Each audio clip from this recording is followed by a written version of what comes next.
It was just another boring Monday morning. The sparse rays of sunlight that found their way through the blinder's narrow gaps did little to disturb the man sleeping deeply on the bed. However, the serene peace was short-lived as the accursed sound of his alarm began its daily ritual of ruining a good dream. Jake, previously enjoying the sweet embrace of his blankets, was startled awake, fumbling around until his hand finally found his phone. Grumbling, he rolled out of bed and started his usual morning routine, preparing for yet another day at work. He went for a warm shower, a quick breakfast, got himself dressed, before he finally grabbed his stuff and headed out the door. The entire morning routine was done in less than half an hour. Walking down the stairs to his car, he had an intuition that the day was going to be interesting. He didn't know why, as everything was as usual so far, but he couldn't entirely dispel the feeling. Maybe someone brought donuts. Traffic was terrible as usual, living in a big city and all. He spent most of the time not actually driving, but sitting in the endless queues of the morning rush. He had considered cycling or maybe running to work, but then he would have to shower and get dressed at work, and that just sounded bothersome. As he finally pulled into the parking lot, he got out, grabbed his bag, and headed on inside the corporate office that had been his workplace for the last couple of years. The building itself was a massive monstrosity of glass, with way too many floors. It wasn't all that out of place, though, being surrounded by similar structures. As he got inside, he was greeted by the receptionist, Joanna. She was a middle-aged woman who always wore these large earrings and more makeup than an entire class of high school girls would need in a week. If Jake had to describe Joanna in the easiest way possible, it would be a soccer mom stuck in a perpetual midlife crisis. The reception was located only a couple of meters away from the elevators, so greeting her in the morning was a natural routine for most employees. Morning, Jake had a good weekend. She asked with far too much energy for this early in the morning. Same as always, how about you? Jake answered politely, knowing what was to come. Oh, it was great. You know, me and Mike tried to, she replied with vigor, explaining in great detail, giving Jake déjà vu to last week, where the exact same scenario seemed to have played out. After the far too long conversation about inane subjects with her, the arrival of the elevator finally saved him, allowing his escape as he headed on up to the 14th floor. Stepping out of the elevator, Jake was met by a calm, open office space. Seems like I was one of the first to arrive today, he thought, as he found his way to his desk. Booting up the computer, he started going through the emails that came during the weekend. Jake had worked in this office for a bit over 2 years now. His job was what many would describe as boring, yet he somehow found it peaceful to immerse himself in the spreadsheets, financial reports, and whatnot. He worked in the financial department, and if he said so himself, he was rather good at what he did. He mainly worked with investments, his official title being a business analyst. Jake had a knack for picking out the excellent stocks and avoiding the bad ones. He had always had a good gut feeling about those kinds of things. The office slowly got filled up as more and more made their way off the elevator. After the initial morning greetings and polite social exchanges, the noise slowly died down as everyone got busy with their respective tasks. No donuts, he noted internally with great disappointment. As he sat there, having finished up the most immediate tasks, he began to feel a bit tired once more, clearly having not gotten enough sleep. Most others in the office had learned by now that he wasn't one for small talk, so most left him alone, just the way he wanted it. Jake had always been a rather laid-back person, cautious and a bit withdrawn. He had always been a bit of a loner and chose activities based on not interacting with others. Heck, when his dad forced him into doing some kind of sport to get him out of his room, he chose archery as he could do that entirely on his own. All in all, Jake was content with his life. He had a well-paying job, a good family, a nice apartment, great colleagues, and his future was looking bright if he said so himself. He wasn't an extraordinary person, but just another face in the crowd, and he kind of liked it that way. Standing out meant unnecessary attention, and he would prefer to avoid that. As he finished his thoughts, his superior, Jacob, walked over with a big smile on his face. Hey there, buddy. Me and the others are heading out for lunch. You wanna come? He asked cheerfully. Sure, sounds good, Jake replied tentatively. He liked Jacob. Jacob was the kind of guy that people would call a born leader. Excellent social skills, an affinity for reading people and making you feel comfortable around him. He was one of the few people that Jake called a friend. Following him was a guy called Bertram. Big and brooding would be one's first assumption, but he was actually a big softy. Apparently he had taken care of Jacob while growing up and was something like a butler or something. All he knew is that Jacob's family was filthy rich. It was quite honestly a miracle that Jacob hadn't turned out to be an entitled brat instead of the man he was today. He was popular in the office by every metric, especially with a certain clientele. His handsome looks, tall stature, and overall charm certainly did him no harm when it came to the women in the office. His hair always seemed to sit impossibly perfect, his suit always worn perfectly, and what seemed like an eternal, relaxed smile adorning his face. They managed to get along mainly due to the man's ability to carry a conversation longer than a few sentences, even with someone like Jake. The fact that Jake wasn't the type to create problems in the office, but only deliver reliable results, naturally only made their relationship easier for both sides. Which was also the reason why Jake agreed on going to lunch, because with Jacob along, he knew it wouldn't be entirely awkward. Jake got up and made his way to the elevator together with Jacob and Bertram, talking along the way about work and the meeting they had planned for after the lunch break. He spotted Joanna with Mike, her husband, getting into the same elevator he, Jacob, and Bertram were heading into. Said elevator quickly got cramped, as 3 others were already in the elevator waiting to go down, one of these 3 being Caroline. Caroline was a coworker working in the Human Resources Department who shared their office space with Jake's department. She was a year younger than him, slim, blonde, and quite frankly everything that Jake would refer to as his type. He was aware that this was likely just due to her being one of the only women around his age that he interacted with regularly. Just 2 people of the opposite sex in close proximity, which is one of the reasons why he never acted on the emotion, along with quite a few others. He wasn't really the romantic type, and his prior experience in romance didn't exactly pan out. Well, he thought, her cheating on me with my best friend does count as not panning out right, thus he only managed to give her a nod and a small good morning to her, despite it being noon. Jake was barely able to hold his embarrassment back from showing, but luckily she appeared to just take it as a bad joke. Jake was perfectly aware that Caroline barely saw him as a friend and had no romantic interest in him whatsoever. Jacob, on the other hand, she clearly had her eyes on, not that he could blame her. Jacob was a great dude, no matter how you put it, and he could simply not bring himself to dislike him, despite him being Jake's unaware, one-sided rival in love. Jake himself was what one would describe as rather average in the looks department. Not too fat, not too slim, short brown hair, brown eyes, and a face that couldn't be described as handsome nor ugly. The only thing he had going for him was his above-average physique, mainly stemming from him still doing archery for fun in his free time, even having a homemade practice range at his parents' place. This, coupled with his gym membership and actually going, made him maintain his healthy lifestyle from back during a time he still dreamed of being an athlete. Ding! The sound of the elevator closing quickly brought him back to reality as the descent towards the ground level began, and just as his thoughts began to wander on what to get for lunch, his thought process was interrupted once again. Ding. A sound eerily similar to the elevator filled his head, while simultaneously, words appeared before his eyes in his mind. He barely managed to make them out before he blacked out. Initiation of the 93rd universe confirmed. Introduction and tutorial sequence commencing. Initiation of the 93rd universe confirmed. Introduction sequence commencing. Welcome to the introduction. Preparing. As Jake opened his eyes, he was greeted by the voice once again welcoming him to an introduction. And something was preparing. What the hell was going on? Several seconds passed, and despite his eyes being open, he saw only complete darkness. His body felt numb all over, and the only thing he could feel was a creeping headache. He tried opening his mouth to no avail, as he started panicking internally. Had he been kidnapped by aliens? As his thoughts started to spiral, the voice suddenly sounded out again. Preparations complete. Starting introduction. Light filled his eyes as he was temporarily blinded by what seemed like a huge spotlight shining in his face. As his eyes slowly adjusted, so did the feeling to his limbs return. He found himself looking down at his legs, noticing himself sitting in a chair. As he slowly looked up, he found someone sitting across from him with a table placed in between. The room itself reminded Jake of an interrogation room with the 2 chairs, a table and a small closed-in space, bar the 2-way window.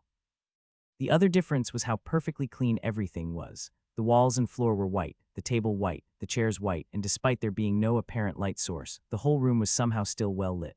"Hello?" Jake cautiously asked at the person across from him. She looked human at a glance but had no discernible features. A bald head, completely white eyes with no pupils, and a chest that looked far too flat and undetailed to be natural. Not a single speck of hair could be seen on the body, and despite him being unable to see due to the table, he had a creeping suspicion this thing didn't have anything down there either. As his internal assessment was finishing up, the human opened its mouth. "Greetings, human. I oversee your introduction. In this introduction, I shall explain to you the circumstances of your new reality," the thing said with a voice that sounded synthesized by mashing a bunch of both male and female voices together. As he was about to open his mouth to respond, it started talking again. "First of all, allow me to welcome you to this new chapter of your life. Your universe has finally passed the minimum threshold required to enter the multiverse and has thus been initiated. Now, do you have any questions before we move on to the subjects pertaining to the tutorial?" The thing finally finished up. Jake's mind was in turmoil. multiverses, what threshold was passed, and what does it mean with a new chapter? But instead of any of these actual meaningful questions, he asked the most mundane possible, "Who know, what are you?" He blurted out, stumbling over his words. "I am the entity in charge of greeting you and introduce you to the new world, and the circumstances of your new reality," it answered promptly, making no indications of elaborating further. "What new reality?" Jake asked. "The reality named by the first enlightened races as the system," it explained.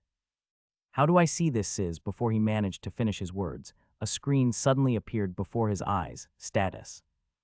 Well, that answers that question, Jake thought. He was starting to form an idea in his mind of what was going on and decided to just roll with it. He was kind of under the impression that this was likely just a weird lucid dream, so he saw no reason not to entertain himself a bit. So first of all, he did what he thought was fun and started analyzing the stats. So 9 different stats, on a range from 6-10 points in each. His stats were very balanced, with only willpower and perception being standouts. Did willpower being only at 6 indicate that he had a weak will, or is 6 even low for someone in his situation? His race says human, that part being quite self-explanatory, but what did the G mean? And he was apparently a level 0 human, and he seemed to neither have a class nor a profession. Though he would argue himself to be upper middle class, with his profession being a financial consultant, he doubted that is what the system meant with those two. No titles either, and health and mana being at 90 and 80 led to his assumption that they were based on one of his stats by a factor of 10. Vitality being the only stat at 9 led him to conclude that it was the stat determining health. Mana was a bit more difficult, being at 80, with both wisdom and intelligence at 8, one of those two likely determining factors. Stamina was at 70, which following his prior deduction meant it being either linked to strength or endurance, endurance being where he would put his money at. He tried to focus on the different elements on the screen, seemingly to no avail. It simply informed him that strength meant strength, and that class means class. As he tried to focus on his race, however, it did yield a result, human G, the lowest level of humans in the system. This type is found only in newly initiated worlds. The human race is known as one of the most balanced and numerous amongst the myriad races of the multiverse, being able to walk many different roads on their path to power.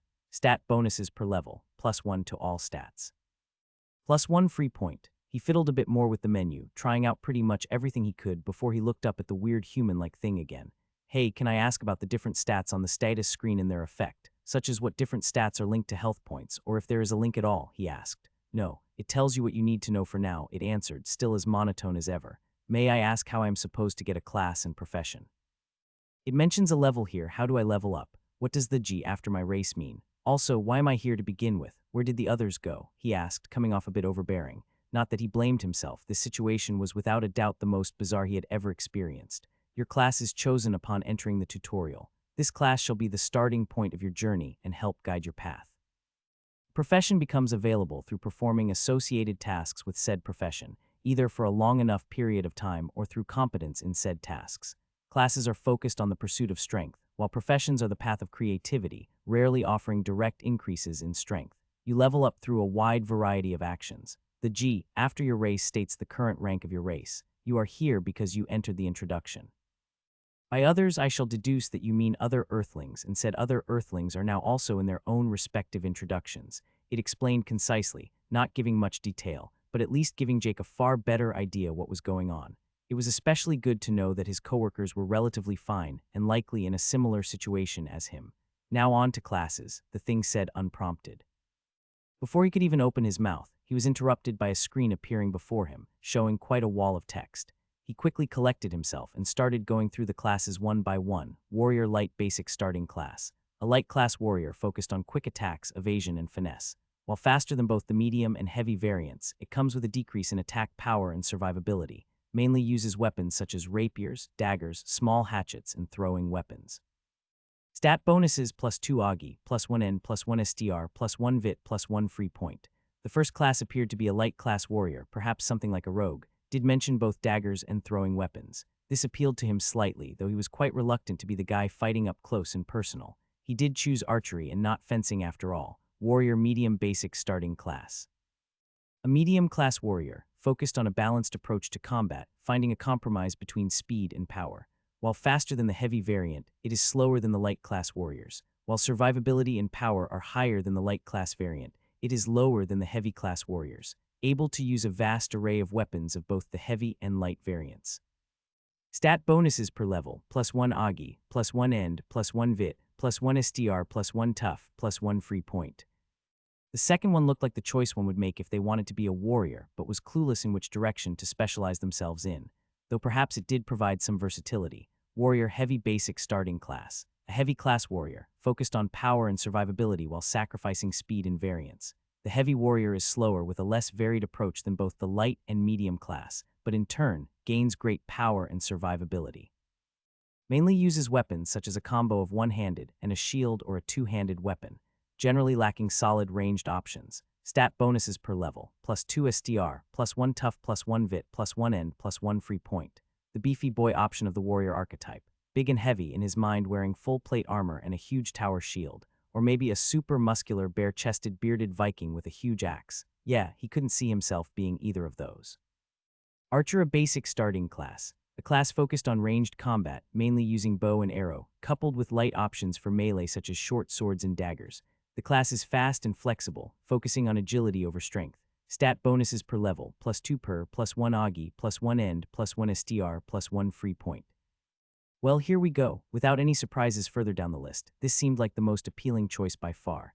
Disregarding the light options for melee, if he had to fight in any way, which he had a strong suspicion he would have to, he would, without a doubt, prefer to do so with a bow. Caster, a basic starting class. The caster is focused on the magical combat, favoring wisdom and knowledge over brawn and speed. The basic class is non-attuned, meaning not yet specialized in any element or type of magic, thus limited in power but wide in scope. Casters wield powerful destructive abilities, though often lacking in defensive options. The class mainly uses catalysts such as staves, idols, relics, or wands in order to amplify the power of magic. Stat bonuses per level, plus 2 int, plus 1 wise, plus 1 will, plus 1 per, plus 1 free point. Well, this, if not everything before it, confirmed magic being a real thing.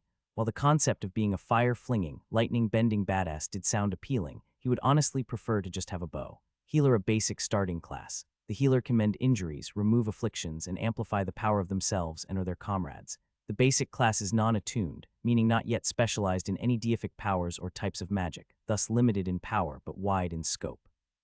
The class is weak in solo combat, lacking offensive options, but powerful when surrounded by allies. Stat bonuses per level, plus 2 will, plus 2 wise, plus 1 int, plus 1 free point, and the last option seemed to be a healer. All classes were basic starting classes, meaning no special overpowered starting classes, at least not for him. He also noted that all classes provided a total stat boost of 5 per level and 1 free point. Compared to race, classes seem to offer more specialized stats, but less overall, though that may just be due to him being human. The healer class did not appeal to him at all, though it did have quite an interesting line about deific powers. Does this imply the existence of gods? Could you become a priest of some kind down the line, perhaps? Hey, can you tell me anything more about these classes? Any advice or tips? Jake asked, hopefully. Your path is for you to discover. Now choose a class before we proceed, the thing responded, leaving little room for further discussion. Realizing he may as well pick the class he planned on all along, Jake chose the Archer class. You have chosen the Archer class. Confirm. Looks like even the mighty system is prone to security prompts like these, Jake thought as he affirmed the system of his decision. You have obtained the Archer class. As soon as those words appeared before his eyes, he felt a weird tingling in his head, neither unpleasant nor comfortable.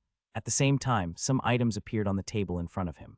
Before he had any chance to look at them further, he was once again greeted by several system messages. Gained skill, basic archery inferior, and archer's best friend is the bow in his hand, and the arrow in his foe's heart.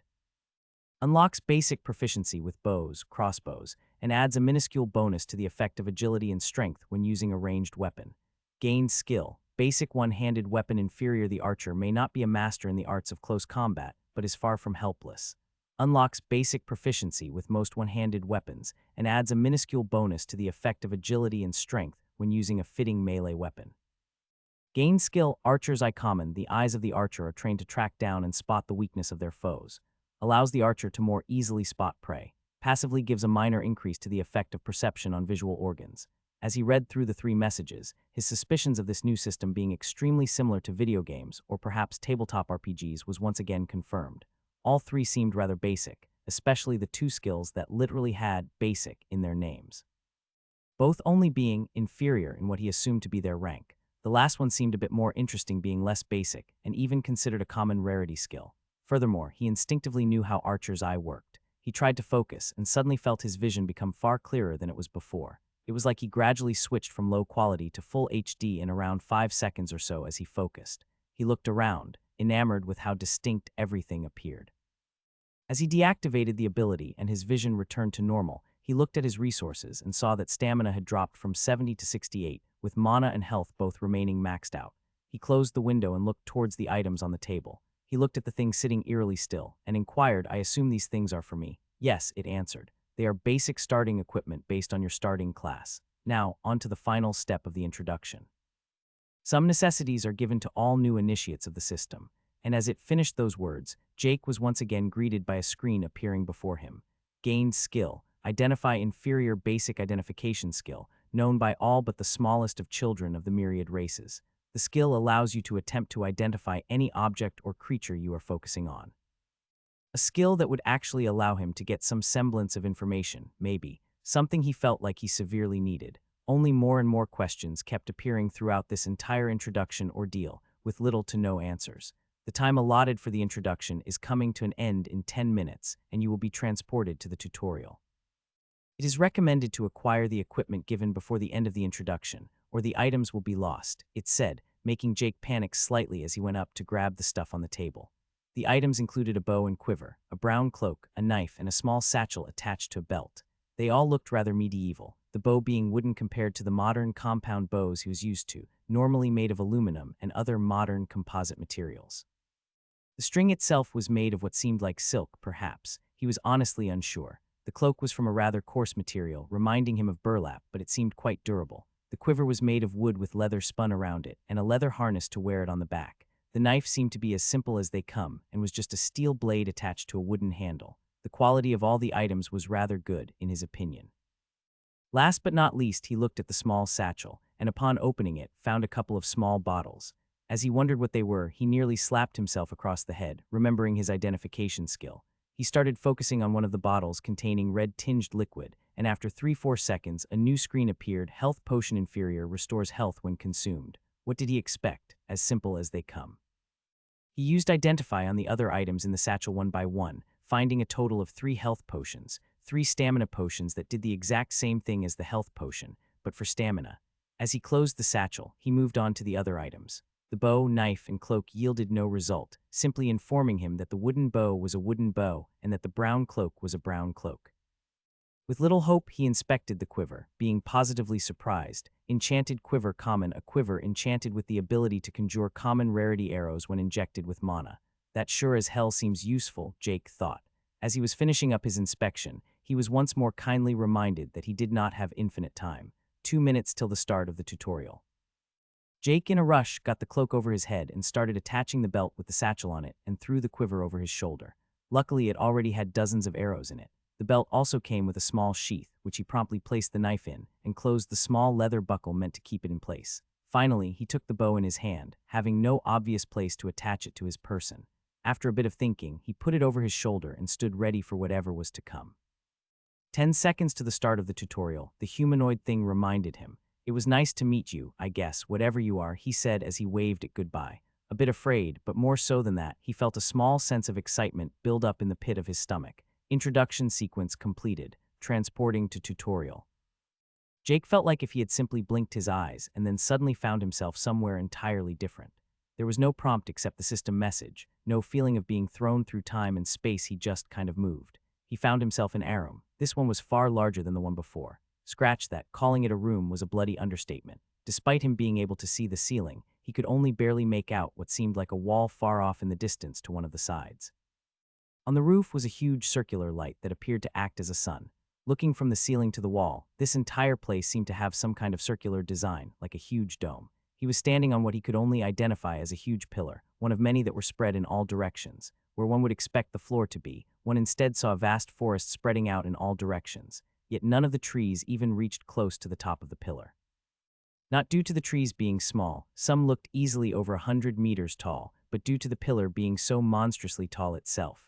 As he was starting to wonder if the system had somehow forgotten him, or what exactly was happening, the trusty window and voice appeared again. "Welcome to the tutorial." He felt a warm glow in his entire body as he heard the sound of yet another accompanying notification. Title earned, Forerunner of the New World. A Title, one that I assume everyone gets, Jake thought, quickly checking it out. Forerunner of the New World, complete the introduction and enter the tutorial as a Forerunner of the New World. +3 all stats. Grants the skill, endless tongues of the myriad races unique. 3 to all stats out of nowhere could only be welcome. Likely also the source of the warm glow from before, though he still was far from sure exactly how much that would help. The skill, however, was a bit more tangible as he looked at what it did. Endless tongues of the myriad races unique, allows you to communicate with the myriad races throughout the multiverse. A unique skill granted for free to the forerunners of a newly initiated race. The skill somehow allowed him to communicate with other races. Was it only speech or writing too? Again, more questions, and attempting to focus on the skills yielded no further results. He even attempted to use his newly acquired identify skill, with nothing happening. Hearing something behind him, he was startled and quickly turned around just to see that someone else had also been transported to the same platform. With a hand on his knife handle, he noticed who it was. Jacob, he asked rhetorically, looking at the man before him. Jacob was no longer wearing his suit, but was instead donned out in chainmail, gauntlets, and what looked like leather pants with a pair of sturdy-looking boots, the entire thing looking like it was taken out of the costume rack from a medieval movie. Jacob also appeared flummoxed by the entire situation as he took a second or two to collect himself before hearing and seeing Jake. Jake, oh man, is it good to see you? Have you seen any of the others? Jacob asked with his usual high energy in a hopeful voice. Nah, I am just as surprised to see you here. After we entered the elevator, did you also? But before Jake had a chance to ask, another flash of light appeared, and yet again, before he could even see who it was, another flash of light, and then another, until they were a total of 10 people on the platform before the flashes stopped. Jake instantly recognized all the people, as 5 of them had been in the elevator with him, and 4 who were other employees at his company. To his relief, Caroline was amongst the new arrivals and looked to be fine, now donning a white robe with what looked like a small wand at her hip. What happened? Hey, what? You seen Mike, where is? Everyone began speaking over each other, all confused, but some more than others. Jake simply stood back as he tried to internally grasp the situation while, of course, listening to the others. After the initial panic had settled, they all calmed down and began assessing their situation. They were all professionals, after all. It had nothing to do with Jacob trying to calm them, not at all. After a quick round of questions and answers, it seemed like they had all been transported to their own respective interrogation-like room and had gone through roughly the same ordeal as Jake had. However, Jake did learn that he had apparently missed some questions, as the others had discovered a few more details, one of which was that new skills could be earned every 5 levels with their classes. As they moved on, they also did a tally on their different classes. They turned out to have 1 light, 2 medium and 1 heavy variant warrior, 2 archers, 3 casters and 1 healer. Rather balanced, something Jake suspected the system had done on purpose, or maybe just luck. Their armors and outfits also greatly differed, no longer all wearing their nice dress shirts and presentable clothes they usually wore. The light warrior having on leather armor, medium warriors, Jacob being one of them, having on his chain mail set, the heavy warrior wearing what looked like rather poorly made iron armor. The other archer, whom Jake recognized to be Casper from RD, had on the same cloak as him, wielding a wooden bow like him also. Casper was one of the few other people Jake always got along with during work. They had to interact a lot due to what they did and naturally hit it off. Both were rather introverted and happened to possess some of the same hobbies. He wasn't sure if he could classify him as a friend, but close acquaintance at least. Also, they both sucked at anything romantic, making them kindred spirits in that department. Joanna was one of the people panicking the most, with her husband Mike not being amongst them. She herself had chosen to be a caster, perhaps just due to it seemingly being the least physically demanding. Though thinking of it, she once said that she and her kids really liked a certain book about a scarred boy wizard. He also learned from the conversation that apparently you could have asked for a different weapon in the introduction, something he had been unaware of. Maybe he could have gotten a modern compound bow, though he doubted it, considering the whole medieval theme going on. The last 2 classes were 2 other casters, all wearing brown robes very similar to the one he had on, seeming to be quite a bit more comfortable, their material more akin to silk. They all had wooden sticks in their hands, something he assumed to be wands. And finally, there was their one healer, Caroline, in her white robe, also seeming to be very silk-like, with her smaller white wand. Another topic discussed was naturally the skills granted. As Jake expected, everyone had gotten Identify, and the translation skill included in the title granted upon entering this so-called tutorial. Class skills were another story, though. Light warriors had a dual wielding skill, which gave a boost while wielding 2 weapons, a throwing weapon skill and a common rarity skill, the counterpart to Jake's archer's eye called Quickstep, allowing the warrior to make quick bursts of speed. In reality, however, the skill just made one take a step slightly quicker than normal, being thoroughly underwhelming in practice. The medium warrior had 5 skills, though all with inferior rating.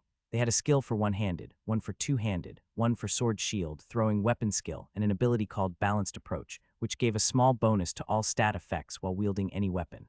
It was one so small that neither of the 2 medium warriors could even tell the difference. The heavy warrior had the same sword shield skill, a two-handed weapon skill, and a skill called Toughen Up, which allowed the warrior to make the effect of toughness increase temporarily. That too was incredibly underwhelming, not even having any visual cue at all. Also, Bertram said it still hurt when Jacob jabbed him, making even the effect questionable. The archer skills Jake already knew, of course. Casters also had 3 skills, the first skill called Magic Tool Proficiency, which allowed them to use their wands and other magic items, an attack skill called Mana Bolt, and a defensive skill called Mana Barrier.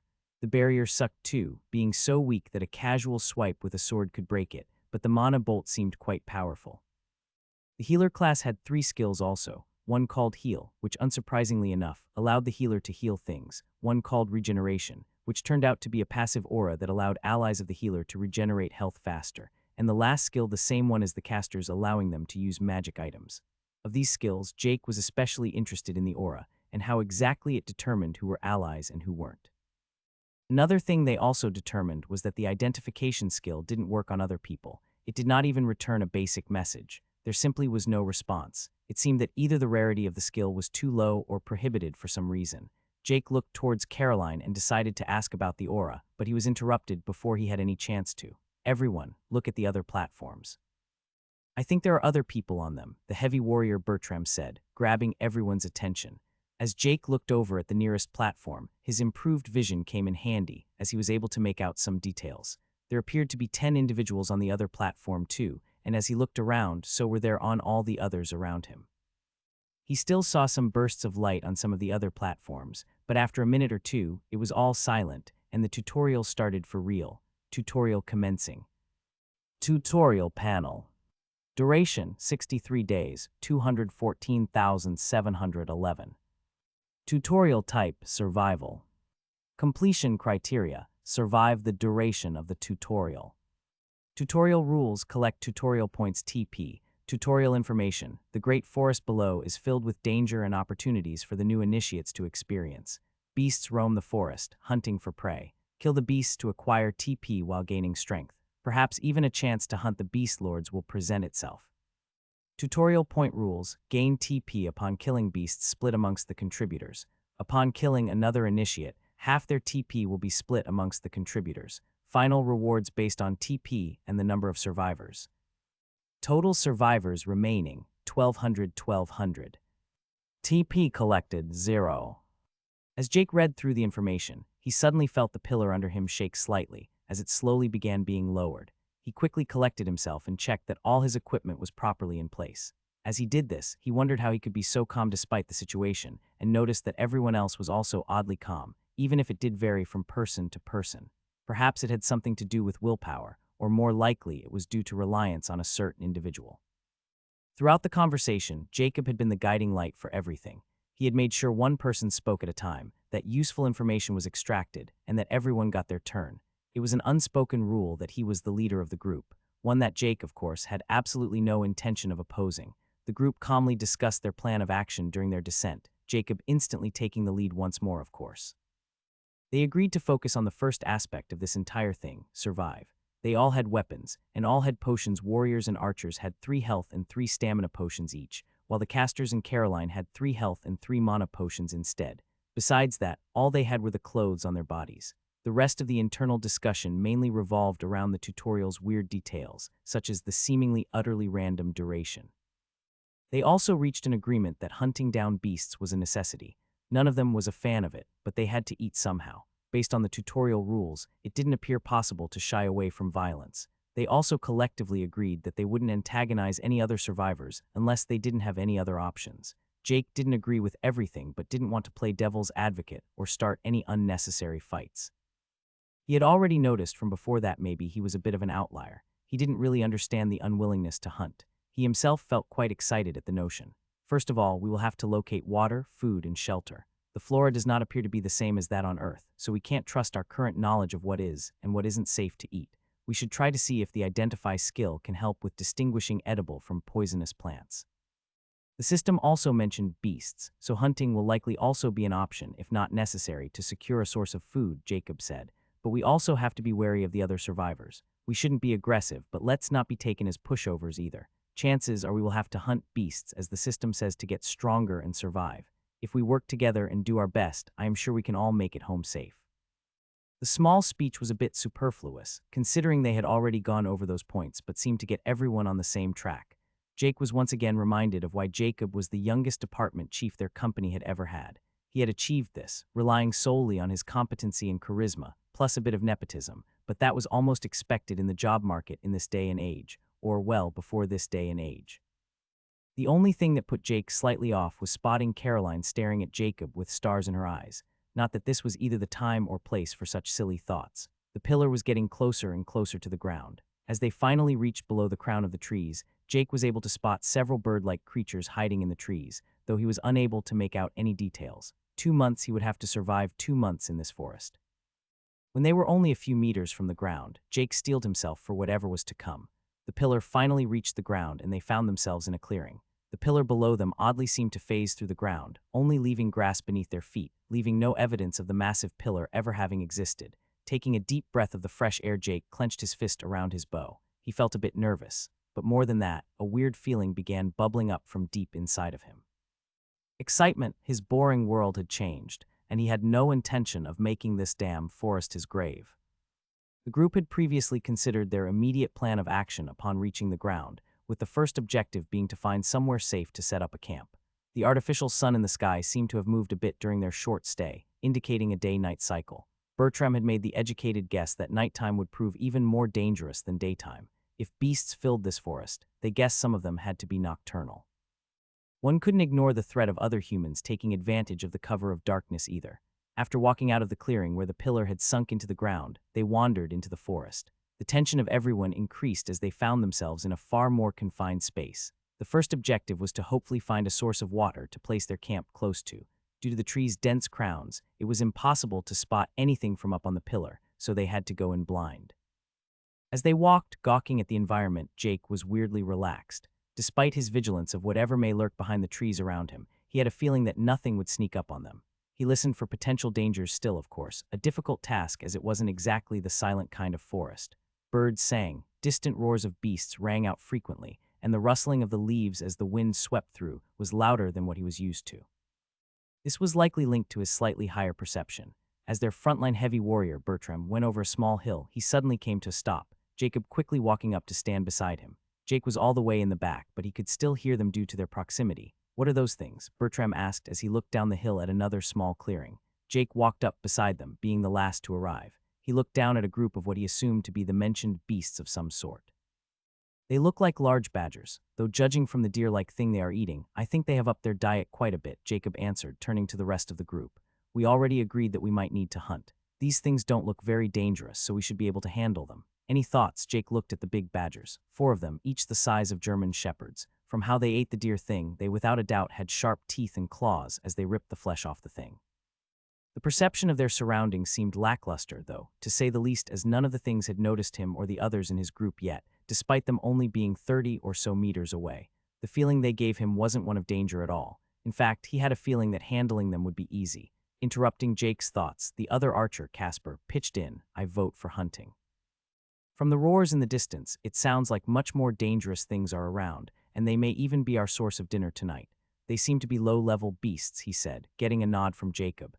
Hearing the word level, Jake mentally slapped himself in the face yet another time today, wondering why he hadn't tried to use identify yet. This is what the damn skill is for, he thought grumpily. Focusing on the beasts one by one, as he phased out the conversation around him, he got what he hoped for somewhat. LVL3, LVL4, LVL3, LVL3. "I'm just saying maybe they are closer to ferrets than badgers. I'm not saying they're not slightly ferret-like. I'm saying that you're confusing ferrets and weasels." Jake finally zoned back into the conversation, hearing Dennis, the light warrior of their little group, and Lena, one of the casters, arguing about something pointless. Not exactly surprising. They were cousins and had an ongoing, never-ending charade of pointless discussions going on, some spanning days or even weeks before they finally decide to agree to disagree. Jake had to confess he couldn't see the resemblance to either creature. But then again, he didn't know the difference between the two anyway. But he was pretty sure of one thing: ferret or weasel, an arrow to the heart or head was lethal either way. Breaking up the inane argument between the two cousins, the other medium warrior besides Jacob, Theodore, seemed to have had the same idea as Jake. Guys, I just tried to use identify on one of them, and it was level 3. I couldn't see the name, though. Oh, great initiative. Why didn't I think of that? Jacob cheered and patted Theodore on his back. Turning to Jake, he asked, "Hey, Jake, do you have any thoughts on what to do?" "No, but I also tried identifying them."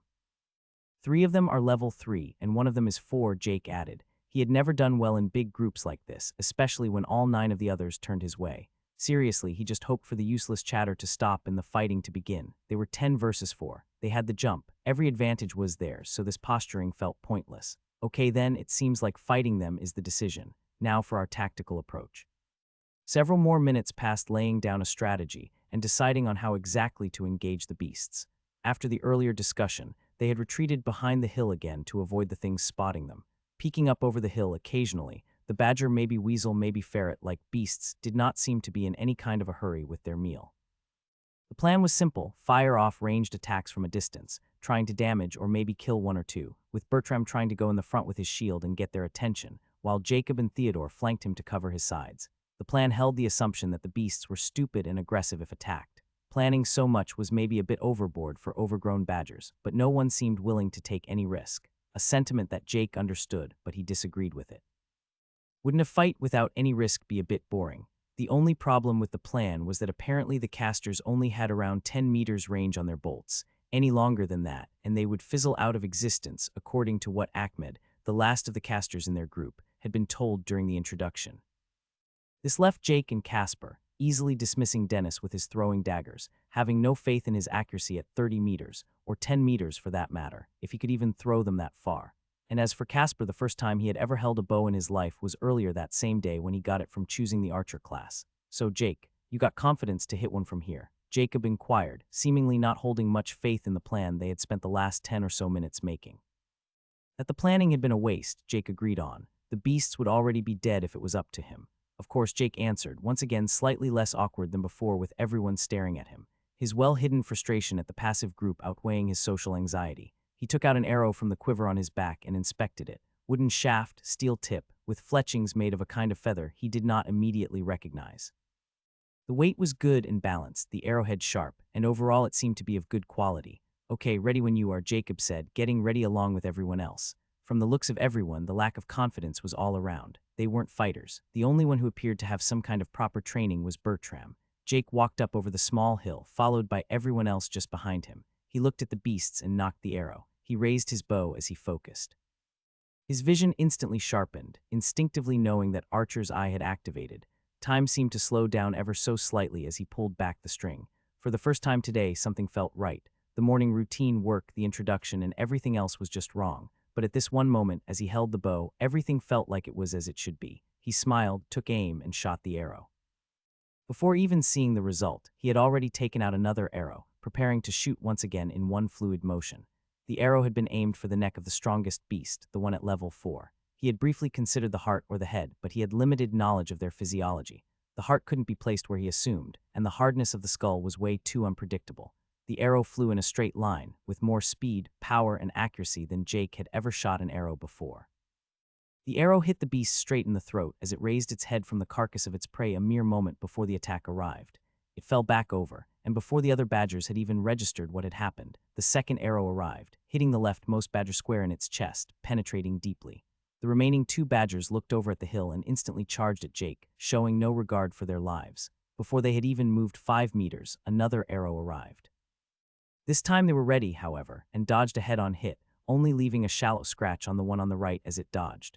Jake only managed to get off 2 more arrows before they arrived at the group, both only leaving minor injuries on one of them. Before the beasts could sink their teeth into Jake, a huge figure moved in front of him, carrying a huge shield and a short sword, followed by Theodore and Jacob off to each of his sides. Jake flanked around, still hidden behind the 3 men in front of him, trying to see if he could get off another shot. The first badger to reach them was the uninjured one, smashing into Bertram's shield, predictably getting knocked back from the impact. Following just behind it was the injured one, this one slightly more cautious as Jacob tried to keep it at a distance by pointing his sword at it, making threatening motions. As Jake took his time to line up a shot, the beast that had smashed into the shield was stabbed by Theodore, who had somehow managed to get it in its hind legs. With the thing disabled, the two warriors quickly managed to hack away at it. Jacob was still attempting to take on the injured badger, swinging his sword back and forth, with the beast jumping around trying to attack him while not getting hit by the sword. Jacob had gotten several scratches on his arms already, and the badger also seemed to have taken a couple of hits.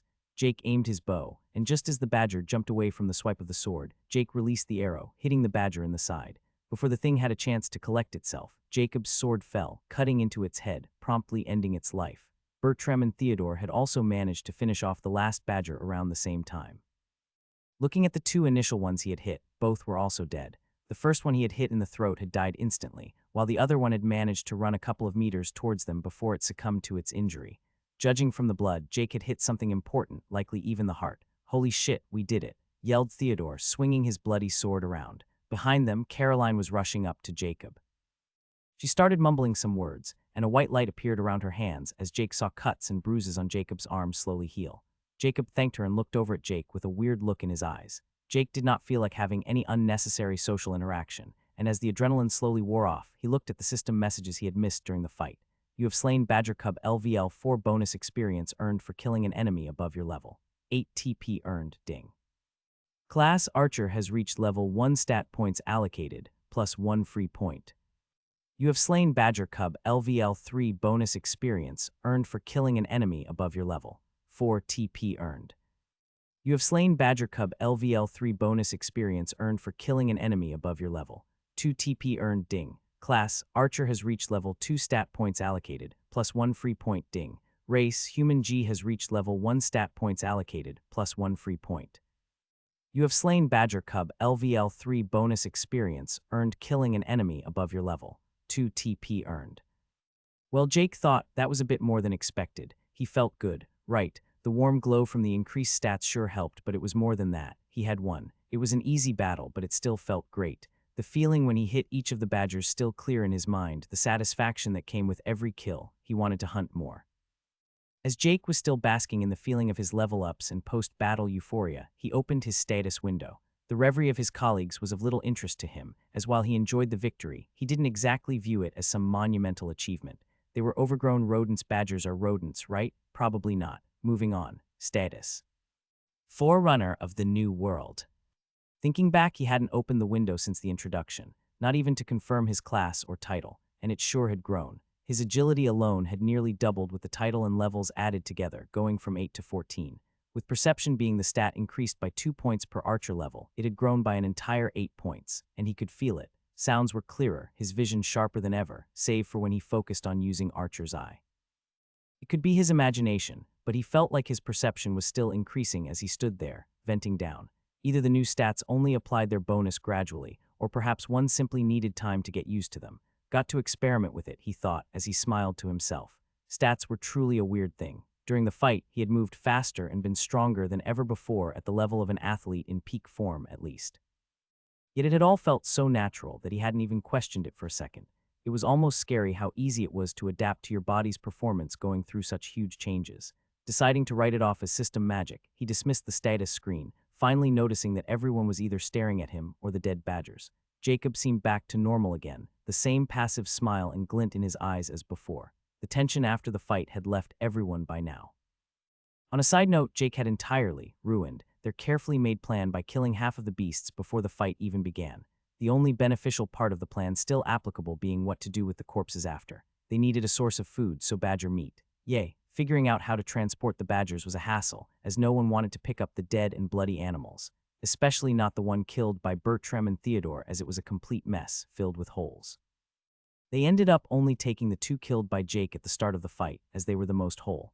The carrying went to Ahmed, who felt bad for not contributing in the battle, and Dennis, who just seemed eager to help. No one even addressed or asked Jake to take anything, not something he was going to complain about. As they walked forward, still looking for any source of water, Jake checked his quiver and took note that he was down to 54 arrows, having fired 6 in the previous fight. Focusing on the quiver, he once again identified it.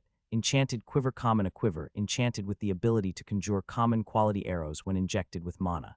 Now I just have to figure out how to inject something with mana, he said to himself, only to figure out 4 seconds later that injecting something with mana was way easier than he had anticipated.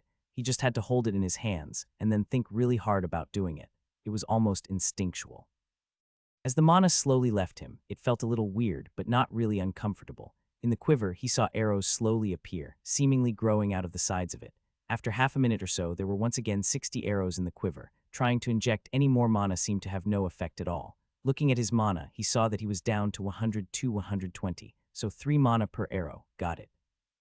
Damn, this would have been useful back in the day, he thought to himself while admiring the magical quiver, before adding or not, as I didn't have mana. He had considered recollecting the arrows, but there were several reasons not to. First of all, he would have to clean the arrows somehow before they were useful again. Secondly, their penetrative power would be reduced if already used once, if only by a little. Third, he could just magically conjure them. And if he started getting low on mana himself, he could just have one of the warriors fill it back up since they didn't use their mana for anything else. All of that was ignoring how time-consuming it would be to recollect the arrows when it only took seconds to conjure new ones. As they kept walking, Jake quickly ended up at the front, walking beside Bertram. Bertram seemed to hesitate about something, but eventually opened his mouth. Jake, were you in the military or something? Or maybe you went hunting from time to time, he eventually asked. Jake was a bit taken aback, not expecting that kind of question. No to both. But I did a lot of archery when I was younger and still practice when I visit the old folks back home. Why are you asking? Jake was honestly confused. If he had to say so himself, he did decently in the last fight, but that was it. I just thought you handled yourself so well back there. Nothing more, Bertram said, not pressing further. Though he didn't seem like the answer satisfied him whatsoever. Jake nodded at him and turned his head forwards again, scanning the foliage. One thing he had noticed was the complete absence of insects or grubs or any of the smaller animals, really. There were birds up in the trees, but even they were all roughly the size of pigeons. No insects were good, though. Normal animals seemed to have mutated, or perhaps become something else entirely. Imagining mutated mosquitoes, ticks, or spiders, he could easily see their entire group being wiped out without even knowing how they died. The forest was extremely dense and full of hills, fallen trees, and giant bushes, which made knowing what was 10 meters ahead of you an uphill task. This made them move rather slowly, barely keeping up a walking pace. After a couple more minutes of walking, Jake finally spotted some movement off to his left. He instantly poked Bertram in the side, who followed his line of sight, also seeing the rustling bush. Bertram lifted his arm, motioning the rest of the group to stop. Jake took the bow off his shoulder and took an arrow out of the quiver, knocking the arrow, ready for whatever was in there. After a few moments, the bush stopped rustling and everything went silent once more. As the seconds passed, everyone seemed to start relaxing. Everyone but Jake. His intuition told him there was still something in there. He focused and used Archer's eye, observing the bush very closely. He spotted light being reflected between the leaves, and without any hesitation, he loosed an arrow. A huge shriek was heard, and stumbling out came a small boar, no taller than up to their knees. After stumbling for a few steps, it fell on the ground, an arrow sticking out of its left eye. You have slain boar beast. LVL 1 experience earned. 1 TP earned. Everything was once again silent as they stared at the dead pig. Jacob opened his mouth to say something, but was interrupted by an even louder sound. SQE. A loud squeal sounded out, followed by the sound of stomping, causing the ground to vibrate slightly. Run. Jake had no idea who had yelled, and he didn't need to think twice before following the advice. He ran back and found his way around one of the larger trees. Without hesitation, he took out his knife and another arrow from his quiver and slammed them into the tree, penetrating easily. He started climbing as he registered the rest of his group, all running to hide behind the trees. Bertram was the only one still out in the open holding the rear. His shield aimed towards the direction of the stomping. Just as Jake was making rapid progress climbing up the tree, the bush where the small boar had come from earlier was torn apart. A massive boar, taller than even Bertram, the tallest member of their group, emerged. The boar completely ignored Bertram and the others and charged straight at the tree Jake was climbing. It smashed tusk first into the tree, making it shake excessively. The impact made him lose his grip on the arrow, but he managed to hang on to the knife and avoid falling to what would most likely be certain death. As Jake stabilized himself by taking out another arrow and plunging it into the bark, the rest of the group just stood frozen, gathered around another tree nearby, with everyone just gawking at the huge beast. Finally, Jacob got his shit together and called for the casters and Casper to start shooting spells and arrows at the thing. The beast, completely ignoring the group of 9 preparing to engage, instead kept smashing its head into the tree while making loud squeals. A bad move by it in retrospect, as it allowed enough time for the humans to attack. 3 bolts of mana, followed by a lone arrow shot into the boar's side, finally making it take proper notice of the other humans. The mana bolts made small explosions as they smashed into it, leaving small holes and burnings its hide, while the arrow seemed unable to even penetrate the hide. The massive boar, now with new, far more reachable targets, started stomping towards the group. No one, not even Bertram, had any intentions of having a head-on test of strength with the thing, as they all started running behind the trees.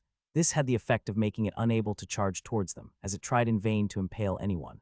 They kept dodging behind trees, making use of the beast's inability to make tight turns and maneuver properly, buying time for Jake to climb up to a branch and secure a foothold. From his new vantage point, Jake started shooting arrows at it. Compared to the arrows fired by Casper, Jake's penetrated its thick hide and embedded themselves in the beast. Once more it tried to charge him, but it only ended up smashing into the tree harmlessly again in its stupidity, doing more damage to itself than anyone else. What followed was what seemed like ages of Jake shooting the boar, the casters firing mana bolts whenever possible. Meanwhile, the warriors tried to keep the beast's attention on them by making loud noises and waving their hands and swords at it.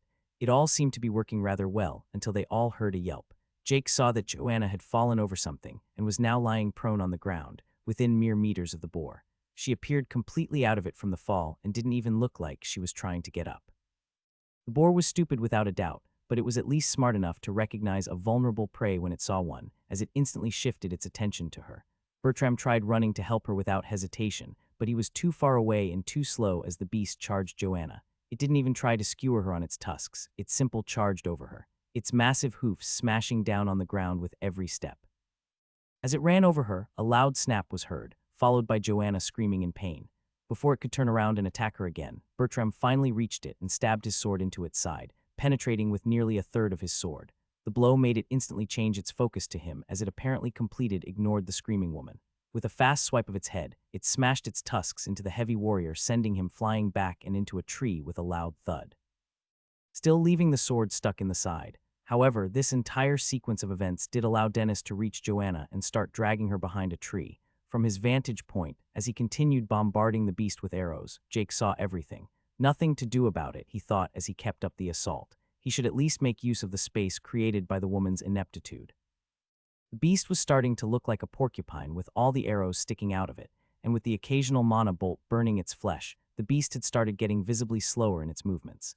It huffed loudly, now staring red-eyed at Dennis, who was covered in Joanna's blood. Before the beast could start another reckless charge, it was hit in the eye by another arrow fired by Jake. Attempting to grab another, Jake noticed his quiver was empty as the beast charged the tree he was in once more. The blood was visibly pooling in the undergrowth, and the boar itself looked like it had been dipped in a bath of red paint. Another 2 mana bolts hit the boar in its hindquarters, and Casper was still firing arrows, though only dealing minor damage. The beast was on its last legs by now, and the warriors finally felt confident enough to go closer. All of them started stabbing it, save for Bertram, who had been knocked into the tree pretty hard earlier. He was still conscious but struggling to get back up. With a few more stabs, the warriors' swords and the continuous blood loss made the beast finally fall. You have slain Irontusk Boar. LVL 10 bonus experience earned for killing an enemy above your level. Experience split with the rest of your party. 302 TP earned. Ding. Class, Archer has reached level 3 stat points allocated, plus 1 free point. Jake felt the warm glow of the levels, but decided that bothering with the notifications could wait.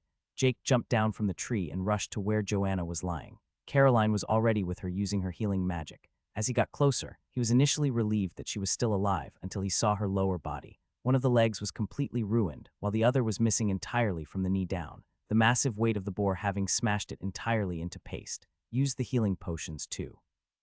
Ahmed yelled, taking out one of his and handing it to Dennis, supporting her head. He quickly uncorked the bottle and poured the red liquid into Joanna's mouth. The effect was immediate as the smashed leg started rapidly healing, and Theodore quickly grabbed it and put it in a proper position, ignoring the screams from the former receptionist. The leg healed, but the situation on the dismembered one was less positive. While the wound did close, no new limb was regrown. Bertram slowly walked over, holding an empty bottle in his hand. Judging from his condition, he must have also consumed a healing potion. Joanna had lost consciousness, likely due to the pain, and the mood had turned even more somber than before. There was no post-victory celebration this time. We need to move. This much blood is bound to attract something, Ahmed said with a sigh. Dennis and Theodore decided to carry Joanna with one supporting each shoulder. The 2 badger corpses had both been dropped when the boar rushed at them, and quite frankly, no one felt like looking for them. That is if they hadn't been utterly trampled to pieces by the jeep-sized beast. As they started walking, Jake took his quiver in his hand and began conjuring more arrows in case another fight broke out. They couldn't let a minor setback like this stop their hunt. There was still daylight left. Just as 4 arrows had been generated, Jacob and Caroline both slowed down and ended up walking beside him. Jake was confused about what they wanted when Jacob turned to him and looked him in the eyes. "Why did you do that?" Jake was taken aback as he looked at Jacob with confusion clear on his face. "Why did I do what?" With a lowered voice, making sure no one else could hear them, Jacob elaborated. "Why did you decide to provoke the boars without any thought, not consulting anyone in the group? Look what happened. Joanna lost her damn leg, Jake. We are in a god-forsaken forest filled with monsters that want to eat us, and within mere hours, one of us is crippled. What do you suggest we do now? Bunker down and hope nothing finds us for over 2 whole months. Or what, leave Joanna behind to die? What exactly was your plan when you decided to shoot into a bush, without having any goddamn clue what was in there? There are other people in this forest too. What if it had been one of them? What the fuck is wrong with you?" Jacob got visibly redder in his face as he kept barraging Jake, also getting louder and, of course, getting the attention of the others. Everyone was staring at them by now, and looking around, Jake spotted open hostility in some of their eyes, with others looking down at the ground. Bertram and Casper the only ones truly neutral, both just looking sad. That is beside the one person who didn't have any emotions visible on his face, Ahmed. However, he didn't seem inclined to voice his opinions. Jake had never seen Jacob this angry before. "Right, what was I thinking?" He just saw a reflection of something. In hindsight, it was the eye of the small boar. Something in his head told him to shoot. It was just instinct. He indeed hadn't been thinking. From the beginning, he hadn't. Except for his internal pondering, when it came to any kind of combat or tense situation for that matter, he gladly ran on autopilot, allowing his instincts to take over and intuition to be his guiding light when making split-second decisions. "I am sorry, I don't know." Jake couldn't properly express himself, his incompetence at social situations once again evident. On the one hand, he did feel bad about the outcome of the situation, but he didn't truly think it was his fault. Not taking the shot would have been stupid too. It could have been a predator waiting to ambush them or even a trap of some kind. Besides, it was a foe they could clearly handle. The only reason why Joanna ended up like she had was that she screwed up and tripped. "You don't know? Well, you should know. Just think, for God's sake. We are humans, not beasts who attack anything we see. Think about the consequences. We are a group, a team. What would have happened if we weren't here? What if you had been alone?" Jacob got more and more aggrieved with Jake's passive demeanor and lack of feedback to his critique. Not due to Jake not taking it to heart, but because he simply had no idea how to respond. He took the question very much to heart. What would have happened if he had been alone? Replaying the fight, he began from the beginning. He was climbing the tree when the boar came out of the bushes and ran towards him, already out of reach of the beast. While it did make him temporarily lose his grip, he was never really in any danger of falling. The increased stats made him stronger, faster, and he had no problem holding himself up with only one arm. With his stats, he would have thus been able to climb the tree quite easily. The arrows he fired into the beast did more than enough damage to make it bleed to death too eventually. Towards the end, more than 50 arrows had penetrated it, and even if he did run out, he could start conjuring more. Ultimately, the boar would be forced to leave or stay below the tree and wait for him to keep shooting. And judging by the behavior of the thing, it likely would have stayed until it succumbed. The tree was more than strong enough to take the hits, having barely taken any damage. With its circumference easily being large enough for 7-8 grown men to stand holding hands around it, he saw no scenario where it would be falling over. So to sum it all up, if he had been alone, he would have gotten solo experience and TP, and no one would have gotten seriously hurt, though the fight would have taken longer. On top of that, Jake had an inherent unwillingness to ignore his own instincts and intuition, as most people would, he assumed. While he in his work life before the system was very calculating, always taking an analytical and data-based approach, he also relied on his guts a lot. The same for tests in university. He trusted his intuition to an almost unhealthy degree. When it came to archery and pretty much everything else in life, he had come to prefer taking everything as it comes, trusting in his own judgment.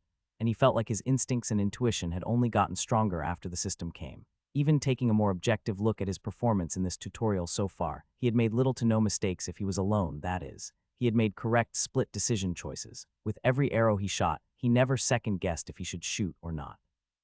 What if he had hesitated to climb the tree for even a second? He would likely have been squashed to mush in between a tree and a giant pig.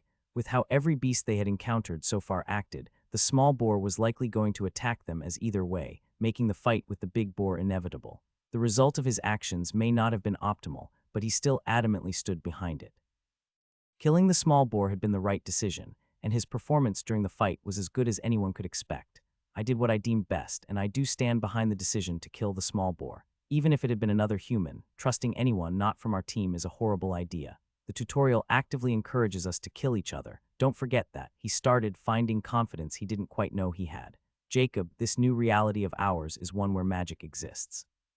Joanna is hurt, but she isn't in danger. She lost a leg, but who is to say that cannot be healed? With her improved physique, she should be fine soon, and maybe we can even attempt to make a wooden leg or something for her. Or we can just have her guard our camp since she can cast magic. This isn't our old world anymore. People die. I would count us lucky to not have lost anyone yet. Seriously, look at the tutorial panel, everyone.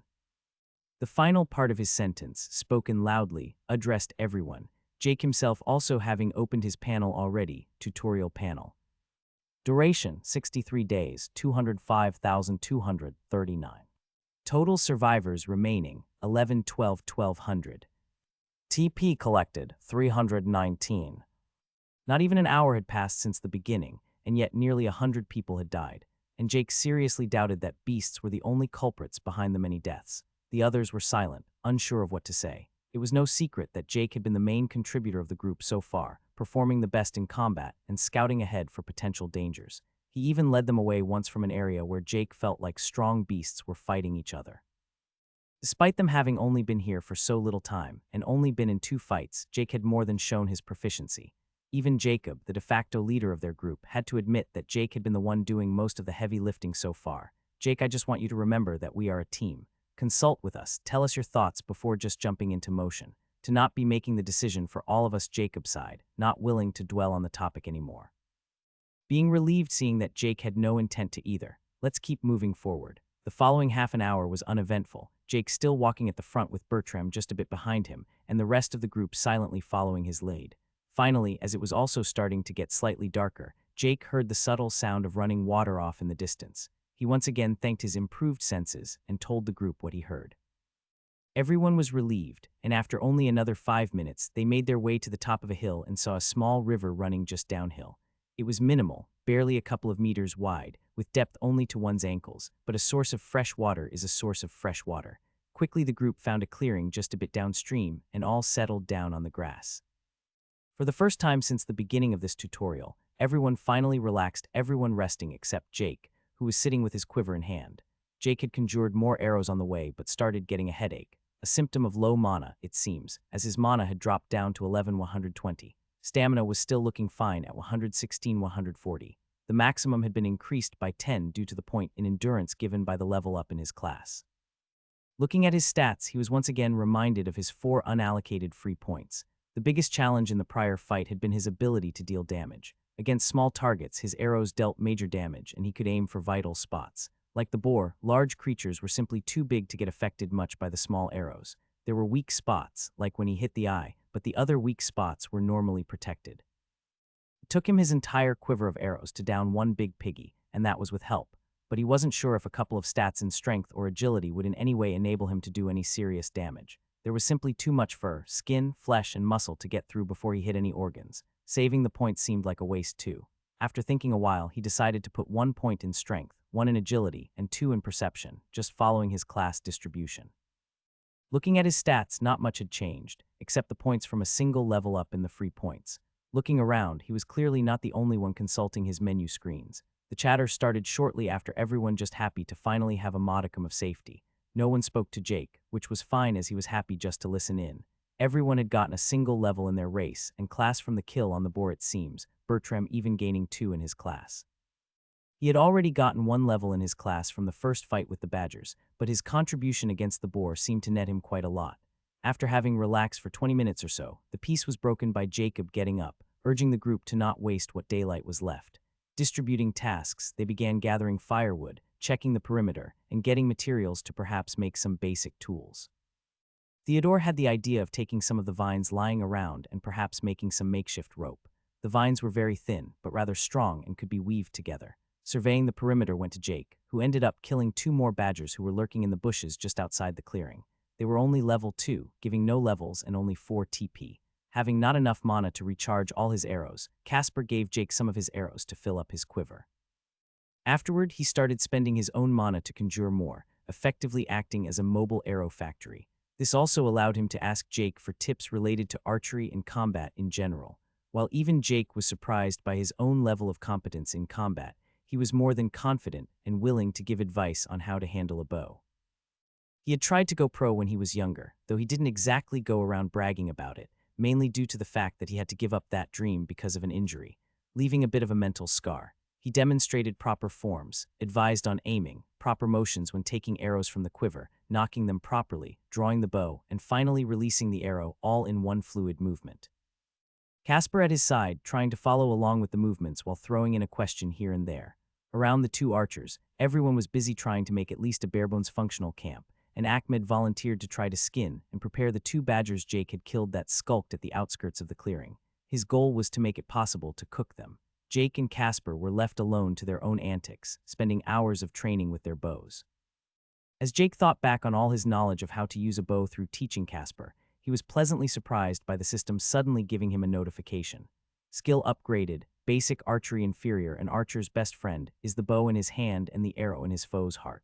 Unlocks basic proficiency with bows, crossbows, and adds a minuscule bonus to the effect of agility and strength when using a ranged weapon. Advanced archery common and archer's best friend is the bow in his hand and the arrow in his foe's heart. You have shown improved proficiency with a bow, making the weapon even more familiar to you. Adds a minor bonus to the effect of agility and strength when using a ranged weapon. The stat's bonus effect went from minuscule to minor, though Jake still had no clue exactly how big the effect was. His bow did not really feel any more familiar than before, perhaps because he already felt very comfortable with it. Casper, while not getting any skill upgrades, still showed quite an improvement in his abilities. While it was certainly getting darker, there was still quite a bit of sunlight left in the day, and the dinner preparations were far from ready. Jake still had a few things he wanted to test. Looking at Casper while thinking of what to do, Jake got a brilliant idea.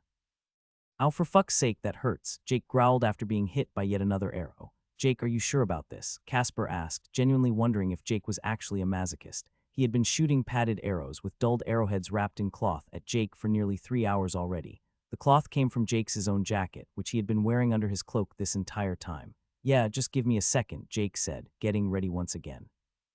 He had wrapped the torn sleeve of his jacket around his eyes, acting as a blindfold. "Are you really sure this is doing anything?" "Well, I guess it's good target practice for me," but Casper said, mumbling the last part. Jake's plan was rather straightforward. He would have Casper shoot arrows at him while blindfolded while trying to react to them without relying on sight. While Jake certainly had reservations of his own plan's veracity, to begin with, he had made progress throughout their training session. In the beginning, he merely flinched milliseconds before the arrows hit, while now he could react to at least try to attempt to evade the arrow before it hit him. "Just keep the arrows coming, I can feel it," Jake said, still hurting though also very positive. He had been wondering about his weird senses since coming to this tutorial. He somehow knew the big boar was charging through the bushes before he saw or even heard the beast. Actually, to say he knew was a bit too strong of a word. He just had this vague feeling that a massive danger was coming. In combat, he didn't really think much per se but merely went with the flow. He was still in full control of his body, of course, but at times it felt like his brain couldn't keep up with his body, his instincts. He just did what felt most natural at the time, and the results spoke for themselves. And that was how Jake got the idea for this kind of practice.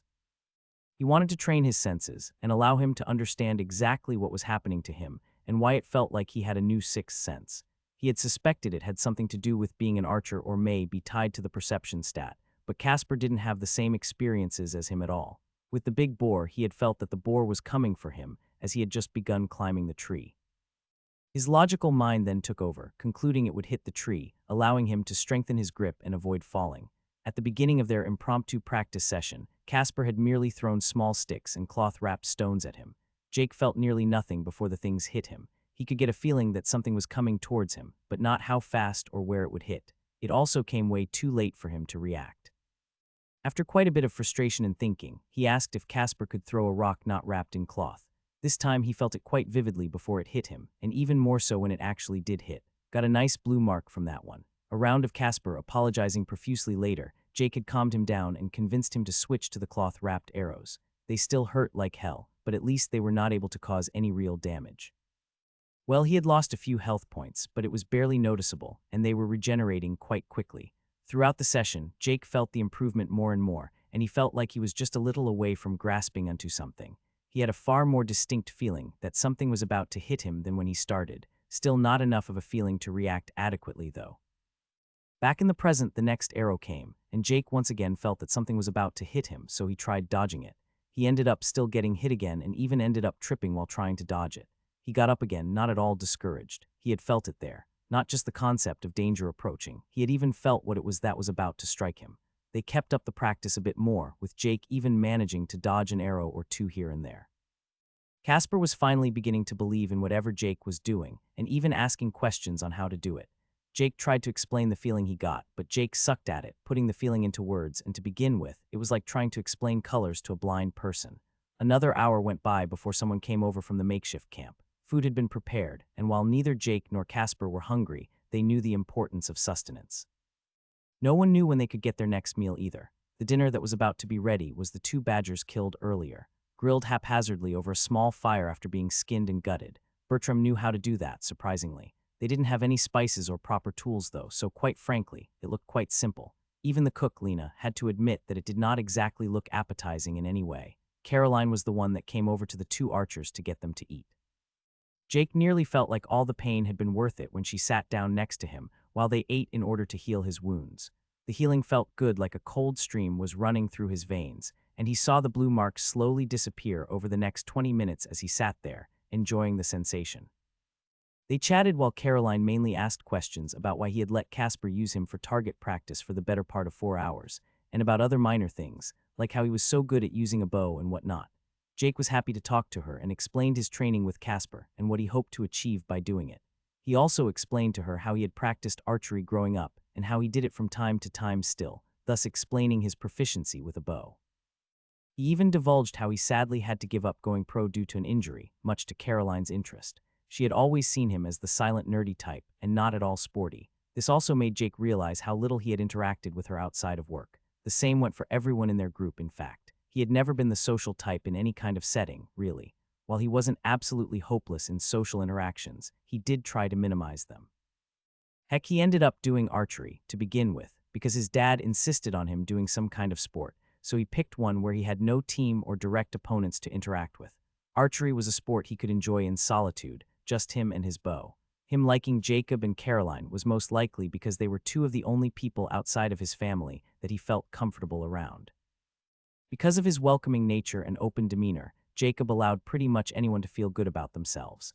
Caroline, on the other hand, he couldn't put his finger on why he liked her. He just did. Who was he kidding? He just found her physically attractive, and that's about it. He barely knew the gal before the system. In university, he had purposefully worked on improving his social skills and actively aimed to take part in gatherings and such. While he never got completely comfortable doing it, it improved his self-confidence tremendously during those years. Getting a girlfriend and a few close friends did even more for that confidence to develop, all until it was brought down the day he walked in on his girlfriend and his supposed best friend. Apparently, it had been an open secret in their little group, open to everyone but Jake.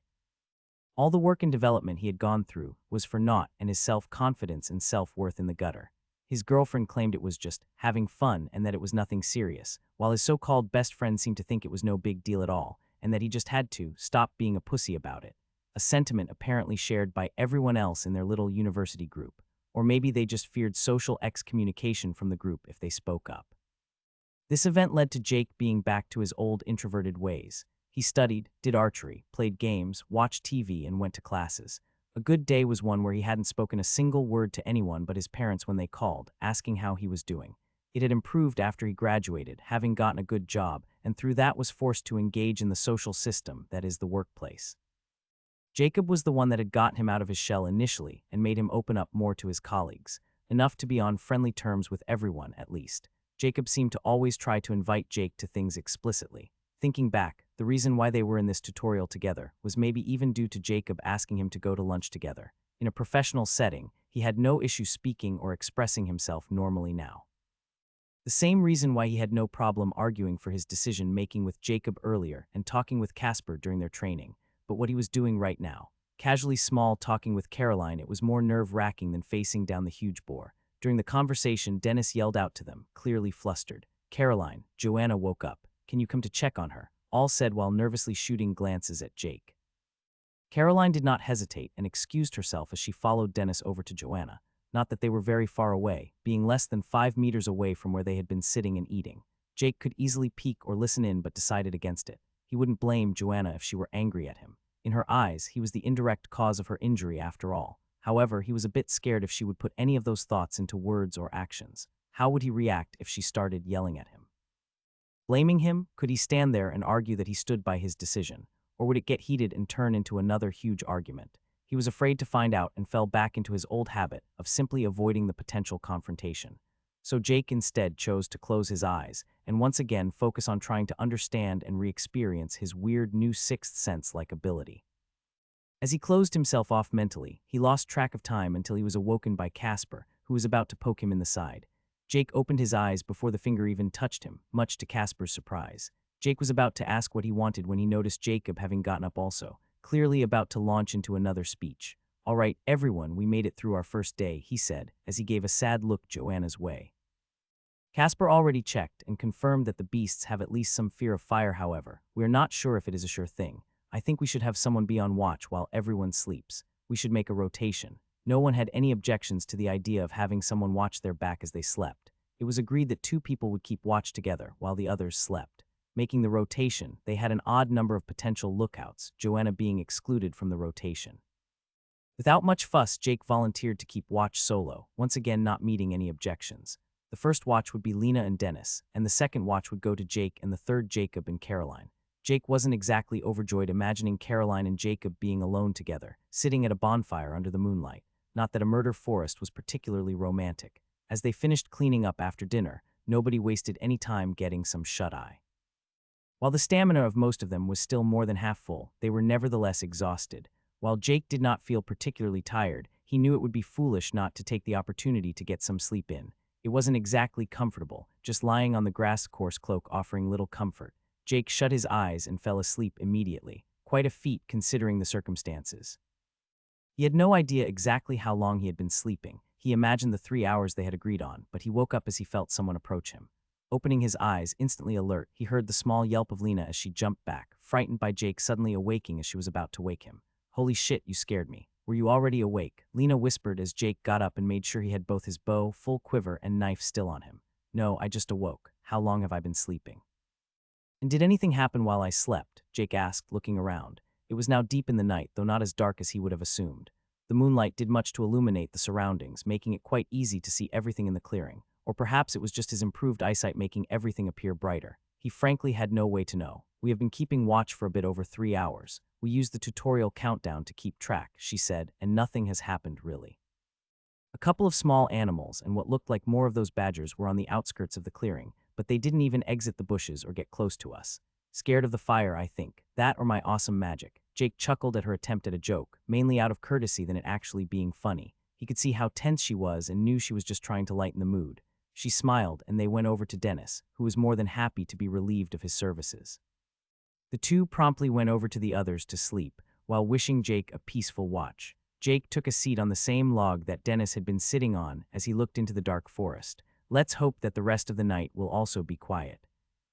The night was quiet, far quieter than one would expect from a forest filled with borderline mindless beasts who wanted nothing more than to munch on human flesh. There were no roars, no howls of wolves or hoots of owls. No sounds at all, really, except the breeze rustling the trees and bushes and the crackling of the bonfire. The responsibility of the person on watch was quite simple. Keep an eye out for things trying to kill them and keep the bonfire lit. Jake checked his stamina, seeing it up to 135-140, nearly maxed out again by around 3 hours of sleep. It had only been at around half when he went to sleep, regenerating far faster than he had predicted. The need for sleep being reduced with levels was certainly a possibility, or perhaps the introduction to the system had changed something fundamental that simply made sleep less important. For example, Jake was wondering what would happen if one just chugged down stamina potions whenever it got low, if one could stay awake indefinitely. Shaking his head, Jake got up and took a short walk around the camp, surveying the perimeter of the small clearing. In hindsight, the location of their camp was poorly chosen, to say the least. There were trees and dense bushes all around them, making easy hiding spots for any predators, and not a single direction offered any solid cover from potential assaults. Jake considered if they should look for a cave or something like that in the morning. Then again, caves also had their drawbacks, as chances are there would only be one entrance, and he could just imagine a beast like the big boar charging through the narrow tunnels, trampling anything in its wake. Yeah, not a pretty picture. Looking at the trees, it was perhaps possible to somehow make camp up in one of the larger ones. though that would make having a fire impossible, and he was not completely confident in everybody's ability to climb said trees. Thinking about how little activity there was in the forest at this time of night made Jake think that the system, or whoever had designed this tutorial, was not completely ruthless. The absence of nocturnal beasts made surviving quite a bit easier, giving them time to sleep and recuperate. Even animals like badgers, which were normally active at night, seemed to only hunt during the daytime. Jake, however, still had to remain vigilant as he had no solid evidence that there were no beasts out there, still hunting.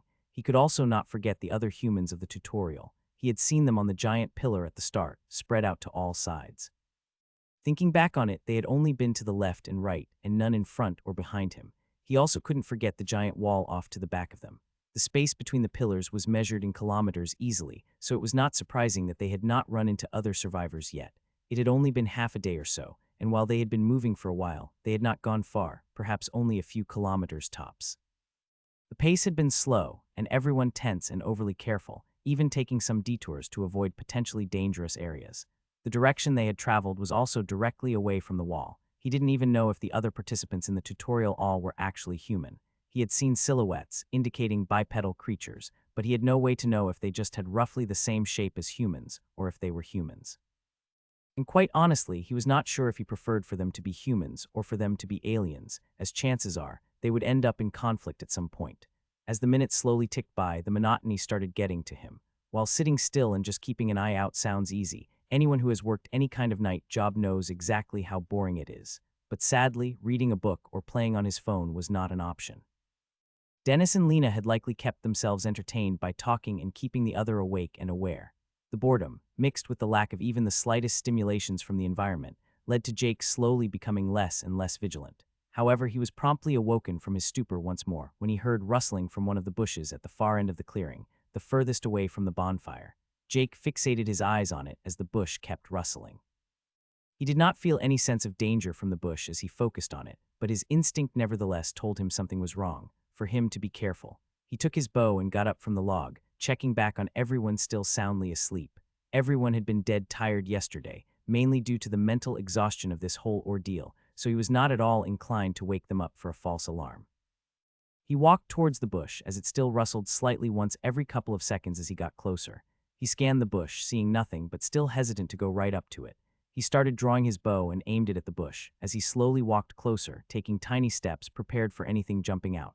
Without any warning, something came out of the bush, and he instantly shot his arrow, easily hitting it. At the same time, before he could even register what it was, a silhouette charged out from the bushes. He couldn't properly see what it was in the darkness, but the humanoid silhouette was clear, further cemented as he saw the moonlight reflected off the blade of a sword. Jake stumbled backward and called out to awake the others, but the sound had barely left his mouth when he haphazardly raised his bow to try and block the sword. He managed to block it, but he was pushed backward, once more nearly falling to the ground, barely holding onto the bow with both of his hands. Finally, he got a proper look at the assailant and saw that it was a bearded man who seemed to be in his 30s, wearing an outfit identical to the one worn by Jacob and Theodore. In other words, a medium warrior. The warrior once more tried to swing his blade, but it had cut into the wood of Jake's bow and had gotten stuck, turning their fight into a stalemate.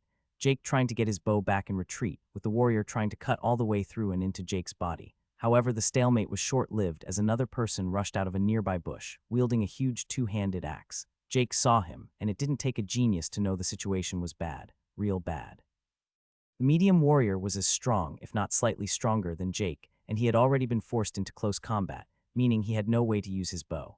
The others back at the camp had awoken by now, but they were scrambling and confused, with not even one of them having a clue what was going on. Jake and his attackers were a good 25 meters from the bonfire, hidden in the darkness. Jake was at a loss what to do as the axe-wielding warrior got closer. He had no time to think, so instead of thinking he just reacted. Less than a second before the axe smashed his head in, he let go of his bow just as the warrior tugged, making him fall backward from his own momentum. Jake took the opportunity to pull back as the axe smashed into the ground where he had just stood. The weapon now stuck in the ground, making the heavy warrior his next target. Charging forward, he tried stabbing the heavy warrior with his knife but was blocked by his armored arm. Without any hesitation, Jake pulled an arrow from his quiver and, making use of the arrow's length, managed to hit the axe-wielder's eye with an overhead blow, just reaching across his guard. The arrow barely penetrated, but it was enough to buy him time. Turning around, the medium warrior was once again upon him, but he managed to block the first strike with his knife. The warrior took a step back and swung his sword once more, but this time there was a slight red gleam around it, as it moved faster and was far stronger. Jake's attempt to block it was met with severe pain in his wrist as the knife flew out of his hand. At the very same time, he felt a distinct sense of danger from behind him. No, it was not the feeling of danger, but that of sure death. Time seemed to get slower, as Jake's senses were stimulated like never before. He saw no, felt the battlefield. The axe wielder had gotten up once more, bleeding from his eye, but had managed to pick up his axe ready to attack again. The medium warrior was already upon him once more, raising his sword for another strike. Even more importantly was that behind him an arrow was flying for his head. For the first time ever, he completely embraced the feeling of these new, unfamiliar senses. But even more so than that, he completely and unquestionably followed exactly what his instinct told him to do. Something had been unlocked, and he more than willingly accepted it. He swayed slightly to the side, raising his left hand behind his back as he caught the arrow. The same motion easily dodging the overhead blow from the medium warrior as he slammed the arrow into the man's hand, making him yell out in pain as he dropped the sword. The axe-wielding warrior behind him once more tried to strike him, but he dodged the blow by ducking beneath it as if he had eyes behind his back.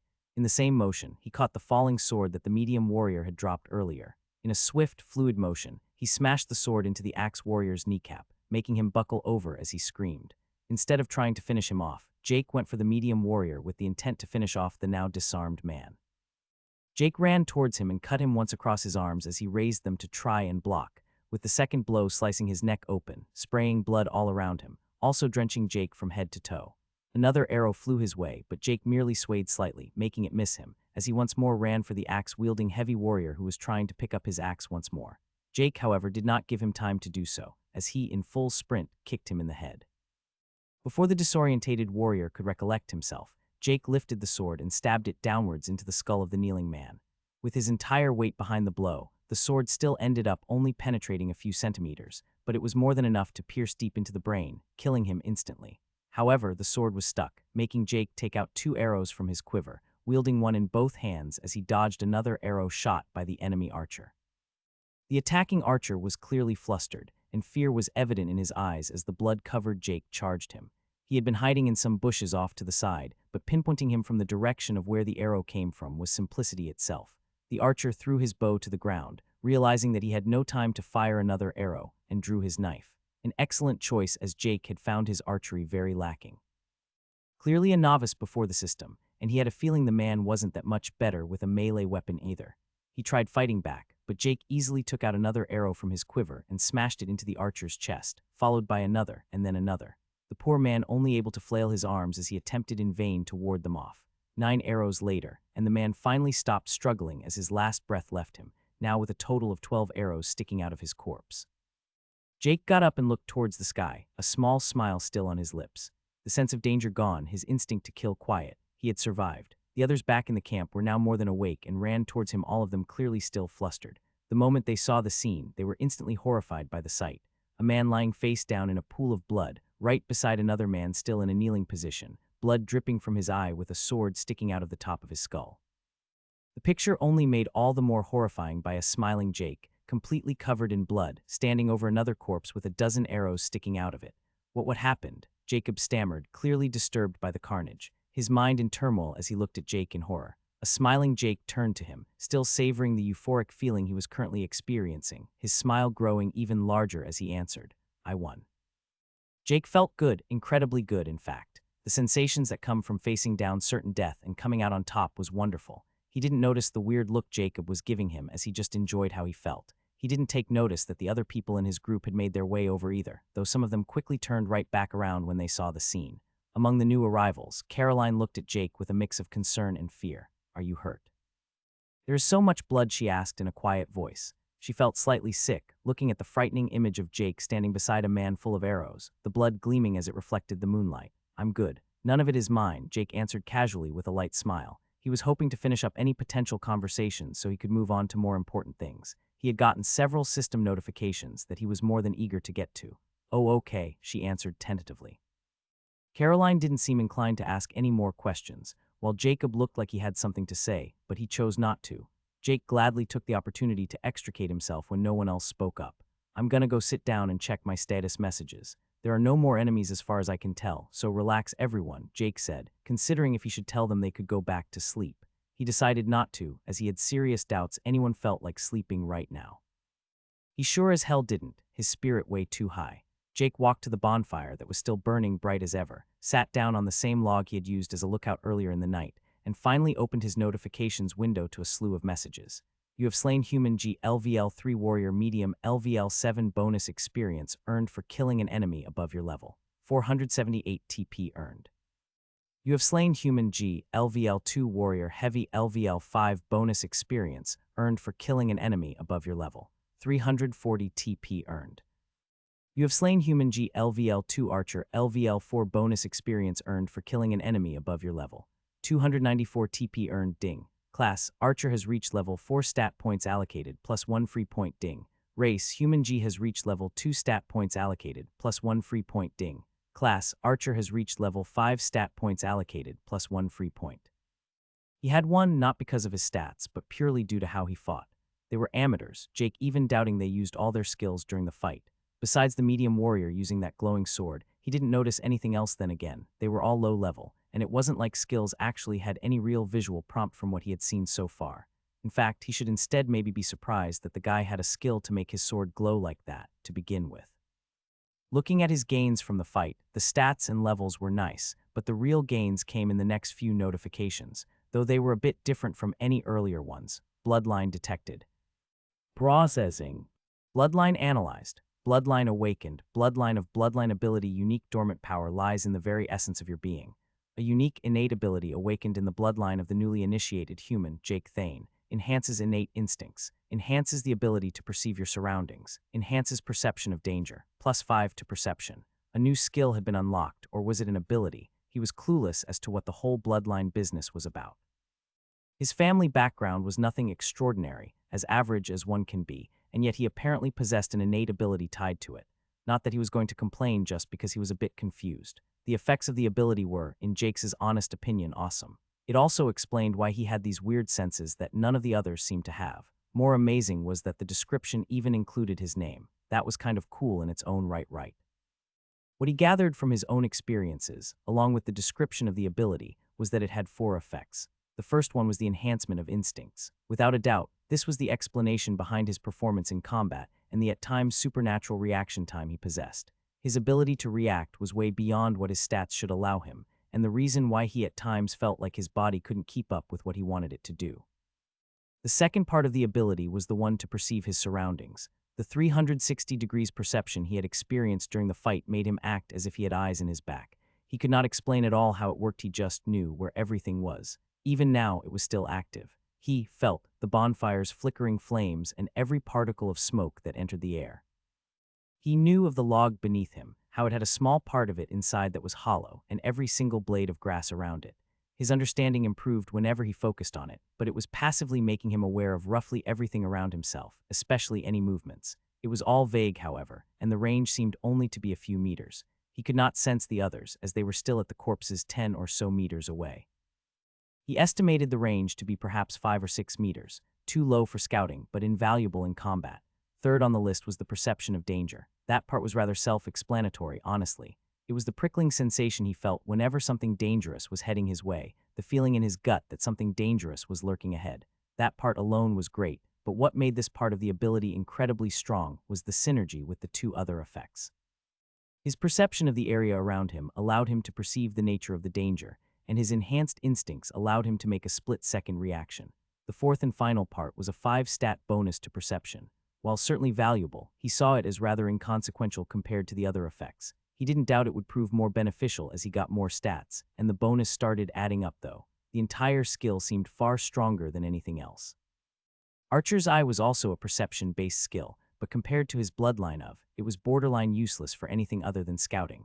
Even with the ability itself being so awesome, it didn't come alone, bringing even more benefits. Title earned, Bloodline Patriarch. Unlock a unique bloodline ability. The power found in the origin of your records are yours, and yours alone to wield and pass down throughout the multiverse. May your bloodline prevail. Plus 15 vitality, plus 10 to vitality.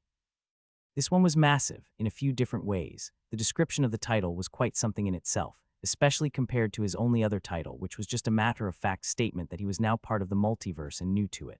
This one instead talked about something called records, whatever the hell that was. Even the name of the title felt quite a bit more impactful. Bloodline Patriarch. It was indicating that he was the forefather of the bloodline, and that it was his alone.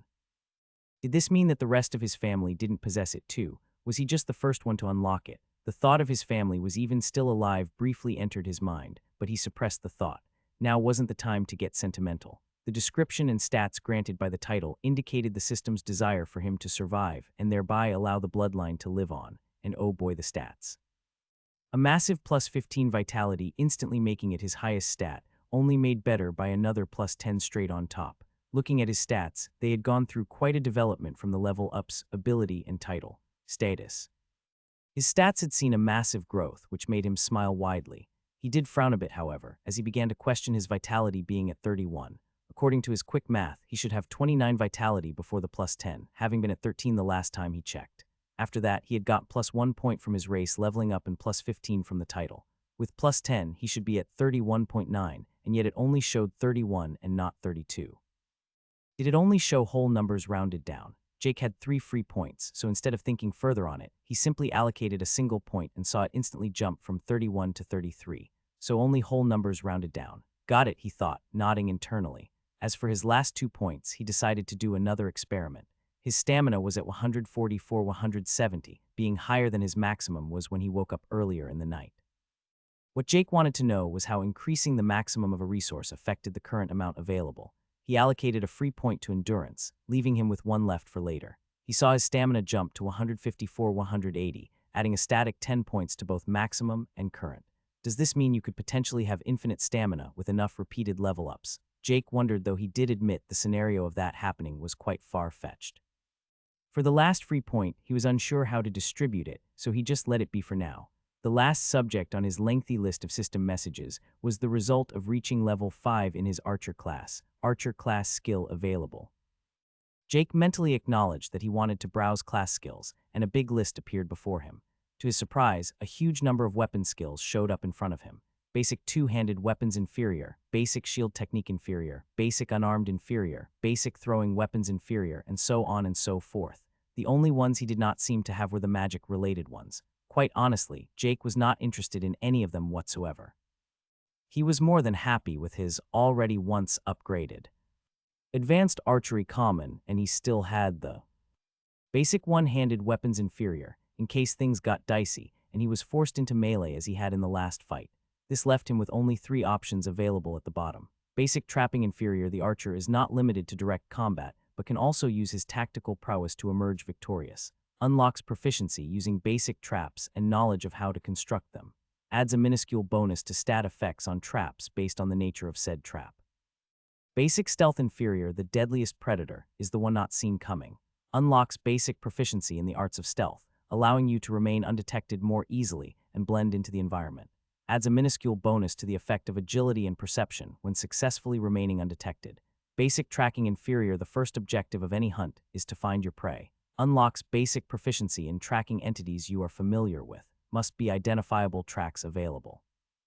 Adds a minuscule bonus to the effect of perception when tracking. All of them were just more basic proficiency skills. Thinking back to the 2 melee ambushers earlier, both were over level 5 in their classes.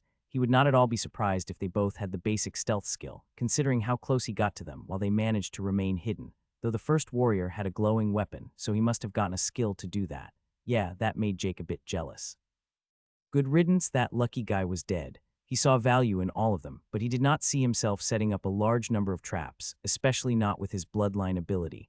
He very much wanted the tracking skill, and he did consider taking it to track down where the 3 attackers came from, but ultimately he decided on basic stealth inferior. He could imagine the synergy with his bloodline ability, allowing him to attack his foes before they would ever get a chance to strike back.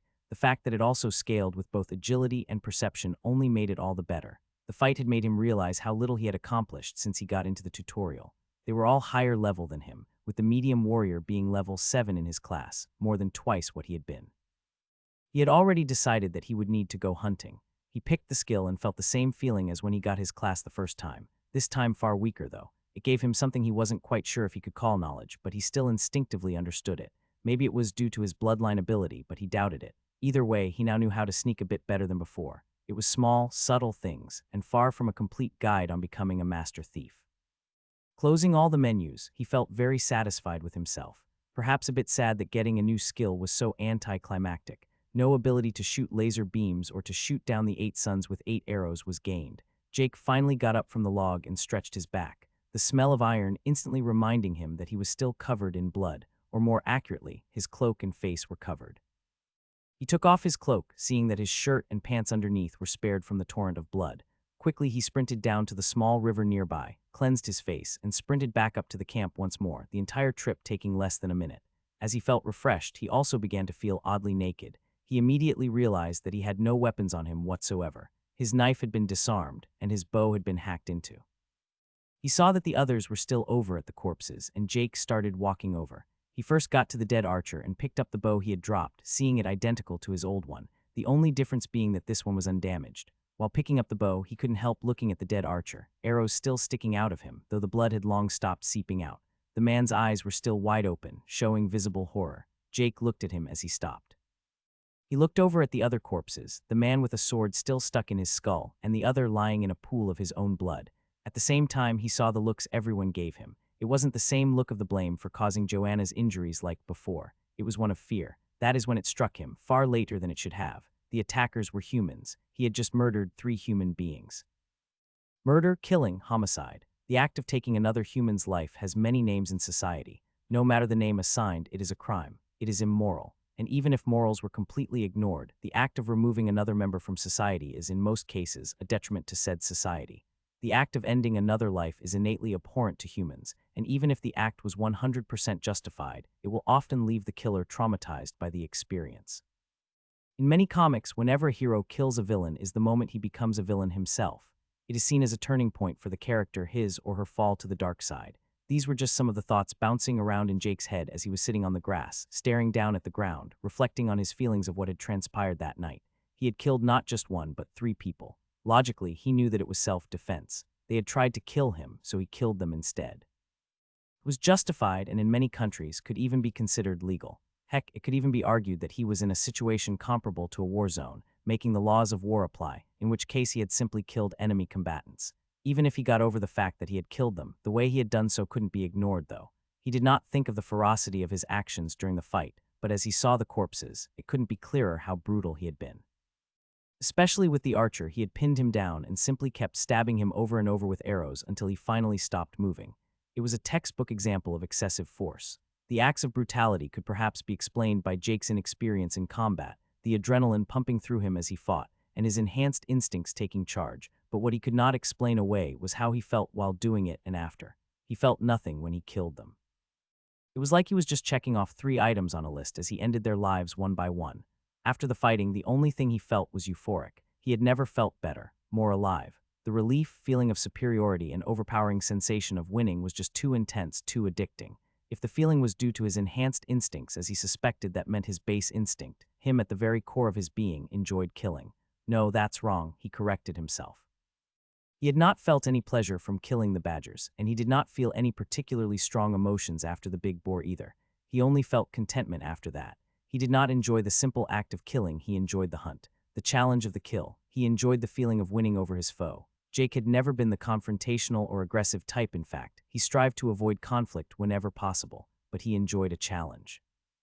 He enjoyed pushing himself to his limits and try to improve, to throw his entire being into something and strive for the top. It was why he had managed to get so good at archery. It was how he had managed to graduate as one of the best in his class. Not because he was particularly smart, he just liked to see the number on his test score go up, so he slaved away to make it happen.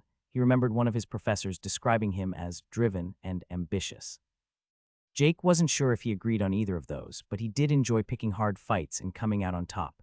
What people misunderstood, though, was that it wasn't because of the reward from the challenge. He did it for the challenge itself. The outcome wasn't necessarily relevant. That is how he felt about the fight that had ultimately resulted in the death of 3 human beings, too. He felt like the outcome, their deaths, was ultimately irrelevant.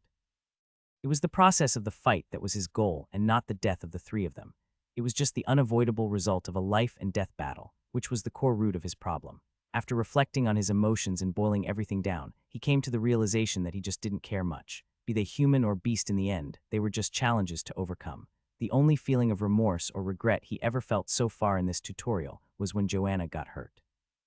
Even then, Jake knew that he thought it was her own fault more so than his. A part of him hated feeling that, but when he thought the scenario over, he just couldn't find anyone else to blame but her.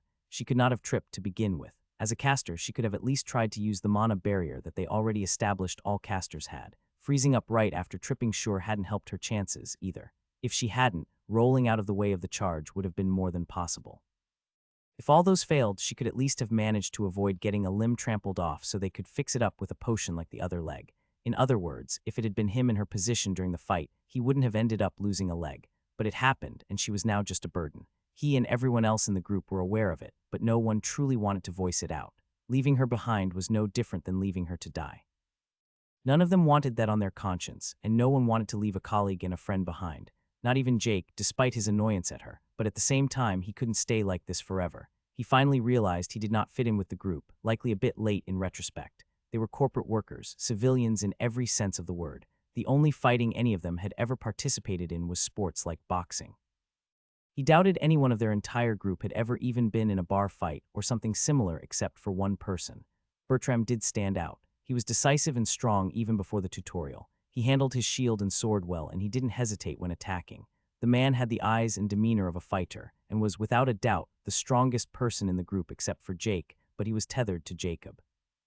Comparing their ragtag group of office workers to the ones he had killed was night and day. While still amateurs with their weapons, the ambushers that attacked him were far from new to fighting. They had a plan of attack, a damn good one in his opinion, and they had the guts to fight. They had the courage to take on the lookout of a group of 10 with only 3 people. Their hope had likely been to kill him quickly before he even had time to wake up the others. Then proceed to wipe out their entire camp before they could muster a counterattack. Their levels also spoke to their proficiency. They had either dared to hunt down beasts or other humans to get their level, meaning they had fought most of the time since entering the tutorial. They were just unlucky to encounter Jake as the lookout. If it had been anyone else, the chances are that the majority of their group would be dead now. Comparing those 3 to his own party just felt sad. They would likely have lost several people, if not been wiped out completely, facing that big boar if Jake had not been there. Maybe they would even have suffered injuries from the first group of badgers. They were weak, not just in fighting strength but also resolve. He realized that this line of thought was a spiraling black hole of negativity, but he had to acknowledge it. If his instinct, his natural disposition, was to enjoy hunting and overcoming challenges, then he could only see himself driven completely mad by suppressing those desires. He finally looked up from the grass, having found a semblance of resolve. He would hunt and he would grow stronger. The others were still talking over at the 2 warriors' corpses, and Jake could hear their discussions, which seemed to mainly revolve around who the attackers were, where they came from, and if there were more of them. Jake looked at them. They were his friends, his colleagues, and looking at Caroline, his crush. He wanted them to live from the bottom of his heart. In order to make that happen, he needed power. He had won today, but would he win tomorrow? What if there had been more attackers? What if they had been higher level, or he had made a mistake? His bloodline ability was far from flawless. It did not grant him omniscience, but merely faster and more appropriate reactions during combat. Take the medium warrior's attack where his blade was coated in the red gleam. His instinct had no warning of it, and he ended up disarmed and nearly dead. The strike hadn't been a danger to him directly as it hadn't aimed at his body, only his knife. It was an attack to disarm him, and his natural instincts couldn't recognize a complex attack like that. He also needed to think more while fighting and merge instinct and logic. With his resolve steeled, he walked over to the rest of the group, save for Lena, who was still beside Joanna. "Jake, can you tell us what happened?" Jacob asked as he saw him walking over. Everyone seemed to avoid looking at the corpses, which was perfectly understandable. It was equally understandable that they avoided looking at the killer too. "Yeah, I was keeping watch when I heard." He explained exactly what had happened, and he saw the concern on Jacob's face as he described the ambush. The concern only seemed to grow into confusion as he described how he had turned the situation around. "But why would they attack us without reason?" Caroline asked. "Experience, equipment, and tutorial points," Jake answered promptly. He then went on to explain the points he had gotten along with the levels. He purposefully left out the whole bloodline thing, though. The fact that one of the assailants had been level 7 came as a big shock to them, as the strongest of them, Bertram, was still only level 2 in his class after the boar kill. But to just murder someone, Caroline mumbled as she instantly gave Jake a mixed look. "It was self-defense, Caroline. We have no choice but to defend ourselves," Jacob said, coming to Jake's defense. "He may have saved us all. Please don't blame him for that. We may need to reconsider our strategy for..." As the others kept talking, mainly filled with concern for the future, Jake went over and picked up the knife he had dropped when the medium warrior attacked him with glowy weapon skill. As he picked it up, he also finally solved the mystery of what had been thrown at him when they first jumped him. He saw a dead badger, with the arrow he had shot stuck in it. It was dead before he even hit it, with what looked like a long sword cut across its stomach, something he presumed was the cause of its death to begin with. He doubted he would get tricked like that again with his new sphere of perception, which is the name he settled on for his new spherical vision. Tuning back into the ongoing conversation of his colleagues, he wasn't exactly pleased.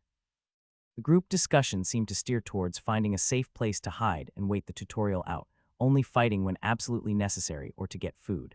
As Jake listened, he started getting more and more pissed off. Was he really the only one who had any grasp of the situation they were in? He finally snapped as he started speaking in a voice far louder than any one of them was used to, using enough curse words that HR would need to be called. Wake the fuck up, people. This entire fucking tutorial is focused on killing, and it is called a bloody tutorial. As in training, what do you people think it's a tutorial for? A nice corporate office job, or I don't know, maybe somewhere even more fucked up than this place. What do you guys think is more probable? The world has changed, and you all need to get your asses moving and adapt if you want to survive. Jake got winded towards the end, everyone just staring at him with wide eyes. He was perfectly aware that the outburst was entirely out of character. He just had enough. He had resolved himself that he wanted them to live, that he wanted them to make it through this tutorial in one piece, and they wanted to hide in a hole in the ground for over 2 months. A single person who had fought just a little during the tutorial would be able to wipe them out easily in just a few days if they didn't gain any strength. A random beast could come upon them and kill them too. Jake did not like to have the thought, but he was confident that the current him could take down all of them single-handedly in an ambush, just picking them off one by one with arrows from a distance. What do you suggest we do? Bertram stepped up and asked. Bertram had been the bravest and most competent by far in the group, not including Jake. He had walked in front, and he had even selected a class during the introduction that allowed him to defend others. The tone in his voice was not one of anger or confrontation, but genuine.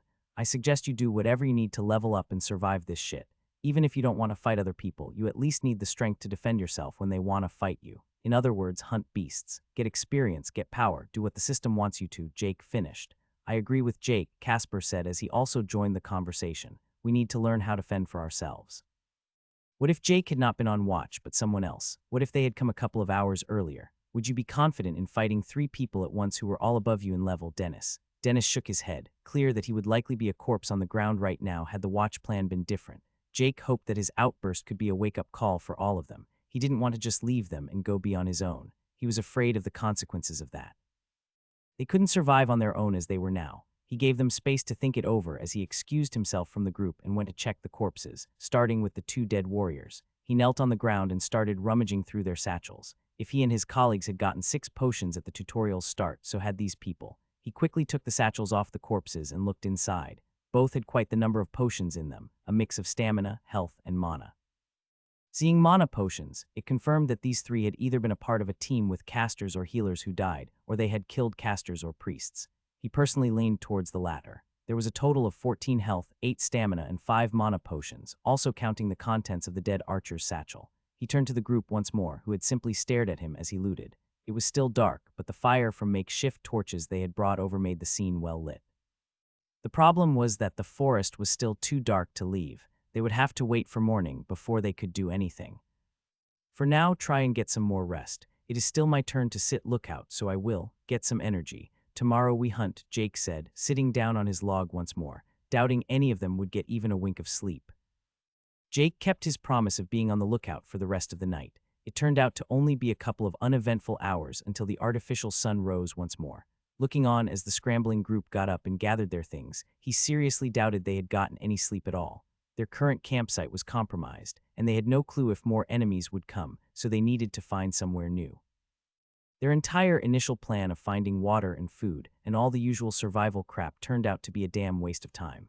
While they still needed food and water, they needed levels far more, so sitting in one spot was just stupid. They got packed up, and Jake was surprised to see even Joanne up and about with a makeshift wooden leg. It was essentially just a big stick of wood bound to her thigh and what was left of her leg. It looked uncomfortable and certainly not fit for any big movements, but he saw determination and grit to keep going on her face. Jake felt respect for the woman as she refused help and they started walking. They started moving further away from the huge wall in the distance. Jake had a theory based on where the pillars had been and the wall only being visible behind them, that this entire place had a spherical design. The fake celestial bodies also indicated a dome shape. Moving inwards toward the center of the dome would hopefully allow them to find more beasts. They had been very sparse in the outer area, after all. It took little time before they came across another group of beasts. This time it was a group of deer-like creatures, the very same that the badgers had been eating on the first day. There were 7 of them total, and after using Identify, he found them to be between level 2 and 4, with the biggest among them at level 5. Jake decided not to interfere, first of all, because he was not sure how much experience killing lower-leveled enemies would give, and because the entire purpose of this exercise was for everyone to build fighting experience. They started once more laying a long, elaborate plan, but Jake shut them down real hard and told them to get their shit together and move. They had 3 casters and an archer, plenty of ranged firepower to take down some of them before the fight would even truly begin. Jake had given them all the potions he had looted the day before, so they were more than covered in that department. He did keep the stamina potions, though, as they were rather unnecessary for his colleagues at this point, and Jake had a theory he wanted to test out, something for a more opportune time. The fight went rather easy, as Jake had predicted. Bertram easily tanked the biggest deer and even an additional one, while Theodore, Jacob, and Dennis took on one each. The final 2 deer-like things had already been killed or disabled by the initial barrage, making the fight effectively 5 versus 9, with Jake not participating.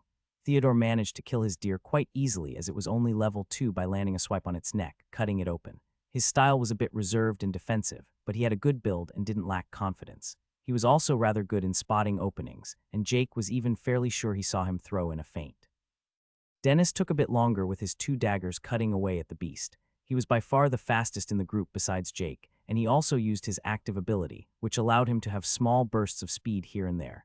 He did hesitate a bit and clearly didn't like fighting, but he got the job done nevertheless. In Jake's honest opinion, Jacob was the worst combatant in their group by quite a margin. He panicked nearly instantly when the beast got close and just swung his sword back and forth. The casters did decently, Joanna having the worst accuracy, which Jake could honestly not blame her for considering her circumstances. Ahmed was by far the best, having quite the accuracy and aiming for vital spots, with Lena falling somewhere in between. Caroline had little to do during the actual fight, as her healing skill was touch-based, but she was fast to call out potential dangers and even went and healed Jacob mid-combat at one point.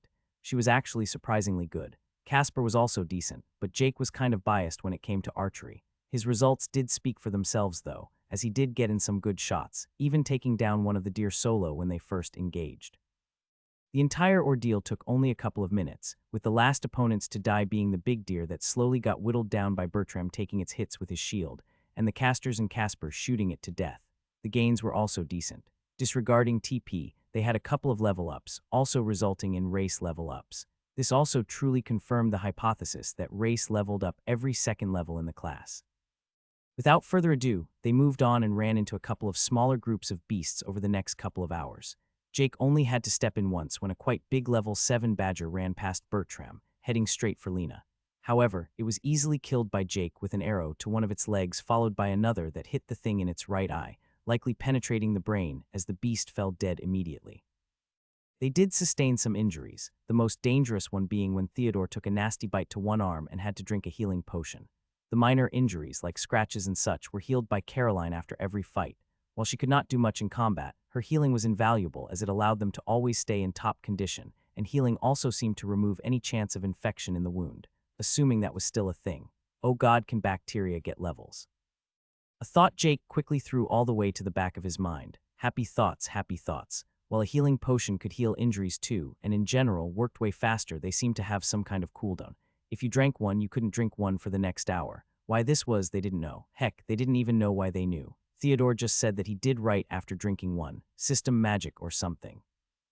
They did not know if there were adverse effects from drinking another, or if it just wouldn't work, and quite frankly, no one wanted to test it out either. After another rather tough fight and a round of healing, everyone was getting tired as they had also passed their 4th hour since they set off in the morning. The last group they killed was a small group of the deer things again, so they decided to make camp and roast the things over a fire. They also found another small stream nearby, allowing everyone to rehydrate. Jake purposefully did not eat or drink anything during this time. He wanted to test exactly how the health and stamina resources worked and their relation to daily necessities. He wanted to see if potions, primarily stamina potions, could counteract the need for sleep and sustenance. but that was for a time where he felt any actual hunger or need to sleep.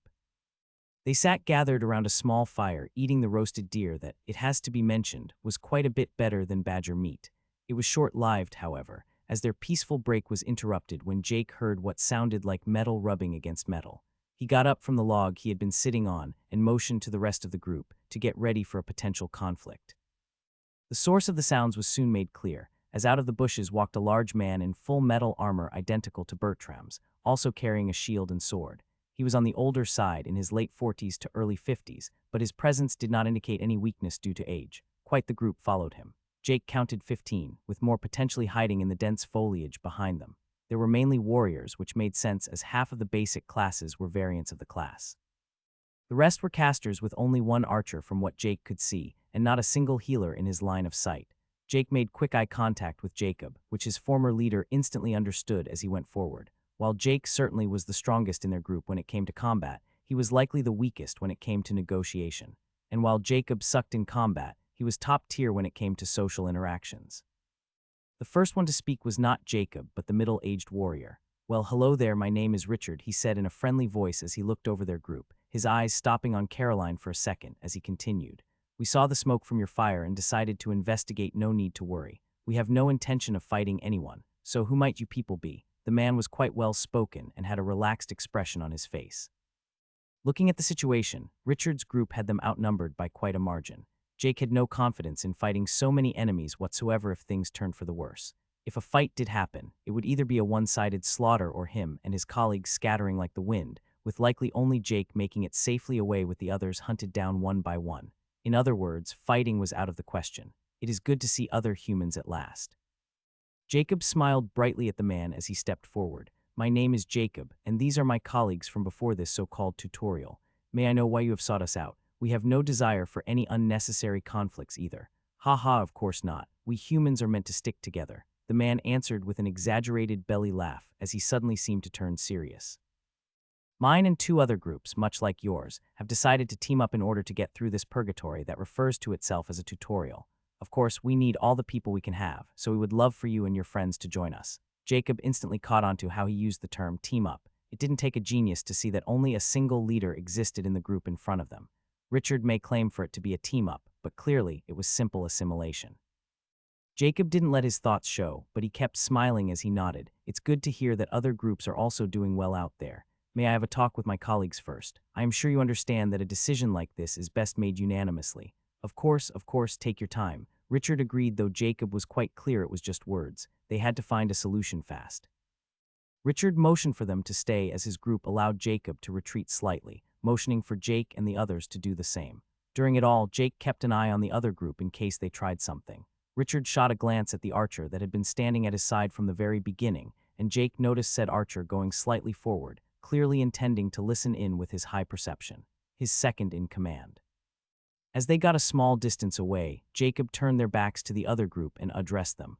"What do you guys think of them? A bigger group would be safer, and I think that their offer is..." He kept talking positively of the offer as he looked around and saw that Jake had knelt down and written some words on the ground with his fingers. "They listen. Bad feeling. Careful."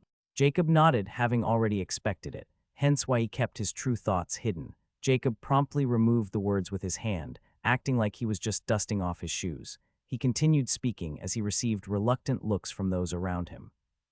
"But we are familiar with each other, and we seem to function well as a team. There are also certain drawbacks to big groups, such as a higher need for food, and it may end up provoking some of the stronger beasts or something like that." The others had also seen Jake's scribbles and nodded along to what Jacob said. None of them liked it, and they got a bad vibe from Richard and his group. Jake saw the other archer out of the corner of his eyes, subtly shaking his head at the middle-aged warrior who frowned at the seemingly unexpected response. But he quickly wiped the frown off his face as he put on another smile and approached their group once more. "I understand if you are reluctant, but working together is in the best interest of everyone here." "It certainly is, but..." At this point, Richard directly turned to Caroline, who stood at the back, and interrupted Jacob. "Young lady, you would not happen to be a healer, would you? It would be greatly appreciated if you came with us." Caroline looked shocked and confused, but didn't manage to say anything before Richard turned back to Jacob and the rest of them. "Your colleagues don't have to come, you know. They can, but you could also go with us alone, safety in numbers and all that." I can promise you an appropriate position in our group, and that we will do anything we can to keep you safe. There will, of course, also be levels aplenty. If you just come with us, I am sure we can solve this amicably. Even Jake, with his horrendous social skills, could interpret the undertone in that one. The mood of the conversation shifted, and the smile on Jacob's face was gone. Jake was also working in overdrive, analyzing the situation. Should he take them by surprise and shoot the man? Even if he tried, he had no confidence in landing the shot. And even if it did hit and somehow managed to kill him, chances are it would end badly if the other side retaliated, or more accurately, when they retaliated, as he seriously doubted they would just take getting their leader killed lying down. Caroline was also looking incredibly nervous at this point, hiding a bit behind Bertram, who had a stoic look on his face. The situation was tense, to say the least. She did not look at all like she wanted to respond positively to his invitation. Richard looked on as he flashed a light smile, but his eyes were still rather cold. The ones behind him also seemed to have tensed up too and had their hands close to their weapons. He finally started talking again, breaking the silence before they reached a breaking point. I'm just going to be honest with you all. Healers are scarce in this place. We had one, but he died within an hour of entering the tutorial. 3 groups, 30 people, and only one fucking healer, he said as he spat on the ground, clearly frustrated. So, young lady, I am serious when I say that you would be treated well. We need you far more than you need us. He turned back to Jacob again, continuing. You agreed that we humans are meant to stick together, right? We have no healer. We have only a handful of healing potions. There are no medical supplies, no hospital, no doctors, no nothing. Does she not have a responsibility to help her fellow man? I want to solve this peacefully with everyone walking away happy, but I don't exactly have a choice here. We need a healer, one way or another. We only need the healer. The rest of you are free to choose what you want to do. Just know that her joining us is non-negotiable. Not having a healer is just too risky in this place, and I have already lost too many good men and women unnecessarily. If you and your colleagues join us, you will be treated like everyone else. We will make hunting parties based on optimal setups, with the healer joining my own party naturally. I can even promise that if you don't wish to fight, we offer protection as long as you contribute in other ways. Just think it over carefully. Richard seemed to be done talking as he gave them space once more. He had thrown the ball in their court, and now the question was just what to do. They could try and run, but they were clearly outnumbered and their levels too low. Jake had a feeling that the majority of the opposing party was at level 5 or above. He said they had run out of healing potions, which indicated that they had done plenty of fighting. Fighting is off the list. The second option was to join them. Jake did not like that option at all. He got a bad feeling from them. He did not doubt that Caroline would remain unharmed, but what about the rest of them? Would they be used as meat shields or what? They would clearly not allow them to act autonomously in fear of them leaving with Caroline. The third option was just to hand her over. They would likely let them go, as while humans were worth hunting, they were far more dangerous than beasts in most cases. Additionally, they would have to try and not antagonize Caroline more than necessary. Jake doubted anyone would want a healer who wanted nothing more than to kill the people she healed, or worse, refused to heal at all. Needless to say, Jake was not a fan of just handing her over. One reason was that they would end up with the same issue that Richard's group currently had. He was hesitant to voice his thoughts when Theodore started talking. Maybe we should just go with them. Imagine not having access to any kind of healing or medicine in this shithole. It would make even the best desperate. We don't even know them. Why are we taking an antagonistic position? Looking around at the others, quite a few of them nodded, while others stayed silent. Jake could easily see Richard smiling in the other group, clearly approving of the direction their conversation was currently taking. Theodore did have a good point, though they were clearly desperate. Who were they to reject helping the other group? Without a healer or health potions, a single bite or claw wound could become infected and fester, making even small scratches and injuries fatal. Jake also thought back to his own objective. He had decided that he wanted to try and help his colleagues learn how to fend for themselves. If they joined a larger group, they would be significantly safer from the beasts. According to Richard, Caroline, one of the few people Jake actually cared about, would be safe for sure. He did not doubt the middle-aged man when he guaranteed that he would do anything to protect her, who would be stupid enough to piss off or kill a walking hospital in a forest filled with dangers. Jake, however, was not at all open to her going alone. It would leave the other 8 without a healer. He also had serious doubts that Caroline would ever agree to leave them behind, especially not Jacob. As the discussion continued, Richard and his crew patiently waited as the decision to join was slowly reached. But there were still reservations. How would they be treated? Would they be considered outsiders? What reason would Richard have to keep them around after already getting his hands on Caroline? The predominant fear being that they would be treated more like hostages than members. Jake had said nothing so far. He had kept silent, listening and taking in the conversation. Richard seemed not to care what they thought as long as they joined. No, Jake needed insurance. He needed something that would keep them safe and treated well. He He had no intention of joining either way. He had decided to go his own way last night already. He needed strength and he needed power, and he did need power. He could feel himself becoming restless from not progressing. It would be foolish not to grasp an opportunity to rise above what he currently was. More importantly, he also wanted to. He wanted to hunt, fight, and encounter challenges, and he would not be able to do that if he stayed with any group. Jake thought of his desire to hunt. He thought back to right after he had killed the 3 attackers the day before, and the feeling of accomplishment and fulfillment, the feeling of power. Basking in the feeling, he channeled his bloodline, as a faux smile of never-ending confidence appeared on his lips. "Richard, is it? What's your level?" he asked in a calm voice. Richard looked over at them, truly noticing Jake for the first time. A young, inconspicuous man completely covered in the cloak given out to all archers. He found nothing remarkable until he looked at the man's face. His eyes were practically glowing, and he had a confident smile on his face, with a trace of excitement hidden deep beneath.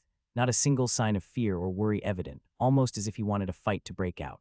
"I'm level 9 in my class, and we have a couple of others in our group at level 7 and above," Richard answered truthfully, not being afraid of sharing it. The ones before him were clearly office workers or something similar before this tutorial. The only odd one out was the archer, who gave him a bit of a different feeling.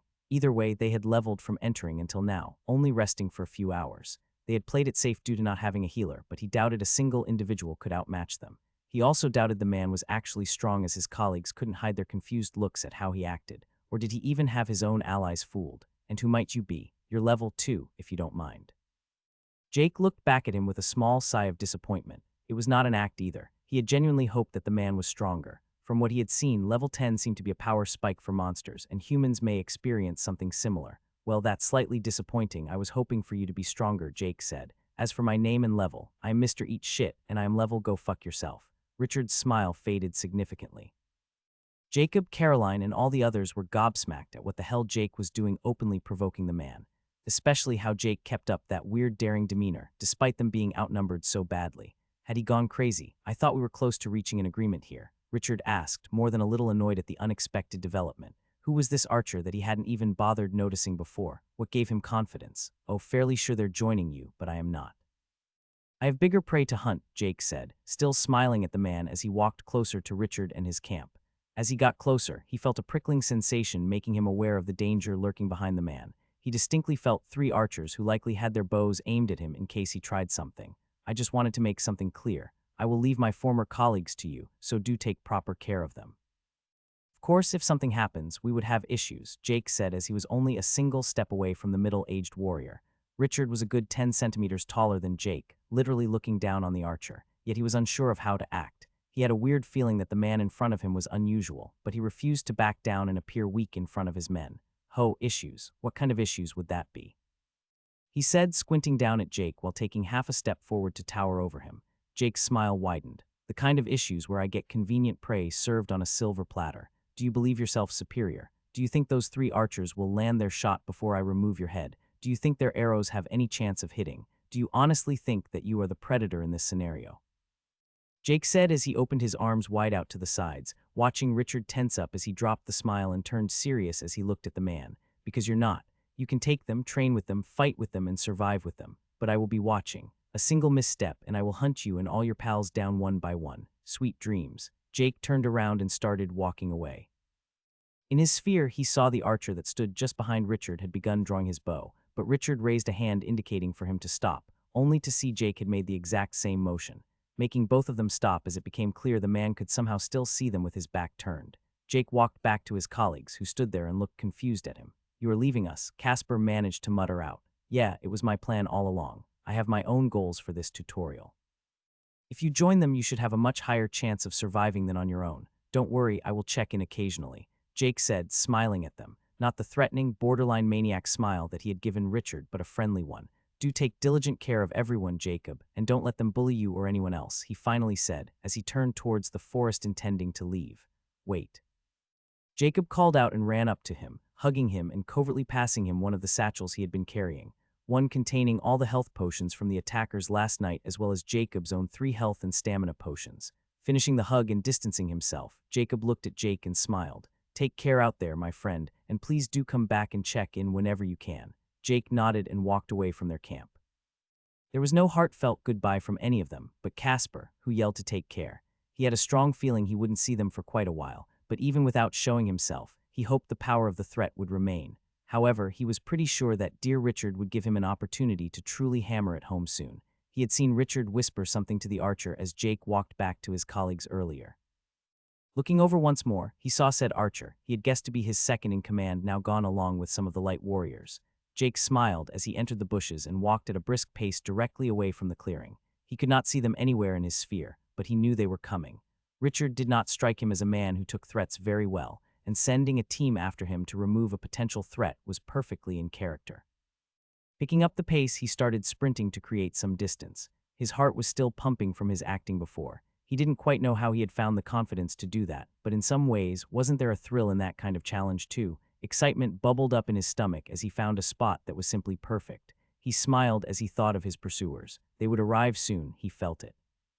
He started retracing his steps for 10 or so meters by stepping in his old footsteps as he got close to a tree. He had purposely walked close to it on his way here for this purpose, after all. Moving in accordance with his basic stealth skill, he felt it activate as he quickly climbed the tree, finding a good hiding spot among the leaves. Soon they would be upon him, and he was ready for them. All thoughts of how they were human beings, not even entering his mind for a second. Today they were simply prey. They seemed to have misunderstood something, he thought as he waited. I am the one hunting them. How troublesome, he thought as he pursued the archer on Richard's orders. Nicholas, an archer himself, was silently running through the forest with 6 of his companions. 4 archers and 3 light warriors made up the hunting party. In his opinion, it was total overkill to send 7 men for a single archer from some corporate office. Seriously, what the fuck was up with that guy, spewing off some cliché bullshit to look like a badass? He had to hold himself back from cringing during the entire thing and barely managed not just to shoot him in the back as he walked off. Sadly, Richard didn't want to spoil the relationship with their new healer. While the guy did do some weird stuff, it was nothing to make Nicholas wary of him. It was totally unnecessary to send so many, but Richard was nothing if not thorough. Ultimately, he did, of course, understand why Richard sent people after him. Either he was for real and a serious threat, or he was a lunatic, in which case he would be a chaotic threat. In both cases, the issue was best nipped in the bud. Nicholas himself had been one of the people who entered the tutorial with Richard, and he worked for the man before the initiation. Richard ran a private security firm and had employees contracted in several offices in their city of operation. Nicholas was just another faceless employee, but his track record had earned him some amount of trust, which had netted him the right-hand man's position in this tutorial. Finding a healer was fortunate. Having none was quite honestly hell, especially for the warriors who often got minor injuries, being forced to be in melee and all that.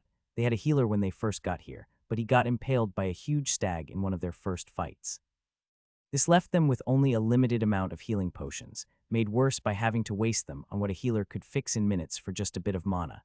Even luckier was that the healer was a part of a team of laymen who were clearly inexperienced when it came to battle, and yet he had been asked by his boss to pursue some archer with a big mouth who decided to play cool. He did not buy the guy's bullshit at all.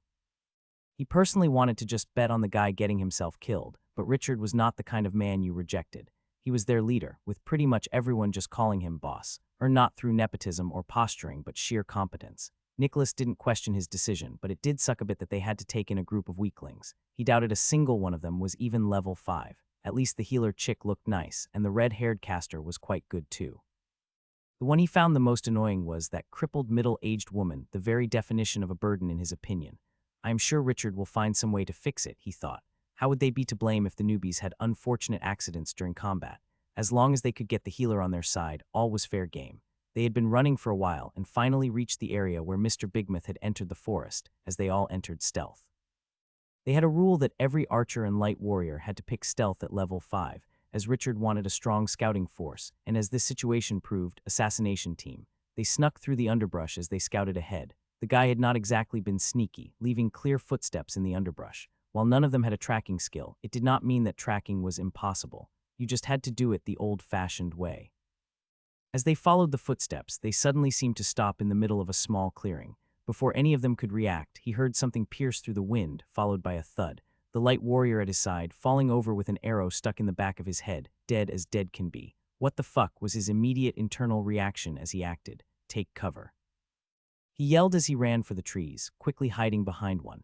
Peeking back into the clearing, he saw 2 corpses, one of the archers now also dead, shot during their retreat. What the fuck is going on? He activated Archer's eye and started looking up at the trees. He had a feeling their attacker was up in one of those, and it didn't take long before he spotted the enemy. It was another archer based on the fact that another arrow flew out from a tree crown. Nicholas knocked an arrow and went out from behind the tree, firing where the arrow had come from. He got no feedback from his shot as he quickly backed behind the tree once more. He peeked around it once more, his high perception and skill both working on overdrive. Before he found anything, he heard another scream sound out. He charged over to where the scream came from, dashing between trees. Arriving at the location, he saw a wounded archer with an arrow in his chest, and luckily, he was still alive. Nicholas quickly ripped the arrow out and took out his last health potion, making the man drink it. The wound visibly healed, and the now healing archer opened his mouth. "I got a shot in," he barely managed to say, still heaving for breath as his lungs healed. "In the stomach, I think." The man fell, still out of breath, while the potion did its magic. Nicholas left the man to lick his wounds as he heard more yelling from his comrades all around him.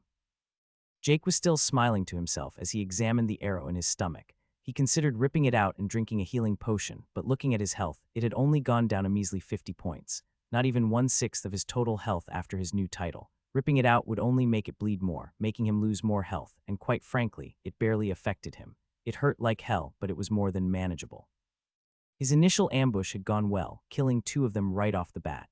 He also felt the sensation of level ups, but he decided to ignore the system messages for now. It wasn't the time to get distracted. However, the third target he had gone for had been prepared and had been outside his sphere when they spotted each other, resulting in them both landing an arrow on the other. Jake narrowly missed the man's heart, but still landed a fatal blow. If the man did not have any healing potions, he would bleed out in minutes, or drown in his own blood as it filled up his lungs. Jake wasn't a doctor, but he was pretty sure it would be one or the other. From the bush he was now hiding in, he focused on his sphere as he moved out, sneaking in between trees. He saw a lone light warrior hidden behind a tree in his sphere, the tree itself posing no obstacle to his perception ability. His initial plan had worked out perfectly, baiting all of them into the middle of a small clearing, and then attack, making them split to all sides. Divide and conquer and all that. Jake threw a small rock to the left of the warrior as he approached from the right. The man turned instantly towards the sound, and Jake promptly charged forth, sliding up behind him, putting his left hand across the man's mouth, and using his right to slit his throat. The man managed to yank his dagger behind in an awkward last-ditch effort, hitting Jake in his left shoulder. The man went limp with Jake holding him until he got the notification. When it came, he let the corpse go as he looked at the knife wound on his left shoulder. It hurt, but it barely did any damage, and he could still easily use it. 3, maybe 4 down. At least 3 to go, including the archer leading them. He had seen the archer in charge of their little assassination troop. He was fast, faster than Jake, indicating that he had a higher level. And not by a little either, Jake estimating the man to be at least level 7 or 8.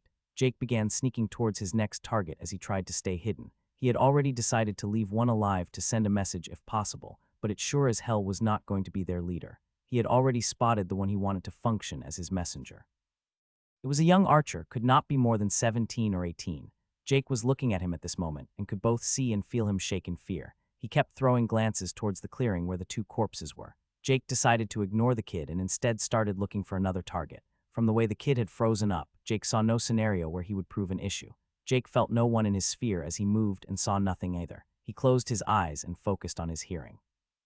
At first, he heard nothing but the ambient sound of the wind and the occasional beast or bird, until he picked up another, more relevant sound-labored breathing. He silently snuck towards the sound of the breathing, and soon the last light warrior appeared in his sphere. Unlike the others, this one had decided to cover himself in leaves and parts of the underbrush, practically invisible in combination with the basic stealth skill as he lay prone on the ground. Jake doubted he would even be able to spot him using Archer's eye. Luckily, Jake did not need his eyes to see him. The man was hidden well if you looked at him, but with an omnidirectional sphere, what he was doing barely counted as hiding. Jake decided to get a vertical advantage and climbed a tree to ensure his attack would prove lethal. From up there, he had a clear shot right at the man.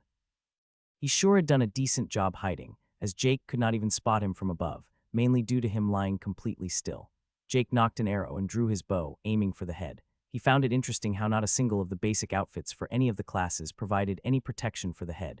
Even the heavy warriors didn't have a helmet, despite their otherwise full armor. The only thing remotely close was the hoods on the cloaks that casters, healers, and archers had. But that did not exactly provide a lot of protection against an arrow to the head. The only true protection seemed to be provided by the toughness stat, maybe vitality, and perhaps endurance to some extent. He did not know exactly, but he did remember the light warrior class not offering any stat points to toughness and only one to vitality. In other words, their level advantage meant little to nothing if hit, except for maybe 1 or 2 levels in race. Which was exactly what led to the hidden warrior dying without even knowing how.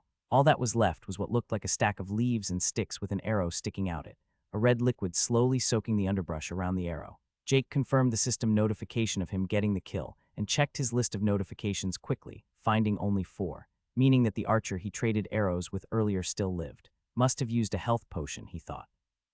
He decided to go finish off the archer, doubting he had gotten far. While a healing potion did renew the lost health points instantly, it still took a bit of time for the body to fully mend, and judging from where he had hit the arrow, the guy was hopefully still down for the count. Jake climbed down from the tree and snuck towards where he had fought the archer. He still had to be careful with the leader of the hit squad on the loose. The guy had decent skill judging from his fast reactions to the initial ambush, and his accuracy was quite decent judging his return shot. He quickly found the archer who had done nothing more than drag himself to the other side of the tree Jake had left him at. He was still heaving for breath, as his lungs had just finished healing, and was not in any condition to put up a proper fight. While it was not exactly exciting prey, an enemy is an enemy. The archer had covered his body and face with his cloak and made sure that blood was clearly visible as he tried to sit completely still, likely hoping to fool Jake into believing he was already dead. Jake was off to the side of the man, still sneaking as he drew his bow. The man had his vision blocked by his hood, completely unaware as death approached. Jake aimed and fired the arrow. The moment he released the arrow, his danger sense went ballistic, and he barely managed to move a bit to the side as an arrow entered his sphere and struck him in the back. A wave of immense pain struck him, making him grit his teeth, barely managing to stumble behind a nearby tree, narrowly dodging yet another arrow. He slumped down behind the tree and quickly ripped out the arrow still in his stomach and the one in his back. The one in the stomach was narrow, only penetrating muscle mostly, but the one in the back had hit something important. He quickly drank a healing potion and felt a cold sensation spread throughout his body. The potion itself was tasteless like water, not that he had any time to think about flavors at the moment. He couldn't help but smile to himself despite the pain as he confirmed the kill notification for the already wounded archer. Afterward, he quickly opened his status page and threw all his free points into perception. He didn't even have time to look at his stats before his danger sense acted up again, as he had to slide around the tree, avoiding another arrow. His smile grew wider as he got to temporary safety once more. The archer was outside his sphere, despite it becoming slightly stronger from the increased perception given during his level ups and the allocated free points. Whoever this leader was, he wasn't an amateur. He knew his way around a bow, and unlike many others, he didn't hesitate. Jake felt the excitement practically boil in his stomach as he felt his wounds heal. Finally, he had found a worthwhile opponent. His terrible taunt and equally terrible acting had been 100% worth it. Nicholas did feel slightly regretful sacrificing his comrade in order to get the drop on the archer, not because his former ally died, but because Nicholas had failed in killing the enemy. After he had given the wounded archer a healing potion, he decided to hide in a tree 20 or so meters away, with a clear line of sight to the wounded man. In other words, he had set up his ally as bait. The enemy archer seemed to have a perception skill of some kind or something that achieved a similar effect. A way of locating nearby individuals at the minimum. He first thought it was perhaps the basic tracking skill, but he had also seen the archer use basic stealth, which would either mean that the man had unlocked 2 skills, hence being above level 10, or had some other means he was unaware of. Ultimately, it did not matter. What mattered was killing the bastard, and his trap had worked like a charm until the very last moment. As he timed his shot with the enemy archers, the man reacted as if he had eyes in his back, and managed to slightly swerve to the side, lessening the damage from the shot significantly. Nicholas cursed to himself as he shot another arrow, but once more the man stumbled to the side, dodging without even turning around. Before he could fire another shot, the guy had already fled to safety behind a tree. He jumped down from the tree he had been in and started running to the side while still keeping a good distance. He spotted the archer once more and quickly shot another arrow, but once more he managed to slip around the tree. What followed was a cat and mouse game, where Nicholas kept shooting arrows whenever he saw the other archer as he slowly got closer. Based on the movements of the other archer, he must have consumed a health potion, putting Nicholas on a timer before he would be back in top condition. The entire thing was frustrating and only got worse as the other archer started returning fire. Neither of them seemed inclined to enter melee range, and with a good 20 meters still between them, they entered a standstill. Jake felt quite a bit better after avoiding a couple more arrows, and he even started shooting back. His life was in danger at every moment, and he had a couple of close shaves, the other archer being both faster and stronger than him. He was enjoying every moment of it. They both dodged and weaved in between trees, firing arrows back and forth, neither finding any luck. Jake was absolutely fine with this stalemate, as he started to feel better and better, his high vitality helping to heal his internal injuries. Despite a healing potion's magical effect of restoring health points, it did not instantly fix the body. That was all up to the person's vitality, a stat that Jake had no lack of due to his bloodline patriarch title. As they shot at each other, they ended up slowly moving closer together. The initial 20 meters became 15 and then only 10. With less than 20 arrows remaining, the other archer finally entered Jake's sphere of perception, making the physical barriers between them far less relevant as he no longer needed to rely purely on sight. The forest was quite a sight at this moment, with tens of trees having arrows stuck in them. Some were low on the trunk, while others were closer to their tops as the two archers periodically climbed them in order to get any advantage. Jake could feel the other archer becoming more and more frustrated throughout the fight, and when he entered his sphere, Jake finally confirmed the big frown on the man's face. Jake smiled to himself as he called out, "This is fun, right? What the fuck do you want?" The other archer yelled back, "A name I would prefer." "Name's Jake," he replied, "and why would I care about that?" The other man once more yelled, clearly not enjoying their exchange whatsoever. Jake saw that the man was spending his time conjuring more arrows, not that he had much to say as Jake was doing exactly the same. The other archer, however, was down to only 11 arrows, with Jake still having 19. Based on the other archer's skill level, he had likely counted them and knew he was at a disadvantage, leading him to endure the conversation to buy time. It would be a shame to just end up as another random notification of experience and tutorial points gained, wouldn't it? Jake replied honestly. The other man had skill to be sure. Despite his clear frustration with the situation, he still kept his cool, had a methodical approach, never losing control of his emotions enough to hamper his performance. This would not be Jake's last fight with life and death on the line against a strong enemy, but he wanted to know the name of his first, at least.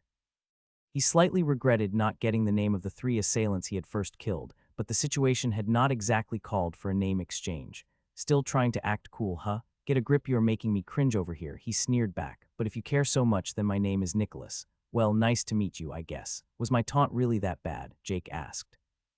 He had tried to make himself seem like a total badass, but thinking back it came off more as him acting like a 15-year-old's version of a badass. "Cringeworthy enough to make me want to get rid of you even without Richard ordering it." "Seriously, what the fuck was that?" Nicholas asked, counting his stock of arrows. 18. "Seriously that bad? I guess I should apologize," Jake answered questionably, more than a little embarrassed. "Never going to do anything like that again. Ever." "Still going to kill you," Nicholas answered, as he saw that he was now up to 24 arrows. "You fucked up really bad, you know, making an enemy out of us. Do you really think your friends will be safe after I kill you and return to tell how full of shit you were?" "Okay, I guess this means talk is over," Jake muttered as much to himself as Nicholas. The conversation at this point would lead nowhere, but Jake was happy enough that he got a name to call his opponent. Jake exited from behind the tree and jumped to the side, shooting another arrow at Nicholas, who managed to dodge it quite easily. The purpose of the shot had only been to interrupt his conjuration of arrows. The game of shooting back and forth resumed, but Nicholas quickly noticed his disadvantage at the closer range, as the other archer seemed to always know what he was planning, despite having no line of sight. They were close enough that they ended up grazing each other here and there, but nothing even close to lethal. Nicholas briefly considered running away but decided against it. He would be far more exposed trying to run, and even if he did manage to get away, it would achieve very little. An enemy archer of considerable skill would still be out there, and the next time he could easily get the drop on him or one of his allies, much like how they had gotten ambushed today. And all of that was ignoring Richard's reaction to finding out that he had gotten his entire squad killed by a single man. He at least assumed they were all dead at this point, as none had shown up despite the lengthy battle. Nicholas, instead of running away or getting more distance, decided to close the gap. As a part of his job before the initiation, he had training in hand-to-hand, and his skills with a knife were not to be scoffed at. While he had limited experience with a bow before the tutorial, the system had even given him a rank upgrade to his one-handed weapon skill once. He had picked Archer because he believed a ranged weapon would be superior to a melee one, despite Light Warrior perhaps suiting him better in retrospect. He ran back and forth between the trees, and while the distance was only reduced by inches at a time as they kept shooting back and forth, he did make constant advances towards his opponent. Jake, on the other hand, was fine with the other archer deciding to get closer. While he most certainly preferred ranged combat, he was not afraid to meet the enemy in melee, not because he had any confidence in his abilities with a melee weapon, but because he unconditionally trusted his instincts at this point. They were not perfect, and he had taken several wounds during the fight, but it was nevertheless extremely reliable. He suddenly got an idea as something appeared in his sphere while dodging yet another arrow. He kept dodging towards a certain tree while returning fire at opportune times. Finally, he got to the particular tree he had been aiming for, having increased the distance to a good 8 to 10 meters once more. He dodged behind the tree he had been running towards, as Nicholas followed close behind. It was at this tree that Jake had killed the wounded archer at the beginning of the battle. During the course of combat, they had moved around so much that they eventually switched locations from where they had started, as they both circled the forest from tree to tree. This meant that Nicholas could not see the dead archer from where he was now hiding. Jake, on the other hand, standing behind the tree, right next to the fresh corpse. Jake once more smirked as he hoisted up the dead archer, leaning him against the tree in preparation. He then got out from behind the tree, firing yet another arrow. Jake purposefully stayed around this tree, as Nicholas finally got within a couple of meters. Nicholas charged for Jake as he circled the tree where the archer was hiding. As he got around it, he instantly saw a person coming towards him, and with no hesitation, he stabbed for the throat. He smiled as he felt his knife sink into flesh as he looked at the face of his opponent, hoping to see the look of terror in his face. What instead met him was the dead eyes of the comrade he had sacrificed earlier. Before he could process what had happened, a knife came out from behind the corpse, penetrating deep into his chest. With a cough of blood, he fell backward, the knife being ripped out in the process. A warm feeling spread from his chest as blood poured out. He knew his heart had been hit and that he was done for as blood filled his mouth. Jake looked down at the archer who was collapsed on the soft underbrush of the forest, his eyes still open as he struggled in vain. His vitality still kept him from an otherwise instant kill before the system, as his health points were fast depleted. "Good fight," Jake stated solemnly. "Fuck," why Nicholas tried to say as he coughed up more blood, not even attempting to speak again before the final vestige of life left him. Jake sighed as he got the notification confirming the kill. He went forward and closed the man's, no, Nicholas's eyes. At one point, he had considered cutting off the head of this leader to send a message to Richard that his threat was serious, but he could not bring himself to defile the corpse of someone who had given him the best fight of his life. It would also be just a bit too cliché. Jake instead decided to bury his fallen opponent's corpse, but first, he had some unfinished business with the last member of the hunting party. He walked towards where the archer had been frozen in fear and found him still in the same place, clearly attempting to hide. He had no respect for this young man, only pity. He was barely an adult, if one at all, and he had been thrown into this messed-up tutorial with beasts, monsters, and people out to kill him. People like Jake. The kid's attempt to hide was rendered rather pointless by his constant shivering, making it easy to find him even without his sphere. The kid had his dagger in his hand, hidden under the cloak, but he had either lost or thrown away his bow at some point. As Jake got closer, the archer started shaking even more and finally summoned the courage to look up, only to see Jake in a blood-red cloak that used to be brown at some point. Before the kid managed to scream, Jake ran forward and easily disarmed him by giving him a solid punch in the gut, making him kneel over, his knife dropping to the ground. "Your pals are dead, kid. Return to Richard and say that Nicholas fought well, and do remind him that I was serious when I told him that I would kill him if he does anything to my friends. Oh, and say that he is free to send more people after me. I enjoyed it," Jake said as he looked at the kid, who was clearly thinking that he was going to die. The kid looked up with terror and hesitated at Jake's words. The man in front of him was, in his eyes, a monster in human skin. Out of nowhere, 2 of his friends had died, and as he was getting his bearings, he heard screams all around him as everyone panicked. He had frozen up, not daring to move as he feared yet another arrow would come out of nowhere and end his life without him even knowing how. He instead hoped, no begged, that the others would win and come get him. But now everyone was dead, including the seemingly invincible Nicholas, who even the super scary Richard respected as his equal. Worse yet, now this monster was standing right in front of him. "Hello?" Jake wondered aloud as the kid still just stood there shivering. Hadn't he heard him? The kid quickly tensed up before he quickly started running haphazardly, nearly falling over during his first couple of steps until he got his bearings and started sprinting. Jake was a bit confused for a moment, but just shook his head as he looked at the kid running. It looked more than a little silly as the kid bumped into several trees on the way, running like the devil was chasing him. When the archer left his line of sight, Jake finally slumped down to the ground, tired as hell. Turns out that fighting someone to the death for the better part of an hour was exhausting. As Jake was relaxing, he reflected on how weird stamina was. He was not tired per se, as he did not feel like taking a nap and his muscles did not ache or anything like that. He had not felt even a second of exhaustion during the fight itself, and yet the second the battle was done, he felt drained. It was likely just mental exhaustion over physical exhaustion now that he was thinking about it. There was no stat for that, or does willpower help with that? Naturally, he didn't know, so he could only guess, but since he hadn't really felt less mentally taxed even with the stat increases, he felt like it didn't. It did kind of make sense that it was tiring to focus on interpreting the feelings from his sphere of perception all the time while also being under constant pressure.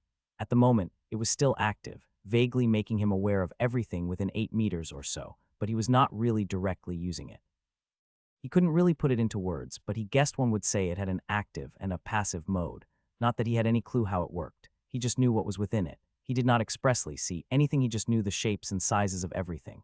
It would take a lot of experimentation to truly figure it out if it was even possible ever to do so, and for some reason, Jake doubted he would get any answers from just sitting there. Instead, he decided to go through his system notifications and level ups. And boy, were there notifications. You have slain human G LVL 3 Warrior Light LVL 6 bonus experience earned for killing an enemy above your level. 365 TP earned. You have slain human G LVL 2 Archer LVL 5 experience earned. 243 TP earned. You have slain human G LVL 3 Warrior Light LVL 7 bonus experience earned for killing an enemy above your level.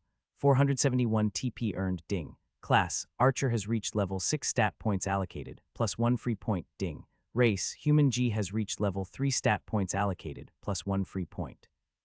You have slain Human G LVL 3 Warrior Light LVL 6 experience earned. 394 TP earned.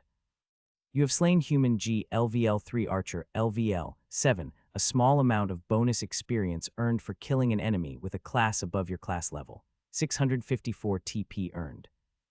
You have slain Human G LVL 4 Archer LVL 9 bonus experience earned for killing an enemy above your level.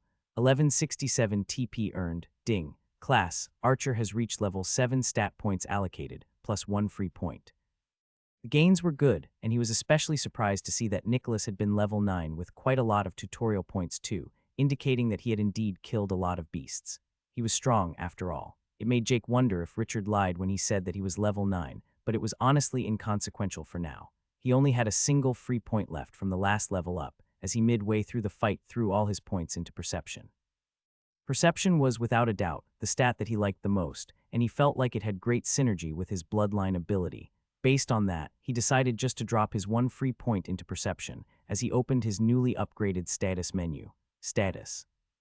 Once more, he confirmed the weirdness of the endurance stat. Due to the level ups, his maximum stamina had increased by 40, making his current also increase by 40, which ultimately led to him having more stamina than when he began the fight. He also decided to check the tutorial panel now that he was fiddling with menus. Tutorial panel. Duration, 63 days, 22,739. Total survivors remaining, 987 1,200. TP collected, 4629. So many people have died, and not even the first day has passed, he thought. 213 people dead, more than 1/6 of the total amount of those who had entered the tutorial. Not that Jake helped that statistic in any way, being personally responsible for 9 of those deaths. He had no clue if his TP was a lot or little, but according to the rules, he got half the TP of people he killed, so he assumed it had to be a lot. If Nicholas gave him 1167, he would have had double that at 2334, which was still only a bit over half of what he currently had. Not that he had any idea what those damn points could be used for quite yet. His amount of points was rather respectable, though, as Nicholas had been level 9, while Jake was only level 7. But it did kind of make sense, as he took the accumulated points of people who had killed plenty of enemies to get to their levels. He also had no clue exactly how much TP different enemies gave. He had gotten over 300 from the level 10 boar, and that had been a shared kill. For the badgers, he got 4 points from the level 3 ones and 8 from the level 4 one.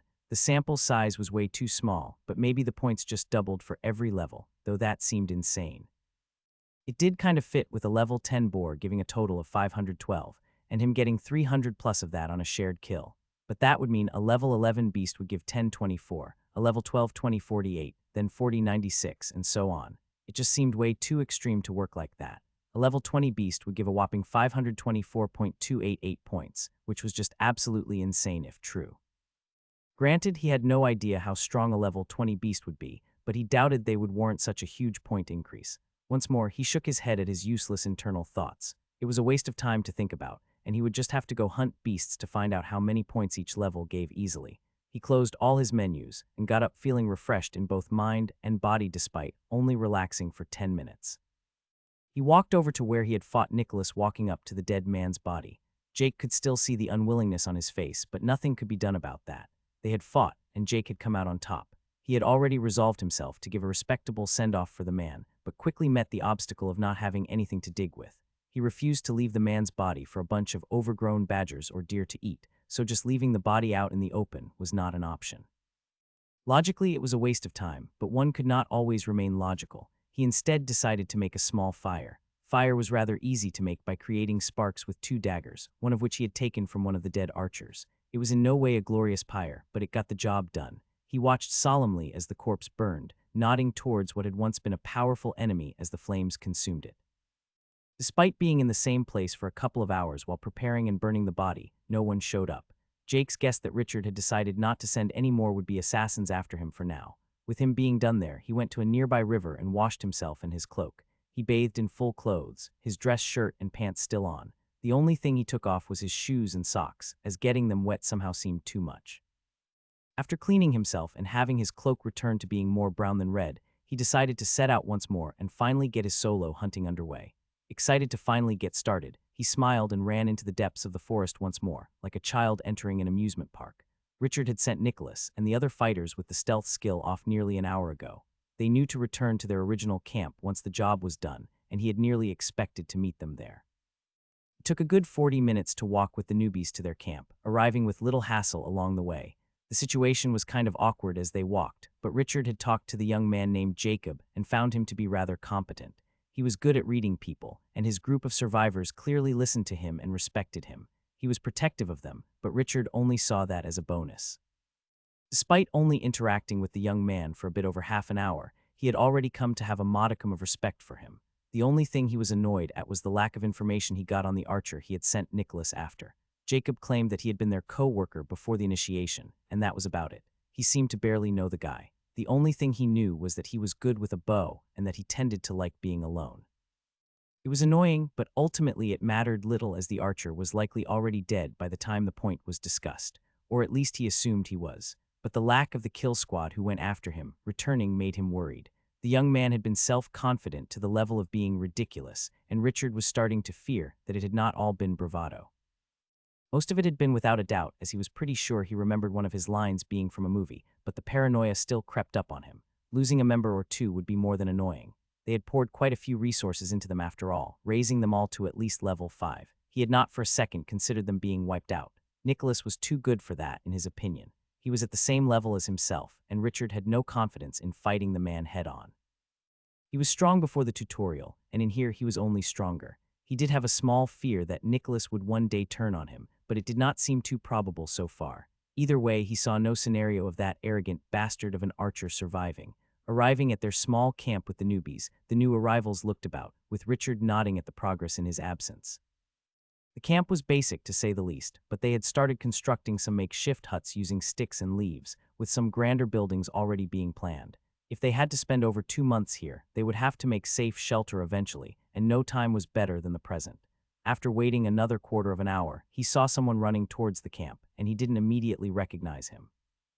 A haggard teenager with cuts and bruises all over stumbled out the trees, making him get a better look. At first, Richard was happy as he recognized him as one of Nicholas' men, but soon frowned as he noticed him being alone. Getting a closer look, he saw the pure terror still present on the face of the youth. Richard instantly turned serious as several questions quickly popped up in his head. Could they have met a dangerous beast out there? Another group? Where was Nicholas?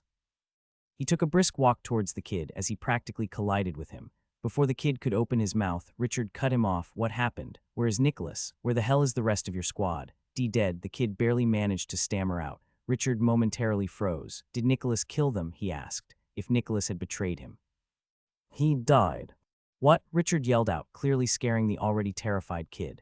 The kid barely managed to explain in bits and pieces how they had gotten into a fight and killed off, but Richard interrupted him. If he killed everyone, Richard yelled, taking a deep breath as he looked down on the kid, then why the fuck are you alive? At this point, the other people in the camp had noticed the commotion, including Jacob, who decided to get a bit closer and listen in. He knew that Richard had sent people after Jake and had hoped that his friend could somehow get away. It was an open secret that no one talked about, but it sounded like it had gone quite different than he had hoped. He was honestly unsure whether he should be happy or not that his friend had killed a bunch of people. The young archer was nearly pissing himself at this point. He gritted his teeth and explained what had happened in more detail. How they had been ambushed and 2 people died as all they could do was try and get to cover. He told everything he knew, leaving out only the fact that he had hidden cowardly for the entire thing. He left me alive because he wanted me to deliver a message, the archer said. He told me that Nicholas fought well and that he was serious about what he said earlier. The teenager left out the last part of sending more people. He was scared that it would only make Richard madder and that he would actually do it. If that happened, the teenager was sure that he would also be forced to go. Despite leaving out the last part, Richard was still fuming. He was red in his face, but at the same time very hesitant about what exactly to do. He looked at the kid, who in turn looked like he was contemplating if he should say something. "What else? Spit it out," he said, staring angrily. Bossy was not normal. He enjoyed it, smiled while covered in blood, a monster. Richard was taken aback.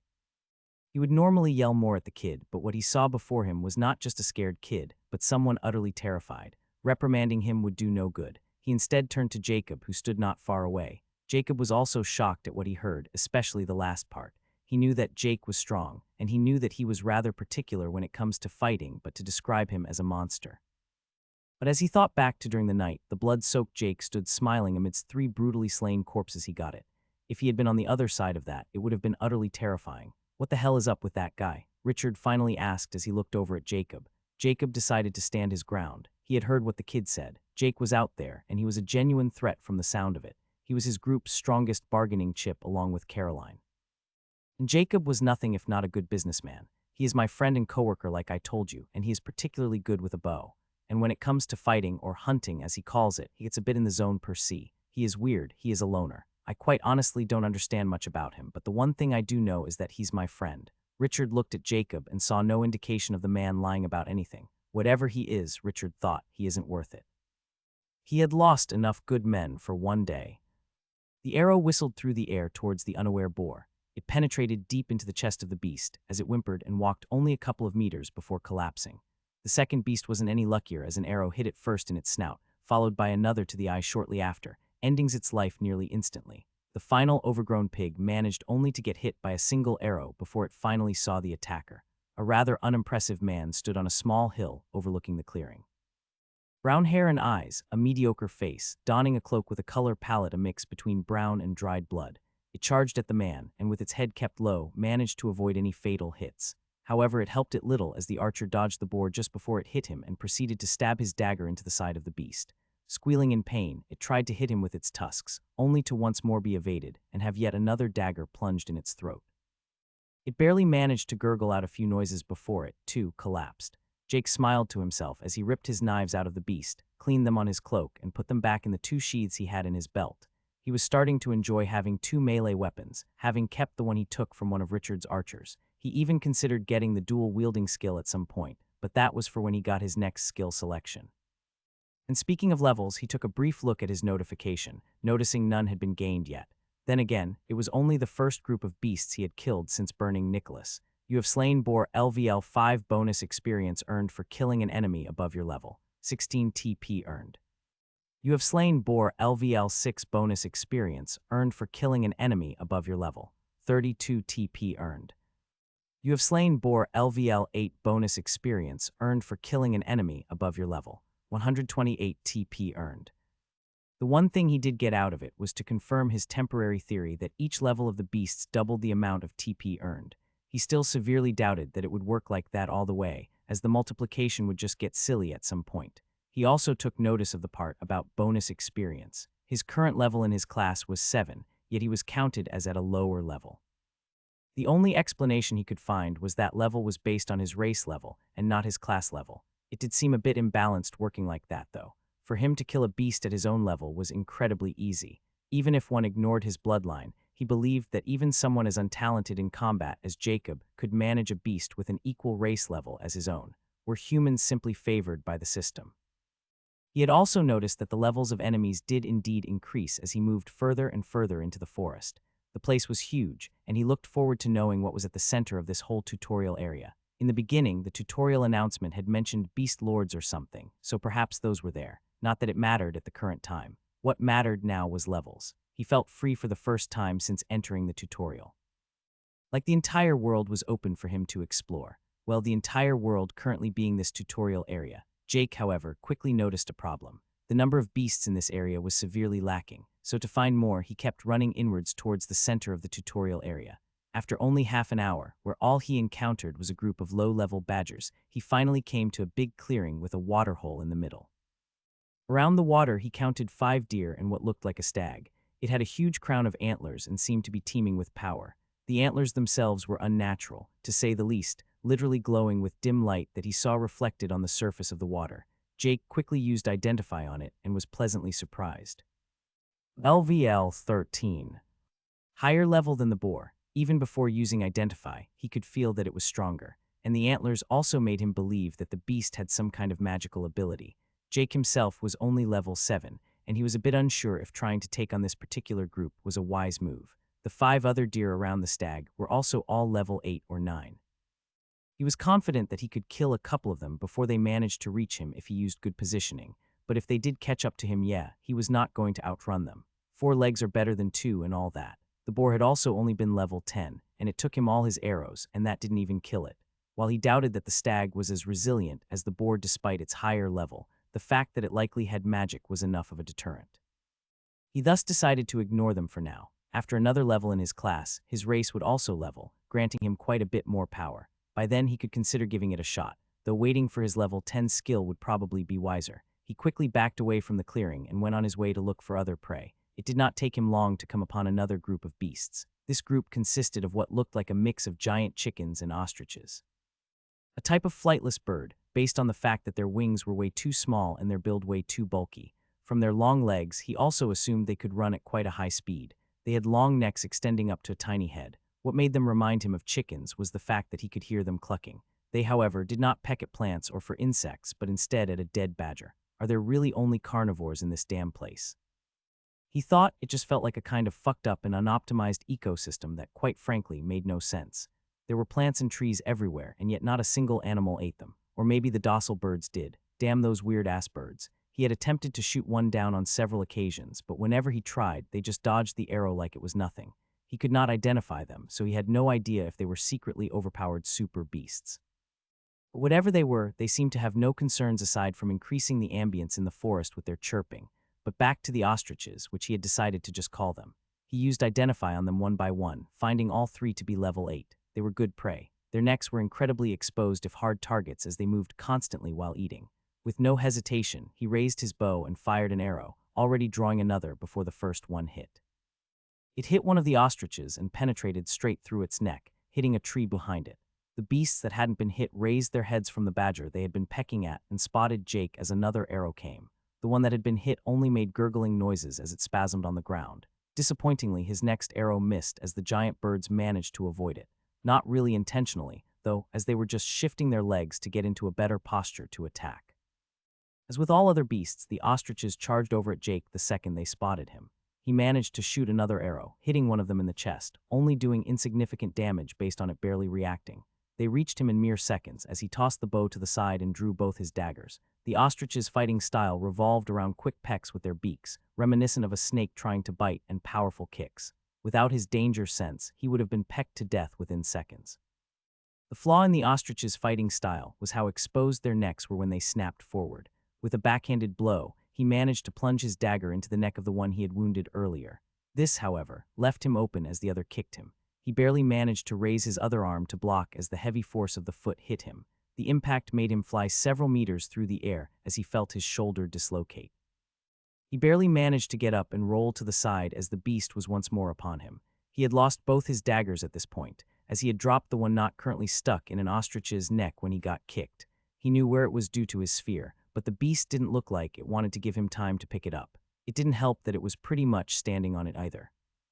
The beast attacked again, and Jake dodged it once more, biting through the pain from his shoulder as his arm hung uselessly to his side. Dodging was easy enough with only one enemy left, and his forever-present bloodline ability. The ostrich finally managed to slip up as it attempted to peck him, but ended up smashing its head into a tree instead. Jake was once more reminded of the power of the peck when he saw it penetrate its beak into the tree. The power working against it this time, as it was unable to pull it out from the tough bark again, leaving it stuck. Jake quickly pulled an arrow from his quiver and stabbed it through the exposed and immobile neck. The beast struggled for a bit before it, too, finally fell dead from the blood loss. He quickly checked his notification, but was quickly disappointed by the lack of any levels. You have slain Ostrich LVL 8 bonus experience earned for killing an enemy above your level. 128 TP earned. You have slain ostrich LVL 8 bonus experience earned for killing an enemy above your level. 128 TP earned. You have slain ostrich LVL 8 bonus experience earned for killing an enemy above your level. 128 TP earned. He was still completely unsure how the hell the system decided on the names of these beasts. Most of them seemed just to be generic animal, even if they weren't completely equivalent to that animal. Then there was also the big piggy that for some reason was called an iron tusk boar. The tusks weren't even made of iron. Shaking his head, he once more questioned why he wasted so much time pondering on meaningless questions, which in itself was a meaningless question. Looking at his side, he inspected the shoulder that was clearly dislocated, and while he knew that you could snap it into place, it was not something he had ever done or tried. He had seen some videos on the internet of it done, and it seemed easy enough. What followed was Jake spending a bit over half an hour positioning his arm in weird ways, slamming his shoulder into trees, and doing weird movements trying to snap it back in place. The pain was excruciating as he cursed himself for not just drinking a healing potion or something. Decided to take a break from his self-inflicted torture. He sat down on a stone as his shoulder sent waves of pain throughout his body. As he wondered how the hell to fix it, he suddenly felt his arm shift slightly as it snapped into place. It turns out that his body would heal something like a dislocated shoulder by itself if he just gave it a bit of time. The wonders of vitality, it seems. So spending 30 minutes turned out to just be an incredible act of masochism for no damn reason. He was even pretty sure he saw one of those damn birds throw a condescending glance at him. Jake once more cursed himself as he collected his things. He picked up the bow he had dropped earlier as well as both daggers. He had to get his annoyance out on something and quickly found another group of ostriches, only 2 of them this time, one level 8 and one level 9. This fight, however, went way easier as he picked the level 9 one off right away and managed to injure the level 8 one with 2 arrows before it even reached him. Instead of trying to dance around evading it, he baited it into pecking a tree, followed by a quick decapitation in one swift swipe of his knife. You have slain ostrich LVL 9 bonus experience earned for killing an enemy above your level. 256 TP earned. You have slain ostrich LVL 8 bonus experience earned for killing an enemy above your level. 128 TP earned. Ding. Class, Archer has reached level 8 stat points allocated, plus 1 free point. Ding. Race, Human G has reached level 4 stat points allocated, plus 1 free point. This fight netted him the levels he wanted. He briefly considered going back for the stag now but decided against it. The ostriches had reminded him that a beast could easily take you by surprise, and it would be quite stupid to suddenly get insta-killed by some mega magic antler beam. He instead proceeded to hunt down more beasts in the area. He mainly found lower-level deer and badgers, but any kill was worth it. He got a couple of scratches here and there, the worst being when he engaged a group of 4 low-level badgers, all not above level 4. It, however, quickly turned out that there were not only 4 badgers. Instead, another 7 were hidden in the nearby bushes, and they all ran at him simultaneously. The following fight turned out to be grueling. He managed to kill 3 of them before they reached him, but had to bring out his daggers for the remaining 8. None of them were above level 5, but he took a lot of damage as he cut them down one by one. His sphere of perception in concert with his instincts and danger perception allowed him to minimize the damage he took, but avoiding all attacks was impossible. He ended the fight with only 56 health remaining, his cloak once more blood-soaked, now also filled with holes and tears. The worst part was that the whole thing did not even give him a damn level. And to make a shitty situation even shittier, then the entire horde only gave him a measly 62 TP. Most of them had been level 2 and 3, with only one at level 5, making the points given abysmal. He quickly told himself that he would not waste time on beasts too far below his level anymore. He quickly drank a healing potion, refilling his health pool Completalive potion, restoring nearly 300 HP. Add another question to the list. How much does an inferior rank healing potion heal? He sighed as he got up, looking at the carnage around him. Only a couple of hours had passed since he last cleaned himself, and he was now once again covered in blood from head to toe. While he had to admit he was thoroughly enjoying himself in the forest, he did kind of miss the ability to take a nice warm shower. He would have to bring that up with the manager of the tutorial at an opportune time. Jake considered taking a quick trip to clean off all the blood but decided against it. Chances are, he was going to get dirty again from all the fighting one way or another. He instead picked up his bow, which he had dropped during the fight with the horde of badgers. He started looking for more prey to hunt. While walking, he also conjured more arrows in order to fill his quiver. He had no idea what he would do if he did not have this magical quiver. He imagined having to make every single arrow manually and shivered at the thought. While walking, he got an idea that could perhaps help alleviate his issues locating prey. To find something to hunt and get a good view of his surroundings, he found the biggest tree he could. The thing easily exceeded 80 meters and towered over the nearby trees. The climb itself was surprisingly easy. The stats had made Jake's grip strength strong enough that he could grab the small imperfections in the rough bark and easily climb. It took him a couple of minutes as he finally got above the tree line of the surrounding trees and activated his archer's eye. His vision turned sharper and he looked around him. He could see the spot where they had initially entered the tutorial, and in the distance, he still saw the vast wall. His suspicions that this whole place was a sphere was only fortified as his now even more improved vision allowed him to see details he couldn't before. The curvature of the wall in the distance was slight but noticeable. It was bending for sure. Jake could not see the base or top of the wall properly, but if his guess of the spherical design were correct, they would naturally extend to the sky. After looking a bit more around, he saw something glinting in a tree a couple of hundreds of meters away from him. It was slightly above his eye level and was in another of the super tall trees, one even more massive than the one he was currently sitting in. He was nearly 70 meters up at this point, and this glinting object was perhaps 100 meters up. Despite his archer's eye's effectiveness, he could not see what it was, only increasing his curiosity. He decided to climb down the tree and head towards the even taller tree with the shiny object. Who doesn't like shiny things, right? On the way, he encountered a small group of deer, all level 7, which he easily killed, once again not getting a level. The only thing he got out of it was a bit of TP and even more blood on him that he couldn't be bothered washing off. He quickly reached the tree and once more started climbing. It went easy enough like before as he got further and further up. He kept looking at the bark as he rose, searching for what had been reflecting the light. Finally, he spotted what seemed like a hole in the tree trunk above him. When he got up there, he saw that the opening was more than big enough for him to climb into. The tree was, after all, massive, having a diameter above 5 meters. When he got into the hole, he finally spotted what had returned the light. A shining box of either bronze or brass with pretty decorations of jewels was sitting on a small wooden platform. The hole was far from big enough for Jake to stand in, but he could still crawl. Before he crawled to the box, he focused on his sphere of perception and looked for any potential traps. You may call him overly paranoid, but Jake found it rather suspicious for jewel boxes to be found in giant trees. And yet his suspicions were unfounded, as he saw nothing indicating a trap or any foul play. It was just a perfectly normal jeweled box in a perfectly normal tree hole. He was unable to see what was inside the box even with his sphere, and quickly found the reason as he used Identify on it. Magical Jeweled Lockbox Uncommon, a system-created magical lockbox, enchanted with the ability to block off all types of attempts to peek inside before opening. He nearly got the sense that the part about blocking out peepers was directly aimed at him. Sorry for having an omnipresent perception ability, I guess.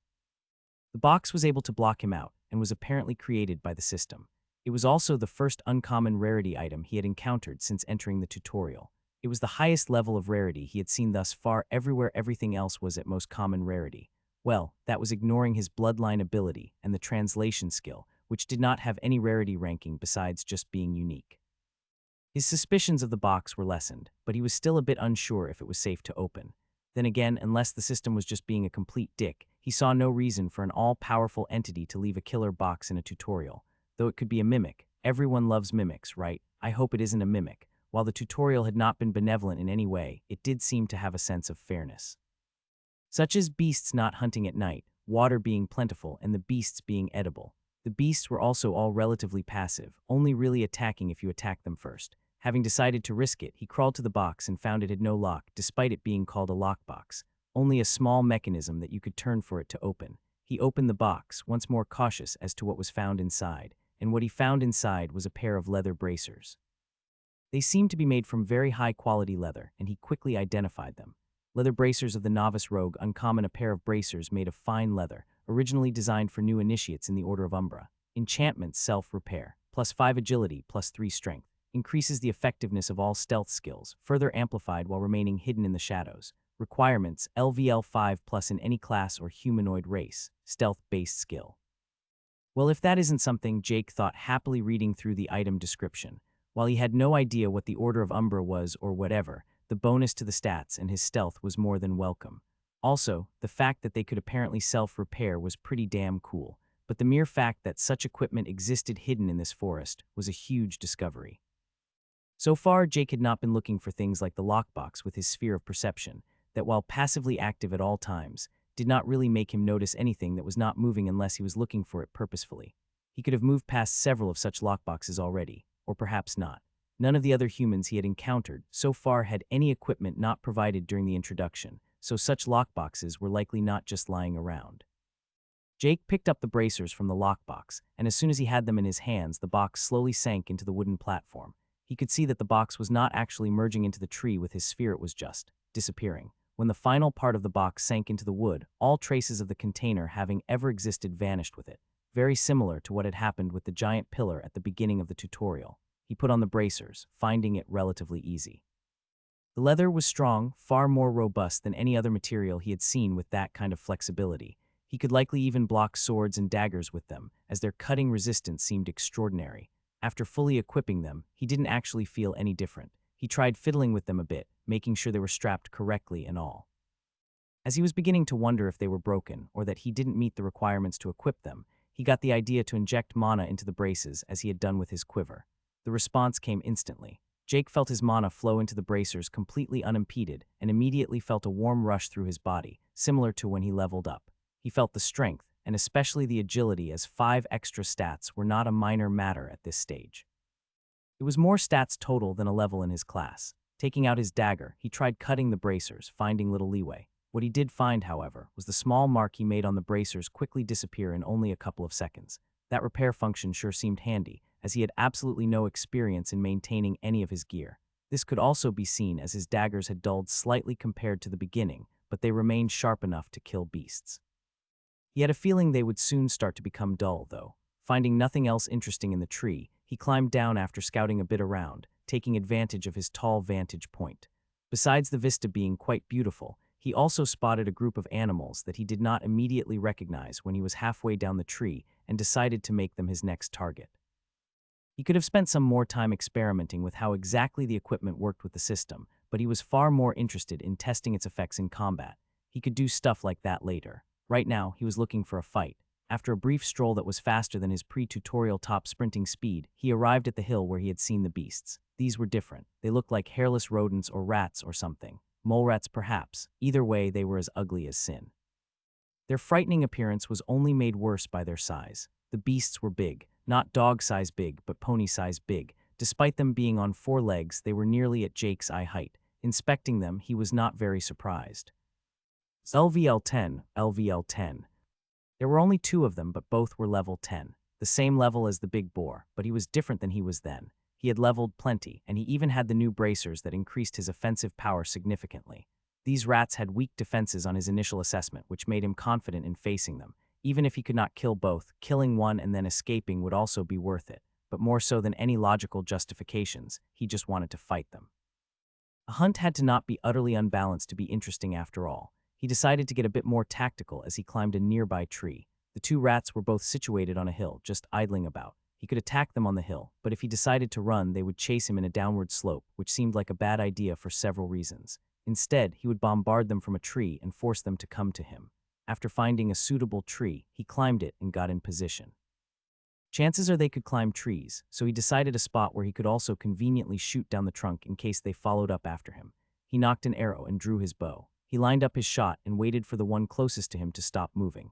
Finding his chance, he released the arrow and saw it fly true, hitting the rat in the side of its head, penetrating all the way into the brain as he had hit its ear canal. He was quite proud of that one. The beast squealed in a noise far louder than anything he had ever heard before. It was loud enough to make his ears ring, as he missed his second arrow due to feeling slightly dizzy.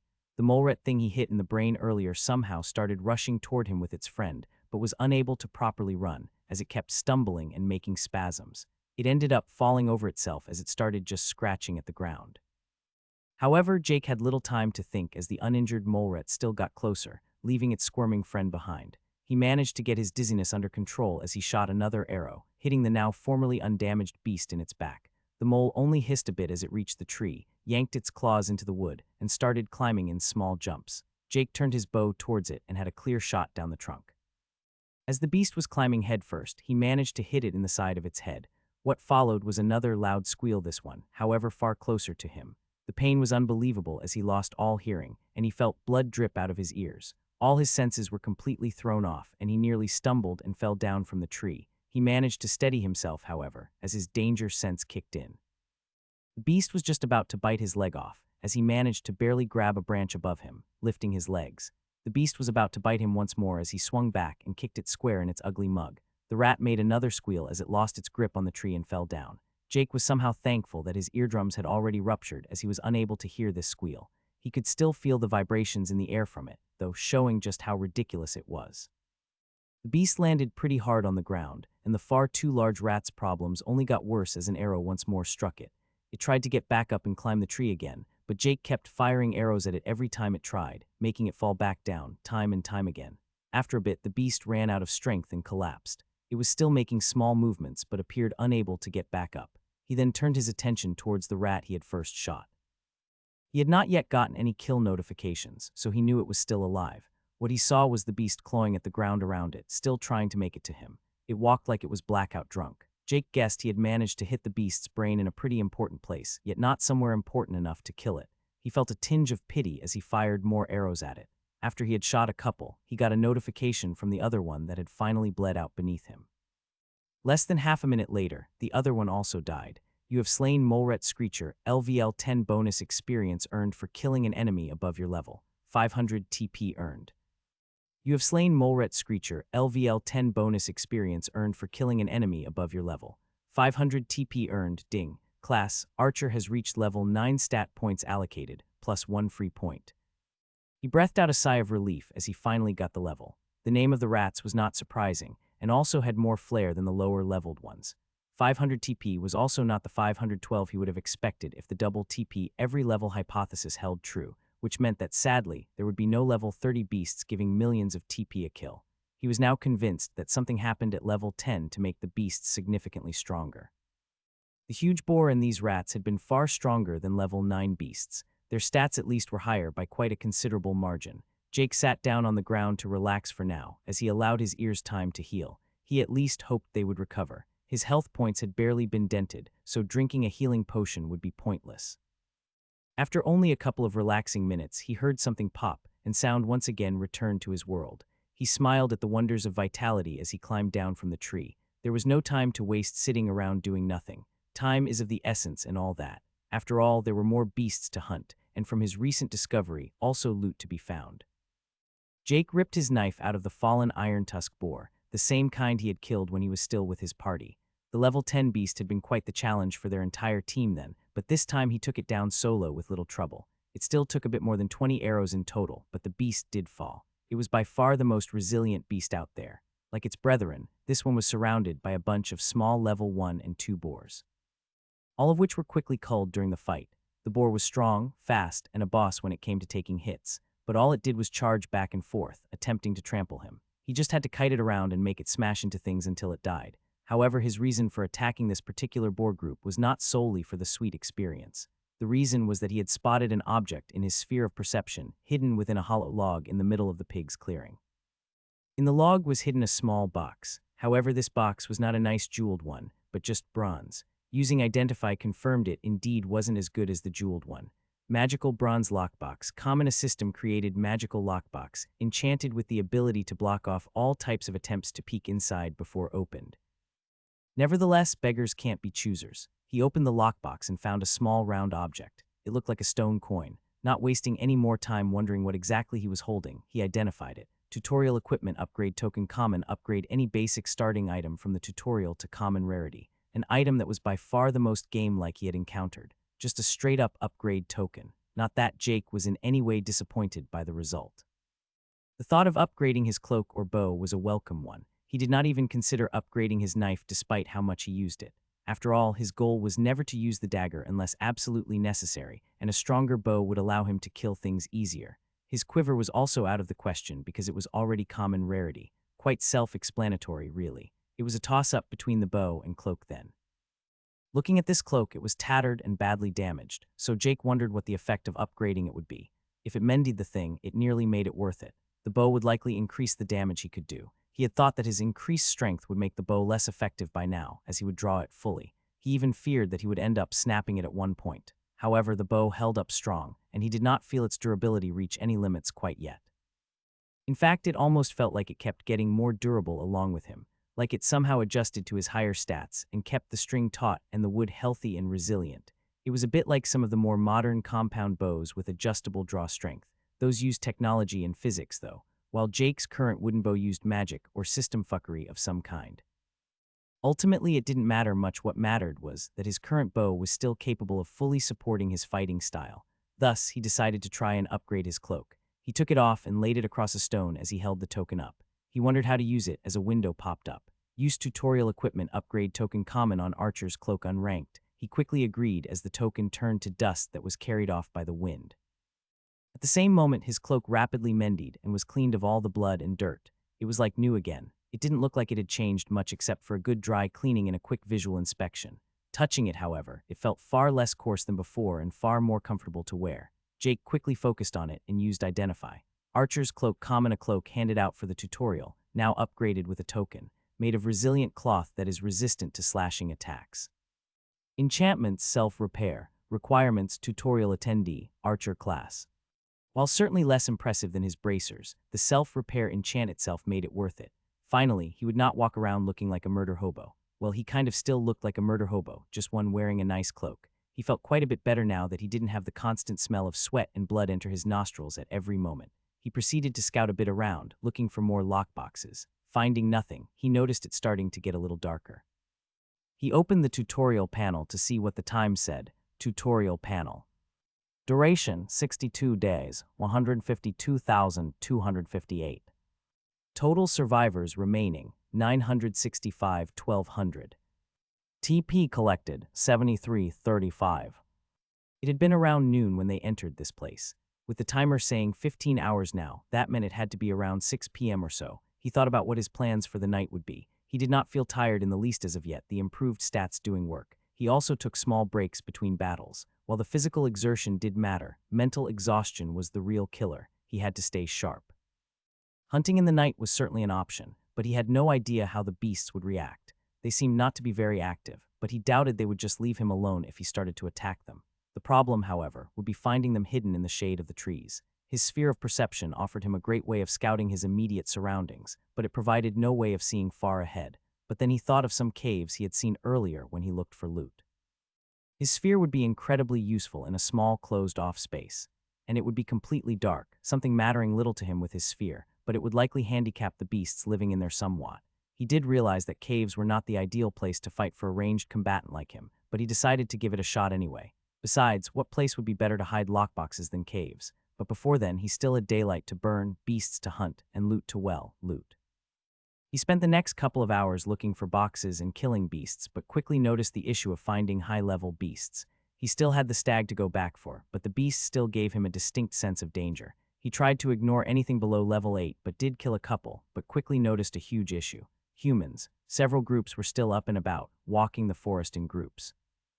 Jake avoided them like the plague, but that did result in him missing out on several beasts to kill. He wasn't going to attack other humans either. While Jake had killed quite a handful already, all of them were in self-defense. Alright, he did bait some of them to attack him, but it was still kinda self-defense. Either way, he wasn't going to go full psycho and begin hunting people, so he stayed hidden.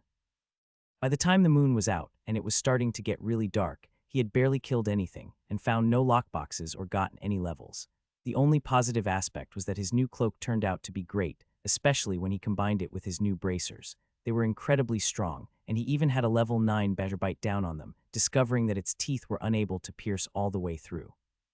The cloak also got some tears and a few small holes during his hunt, but they repaired themselves quickly. He was currently sitting on a root leaning against a tree as he conjured more arrows. It started to get too dark to hunt properly, and the beasts had also begun going idle. He had seen a group of deer that all seemed to be sleeping. He decided to finally head to one of the caves he had seen embedded in a hill earlier, with it being too late to hunt anymore. Or perhaps calling it a hole in a hill would be accurate, as it did not actually consist of rock. He got to the cave, which, yes, he had decided to call it a cave anyway, and looked inside. It seemed rather unassuming like most of the other caves he had encountered, but this one gave him a bit of a special feeling. He couldn't quite put his finger on why, but he felt like there was something special about it. Walking inside, he quickly found himself in complete darkness after barely entering and taking a single turn. The hill hadn't been that big from the outside, but the path was sloping downwards. As he walked, he found no beasts or enemies of any kind. All he saw was a musty cave. As he got in further and further, he spotted faint light in the distance. His sphere instantly made him aware that the source of light was small fungi. Getting closer to them, he saw they were glowing blue mushrooms. Intrigued, he tried using Identify, only to be met with a generic mushroom message. Yet he was going to avoid touching those as he walked in further. He quickly noticed that he was walking in a circle, with the downward pattern continuing like a spiral staircase. The mushrooms only got more numerous as he descended, soon not only being on the ground but also the walls and the ceiling. When dark green moss also started appearing on the wall, he considered going back. He was not very educated when it came to fungi, but he knew that they could be dangerous even if you didn't touch them. And he currently found himself in a small closed-off space surrounded by them, with potentially deadly spores floating in the air all around him. His sphere of perception was quite overpowered, but it did not allow him to spot minuscule objects like spores or particles of dust. Fungi like to grow in damp places, with the cave certainly fitting that criteria, but so do human lungs. The fact that a fungus can take root inside the body was precisely why they could be so dangerous. He remembered some friends of his family who had a bad case of mold in their house, and they only found out when their youngest kid got really sick. It was an invisible, silent killer, and these were glowing magic mushrooms. Even if they were just normal ones, if they managed to infect him and take root within his body, would healing potions even do anything? Would his vitality simply accelerate their growth? But on the other hand, this place was unique. And if Jake had learned anything from video games or novels, it was that unique and interesting places contained something equally unique and interesting. That, or it was a bad game. No risk, no reward, he thought to himself as he kept walking. More and more moss and mushrooms were growing on the walls as he got further in, and by now he could not avoid stepping on mushrooms as he walked. Small spores were swept up, visible in the blue light as he touched the mushrooms. He covered his mouth with the upper part of his cloak, trying to minimize his intake of air as much as possible. His danger sense was silent, but then again, he had no idea if it worked on passive threats like this, assuming it was even a threat. After another 10 minutes, he had descended quite a bit, and the mushrooms were at peak growth. The moss had also gotten so bad that it hung from the ceiling. Turning back now would be too late if these things were infectious anyway, so he decided just to keep walking, hoping to find something worth his time. After walking for over an hour, he started to regret ever going to this place. Nothing had changed for the entire hour, it was just more of the same. He even guessed he was stuck in a loop or something and tried stabbing an arrow into the dirt wall to serve as a marker. After walking for another half an hour after that, he had still not encountered his arrow. If he wasn't walking in a circle, exactly how far had he gone? He had to be hundreds of meters down by now. The only positive aspect was that something good just had to be down here. Either that or the system was a massive troll. A quarter of an hour later, he finally reached the end of the tunnel. What met him was not a dirt wall, however, but a wooden door. The door looked rotten, like it had been here since ancient times, with no apparent door handle. Looking at his sphere of perception, he saw nothing behind the door, making him wonder if this was even a door or just a door-shaped wooden wall. Was it some kind of big wooden shield, maybe? He tried to use Identify on it, but got nothing. Getting nothing from any of his usual means, he did what any reasonable person would do in his situation. He poked it. Tutorial Challenge Dungeon discovered. Challenge dungeons found throughout the multiverse offer danger and rewards hand in hand, being known as natural treasures. This variant is only found within the tutorials provided by the system to newly integrated races. Enter at your own risk. Requirements to enter: must be below level 10 in any class or race. Must not have a profession. Must be top 5 in tutorial points. Requirements to enter met. Warning: challenge dungeons cannot be entered in groups. Only one challenger allowed per dungeon. Enter the dungeon, YN. I found something for sure, he thought. Earlier, he thought that lockboxes with loot in them were the most game-like element he had discovered so far, but this was literally a dungeon. Okay, maybe the whole stat thing is also very game-like, but seriously, dungeons. It was well hidden, and he had no doubt it would be dangerous. The requirements to even enter were also quite something, as it required one not to have a profession. Did this mean it was related to unlocking one? Or did it have something to do with how strong he was allowed to be? The last tutorial points were also interesting, as it confirmed him to be in the top 5. With less than 1,000 people alive, that put him in the top 50. He wasn't sure if he should be happy about it, though, as he knew the only reason for that was killing humans. Not entering the dungeon did not even occur to him. The thing he desired the most was a good challenge, and this dungeon literally had challenge in the name. How could he say no? He checked his equipment, making sure that everything was as it should be. His stamina was still high, and he did not feel even a whiff of fatigue. He didn't hesitate any longer as he accepted the challenge with great excitement. The 93rd universe had been integrated. The enlightened natives had entered their tutorials as the multiverse's forces moved to capitalize on the great shift, capitalize on the natives and even the tutorials themselves. For a new universe to be integrated was not a monumental event only for the universe in question, but the entire multiverse. It brought not just expansion but change. Powerful entities moved to take advantage of the changes. Paths had been opened to even the mightiest of beings. It was an excellent opportunity to break through their limits or further expand their influence. Others were fearful of the change, feared what it would bring. These did all they could to solidify their positions. But some did nothing. An entity laid in its realm of desolation as it was stirred awake by the great shift. Its eyes opened as it stared into the void. The 93rd era has begun. It muttered listlessly before closing its eyes once more with significant expansion and change of little interest. Yet it couldn't help but hope that this time something would change. A hope it quickly quelled from its mind as it entered meditation once more.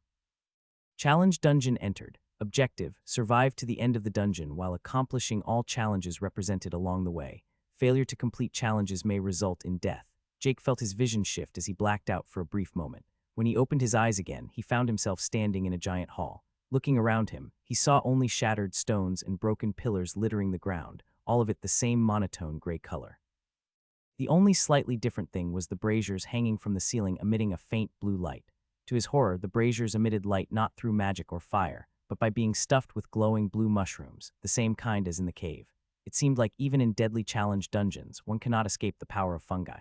He also noticed that his bow, daggers, and quiver were all mysteriously gone, and checking his satchel, so were all his potions. He really hoped the system would give those back. Shifting his attention back to the hall, he began looking for where to go. The only entrance or exit was through an opening that looked like it once held a door. Walking through it, he entered a long hallway. It was filled with the same blue light, emitted from even more mushrooms, but this time growing on the walls. Not exactly an improvement. He found himself in yet another hall after walking through the hallway, nearly identical to the one he had arrived in. This hall was a bit cleaner, a bit less broken, and even a few cracked pillars were still standing. Casually strolling into the room, his danger sense exploded as he swiftly retreated into the hallway he had just entered from. A long metal spike penetrated the floor where he had just been standing, piercing into the solid stone like it was butter. To make it worse, Jake then heard a sizzling sound as he saw the ground slowly being eroded. Stupidly, he decided to walk forward and get a closer look. Before he could examine it properly, another spike came flying straight at him. Like the first, this one was also easily dodged. Jake didn't consciously need to avoid attacks like this, he simply had to follow his instincts. At least that is how he justified moronically walking back into a room he knew wanted to kill him. Triggering the second spike wasn't completely useless, though. He had noticed it came out of a small hole in the wall, one that disappeared right after firing. He did a few more tests and noted down where in the wall the spikes came from. After a bit longer, Jake felt confident enough to make a run for it towards the hall's exit.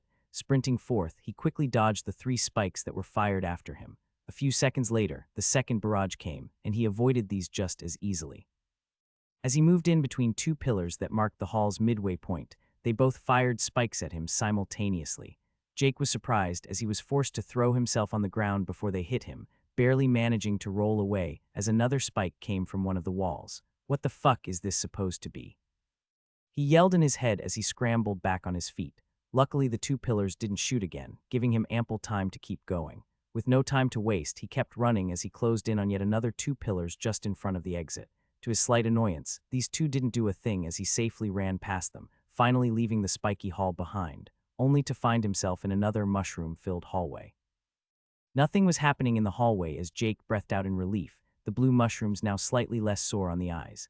Without his bloodline, the very first hallway would have likely killed him, or at least maimed him badly. Was this place just some bullshit death trap? A single scratch from those spikes was enough to erode the stone floor, and as he looked back into the hall, he saw smoke rising from where the spikes had hit. Whatever was on those things would likely eat through him in seconds. As he got up and walked to the end of the hallway, he was met by another system message. Dungeon challenge. Collect at least 4 silver mushrooms in the next room. 10 silver mushrooms collected. What the hell is up with this dungeon and mushrooms, he grumbled to himself. At least these were silver mushrooms. That must be an improvement, right? Standing at the opening to the challenge room, he inspected it thoroughly. He saw small pedestals scattered across the hall, each pedestal holding a single silver mushroom. He could currently only see 7 pedestals, but he assumed there to be 10 in total based on the system message, the rest obscured by pillars. He felt like the system was taunting him by only requiring 4 mushrooms. He would, of course, try to collect all 10. There had to be some kind of extra reward or bonus tied to not just doing the bare minimum. Also, it just seemed more fun that way. This hall had the same design as the last 2, but everything was in even better condition, with the pillars barely having a few cracks. The pedestals also adding a lot of flavor to the room. Moving into the hall for only a brief moment, he confirmed that this hall also fired spikes at people. Very rude. After planning his approach carefully, a very detailed plan appeared in his mind. A plan that could roughly be boiled down to just wing it. Entering the hall after getting a running start, his sphere informed him that the wall behind him closed itself off when he was 5 meters into the hall, leaving only a single exit in the distance. He dashed towards the first silver mushroom and was met with a few spikes heading towards him as expected. It took little effort to avoid them with his high perception and agility as he approached the pedestal with caution. He kind of expected another trap, but was pleasantly surprised when nothing terrible happened. 110 silver mushrooms collected. One down, he thought, as he threw the mushroom into his satchel and sprinted towards the next one. Another spike was fired towards him after taking only a few steps, followed by another shortly after. After having collected 4 mushrooms, he confirmed that the frequency of spikes was increasing with every mushroom acquired. He danced across the hall while attempting to stay as far away from the walls and pillars as possible. There were several dangerous situations, one particular event standing out where he nearly got hit by 3 spikes fired at once, one of them coming from a particularly tricky angle. He barely avoided getting hit during the final sprint as he rolled over the 10th pedestal, using it for cover and collecting the last mushroom in one fluid motion. The spikes were coming rapidly by now, and without his current stats and bloodline ability, he doubted that he would have been able to gather all 10 without dying. With all the mushrooms in tow, he made a mad dash towards the exit, practically rolling into the next hallway. This one was, to everyone's surprise, also covered in blue mushrooms. Checking his satchel, he found the expected 8 mushrooms, the last 2 still held in his hands as he placed them into it. The system then once again made its appearance by informing him of his completed task. Dungeon challenge: collect at least 4 silver mushrooms in the next room. 10 silver mushrooms collected. Challenge completed. He had kind of hoped for a reward or something for collecting all 10 mushrooms. He looked at said mushrooms and used identify, only to be met with the generic mushroom message. The skill frankly did more harm than good at times. He proceeded through the hallway, and as he got to the end, he half expected another challenge room like the others, but was instead met with a new kind of hall, if it could even be called that. This hall was rather weird. The walls and ceiling looked the same as all the others, and everything was the same bland color palette, but that is where the similarities ended. The pillars were now gone, and nearly the entire floor space was replaced with a huge basin of water, extending from wall to wall. The only parts of the floor not underwater were several platforms and the beginning of the hall itself. Exiting the hallway would make him step onto a small ledge just in front of the many platforms. On it were growing even more of those damn mushrooms. The hall itself was also significantly smaller compared to the other ones. The platforms positioned in the water were small and circular, looking kind of like giant water lilies. They were around 1.5 meters in diameter, enough for one person to stand on, but not much more. From where he stood, he saw a blue, glowing symbol of sorts on each of them. As he fully entered the room by stepping out of the hallway, a system message appeared. Dungeon challenge: make it to the other side of the hall by using the platforms. The time limit per hall is set to 15 minutes. Make it to the other side of the hall, 03. Time remaining, 1,459. But just as he thought that doesn't seem so hard, he was met with a follow-up message. All stats reduced to a static 10. All skills are disabled. Stats and skills will be restored upon completion of the challenge. He instantly felt a wave of weakness wash over him as he knelt down on the floor. His senses dulled as he was struck with vertigo. He felt sick to his stomach and felt like throwing up. It was like he had just gotten done running 4 marathons while lifting weights on an empty stomach. Soon after, the feeling went away just as quickly as it had come, but the weakness remained. Jake tried using Archer's Eye and found it unresponsive. It felt weird to lose his skills, in fact. Everything felt off. It was like he had returned to before the system and the tutorial. Well, except for the tiny detail that he was stuck in a room that was likely going to kill him in 15 minutes if he didn't make his way through it. Having reduced stats, of course, made the entire challenge quite a bit more complicated. But that didn't mean Jake had time to waste as he began analyzing the room. Using his sphere of perception, he saw Thaw. Wait, what? Blinking in confusion, he felt that his bloodline ability was still active. It hadn't even weakened or been affected in any way. Why did it still work? Was it not considered a skill? But even if it was not, he knew that perception increased its potency, and yet with his perception reduced to only 10, it worked like if he still had unnerfed stats. It was a mystery that he had no answer to, but a pleasant surprise nonetheless. What exactly was a bloodline ability? Why did he have one while others seemingly didn't? Focus, Jake, focus, he admonished himself as he forcefully dismissed the thoughts. He had more important things to deal with than pondering on bloodlines, such as how not to die. Walking to the edge, he began inspecting the platforms and the symbols engraved on them. The symbols were intricately made depictions of different animals. Jake saw 3 different types, the first one a coiled-up snake with a damn mushroom in its mouth. Suppressing his desire to yell profanities, he inspected the second type. It was another snake-like creature, but this one had wings and spikes growing all over its body, a winged serpent of sorts. The serpent was flying above a myriad of other creatures. He saw both different animals, but also human-like depictions. These animals and humanoid creatures were kneeling or prostrated on the ground, looking up towards the serpent in either worship or fear. Some of them held weapons and looked to be doing rituals, while others simply prayed. The third and final engraving was what he identified as a wyvern. It had small hands attached to its wings and, like the winged serpent, had spikes growing out of its spine. It looked murderous, to say the least. This wyvern was on a mountain, roaring towards the sky, like it was angry at the heaven above. Was this a depiction of the growth cycle for the small snake? Did it evolve from a snake to a wyvern? He had assumed that evolution was a used trope by the system, seeing as he had a race, and said race could level up. The big G in front of human also a huge indicator, but it was still quite something if a small snake could turn into a wyvern. He had an intuition he was spot on, but the problem was still what the hell he was supposed to do with these platforms and engravings. His only way to the other side of the room was by jumping from platform to platform. He had no desire to enter the water, as he had a suspicion that it was not even water based on the clearly poisoned or acid-drenched spikes from the last couple of halls. After looking around a bit more, it struck him how the blue glow on each platform reminded him of the light given off by the mushrooms. Said mushrooms were growing around where he stood on the ledge, the only other kind of object present. As he looked at the first symbol's picture with the snake eating a mushroom, he got an idea. He covered his hand with some cloth from his cloak as he picked up one of the mushrooms. He was still a little afraid that the things were poisonous to touch with his bare hands, a fear that would be especially bad to put to the test with lowered stats. He went back to the edge of the ledge with mushrooms in hand and threw one of the mushrooms on a platform depicting a small snake. The instant the mushroom made contact, it was absorbed into the platform, and the blue glow disappeared. Waiting a bit to see if anything more would happen, the blue light returned after only 10 or so seconds. He tried the same with the other 2 kinds of platforms, but was met with no response. The mushrooms were absorbed, but nothing more happened. Jake tested throwing mushrooms at different platforms for a bit and built up the courage to finally touch the blue buggers without any protection. It didn't seem to poison him, so maybe the things weren't that bad after all. With his testing done and time ticking down, he had reached a conclusion.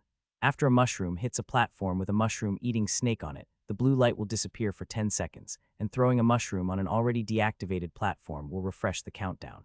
Noting down the platform's positions, he saw several with mushroom snakes on them between him and the hall's end. The room was well lit, and he could see the depiction of all the different symbols on all the pillars quite clearly. After observing for a while, it clicked for him. This was clearly a maze. Jake designated the glowing platforms as kill zones and the non-glowing ones as safe, so he needed a path where he only had to jump between secure platforms, and such a path existed where the only pattern he had to go on was the snake platforms. He was rather confident in his deduction, and he could quite honestly not afford to stall any longer as he looked at the timer. Time remaining, 324. He started plucking mushrooms and put a bunch in his satchel and held a couple in each hand. He threw a mushroom on the first platform and saw the light disappear. "Please don't kill me," he pleaded internally as he jumped. He landed safely on the platform with nothing happening. He briefly thanked the clearly evil, yet slightly benevolent, mushroom god as he threw another and jumped to that platform as its light disappeared too. After repeating the same for the following platforms, he finally made it to the other side. He looked at the timer and rushed through the hall's exit and found himself in another nearly identical one as the system appeared again. Make it to the other side of the hall, 1-3. Time remaining, 1459. This room also had the mushrooms on the starting platform and a newly added pedestal with a beautiful red pillow of silk placed on it. Lying on the pillow was what looked like a dagger. He quickly tried to use Identify on it, but was met with no response. Shit, he thought, having briefly forgotten that skills were disabled. The dagger was made from what looked like bone. Ornate markings depicting a snake decorated its handle, giving Jake a very culty vibe. He picked up the dagger, momentarily afraid to be cursed or something, but was luckily met with nothing. Scouting out the room, he quickly concluded that no path with only mushroom-eating snake symbols existed, meaning he couldn't repeat the same tactic. He nevertheless picked up some more mushrooms, and also tested throwing one on a snake platform, confirming it to be disabled for 10 seconds just like in the previous room. The other platforms also ignored the mushrooms like before. The size of the room and layout were also nearly identical. Indeed, the only difference was the pattern of the symbols and the dagger. As the counter steadily counted down, his mind worked on overdrive to figure out the solution. As the timer ticked down, he assessed the situation. He knew what to do about the snake platforms, and as he had been given a dagger, he assumed it would have something to do with deactivating either the winged serpent or the wyvern symbols. If his whole evolution theory was correct, he likely had to do something with the winged serpent symbol.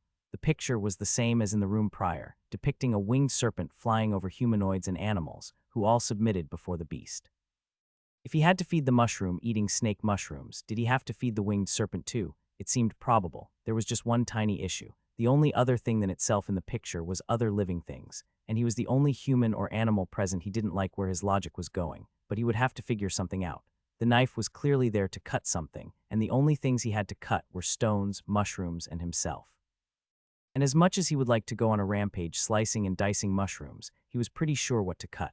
Well, nothing ventured, nothing gained. He lifted the knife and made a small cut in the palm of his hand, because that's what you're supposed to do, right? He hissed in pain as it started bleeding. Standing at the edge of the platform, he threw out a few drops of blood, luckily hitting one of the symbols with a winged serpent on. When the blood touched it, the blue light disappeared, just like it had when he fed the small snake mushrooms. Smiling to himself, he nodded at his brilliance. Not that hard. He started looking for the pattern he would have to jump as he wrapped up his hand in the cloth of his robe. This room's path was a bit longer than the last one, but it should be manageable. All right, so first there, then there. The seconds ticked by as he mapped out the route in his mind, but he soon noticed an issue, not with his intended path but his hand. It hadn't stopped bleeding, in fact, it felt like it was getting worse. Fuck me, he cursed it out loud as he just put himself on an even tighter timer. He quickly went for the pattern he had decided on and started throwing mushrooms and blood all around him as he leaped on the first platform. It made his bleeding hand hurt as it was unwrapped from his cloak, but quite frankly, he wasn't sure it could get any worse. As he got a bit over halfway, he started feeling dizzy and nearly stumbled. The blood was coming out at a frightening speed, and his attempts to put pressure on the wound didn't do jack shit. He kept pushing forward as his hand began to feel cold, a coldness that soon spread up his arm. A sense of weakness began to overtake his entire body as he finally made it to the last platform and with a half-hearted leap tried to jump into the next hallway. His half-heartedness resulting in him not getting all the way, hitting the ledge hard. He managed to hang on with his barely functional arms, but his feet ended up barely touching the water. The moment they made contact, he felt a stinging pain. He hauled himself up with a rush of adrenaline, but as he tried to stand up, he heard a weird sound like someone was squashing rotten fruit. Falling on the ground, the feelings of pain and dizziness were overpowering. He looked behind him and saw the fate of his feet. Both were rotting stumps as blackness spread up his legs, already up to his thighs. He tried crawling forward, but his knees gave in as even the bone was rotten. He was so close to being all the way into the hallway. With desperation, he used his hands to claw himself forward. His entire body was cold, but the debilitating pain from his legs made him focus. Even then, his vision started to blur as he kept crawling. Vision in his left eye suddenly gave out, followed by the right eye as he was blinded. The rot had spread to his lower body by now, already reaching the navel. His mind was blank, yet he kept clawing at the ground, moving him forward inch by inch. It wasn't even clear if you could call him conscious any longer. His instinct to survive was the only thing still hanging on. The rot had already reached parts of his lungs, and breathing became impossible. Soon it would reach his heart, and no matter how powerful his instinct to survive, that would be the end. As death was mere moments away, he crawled the last few centimeters, fully entering the hallway. Challenger fully restored. Challenge continuing. Make it to the other side of the hall, 2-3. Time remaining, 1,459. Jake opened his eyes with a jolt as all feeling returned to his body. He was already standing up before he could process what had happened. His body was healed, the knife wound and rot all gone, and even his clothes restored. His heart was still pumping fast and his entire body stiff. It took him around a minute before he finally calmed down, fully realizing what had just happened, realizing that he was no longer in danger. He had more or less died. He'd felt himself die. While the feeling of coldness and emptiness was physically gone, it still dominated his mind. For the first time since he entered the tutorial, he had truly faced death. His bloodline ability had offered no warning, and he had no response to his body being slowly devoured. If the system had not healed him when it did, he would be dead. There was nothing he could do about it. He enjoyed fighting, he enjoyed dancing between life and death, dodging fatal attacks by the skin of his teeth. To feel the rush from coming out on top, but against that water, or whatever that liquid was, it wasn't really an enemy. It was just there. If he died fighting a strong opponent, even if it was a mindless beast with no ability to comprehend his sentiment, he could accept it. Dying here alone, his only companions being mushrooms, he couldn't accept such a fate. He wanted to die fighting, not lying on the ground helplessly, slowly being corroded by some shitty toxic dungeon water. On that thought, what the fuck's up with this shitty dungeon? Aren't dungeons supposed to be loot-filled caves with strong enemies and cool bosses, not just a bunch of sucky halls with even suckier traps? Was this one of those puzzle dungeons nobody likes in video games? Could you even call this shithole a dungeon to begin with? His despair and concern turned to anger as he shifted his attention back to the present. He had lived, he was alive, and he wasn't going to die in this fucking place. With newfound resolve, he proceeded into the final hall. On the way, he picked up the bone dagger that had been placed in the hallway with him.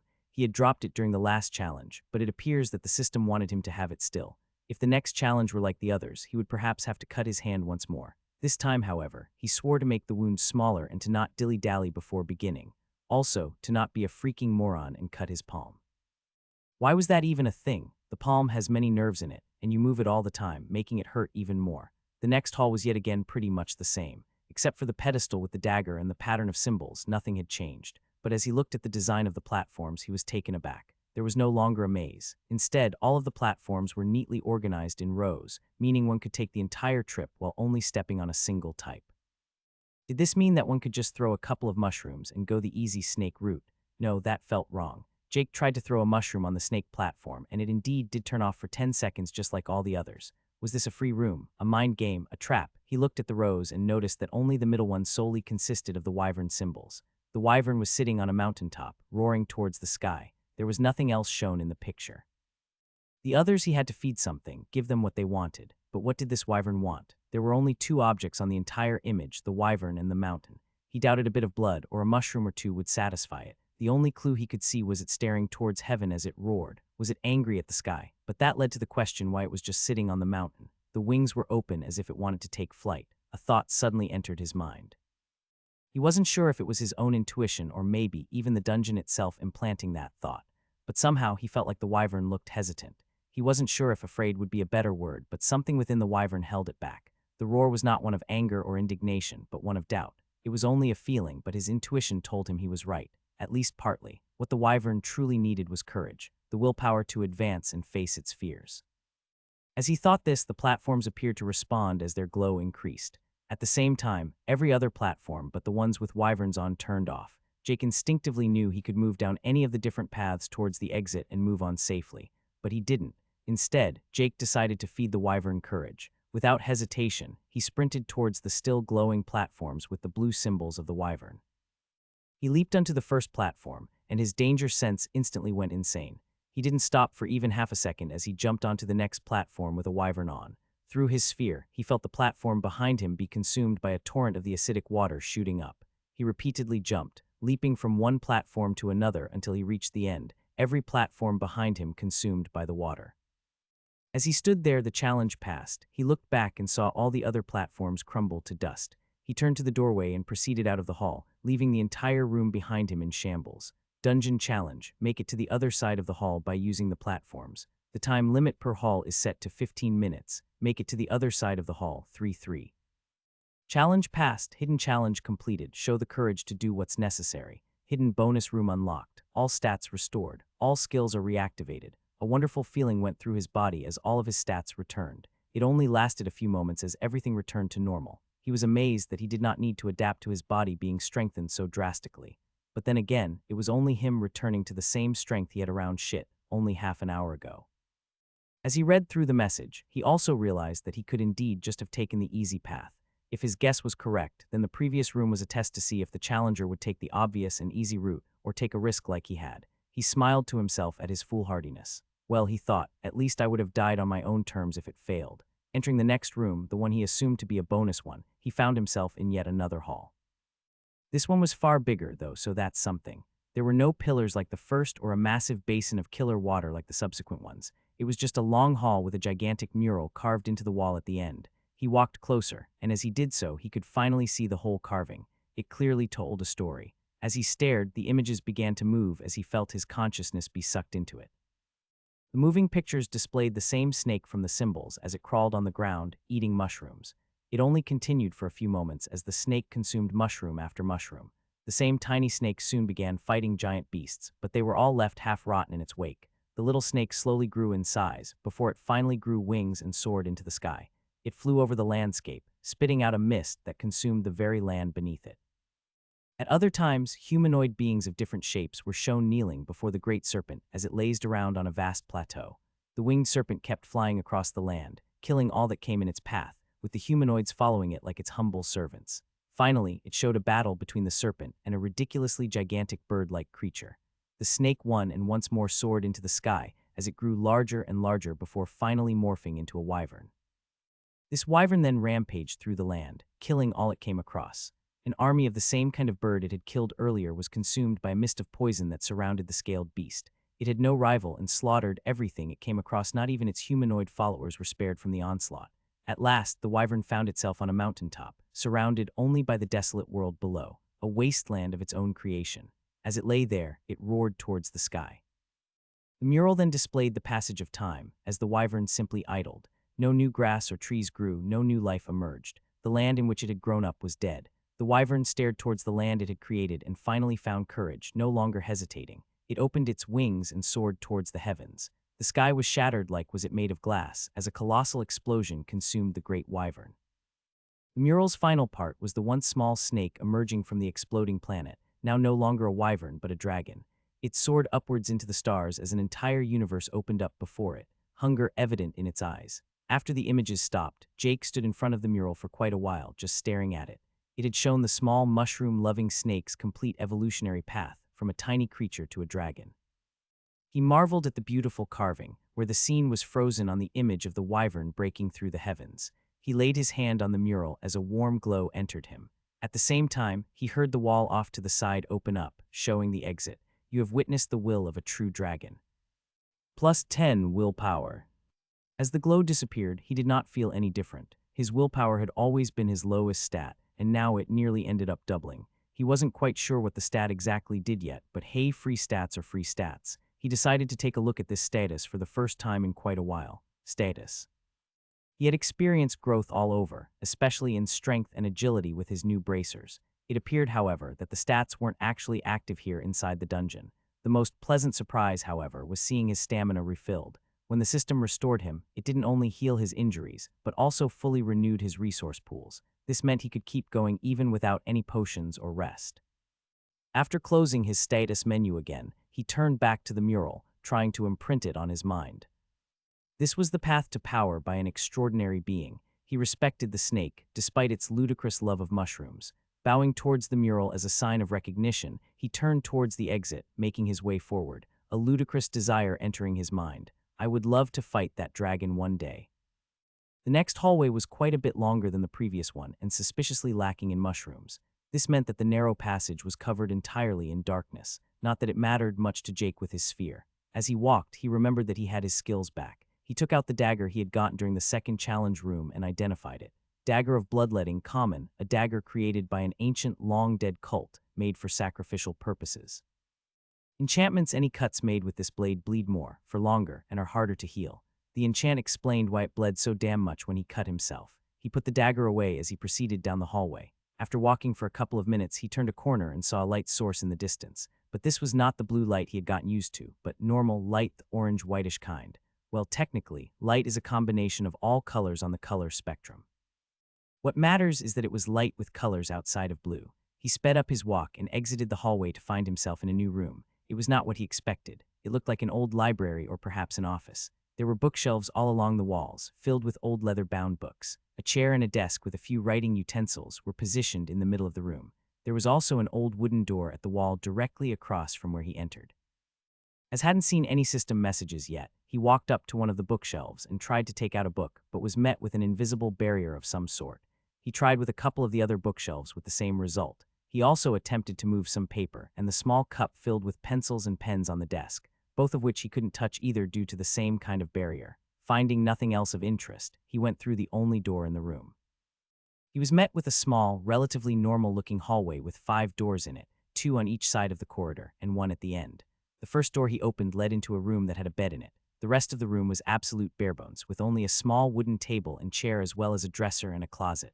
He was unable to open the dresser and closet, met with yet another invisible barrier. Leaving the room, he closed the door after him and opened the next one. This one could only be described as a medieval bathroom that for some reason had a modern shower and toilet placed in it. He walked into the room and tried flushing the toilet, which surprisingly worked. So an ancient forgotten temple in a dungeon with running water. Got it. The third room he entered was at the end of the hall, and what he found himself in wasn't exactly what you could call a room. It was more like a hellscape in the form of a cave. Mushrooms everywhere. Not just the blue, glowing kind, but also other less evil-looking ones. The cave was not closed off either and had another exit beside the wooden door. Jake walked out of the aforementioned exit and found himself in a small walled-off garden. Flowers were growing everywhere, weird-looking grass and bushes aplenty, many of which he had seen before outside in the tutorial forest. There was even a small pond with different aquatic plants. He called the garden walled off, but the wall that did so seemed to extend up into eternity. Hanging above the garden was a miniature version of the artificial sun he had seen outside in the forest, emitting both warmth and light. He was briefly confused, as Jake recalled it being late in the evening when he entered the challenge dungeon, and according to the timer counting down, only a couple of hours had passed since then. Shaking his head at the weird garden, he went back through the cave and into the fifth room. This one was like an old laboratory, not the modern kind, but the 1600s mad scientist kind. It looked like a dream come true for an insane chemist. There were mortars and pestles, alembics, and a slew of other tools and materials. In the room were also open barrels with what seemed like water. Off to the side were closed cabinets that couldn't be opened either due to a barrier. As he made his way out of the room towards the next, he wondered what exactly the system wanted him to do. No challenge had been represented, and no way forward had made itself known. This place seemed more like a living quarter than any kind of testing facility. Maybe the challenge is to find the challenge. Opening the fifth door, he found himself within another hall like the ones he had done the challenges earlier. In the middle of the room was a pedestal. He moved to it and found a hand imprint on top of it. He looked at his hand and quickly connected the dots. He put his hand on the imprint, and instantly his danger sense flared as a black spike shot up, penetrating through it before he could react. He yelled out in pain and stumbled backward as the room started rumbling. A new platform had begun rising in front of the pedestal. Jake, however, barely registered this as he looked at the hole in his hand and saw small, subtle black lines spread through the veins in his hand. He suppressed his panic, rushing towards the newly risen platform. It didn't take a genius to figure out he had gotten poisoned. On it was a book. The book was massive, far more massive than any book Jake had ever seen before. On the cover was the depiction of a small snake, the very same snake he had seen on the symbols and mural. He tried opening the book, as the system finally did something. Dungeon challenge: become an alchemist of the malefic viper and cure yourself of the poison running through your veins before it flares up and kills you. The poison will remain dormant for 30 days, not affecting the challenger in any way during the period. Rejecting the profession will result in the challenger being fully restored and returned to the tutorial area. All rewards will be retained and all items returned. Cured yourself of poison 01. Time remaining 30 days. Become an alchemist of the malefic viper, YN. He was taken aback by the message. A profession. The NA on his status page had annoyed him for a long time, but he didn't expect to get one offered this way. It was the first option to obtain a profession he had seen since being introduced to the system, and he doubted it was an ordinary one. Alchemy, though, not something he had any experience in at all outside of games. He was rather good at the modern equivalent, chemistry, back in school, but he had never done it at any higher level. He also severely doubted that knowledge of chemical compounds would have a lot of use with magic being a thing and all. The time limit was 30 days also. Looking at his just impaled hand, it was rather obvious where the poison came from. The wound had already scabbed over due to his high vitality, and he didn't feel any different. Jake also had the option of just quitting now and going back to the forest. It was the safe option for sure. He would be healed walking away with a new dagger and a bonus to willpower. Oh, and a bunch of shitty blue mushrooms, along with 10 slightly nicer silver mushrooms. It wasn't even like he had spent a lot of time getting everything, but he was nothing if not someone who welcomed a challenge. He wanted a profession, and if this profession had any connection to that heaven-shattering dragon, it had to be powerful. Fantasy books and games had long conditioned him to unquestionably believe dragons to be apex creatures after all. Without further hesitation, he accepted the challenge. You have obtained the alchemist of the malefic viper profession. And with that message, everything went dark momentarily. Jake's head felt like it was split open as information surged into his mind, far more so than when he'd gotten his archer class. It was only for a few seconds, but it felt like hours before it finally stopped, leaving him with a massive headache and a considerable amount of system messages. He took a few more seconds to gather his thoughts, the headache also fading away. When he felt better, he finally opened up the description of his new profession. Alchemist of the Malefic Viper. The alchemist of the Malefic Viper can combine natural treasures of the world and make potions, pills, transmute one material to another, with a slew of other mystical means to be discovered. This rare type of alchemist specializes in the concoction of poisons. From a craft classically bringing restoration and improvement, the alchemist of the malefic viper brings pain, deterioration, and death. Stat bonuses per level: +2 vit, +2 wise, +1 will, +1 tough, +2 free points. The description of an alchemist was a lot like he had imagined. He had assumed the ability to make potions based on his experience playing certain online games during university. Transmutation was also a very classical trope of alchemists. Perhaps I'll even make the philosopher's stone one day, he joked to himself. But this is where the familiarities ended. The latter part of the description a bit different. This variant of the alchemist profession focused on poison. The entire description was ominous, but then again, it was clearly modeled or at least heavily inspired by a snake. To be more accurate, a small mushroom-eating snake. He assumed it to be the malefic viper. The profession also provided more stat bonuses than his archer class, giving 2 more stats per level overall. None directly impacting combat, however, and he was slightly sad to see no bonus to perception. But what's done is done. He had accepted it, and there was no going back. He knew that the decision to pick the profession wasn't a minor one, likely as significant as his class choice, if not more so, as this one was clearly not some basic profession handed out left and right. Finally, Jake had to admit that the thought of doing alchemy was kind of cool. With that, he moved on to the next part: skills. With a quick skim, he saw that he had gained 5 and started going through them one by one. Gain skill. Herbology common grants knowledge of herbs found throughout the multiverse. The most numerous source of natural treasures comes in the form of herbs found throughout existence. The knowledge of plants and their effects is therefore essential to any alchemist. An alchemist must know what he works with in order to create his products. After all, grants the ability to recognize herbs at a glance and correctly identify their properties. A relatively self-explanatory skill, and one of the reasons for the sudden influx of information he got upon receiving the profession. He now knew of a lot of different plants he previously had no idea existed. The thought was scary that the system could directly implant knowledge in one's head. The way the knowledge worked was weird. It was not immediate knowledge, like how he knew how to use his bow from previous training. It was the kind of knowledge that felt like it gradually appeared if he thought of something relevant to the skill. Like if he thought of needing a plant that had healing properties, a considerable number of potential herbs suddenly came to mind. Shaking his head at the frankly disturbing phenomenon, he moved on. Gained skill. Brew potion. Common potion brewing is the bread and butter of most alchemists. A potion can be the savior in a time of need, or that extra boost to defeat your opponent. Allows for the brewing of potions with common rarity and below. Must have suitable materials and equipment in order to create potions. Adds a minor increase to the effectiveness of created potions based on wisdom. Gained skill. Concoct poison. Common. While most focus on the aspect of giving life through their craft, others prefer to take it away. Allows for the concoction of common rarity poisons and below. Must have suitable materials and equipment in order to create poisons. Adds a minor increase to the effectiveness of created poisons based on wisdom. These 2 skills were incredibly similar in design, but very different when it came to the results. It also didn't come with a lot of implanted knowledge. He had some new understandings of how to use the tools he found in the laboratory earlier, but they in no way felt familiar. It was more like he had watched a tutorial video online, introducing him to the very basics of making potions and poisons. Thinking back on his talks with Casper, who had gotten the basic archery skill without any previous experience ever using a bow, he had told Jake about something similar. He knew how to hold a bow and fire an arrow, but nothing further than that. Despite him and Jake both having the same skill, and at the same rarity, Jake was vastly superior in his ability to use it. He got an upgrade in rarity for the skill after recalling his training, but the rank up did not come with any knowledge. The only difference between skills seemed to be the rarity. With no skill levels existing, Jake had a theory that skills' effectiveness was purely up to the wielder of said skills. Perhaps some kind of line existed where skills would get a rarity upgrade based on how good you were, but he doubted it would be that simple. Take the archery skill as an example. Jake was a somewhat experienced archer. Theoretically, his knowledge of how to wield a bow was close to the level of an athlete.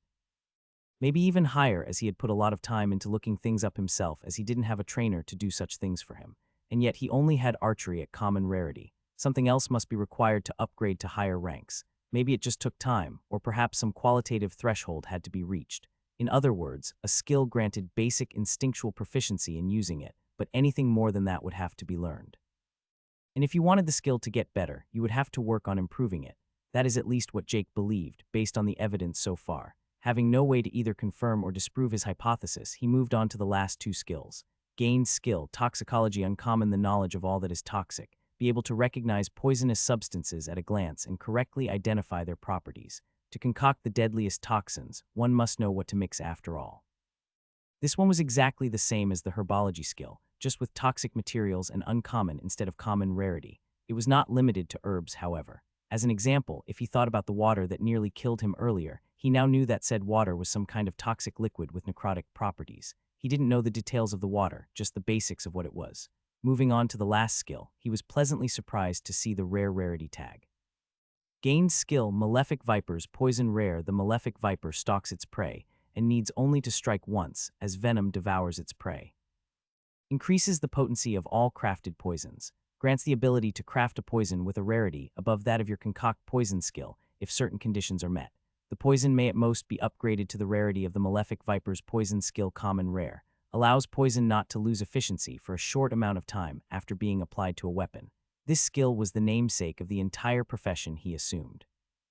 More potent poisons and a chance to craft poisons with a higher rarity both seemed okay, though he had nothing to compare it to. The last effect was especially interesting to him, however. This skill opened the possibility to use his profession more actively in combat. What's more dangerous than an arrow to the face? A poisoned arrow to the face. He had one more notification remaining, which was another pleasant surprise. Skill upgraded. Identify inferior. Common identification skill, known by all but the smallest of children of the myriad races. The skill allows you to attempt to identify any object or creature you are focusing on. The only difference in the skill's description was the basic being removed, so it now just called it an identification skill. Not much to see there, really. But Jake was still kind of excited to see what he could now identify. Perhaps he could even identify other humans.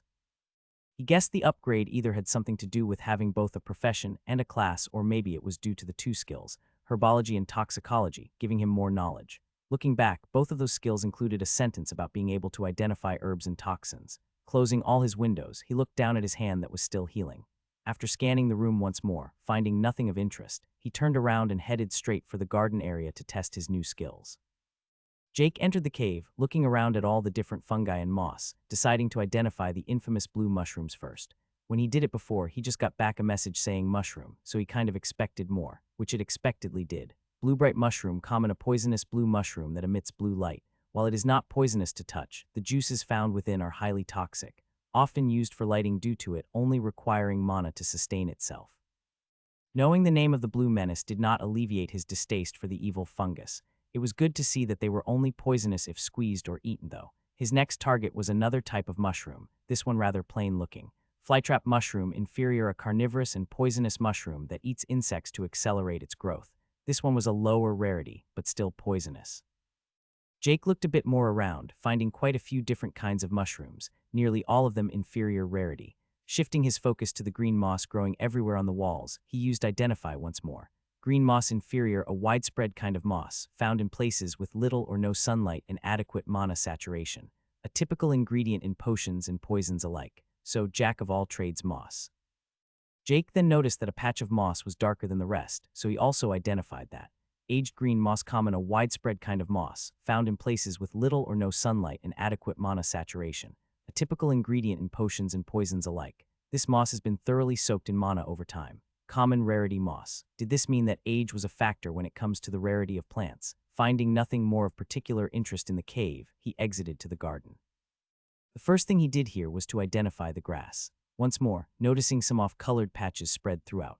Evergreen grass inferior, a widespread herb found throughout the multiverse in any place with adequate nature affinity mana. While the grass only offers minor restorative effects, it is a great catalyst when mixed with other herbs. Aged evergreen grass, common, a widespread herb found throughout the multiverse in any place with adequate nature affinity mana. While the grass only offers minor restorative effects, it is a great catalyst when mixed with other herbs. This grass has aged and absorbed more mana than most evergreen grass. It was the same concept as the moss in the cave. Recalling some of the knowledge given by the system, he knew that the moss was often used when concocting poisons, while the grass was used when making potions. Many flowers were also spread throughout the garden, the most abundant kind being 4 lavender types, a blue one, a red one, and a green one.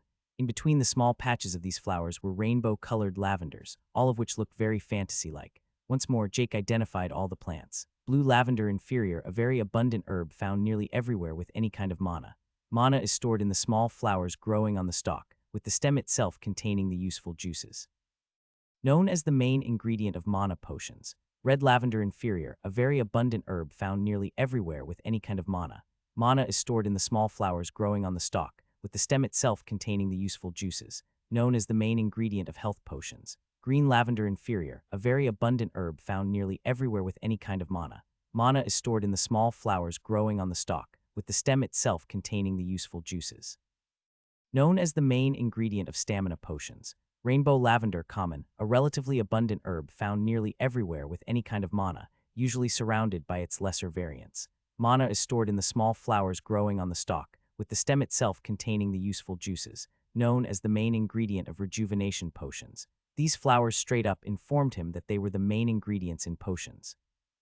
And he had a very, very strong feeling that he would come to craft a lot of potions. More flowers were present in the garden, some of them not even returning anything when he identified them, and others being only inferior rarity. Lastly, he went to the small pond and surprisingly successfully identified the water.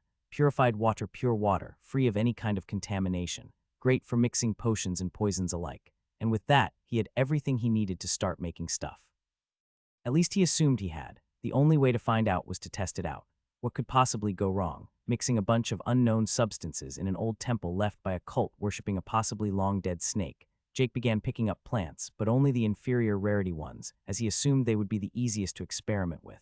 Opening his satchel to put in some of the lavender flowers, he spotted the 10 silver mushrooms he had picked up during his very first challenge in this dungeon. He had to admit that he had kind of forgotten those. Without any expectations, he decided to identify one of them and was taken aback by the result. Argentum vitae mushroom, rare, a silver mushroom only grown in places with extremely high mana density. The mushroom has a solid exterior that, if broken, reveals the actual mushroom within. This type of mushroom's juices usually are highly poisonous, but this mushroom has evolved to bring life instead, plus 1 vitality upon consumption. He took a deep breath after reading the description. These were 10 free points to vitality, 11 factoring in his bloodline patriarch title, giving a 10 bonus. He was just about to eat one when he stopped himself. These mushrooms were still raw. What if he could get more than a single vitality per mushroom? There was also that whole thing with a poison in his body that would flare up and kill him in a month. He would not find it unfitting for these mushrooms to somehow be needed not to die. Thus he decided to leave them be for now and instead continued collecting more ingredients. Leaving the garden through the cave, he also collected a stack of mushrooms, heading straight for the laboratory. He went through the lab once more, this time being able to open the cabinets and interact with all the equipment.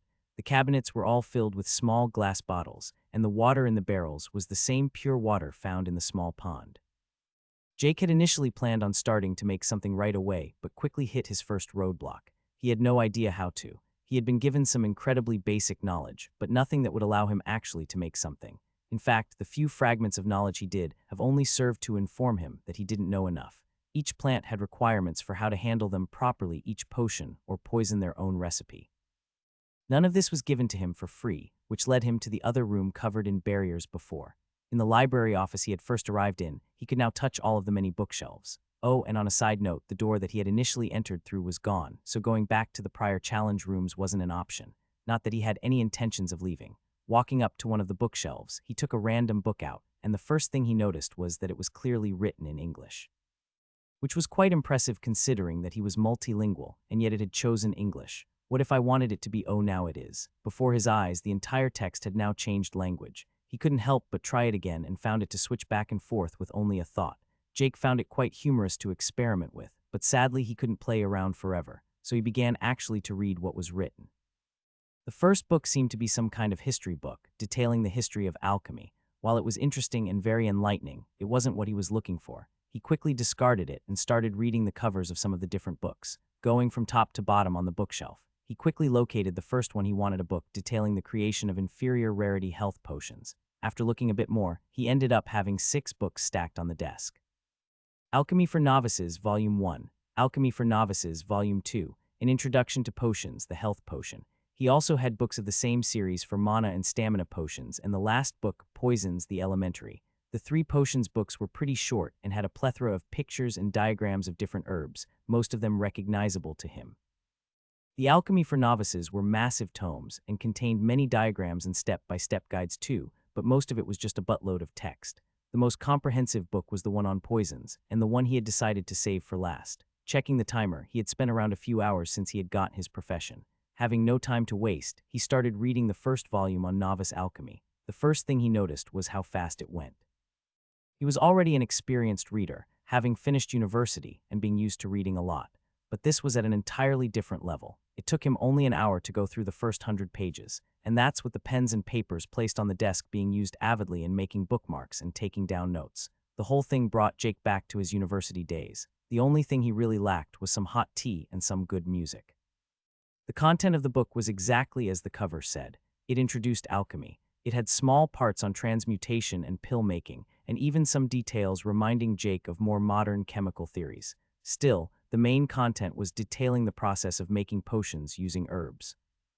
It went into how to process the herbs, the tools often used when doing so, what type of water was suitable for different kinds of potions, how to properly store and prepare the herbs, etc. The knowledge on concocting poisons was somewhat limited, and pretty much only focused on how to avoid introducing poison into your creations. After another couple of hours of reading later, he wanted to give it a shot. Was he ready? Probably not, but he felt like at least trying. Jake got up and stretched before walking towards the laboratory. He had left his satchel back in the lab, as he saw no reason to carry it around. He had learned a lot from his reading, one of those things being how stupid it was just to pluck a bunch of herbs and throw them together in a big bundle in the satchel. At least he had not been dumb enough to also throw moss and fungi in. After a bit of salvaging, most of the herbs were still useful. Jake had brought along with him some of the books and his notes. Without further ado, he started meticulously following them on how to create potions.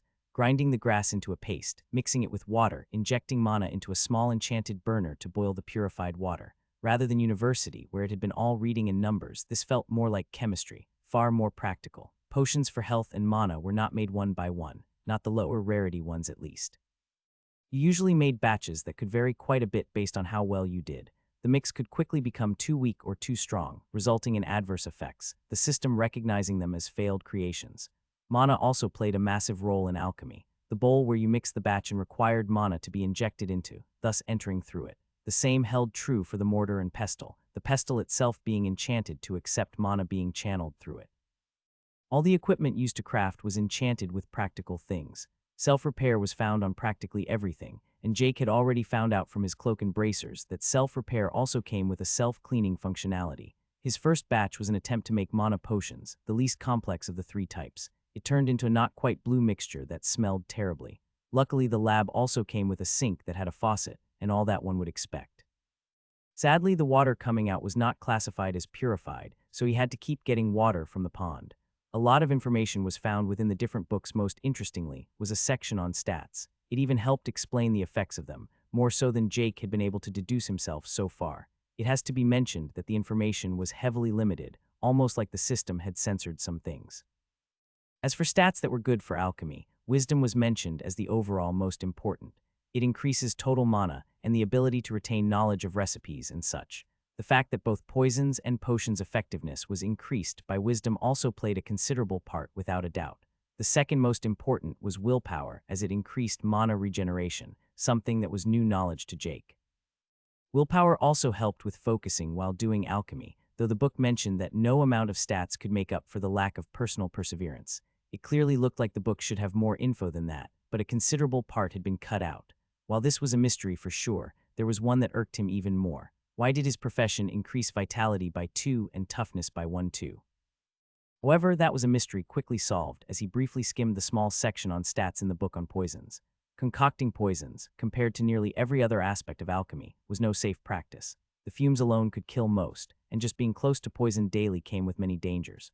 On top of that, those dabbling in poison also sometimes used their own bodies to test their newest concoctions, the occasional alchemist even going so far as to cultivate toxins within their own body. Therefore, the book said that one should not dabble in poison before one had sufficient vitality and serviceable toughness.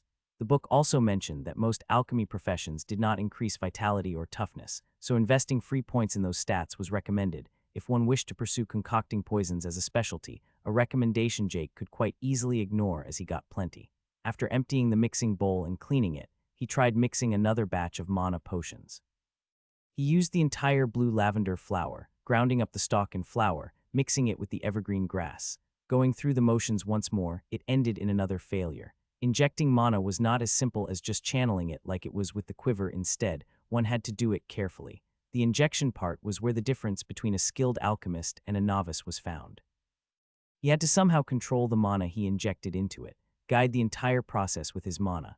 Luckily, it didn't require much to make the most basic mana potions, but it was still a challenge. The books had detailed how to do it, but a lot of it was still touch and go. After making another 4 failed batches, he still had sufficient mana but was out of ingredients. After another round trip to the garden, he had enough for another crafting session. He continued trying, making batch after batch, as he wrote down notes on why he failed and what to improve. Slowly, he felt the improvements. His last attempt turned out to closely resemble a mana potion but wasn't quite there yet. By that point, he had been at it for nearly 12 hours and was exhausted both mentally and physically. His stamina was still high, but he could barely focus. Going to the room with the bed, he quickly took a look in the closet and dresser, finding clothes in both. They looked rather simple, but it was good to have something to change into. His old clothes beneath his cloak were well and truly battered by now, and if he had to be honest, smelled a bit. But quite frankly, Jake was too tired to further think of it as he collapsed on the bed and fell asleep. Waking up, he felt wholly rejuvenated but panicked slightly as he checked the timer. He let out a sigh of relief as he had only slept for a bit over 5 hours. His stamina was topped off, while his mana was at 70, more than enough for another good round of alchemy. Feeling refreshed and sharp, he went to the laboratory once more after a quick shower and clothes change. He briefly skimmed over his notes and got to work. The part where he had to prepare the ingredients he had down to a T. His timing of adding ingredients to the mix was also adequate. No, the final hurdle was the mana injection. It wouldn't be an understatement to say that it was 90 of the process. One had plenty of leeway making mana potions when it came to temperature control, so once everything was in the mix and one had to combine ingredients into an actual potion, it was just pure mana control. And now, with a clear head, Jake felt sharper than ever. He knew what to do and how to do it. He just had to execute. The mana poured gently into the mixture as he controlled it with the help of the intricate runes inscribed on the mixing bowl. One had very much to go by feel, and this time Jake felt like all was as it should be. A short while later, a refreshing smell permeated the laboratory as he turned off the fire. A beautiful blue mixture in his bowl. He knew he had succeeded, and the system message shortly after only confirmed it as he smiled to himself. You have successfully crafted Mana Potion Inferior. A new kind of creation has been made. Bonus experience earned, ding. Profession, Alchemist of the Malefic Viper has reached level 1, stat points allocated, plus 2 free points, ding. Race, Human G has reached level 5, stat points allocated, plus 1 free point. Feeling the warm glow run through his body from the level ups was as comfortable as ever. He was equally as pleased to see that profession experience also helped with his race level. Looking at his stats, he noticed that he now had 6 unspent free points.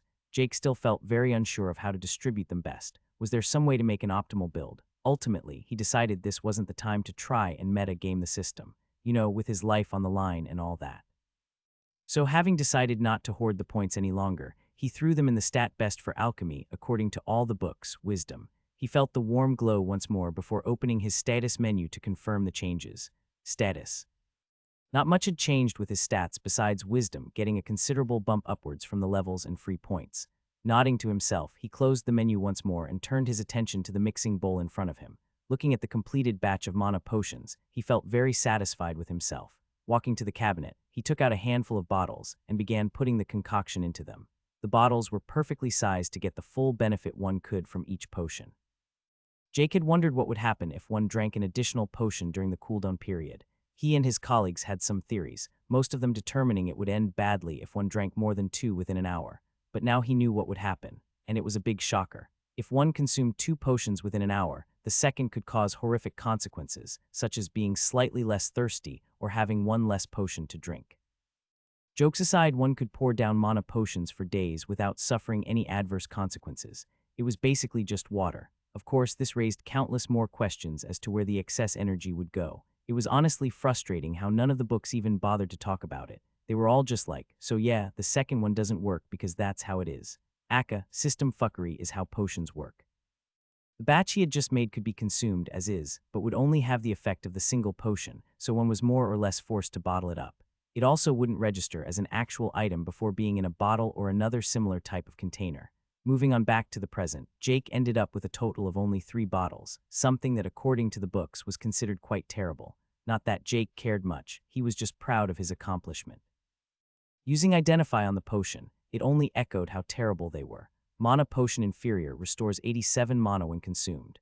He remembered Caroline telling him that the mana potions that the system had given them upon entering the tutorial had given her at least 130 mana when she used one. He would have to thank Jacob for being terrible enough at combat the next time they met. The fact that Jake could see the exact amount restored was also something new. He was unsure if it was due to identify going up in rank or one of all the new profession skills, or perhaps it was the presence of the profession itself. Jake put the potions on one of the other tables in the laboratory with a smile. He planned on drinking them later, but he still had enough mana not to make full use of them. Having proven himself able to make something, he started mixing a second batch after cleaning up a bit. However, his festive mood quickly died down as he failed the next two batches. Still, it was rapidly alleviated when the third batch of mana potions succeeded another 3 potions, with exactly the same properties. Seeing his mana had gotten a little low, he drank one of the potions he had made and felt his mana fill up to nearly full once more. He planned on drinking a potion every hour with the internal cooldown to keep working, with the only limit being his mental energy. The mixing continued. A day and over a dozen mana potions consumed later, he finally started to get exhausted once more, and his last 2 batches had failed due to him not being able to focus. It was hard work, but the results spoke for themselves. Ding. Profession, Alchemist of the Malefic Viper has reached level 2 stat points allocated, plus 2 free points. Ding. Profession, Alchemist of the Malefic Viper has reached level 3 stat points allocated, plus 2 free points. Ding. Race, Human G has reached level 6 stat points allocated, plus 1 free point. Ding. Profession, Alchemist of the Malefic Viper has reached level 4 stat points allocated, plus 2 free points. The levels were impressive, but it was, without a doubt, slower than leveling his class. He had spent more than 24 hours on the challenge already, and yet he was only level 4 in the profession, compared to outside where he in less time than that reached level 9. If he had been more efficient and gone solo earlier, he would, without a doubt, be well into the double digits by now. Looking at the dungeon challenge window, he noted the time.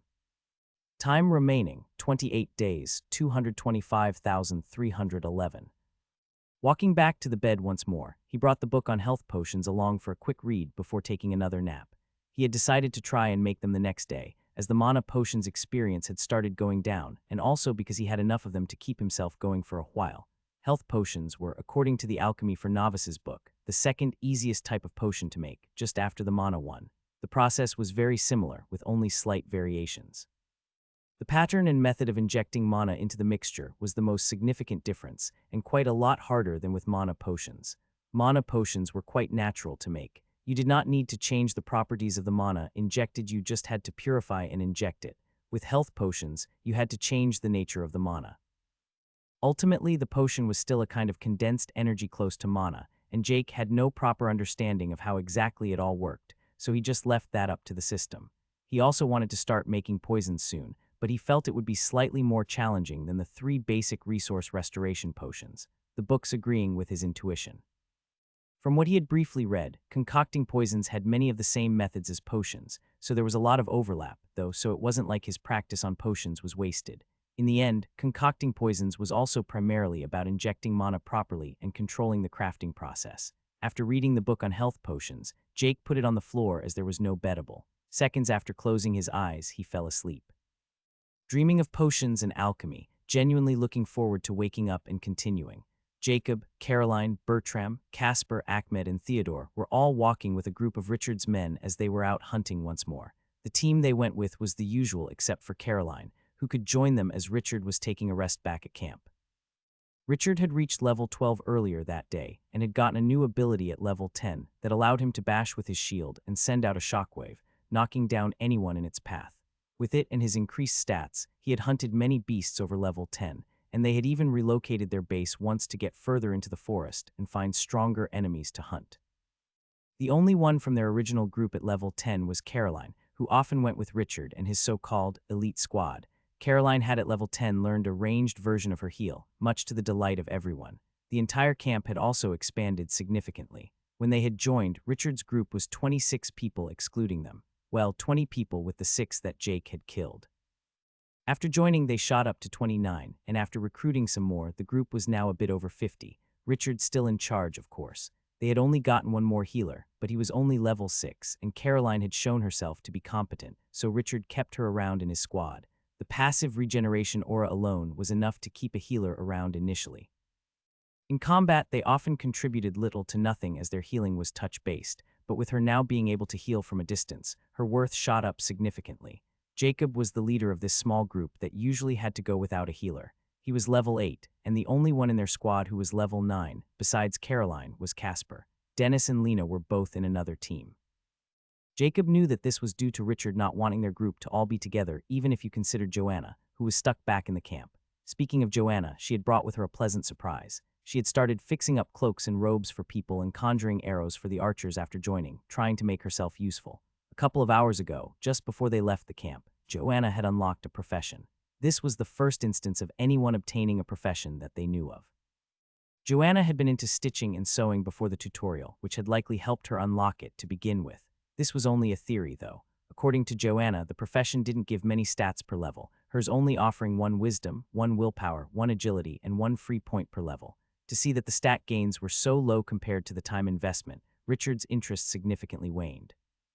That is right until Joanna got to level 1 in the profession, and as she was also level 3 in her class, she leveled her race too. This instantly reignited his interest. Every single race level gave +1 to all stats and an extra free point, making them even more valuable than both class and profession. His interest was further amplified after he experienced that leveling only got harder and harder, and level 10 seemed to be one of those difficulty jumps. Hunting with a team also hurt his experience gain, but as he was more powerful in a group due to his class's nature, he had to be in one. Making their way back to base, Jacob thought about what Jake was up to. It had been close to 2 days since he left, and they had neither seen nor heard anything from him. He and Richard had a tacit understanding never to mention him, but Jacob still wondered. He was not afraid for Jake's well-being, more so curious as to what level he had reached by now.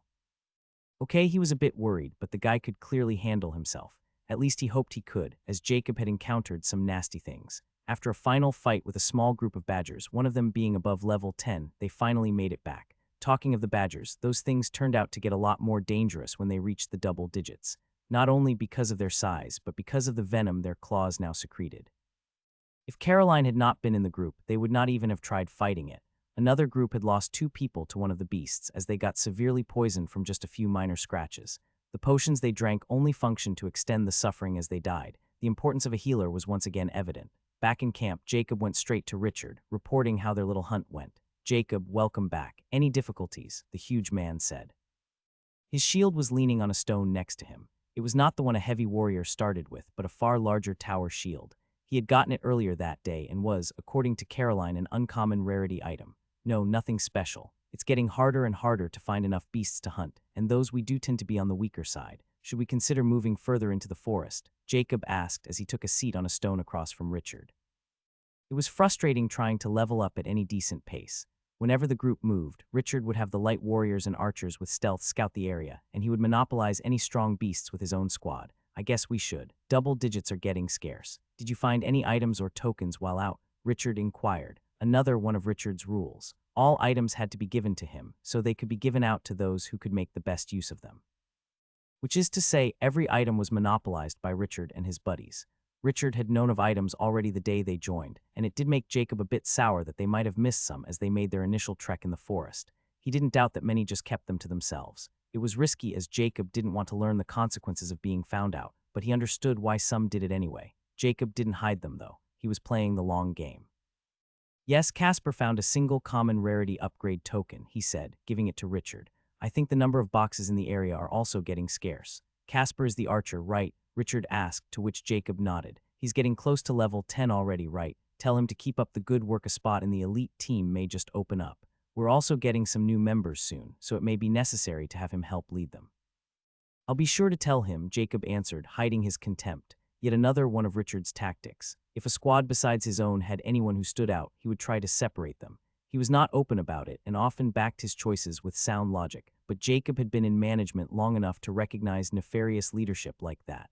Richard was actively trying to limit cohesion. He allowed enough for them to get used to each other and to be able to work together, but anything more than that he wanted to avoid. Jacob and his colleagues' position was quite unusual, as they had all known each other before the tutorial. Richard and his gang of people being the only other group like theirs. Most groups of 10 that had entered the tutorial were strangers, random crowds of people being thrown together. As the system had taken people close to each other physically as it transported them, at least to some extent, it did mean that many had ended up entering with at least 1 or 2 people they knew, though. But Richard broke those small groups up whenever he could. He had a million excuses as to why it was for the best, but people mostly just did as he said out of fear. Not necessarily fear of being attacked, but also fear of being tossed out of the camp. While the way stuff was run was far from ideal, it was far safer than likely anywhere else. one had to remember that not everyone was fit for combat or willing to risk their own lives. Many that joined simply huddled up in the camp.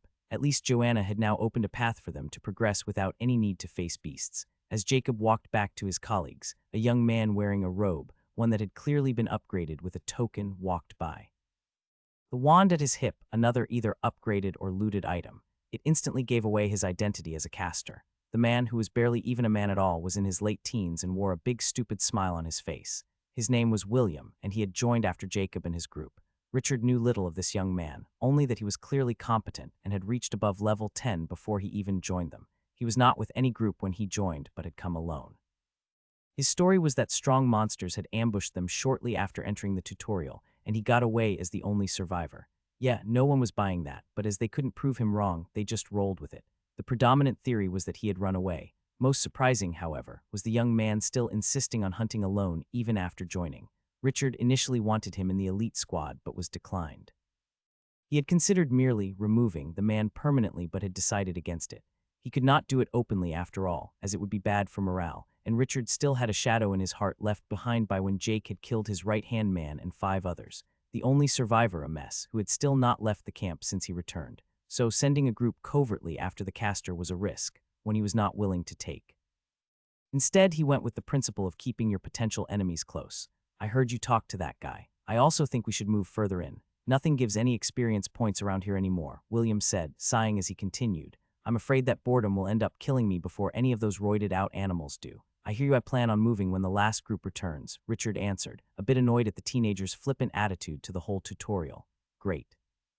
The caster answered with a smile. Oh, by the way, I need more mana potions. Got any? Go ask some of the others, Richard answered, trying but failing to hide his annoyance. William had already taken nearly all of their spare mana potions, and Richard only had the ones he purposefully kept hidden away. He wanted to save some for the healers in case of an emergency.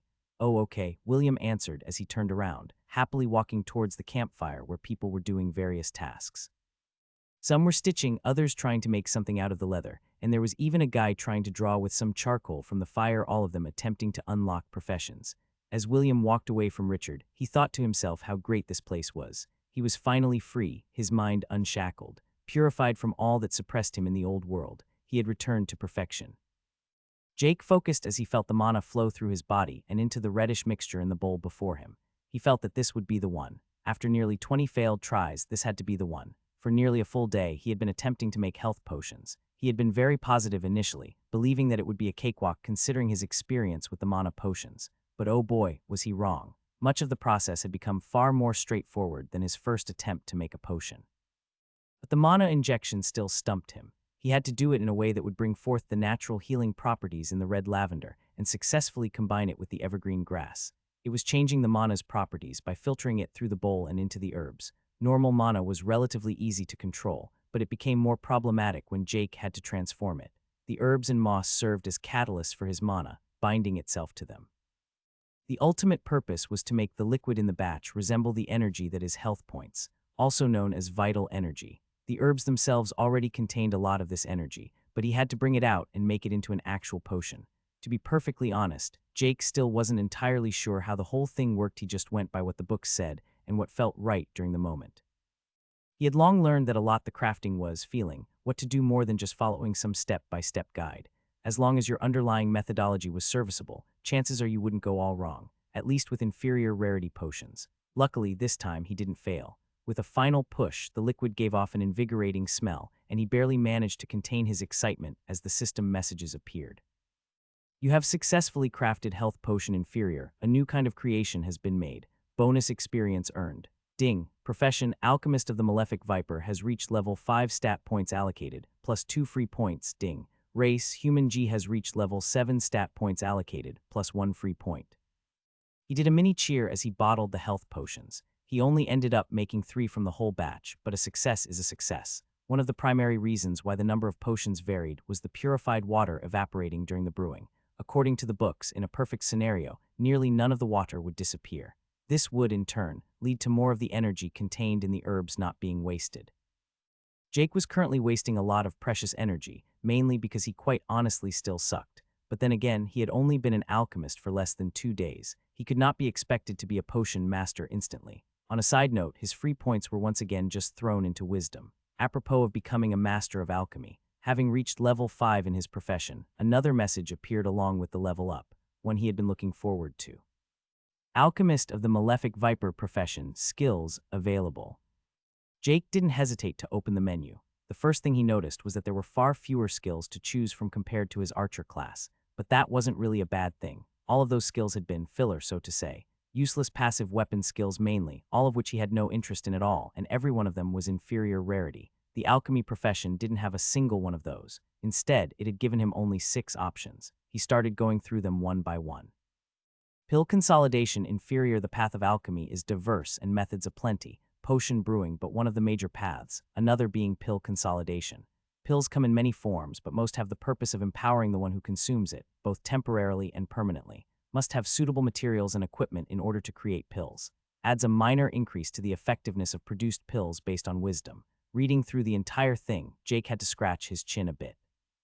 Pill consolidation did seem useful, however. Jake had no interest in it at all right now. He already had a hard enough time making potions, and he still had poisons to concoct on his timetable.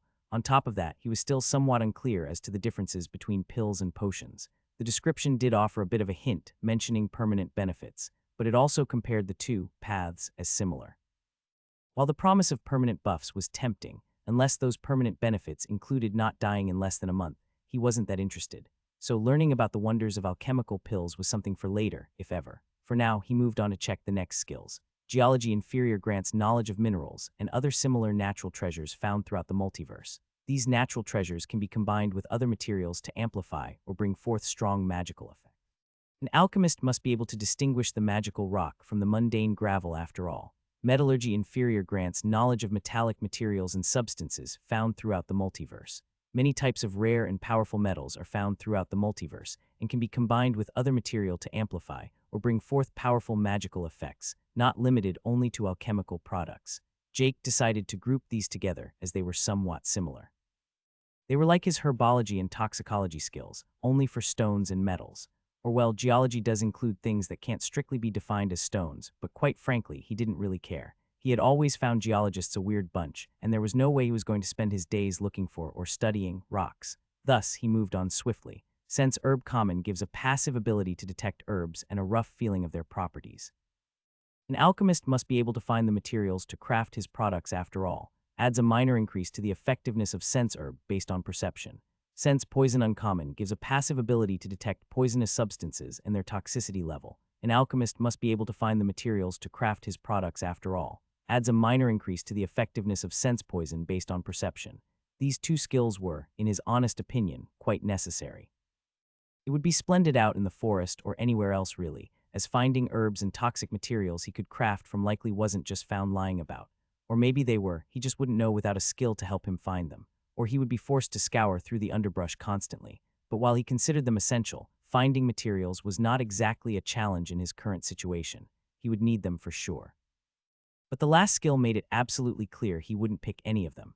Palate of the Malefic Viper. Rare. The Malefic Viper has honed its venom by devouring myriad toxins found throughout the multiverse. In the same vein, the Alchemist of the Malefic Viper can consume toxins to learn their effects and properties. Grants the alchemist immunity or resistance to most low-level poisons. Through consumption, may your power grow. Through gluttony, may your records expand. Aki was his first thought after reading it. Most of the descriptions were rather direct, but this one was quite a bit more flavorful, especially in the last part. Based on the name, this one was clearly associated with his variant of alchemist. Thinking about the effects of the skill, the prospect of eating the blue mushrooms came as both pleasing and horrifying at the same time.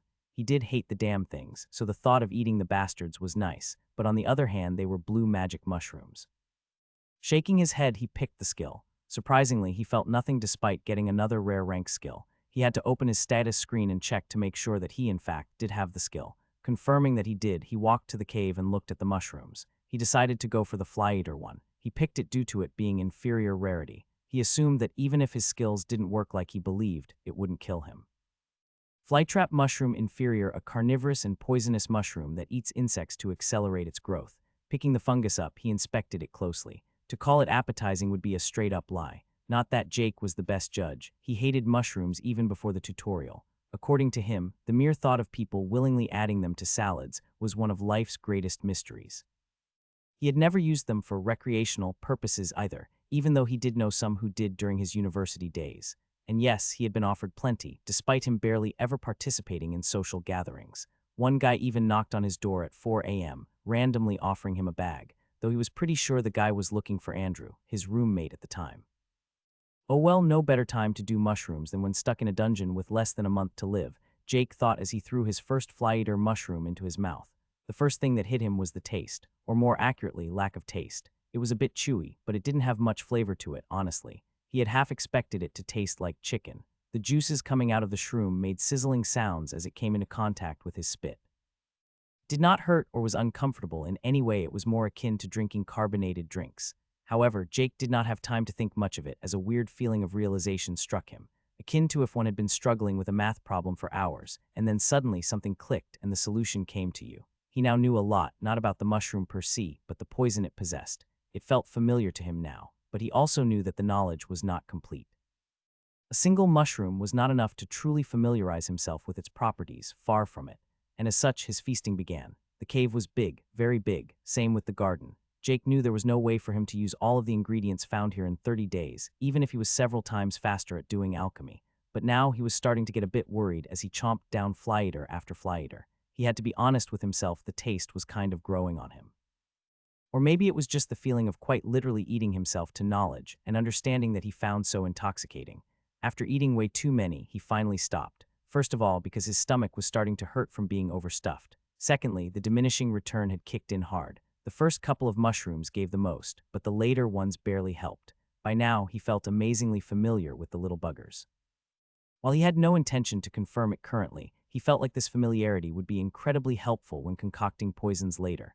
Feeling stuffed, he decided to go back to the laboratory. He felt a bit tired earlier from trying to make health potions, but now he felt strangely invigorated. Looking at this stamina, he noticed that it had actually gone up over his feeding frenzy. It was only a measly 2 points, but it had gone up. More surprising, however, was his mana. It had been topped up, him having restored more than 100 points. The palette of the Malefic Viper skill said nothing about restoring resources from eating mushrooms, and with his newfound intimate understanding of the shrooms, he knew nothing in the shrooms had the effect of restoring anything. But thinking about it further, it did kind of make sense. While not containing a lot of it, the mushrooms most certainly did hold some mana. And him consuming them with the skill must mean that he directly devoured the mana within. Feeling renewed, he began attempting to make his second successful health potion. He wanted to try making poisons soon, considering it was kind of the focus of his profession and all. But he decided against doing so before he got a chance to eat some moss, something he was most certainly not looking forward to. He did try to eat some lavender too. They tasted like shit and didn't give him any knowledge. So the skill did indeed only work on toxins. After cleaning the mixing bowl, he poured water into it before adding some evergreen grass. The flowers only came in later after the grass was correctly saturated with mana. That part of the process went relatively easy, far more so than before, and he quickly got to the point where he put in the red lavender. This was the part that often stumped him. You had to inject mana into the herbs rather quickly, or it would ruin the mixture. Too fast or done wrong, else the batch would also go bad. But once again, the ease of the process surprised him. A couple of minutes later, he stood with another successful batch, even resulting in 4 bottles. Without hesitation, he got started on another round and was once more met with success, only resulting in 3 potions this time. But it did confirm it wasn't a fluke. 2 or so hours later, and a good number of potions, he was once more greeted with another level. Ding. Profession, Alchemist of the Malefic Viper, has reached level 6 stat points allocated, plus 2 free points. As always, he put the free points into Wisdom. At this point, his Wisdom had become his second highest stat, only behind Vitality. He brought up his stat page, feeling rather pleased. He thought about how nice it would be to see his skills on the menu, which it surprisingly just did. Status. Titles: Forerunner of the New World, Bloodline Patriarch. Class skills: Basic One-Handed Weapon Inferior, Basic Stealth Inferior, Advanced Archery Common, Archer's Eye Common. Profession skills: Herbology Common, Brew Potion Common, Concoct Poison Common, Toxicology Uncommon, Malefic Vipers Poison Rare, Palette of the Malefic Viper Rare. Race skills: Identify Common, Endless Tongues of the Myriad Races Unique. Bloodline of Bloodline Abilities Unique. He had gotten a lot more skills since he entered the tutorial, and it was oddly satisfying to see his growth laid out before him like that. He was still doubtful if just dumping everything into Wisdom was the correct decision. Perhaps it was in this dungeon, but assuming he survived the challenge, he would barely have grown in his strength, agility, and perception. But then again, it was still early days. Poisons were bound to increase Jake's offensive prowess significantly. As he was pondering on the future, he felt a rumbling in his stomach, a rumbling that quickly got worse. This was the moment where Jake learned why this dungeon had a toilet. Turns out that eating a bit of over 100 mushrooms and having that be your only diet for 2 days isn't the healthiest of diets. What followed was Jake spending the better part of an hour stuck on the toilet, contemplating his prior mushroom-eating madness. He hoped the moss would be gentler on his bowels. After the less than pleasant experience, he also learned why the bathroom came with a shower, because he sure as hell needed one. Before the tutorial, he was the kind of person that took a shower pretty much every day. If he went to the gym or had done a lot of archery, it often resulted in 2 that day. During holidays, he could get a bit lazy about it, but he doubted he had ever been dirtier than these past few days. The positive part of his toilet tour, however, was his stomach feeling way less stuffed. He was not quite ready to eat the moss, but he was getting there. The mental exhaustion was also starting to get to him.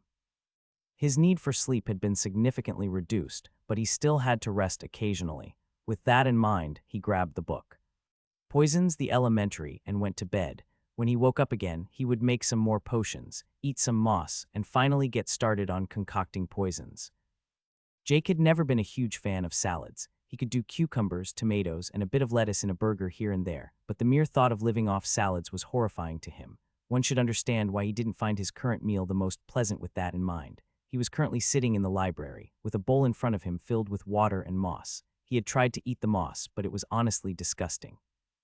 Not the taste, it was fine, but the texture and the aftertaste of dirt. Instead, he plucked it, rinsed it with water, and used the cleaned mixing bowl to eat from. It was a rather disgusting-looking soup. He didn't even have a spoon, so he had to use his hands to eat out of it. However, the torturous meal was made acceptable by the feeling of knowledge and improvement from eating it. It was the same as with the fly-eater mushrooms, though he made sure to control himself and not overeat. After his wonderful meal, it was back to making potions. He had started alternating between health and mana potions to break the monotony, not that it mattered much. He was also considering if he should give making stamina potions a shot, but according to the books, it was quite a lot harder than both health and mana, and not by a little either. Stamina potions were essentially a mix of health and mana from a methodological standpoint.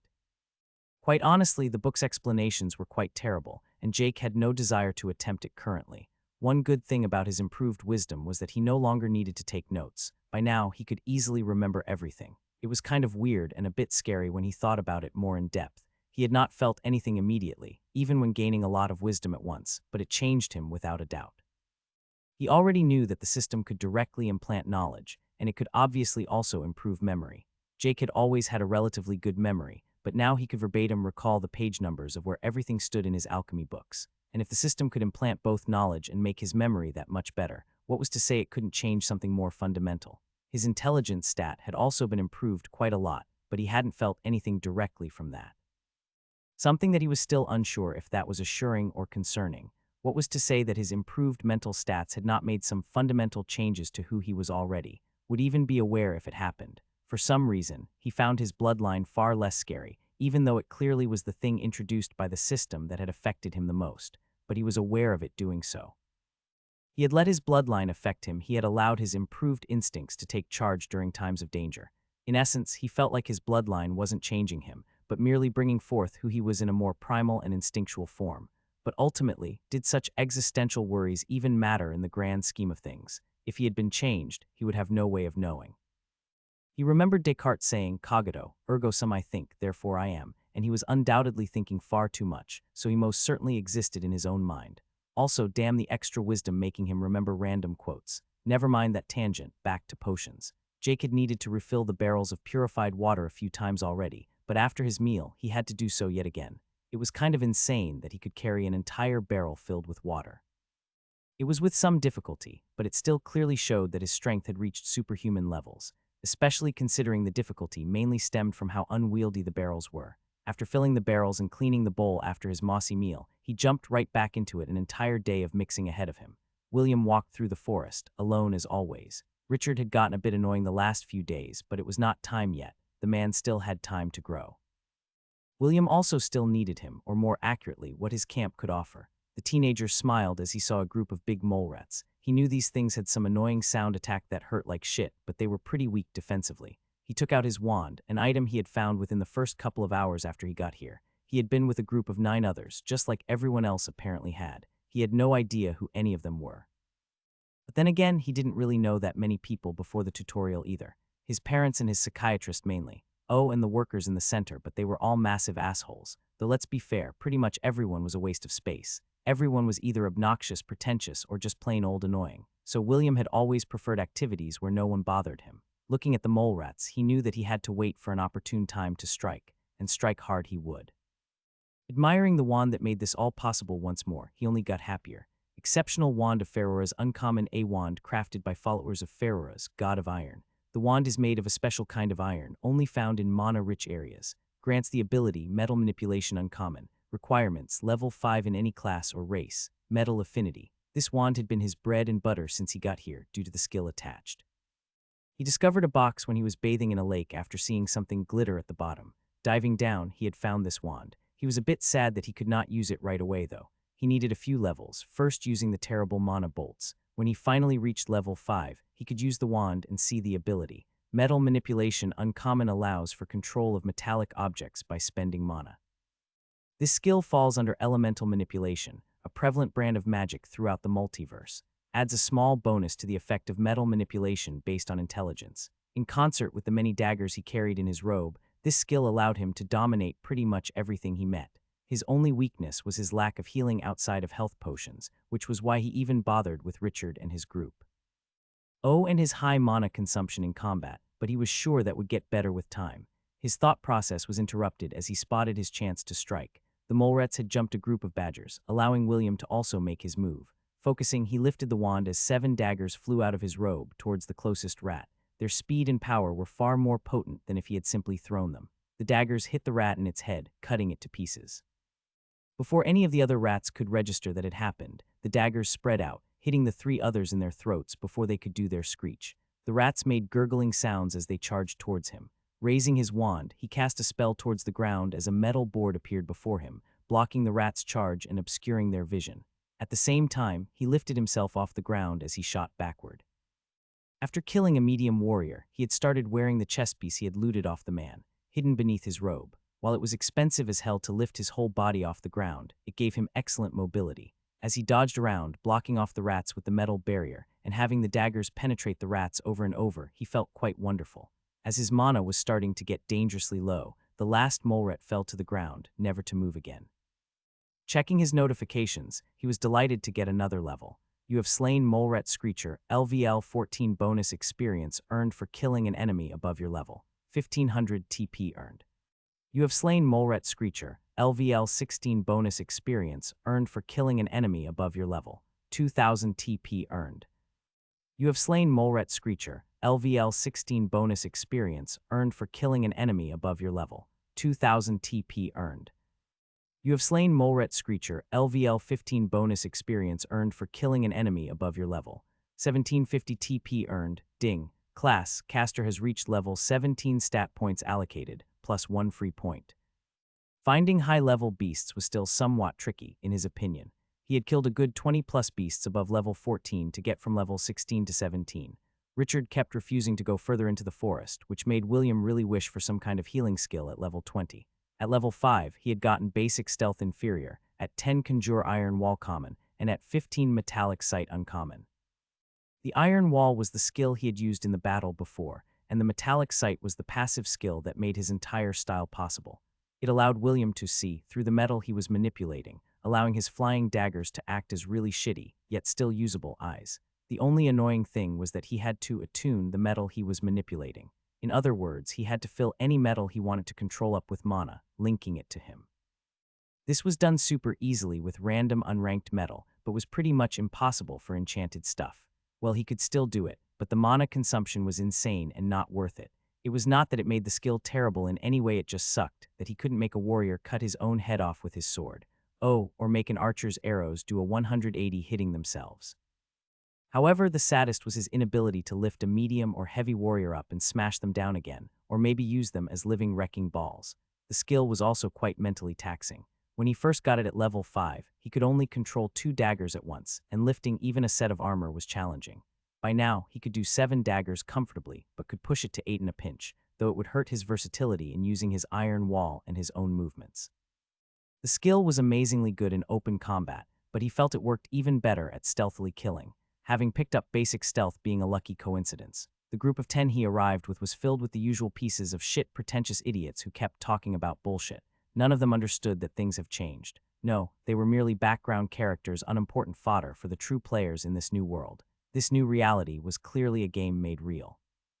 William had enjoyed games and books his entire life. He understood the genre. One had to embrace the system, game it where possible, but otherwise follow its rules and abuse them for the maximum potential. It was all about min-maxing. And yet those bloody fools kept talking about working together, staying safe, finding other humans, and finding somewhere to hunker down for the entire tutorial. Didn't they understand this was a golden opportunity? This tutorial was the easy starting area that would give one a kickstart before entering the real game. William was not a delusional idiot who believed this world to be fake. It was obviously real, and yet still a game, which was why he had decided to think of it as an ultra-realistic virtual reality MMORPG with permadeath. So far, he had never been proven wrong in that assumption. His initial group of 10 quickly outlived their usefulness as the only useful person, a healer, ended up dying due to their own stupidity. A light warrior had also died, so William gracefully offered to carry his daggers if anyone needed them later. The first fight after he reached level 5, one of the other casters suspiciously died, stabbed in the back of the neck by a dagger. It was like screwing with stupid NPCs in an otherwise well-made game. It took him only a couple of hours to kill all of them, no one suspecting the small and scared teenager. Well, except the archer at the end, who in his very last moments seemed to finally see through him. Not surprising, considering they were the last two alive. The idiot yelled a couple of vulgar obscenities before he too died. Looking back, that first day had, without a doubt, been the best in William's 19 years of life. Everyone had always treated him like shit his entire life, no one ever getting him. The worst part was that some of them even thought something was wrong with him. Oh, how he had wished he could just get rid of that stupid teacher who kept pestering him in school. But he knew he couldn't, at least not without getting caught. The rules of society had held him back for so long, limited him in so many ways. But here. No police, no law enforcement, no shrinks or therapists, no drugs being pumped into your system day in and day out to try and make you normal. The system had fixed all the harm the drugs were doing, restored his body and soul, freeing him. Entering that tutorial had felt like waking up from a long, hazy dream. But now William was awake and he was aware. He understood his new reality far more so than he ever had the old one. Currently, he was quite a bit of distance away from Richard's camp. He still needed them for now, as they had a healer and all, and some of the professions that people had started acquiring turned out to be very useful, allowing him to get his clothes fixed and cleaned. After walking a bit, having recovered a good portion of his mana, he saw movement out of the corner of his eye. Crouching down, he snuck closer, raising one of his daggers with metal manipulation, using it to see what was going on. 3 silhouettes were at a small pond, 2 in the water, and 1 person standing guard, it seemed. The metallic sight skill was not good enough to see any details, but it looked like no one was looking William's way. Looking from behind a tree, he saw 2 females who were not wearing anything in the water, with a third woman standing outside the water in a full heavy warrior outfit. Looking around further, he spotted a robe and a cloak folded at the edge of the water, 1 caster robe and 1 archer cloak. No healer, he thought, disappointed. He didn't recognize any of them, and a quick look around with his metallic sight and a dagger spotted no one else in the area. Oh well, no reason to keep them around, he thought. The system did say that the final reward from the tutorial was based on the number of survivors. He had read that as the fewer survivors, the better. Also, humans were so much easier to kill than beasts, honestly, because they had 1 fatal weakness. As he was preparing to strike, the heavy warrior, for some reason, turned around and looked straight at him. "Who are you?" the woman yelled in an annoyingly loud tone. William knew he was spotted, so he didn't try to hide. No, he could do far better than that. "I am so sorry, miss.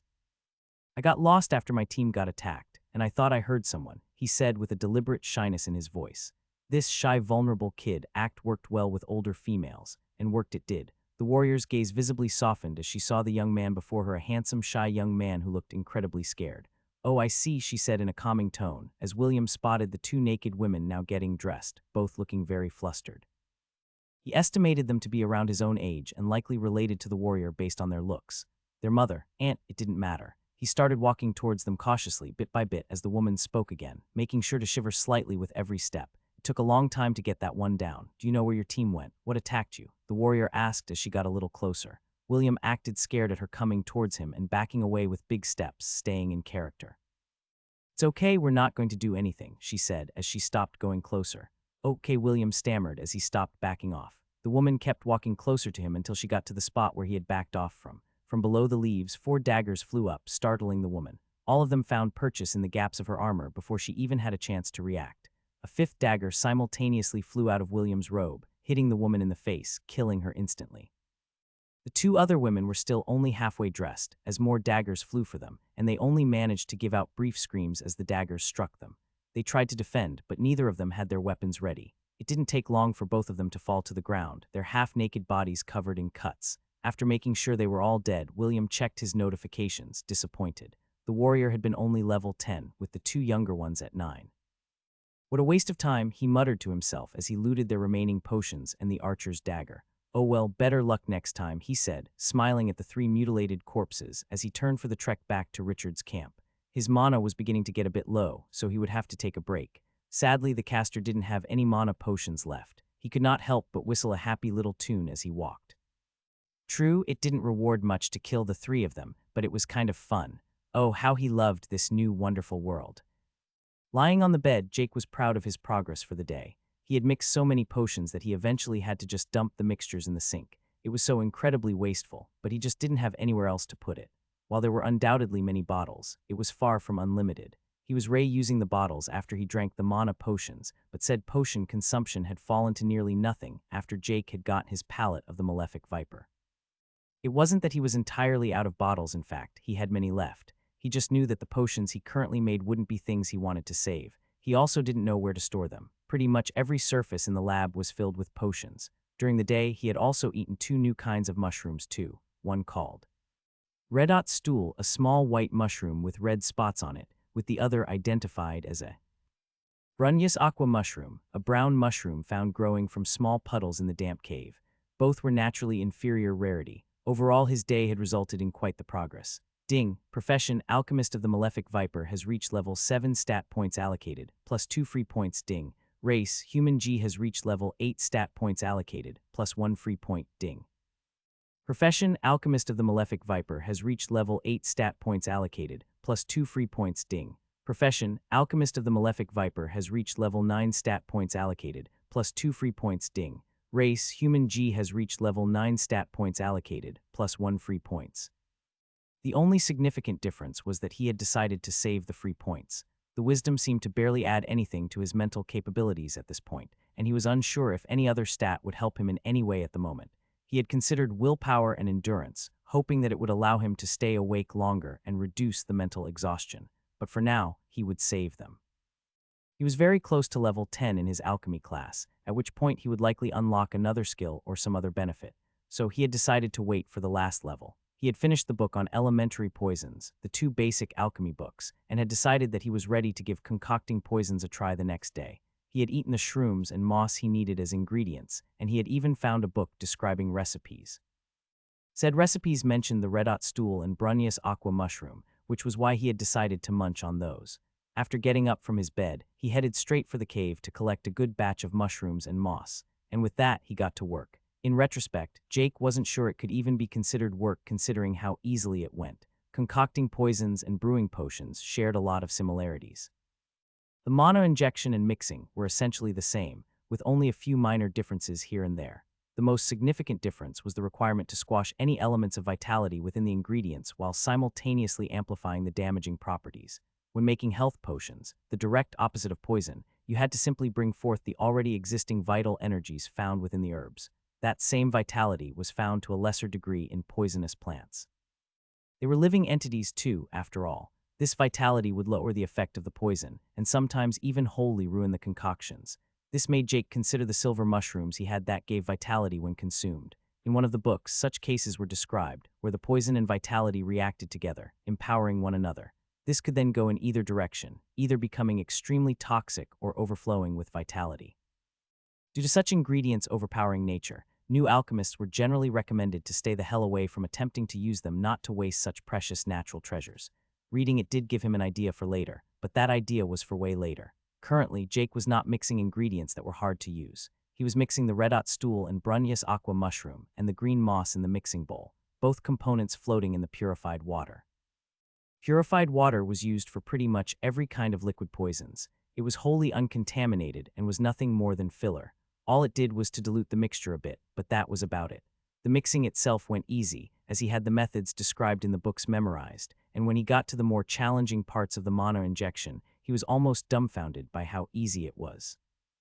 By now, making mana potions was incredibly easy for him, and he barely had to focus when brewing them. But the ease and familiarity he currently felt were incomparable. It felt like he had worked with the ingredients thousands of times before. The moss and mushrooms felt like an extension of his own body, quickly absorbing his mana, doing what he wanted when he wanted. The entire thing only took minutes before he was greeted by a collection of very welcome system messages. You have successfully crafted weak hemotoxic poison inferior. A new kind of creation has been made. Bonus experience earned, ding. Profession, Alchemist of the Malefic Viper has reached level 10 stat points allocated, plus 2 free point. He had not expected to get a level up so fast again, not that he was going to complain about it. Inspecting his new creation, he was thrilled with the result. Weak hemotoxic poison. Inferior. Increases bleeding on inflicted entities and makes any injuries harder to heal. The poison must be introduced directly into the bloodstream to have any effect. According to the books, the poison was a weak type of poison that disrupts the inflicted's usual bodily balance, thinning the blood and increasing blood loss. It also, like the dagger he had, made healing the target harder. Overall, it was not a very powerful type of poison. Still, considering his current strategy in battle, where a lot of it revolved around kiting and slowly bleeding the opponent out, he didn't doubt its effectiveness. He stored the poison in a rectangular bottle with a big bottleneck. While there were far less of this type of bottle than the regular potion bottles, there was still a cabinet containing a few hundred. This kind of bottle was designed to dip arrows, needles, and daggers into, to soak the weapon in the poison. Something he believed would become very relevant when he got out of this challenge dungeon. The level also came with the expected notice of new skills. Alchemist of the Malefic Viper profession skills available. He had 5 skills available. Looking at the 5 skills, he used the same approach as last time he got offered skills and went through them one by one. Transmute inferior transmutation is an ancient art used by alchemists since the beginning of time. Allows for the alchemist to attempt to transmute types of metal into ones of greater value. Must have suitable materials. Transmute does not require any additional tools or equipment, but the skill's effect can be amplified using certain catalysts. Adds a minor increase to the effectiveness of transmute based on wisdom. This one was, without a doubt, nice, but totally not in Jake's lane at all currently. He was all about potions and poisons. It could prove useful down the line, but for now it was not for him. Making gold from iron did seem awesome in the real world, but he doubted the skill would have any use in curing him of the poison in his system. Also, who would even care about gold if people could go around making it? Basic economics, yo. Thus, he swiftly moved on. Graft plant common sometimes. 2 plants are greater than the sum of their parts, and the perfect plant may be created, not found. Grants the ability to graft plants. Plants must be compatible, must have suitable ingredients and equipment to facilitate the grafting of plants. Adds a minor increase to the effectiveness of graft plant based on wisdom. This one did seem very cool also, and he had read about the art of grafting plants in several of the alchemy books. Most plants could be found naturally in the world. What had surprised Jake, however, was that the system had not created the majority of them. Many plants found were initially created by alchemists grafting something into existence more suitable for their needs. The system had over time then integrated these plants into ecosystems, naturally growing them around the multiverse. The author of the book was unsure about how the system did so, but its involvement was inarguable, as plants even seemed to spread to other universes. This had inevitably led to many not knowing which plants were system-made and which ones were grafted by alchemists. Jake did not know how old the multiverse was. He knew that his universe, according to modern physics, was 13.4 billion years or so. He also remembered that the system said that his universe was the 93rd to be introduced to the system. The other universes being older was a fair bet in opinion, but despite the exciting thoughts of time and grafting, Jake quite frankly had no use for it currently. It was described as a rather advanced type of alchemy in all the books, and something novices should avoid. The main reason for grafting, a lack of suitable ingredients, wasn't an issue with him having his own garden and cave, both still nearly full despite his use over the last days. So unless he wanted to become a master grafter, he wasn't going for it. So with that in mind, he moved on to the next skill. Alchemist's Purification common attempt to purify any alchemical ingredient. Purification can help remove unwanted properties from a component, making the finished mixture purer. Must have suitable ingredients, must have suitable materials. Purification does not require any additional tools or equipment, but the skill's effect can be amplified using certain catalysts. Adds a minor increase to the effectiveness of alchemist's purification based on wisdom. Another handy skill. Jake assumed this was what had been done to the water he used in his alchemy, considering the name purified water. If grafting allowed you to create your desired plants, this one allowed you to attempt to transform the ones you already had into something more useful. Jake had no idea what effect the skill would have on his current ingredients, however. He did not need to purify any water as there was plenty of it, and thus far, he hadn't run into any issues with unforeseen properties within the plants he used. He seriously doubted he could cleanse the vital energy out of a living thing. Once more referring to the books, this skill was mentioned extensively as one essential to all alchemists. A lot of herbs found throughout the multiverse were borderline useless. That, or they were highly specific for only obscure recipes. Thus, purifying some of these ingredients could allow them to be used in more types of creations. This one was most definitely a contender, but he was still unsure of its usefulness currently. He knew that he would have to pick it up at one point, but as the 6 skills offered at level 5 were still on his list, he could just get it later. The next 2 skills were very similar, much like the sense herb and sense poison skills. Germinate herb, common germinate herb, allowing it to grow faster and increase its quality. Germinate herb enables the alchemist not to wait the many years usually required for the necessary herb to mature. Germinate herb does not require any additional tools or equipment, but the skill's effect can be amplified using certain catalysts. Adds a minor increase to the effectiveness of germinate herb based on wisdom. Cultivate toxin uncommon, cultivate the desired toxic ingredient, allowing it to amplify its deadly toxins. On poisonous plants, this skill will also enable said plants to grow faster and increase their quality. Cultivate toxin does not require any additional tools or equipment, but the skill's effect can be amplified using certain catalysts. Adds a minor increase to the effectiveness of cultivate toxin based on wisdom. These were also quite amazing and frequently mentioned skills in pretty much all the books he had read on alchemy, both essential skills of an alchemist who dreams of owning their own garden. The skills were especially interesting with their usefulness in leveling the profession. Not all alchemists had the privilege of a fully stocked garden in a challenge dungeon when they first started out doing alchemy. Many started simply by tending gardens of senior alchemists. This was also how many achieved their profession to begin with. Some books even had the assumption that the reader had started out that way. Of these, germinate herb was, without a doubt, the most mentioned. The use of potions throughout the multiverse was considered standard practice, and someone needed to grow the ingredients used. Jake also knew that many alchemists started with the germinate herb skill from the beginning. Professions came in many forms and variants. One of the books on how to properly care for ingredients and tend the garden mentioned more than 10 different types of the alchemist profession that could be unlocked from cultivating different sorts of herbs. However, the most usual way of obtaining a profession was not through effort or hard work, but through being taught by someone already possessing said profession. But many senior alchemists still had their apprentices try and learn the craft themselves in the hope of them unlocking a more powerful variant from the beginning, or perhaps just one more specialized. Jake's Alchemist of the Malefic Viper was one such variant. It was both more powerful and specialized in poisons compared to more traditional alchemists. More powerful variants often offered better skills of higher rarity and gave more stats per level. The downside was that, while they could often learn pretty much all types of skills commonly available, it would usually be at a lower starting rarity and/or at higher levels. This was also shown by transmute, for example, being inferior rarity, and the same with the geology, pill consolidation, and metallurgy skills at level 5.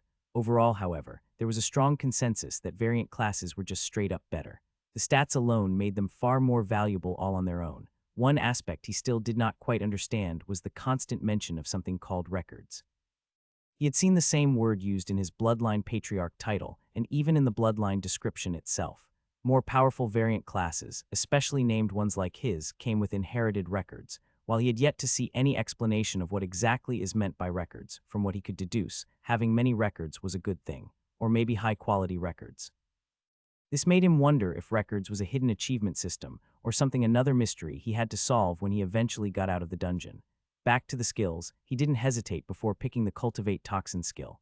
Gain skill, Cultivate Toxin uncommon, cultivate the desired toxic ingredient, allowing it to amplify its deadly toxins. On poisonous plants, this skill will also enable said plants to grow faster and increase their quality. Cultivate Toxin does not require any additional tools or equipment, but the skill's effect can be amplified using certain catalysts. Adds a minor increase to the effectiveness of Cultivate Toxin based on wisdom. He felt the slightly disorientating experience of having knowledge downloaded directly into his mind. The reason why he had chosen this skill was to himself quite obvious. First of all, this was the only skill at uncommon rarity. Secondly, it perfectly goes with the whole poison-themed profession. It was also perhaps the only skill Jake could immediately make use of during the challenge. He could use it to gain experience and spice up his day while trying and making more potent poison from his ingredients. Happy with his new skill, he prepared himself to get working once more. He still had a lot of work ahead of him. Jake got to work right away after waking up, concocting poisons like never before. The process kept getting easier and easier. After a couple of hours and a lot of poison later, he was a bit surprised by the lack of a level up. It seemed like the experience gain had slowed down after reaching double digits. However, one negative aspect of his increased speed was shown as his mana pool emptied. His pool was a lot higher by now, and he had honestly doubted that he would have been able to empty it with his daily poison eating and regular mana potions. Speaking of mana potions, it was about time he made some more. He still had a lot left, but their quality had a lot to be desired. His skills had increased significantly over the last couple of days, having learned a lot from both health potions and, of course, the poison. All of that was ignoring his increased stats. Jake, with his increased mana usage and capacity, had tried to replenish it by eating his ancient rival. The blue mushrooms shone brightly in the cave, oblivious to the man walking towards them to devour as many as his stomach could handle, which turned out to be only one mushroom. Those damn blue bastards were full of mana, regenerating plenty of mana, but also making him quite ill. His health points began ticking downwards as he, for the first time, was actually poisoned. Luckily, it wasn't more than he could handle, and it did come with benefits. Jake learned a lot about the mushrooms from that single one. Turns out, the poison in them was incredibly potent and had necrotic properties. This was obviously not a surprise to Jake, as necrosis was one of the most horrific things he knew of, quite literally rotting the flesh on a still living being. For the mushrooms to have such an evil property was only natural. He also had to reluctantly admit that the cursed shrooms tasted damn good, though. Not that he was going to eat any more just yet. After a brief ingredient collection run to the garden, he got to work once more, making mana potions. After making a few batches, he got right back to making poison. A couple of concoctions later, he finally got a level. Ding, profession, Alchemist of the Malefic Viper has reached level 11 stat points allocated, plus 2 free points. As he saw the message, he instantly noticed the lack of a race level, but before he could ponder it further, the system appeared once more. Race evolution requirements met. Your body and soul have been accustomed to the energies found in the multiverse, allowing you to truly become a being of the new world. Evolution is a natural step for all multiverse entities, with nature and benefits associated with evolution dependent on all records. Begin evolution now, YN. Warning: postponing evolution may have adverse effects, and no further race experience can be earned before the evolution is completed. Well, that sure answered why his race didn't level up, but thinking back, it made sense considering what else he had seen so far in the tutorial. All beasts at level 10 and above got significantly stronger, so the same thing happening to humans was not out of the question. But he was unwilling to spend a lot of time deliberating the system's evolutionary process after seeing the last line.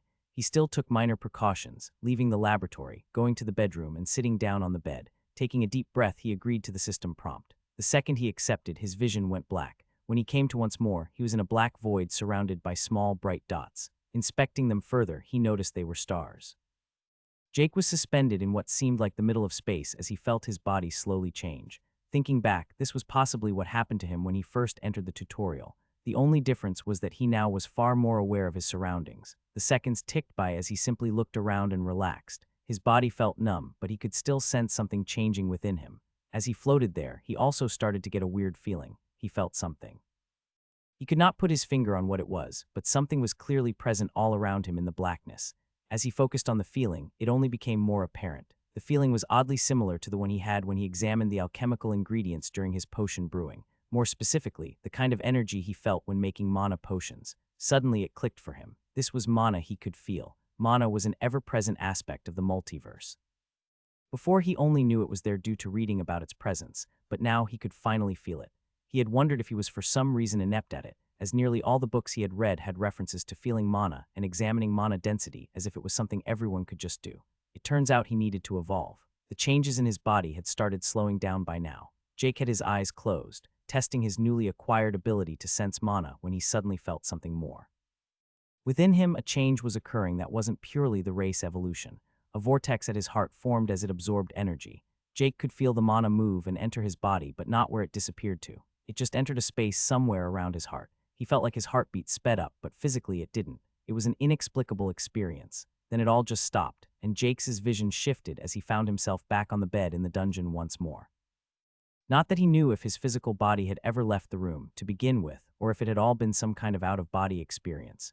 Jake did not feel any different, though. The only significant change was that he now could distinctly feel the mana in the air. It felt far less dense than up in the space-like area, but it was still easily discernible. But his body felt the same. Looking at the system prompt, it indeed did confirm the evolution, though. Race successfully evolved. Human F, a newly initiated human having taken the first step up the evolutionary ladder. Your body has now become attuned to the energy of the new world. The human race is known as one of the most balanced and numerous races of the multiverse, being able to walk many different roads on their path to power. Stat bonuses per level, +1 to all stats, +5 free points, ding. Race, Human F has reached level 10 stat points allocated, +5 free point. The level up bonus changes were minor, earning him just 4 more free points per level. He had gotten those 4 extra points with the level, though, meaning he now had 17 free points still not allocated, so that was kind of nice. He had not gotten any skills from the evolution, but he did get one unforeseen benefit as he read the next message. Bloodline ability evolved. The evolution has stirred your bloodline, allowing it to evolve along with you. Bloodline ability upgraded. Bloodline of bloodline ability unique dormant power lies in the very essence of your being. A unique innate ability awakened in the bloodline of the newly initiated human, Jake Thane, enhances innate instincts, enhances the ability to perceive your surroundings, enhances perception of danger, +10 to perception. Not much of the description had changed, and focusing on his sphere did not show anything either. But then again, a big part of his bloodline ability was either passive or only made itself known during a crisis. No, what had instead changed was the flat stat bonus to perception. While an increase from 5 to 10 did not seem like a lot initially, it could get massive down the line. Even more importantly, it indicated his bloodline ability's possibility of growth. If it was 10 now with him only being F rank, what was to stop it from getting far higher later on? It also quickly answered the question of where that extra vortex of mana came from. He was sure that was his bloodline evolving. With that in mind, Jake decided to simply dump all of his 17 free points into perception. While it may not be the smartest choice in the short run, he believed it was the best on a long-term basis.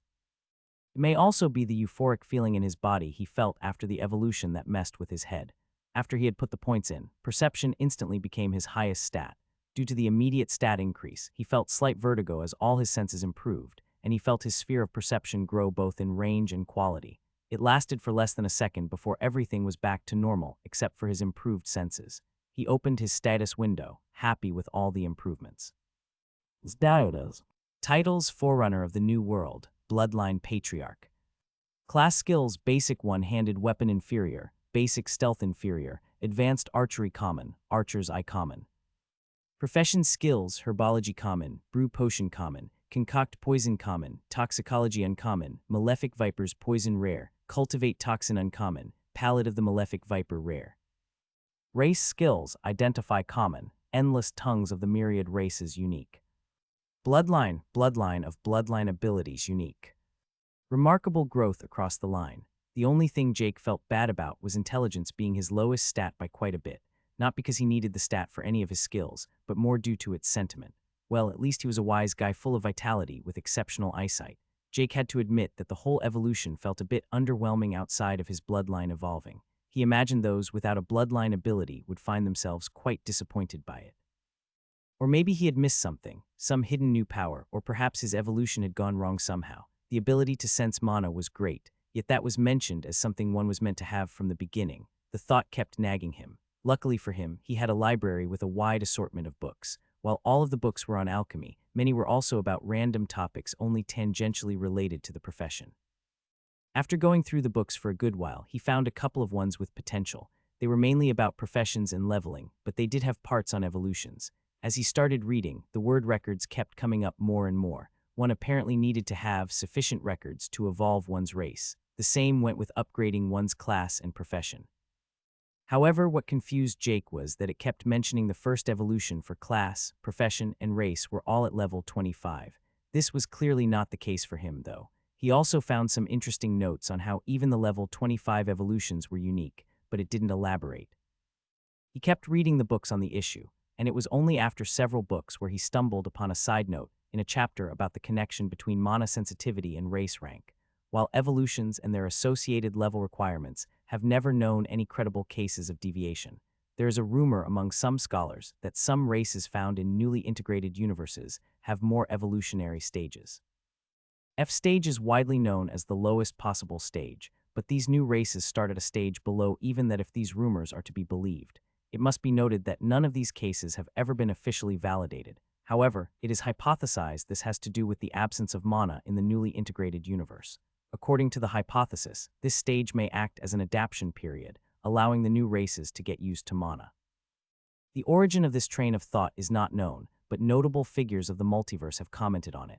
This hypothesis truly gained traction when it was confirmed to be accurate by Reverend Ishildin of the 91st Universe, one rumored to herself to be a new initiate. Many believe it to be accurate with endorsement from such a figure, despite the lack of any verifiable evidence. While a god's words are not to be doubted, it cannot be taken as the complete truth either. Especially considering the lack of comment from other prominent divines. For alas, only the divines may know the whole truth. Once more, it must be emphasized this has never been confirmed. Many also question the possibility of a universe absent of mana ever existing. Even the most extreme cases of mana-starved areas have some remnants of mana remaining, and complete absence has only been observed in very severe cases. For an entire universe to be without it is therefore highly improbable and honestly asinine to propose. In conclusion, this rumor is likely to be just that, a rumor, an unfounded idea based on faulty logic and lack of understanding of mana. Mana is as essential to existence as the natural laws and the system itself, making it an insult to one's intelligence to propose a world without it. As Jake finished the segment, he was quite amused. This researcher must have felt like scientists from Earth did when they heard someone propose that the Earth is flat. It was quite understandable that the book's researcher came off as a bit pissed for even having to address the claim. It also explained the lack of mention in all the other books. If it only happened to the first generation of those integrated, there couldn't be many cases. Jake had a suspicion that immortality, or at least something close to immortality, was possible with a high enough level. However, he still had doubts about how many still lived from when the last universe was integrated. Heck, the book mentioned gods and divines, and if a god wasn't even immortal, it had to be a pretty sucky god. With such a small sample size, it was apparent that it was considered a waste of time to address, according to most authors. Perhaps that would change now, with an entirely new universe being integrated into the multiverse. Then again, there had to be other integrations before. Not that any grandiose thoughts of changing the mainstream evolutionary theories existed in Jake's head. For now, he had to deal with the small problems in life, such as not dying from poisoning. He sat up on the bed and put the books to the side. He had wasted enough time reading for today. It was alchemy time. Jake knew that he had some long days of alchemy before him. Looking at the dungeon challenge window, he exited the bedroom to the laboratory. Time remaining, 26 days, 62,157. He had only spent a bit over 3.5 days in this dungeon. He had, in his mind, plenty of time to find a cure, but not enough time to slack off. With his evolution out of the way and being completely refreshed from the process, he had no excuse not to get to it. He had days of hard work ahead of him. No way he was going to die here. A plan was already beginning to form in his mind on how to pass the challenge, one he could only snicker at for its sheer stupidity. But sadly, the plan did not include him leaving early. He knew there was an entire tutorial going on outside, but that could wait. Jake couldn't help but think of his colleagues still outside and decided to check the tutorial panel. Tutorial panel.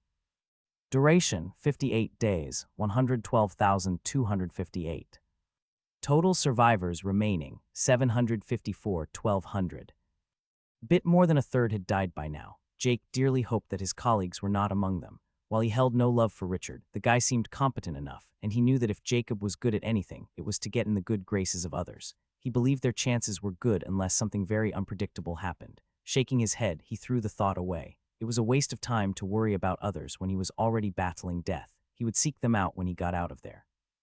For now, there was nothing he could do to help them in any way. The best way to help them was to help himself. Determined, he cleaned the bowl, got the ingredients, and jumped right back into making more poisons and potions. He had a long grind ahead of him. Jacob dragged his fingers across his chin, feeling the stubble that had now grown into a full-on beard. He hadn't had a beard for years now, always going with the clean-cut style. Not that he thought there was anything wrong with having a beard. He avoided one mainly for professional reasons as, while the company dress code did not directly prohibit beards, it strongly discouraged them.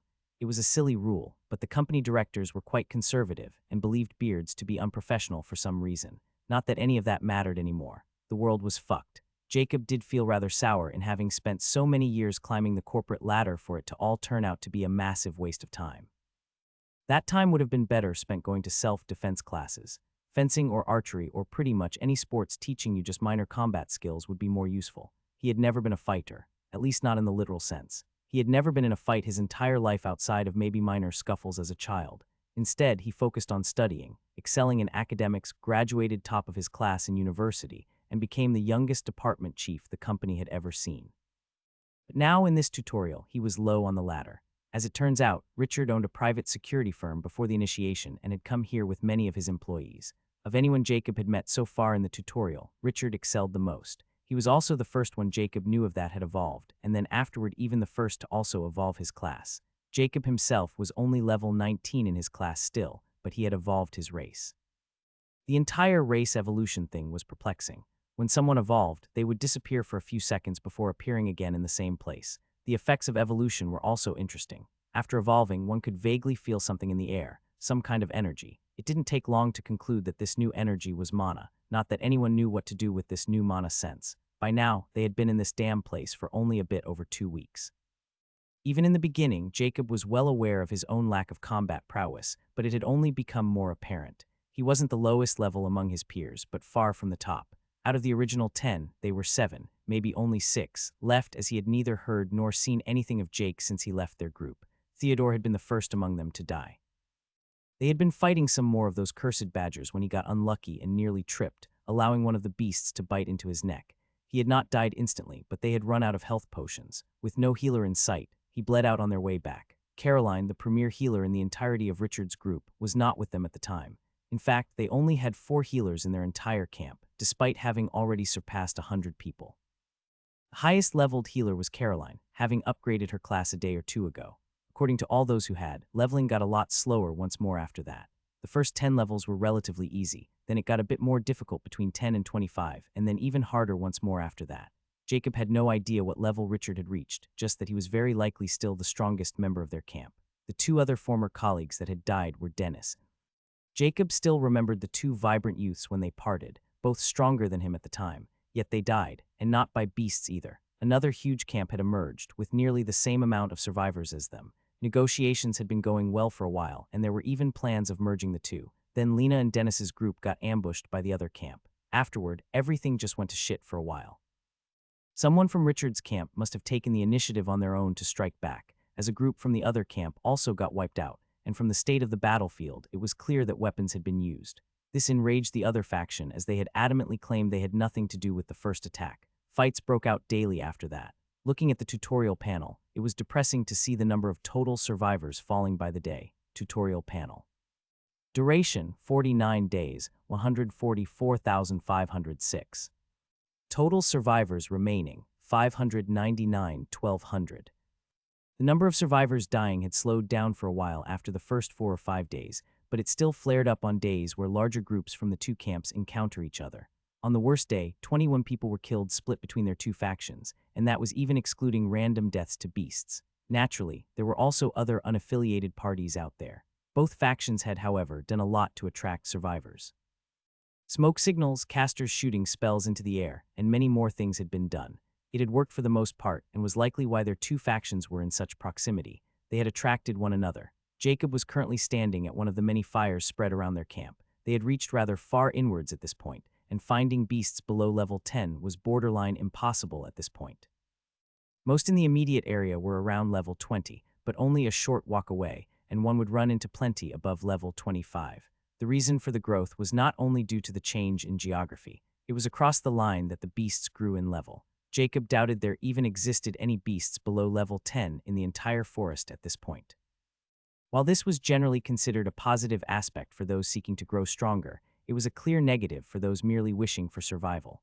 Beasts once more grew immensely in strength at 25. It was manageable as they also had people with classes above level 25, but for lower-leveled groups like his own, those beasts were formidable. Many of them had magical abilities or just incredibly powerful bodies. The crafters, which they had come to call the ones focusing on professions, would not stand a chance if they faced any such beasts, despite many of them having decent levels. Talking of professions, Joanna, who had been the first ever to get one, was still the highest-leveled crafter. While she was still a bit away from her profession upgrading at 25, she had got her race evolution at 10. While many were disappointed at the evolution's effects, Joanna's case had been far from disappointing. Her leg had regrown, the wooden leg had simply been whisked away, and a newly formed leg had appeared. She was far from the only individual with lasting damage or handicaps in their camp, and her case had given them all newfound hope, and given all those with profession's vigor like never before. Even Richard had been very pleased and gone to congratulate her, and offered for her to be the crafter's official leader. Joanna rejected it at first, but she had eventually caved with the urging on from the other crafters around her. It had only been 2 days ago, but she held quite the political power within the entire camp by now, as profession's value had started to show. She had thrown most of her new responsibilities to Jacob, which he gladly took upon himself to be useful. As a group, they had learned a lot about the usefulness of professions, with Jacob mainly in charge of gathering information on what people were now capable of. No one could make potions or anything like that, but some had gotten a cooking profession. The food cooked by them allowed wounds to heal faster, and many could even help the body fight off potential infections or poison. Other than that, the food tended to provide additional bonuses, like increased mana and stamina regeneration, the best of it even giving a temporary bonus to the endurance stat. The most noteworthy crafter of them all wasn't Joanna, though. It was one of the people who had joined their camp later on. He was a large man who had worked as a foreman in a steelworks before the tutorial, along with being a heavy warrior, who had even chosen a hammer as his starting weapon. As it turned out, the man even did smithing in his free time, and had selected a hammer as it felt more natural in his hand. With all those factors coming together, it was no surprise that the man had gotten the smithing profession. But more so than that, he was also a talented warrior. He had been the second person to evolve his race after Richard, and if Jacob's predictions were correct, he was currently the highest leveled when it came to race in their entire camp, despite not having upgraded his class yet. However, he was likely still above level 20 in his class. Even with professions taking longer to level, Jacob deemed him still to be around level 14 or 15 in that, if not even higher. Jacob didn't know the man's name, he just went by the smith. Without a doubt, he had proved himself invaluable as time went on, and many of their weapons started to require repair. Many upgrade tokens had been found, giving the equipment self-repair, but it only accounted for less than a fourth of their weapons and armor. A smith could also temporarily improve weapons and armor, and according to the smith, he could also permanently increase their performance if he had the right materials. He did all of the work for free due to the experience he gained from doing so, which made Jacob consider the impact a leveling system would have had on the labor market pre-system. Throwing the thought away, he started walking over to his cabin. The cabin was constructed by another one of the newly discovered professions, one going by the name of builder. As the name implied, they could build houses and even possessed landscaping skills, a bit reminiscent of earth magic. Speaking of magic, Ahmed had managed to upgrade his class a few days ago. He had chosen to be a caster attuned to frost magic. After his evolution, he packed quite the punch, throwing out sharp shards of ice. On a side note, his new abilities were also quite useful for cooling down drinks and preserving food. Of the 6 survivors in their group, only Jacob and Joanna had not gained a class upgrade. Bertram, who had been at Jacob's side through everything so far, had gotten to 25 earlier that same day, and a class focusing on defense. Casper had also gone through his class evolution. Casper never got comfortable with the bow and instead ended up getting the trapping skill at level 5. He still used his bow, but now mainly to lure his enemies into traps. The reason why Casper had leveled up before himself was due to the conflict with the other faction. Night raids had started happening 4 days ago, and Richard had increased the number of people on watch significantly, a job that was mainly given to the archers due to their high perception and archer's eye skill. What Casper had done was to set up a lot of traps around their camp, and yesterday that had borne fruit. He had single-handedly killed 4 attackers above level 20 and captured 2 others. Neither Jacob nor Casper liked the thought of killing others. One could understand why the archer had been shocked when he was awoken in the middle of the night to system messages telling him he'd killed people. The coming class evolution gone through while he was filled with negative emotions. Jacob himself had yet to take someone's life, something he hoped wouldn't change before this hellhole of a tutorial was over. After checking in with some of the builders, he arrived back at his cabin. He opened the wooden door and was greeted by Caroline, who must have just returned from another excursion with Richard and his squad. "Hey, how was the trip?" Jacob asked as he went over and sat on the bed beside her. Caroline, leaning on his shoulder, answered, "The same as always. Did anything happen today? Is Casper doing better?" "Yeah, he is holding up. We all are, I guess," he said, after hearing the concern in her voice. "It's going to be fine, Jacob." "We're going to be fine," she consoled him as she snuggled closer to him. Feeling her intent, he wrapped his hand around her shoulder as they both fell back on the bed, cuddling. Another significant change was their relationship. Jacob had known that Caroline liked him as more than just a colleague for a long time. As her superior, though, he had chosen to try and ignore it, as fraternizing never was a good look. He also didn't want to subject her to his family politics, but here no one cared. So when Caroline made her move, he had no reason to reject her. Jacob had never even considered her before due to their professional relationship. He had to admit that she was attractive, with the evolution at 10 only making her more beautiful. It may just be the suspension bridge effect, but he didn't really care at this point. Caroline being the breadwinner in the relationship hurt his vanity a bit, but he could see the humor in how their roles had completely switched compared to how it would be before the system. You could say a lot of bad about Richard, but he treated the ones he deemed important well. With Caroline at the very top of his list, she was naturally treated extremely well. The fact that they had their own cabin for just the two of them was clear evidence of this. Her status had trickled down to Jacob also being treated better, despite his lacking abilities in combat. Jacob was not a deadweight, however. When a camp grows to the triple digits, some amount of management becomes necessary. One could say many things about Jacob, but if he was good at anything, it was management. This led to him being in charge of constructing the camp, making shifts, and keeping track of all their members. He was a bit disappointed he had not gotten a manager profession. He had been offered a skill related to management, though, despite being a tailor, which was a bit interesting.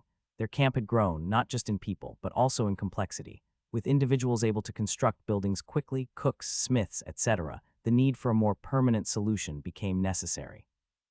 A wall had been under construction for a few days now, traps laid out mainly by Casper and one other archer who had to upgrade his class, and several other plans were underway. As he pondered, he looked at Caroline. She looked back at him, staring into his eyes. He smiled as he leaned in and gave her a peck on her forehead. "Yeah, we'll be all right." He ran through the woods, feeling the wind whisk by as he made his desperate escape. This entire situation was so fucked up. He had gone out hunting with his regular crew like any other day the last 2 weeks. While that guy Richard and his camp had been causing trouble for them, it didn't normally disrupt his particular party's daily routine. Their leader, some ex-military guy named Hayden, had told them to avoid hunting in the area in between their two factions. An order everyone gladly followed as no one wanted to risk fighting other humans. While fighting beasts was dangerous, other humans were just a whole different kind of danger, yet they had still been attacked, and not by a group but a single person. No, a goddamn monster. He had appeared out of nowhere, not said a word, and just started killing. Daggers were flying everywhere, and what seemed like a giant freaking saw blade that cut their heavy warrior in two, shield and all. It was mayhem with blood and body parts flying everywhere. Luckily, he had been scouting ahead, being an archer and all. With zero hesitation, he had taken off after he saw half their group die, yet it was for naught. A dagger hit his leg as he stumbled, followed by another and then another. His legs got utterly destroyed as he screamed out and tried to crawl away. "Damn, you're fast." He heard a casual voice behind him as he turned to stare at the monster that had been chasing him, a young man with blonde hair and blue eyes staring back. "Dude, come on, you didn't have to bolt off like that. Do you know how much mana I wasted?" "Ah, forget it, just give me some good info, and I promise to let you go," the teenager said as he walked closer, a big sinister smile on his face. The archer's eyes, however, glued to the small red bottle in his hand, a health potion. The archer finally saw just the tiniest glimmer of hope as he bit through the pain from his mutilated legs. He started explaining everything he thought could be of the slightest interest, even seemingly unnecessary side notes and comments. It was a torrent of information as the archer just hoped that the monster would decide to spare him. After a while, as he kept desperately throwing out words, the teenager finally raised his hand, motioning for him to stop. "Well, I guess there was some useful stuff in all that senseless yapping," the blonde teenager said as he shrugged. "I told you everything. Please just ask me about anything. I promise I will tell you whatever you want," the archer pleaded, hoping to prove himself useful enough. "Oh, it is quite all right. I think I got everything worthwhile." The archer breathed out a sigh of relief as the slaughterer started to walk away from him. But just as he got his hopes up, another dagger flew out from underneath the teenager's cloak and hit the archer straight in the chest, penetrating all the way to the handle. The archer coughed up blood as he stammered, "Why, oh. Oh yeah, I lied. Sorry, mate. Pretty gullible to believe I was gonna leave perfectly fine experience and tutorial points alone." The archer only heard the first part before he passed away. The teenager, William, walked away from the corpse without looking back, leaving the dagger in the man's chest. He wanted them to know the killer was human after all. William was slightly disappointed in the levels of this group. Only a few of them had their class evolutions, which led to a rather dull fight. More importantly, it also meant less experience and tutorial points. Not that he had expected much, just more than that. At least the tutorial points were worth his time. Not that he knew what they could be used for yet. He just liked to see the number go up. He especially liked to compare how many points he had to those killed, an objective measurement of how superior he was to all of them. For William, who was already level 32 in his class, killing a bunch of humans barely gave any experience. Still, it gave more tutorial points than killing several beasts at or above his own level. After level 10, one had to kill around 10 or so beasts at your own level, while above level 25 you had to kill even more. Coupled with beasts over level 25 getting a lot stronger, it only made human hunting even more worth it. The notifications did say he got extra experience from killing anything above his race level, but it honestly felt negligible. William did admit that humans were far more dangerous in a straight fight, but they were also far more easily exploited. Their intelligence was both their greatest weakness and strength simultaneously. What he had done held the same concept as how he got rid of his first group. Richard and his flock had met another faction of roughly similar power and numbers. Around half of the remaining survivors were in those two camps combined, and more joined by the day, which was perfect for William. Finding humans was perhaps the only thing harder than killing them. The forest was big, the beasts plentiful, and humans customarily grouped together. Having two figurative beacons attracting more humans made it significantly easier to keep track of them. The merging talk was not ideal, so William decided to throw a small spanner in the works by wiping out one of Richard's squads, staging the battlefield beautifully to replicate what a big fight between two groups would look like. He had then once more spread a few small rumors that the other faction had been behind it, putting on his naive teenager act, easily convincing some of the middle-aged women working as crafters. Of course, Richard had been skeptical, and talks had not broken down immediately, so William wiped out a group from the other faction too. That sure as hell sparked the flames. Now there was a full-on war with daily casualties. While groups out hunting often avoided each other, they still got into fights if they did meet, and a few choice words were thrown. Richard's plan to split up existing groups and spread them out, coupled with the system's selection method for entering the tutorial, ended up meaning that many had lost friends or family to the war. William didn't even have to incite violence anymore, it happened all naturally, which also meant that he could kill others as much as he wanted. As long as no survivors remained in the party, everyone simply assumed the other camp to be behind it. William couldn't kill the more prominent groups in the double digits, but most were only 5 to 6 people, making them easy pickings. The concept of acting all messed up just for killing someone was the natural reaction after all, something William hadn't been particularly good at the first time he killed, but he was nothing if not a fast learner. Now he saw himself as an experienced mourner after many hours of practicing, not that William didn't still find the whole thing stupid. Especially here in the tutorial, some people took days getting over having killed someone. He remembered one of the archers who were good at traps had acted like the world was ending just because his damn traps had done their job. What the fuck did he expect them to do? William knew that he had to act illogical to fit in with others, though. As the saying goes, when in Rome, do as the Romans do, and when among idiots, act like an idiot. Richard at least took killing people rather calmly, but then again, from what William knew, the man had prior experience killing people. Speaking of Richard, he couldn't help but lick his lips. Without a doubt, the man was the one with the highest level and tutorial points besides himself. It would be glorious when he finally got to him, when it was finally time to cash in. For now, however, the man still had work to do, acting as an excellent little shepherd gathering more prey for him. He would have to bide his time. It wasn't like he had confidence in just straight up killing the man, especially not if he was with his entire squad. Everyone in that squad had their class upgrades, and William knew precisely how much of a boost that gave you. William had evolved his class to become a metal savant, which was a massive boost to pretty much everything. His existing skills got stronger, his control improved massively, and he even gained a few new skills. It also granted him the metal manipulation, meaning he didn't even need the wand anymore. He could now even conjure a steel-like metal out of mana, which he mainly practiced by conjuring daggers, which meant he didn't have to carry around a bunch of them all the time, though he still always had a couple on him, as manipulating existing ones was less mana-intensive than making them. Conjured metal also disappeared after a while, making it harder to stage fights. On top of that, it also took a lot of time to make just a single dagger, so he had to conjure what he needed before the fight. Of course, this was outside of other skills, creating metallic objects, such as the shield he could make, though it helped that one of the skills his evolution had provided allowed him to absorb metal. He could then conjure said absorbed metal, the mana cost dependent on the quality and quantity of what he made, with the skill also able to reabsorb conjured metal, regaining some of the mana. The third powerful new skill he had got was one that summoned a massive spinning disc of metal that he could send flying in a straight line. This was the one he had used to kill the heavy warrior earlier, and the thing packed a massive punch. His only real weakness was that he still lacked reliable defensive methods. While he could conjure a shield and manipulate his movements by wearing metal armor, he would have loved to be able to turn his skin steel or something. Stealth attacks were a particular concern, not that he had experienced being stealth attacked yet. The funny thing was that he could often just walk straight up to people and attack them, the idiot's gullible right until their deaths. After a good 30 minutes, he finally made it back to camp, which by now was more a full-on base. Cabins were popping up every day, a wall of stakes slowly being built and campfires everywhere. William had been assigned one of the cabins, which he shared with a bunch of the crafters. William couldn't care less for all the silly politics going on in camp. The members deemed important got stuff first, and William had never got anything, which was to say he was not considered important, just like he wanted it. Well, he was a bit important. Richard was a sharp man, after all. He knew the teenager was not weak in any way. William seriously doubted the warrior knew much about him, just that he was one of the few people able to hunt alone.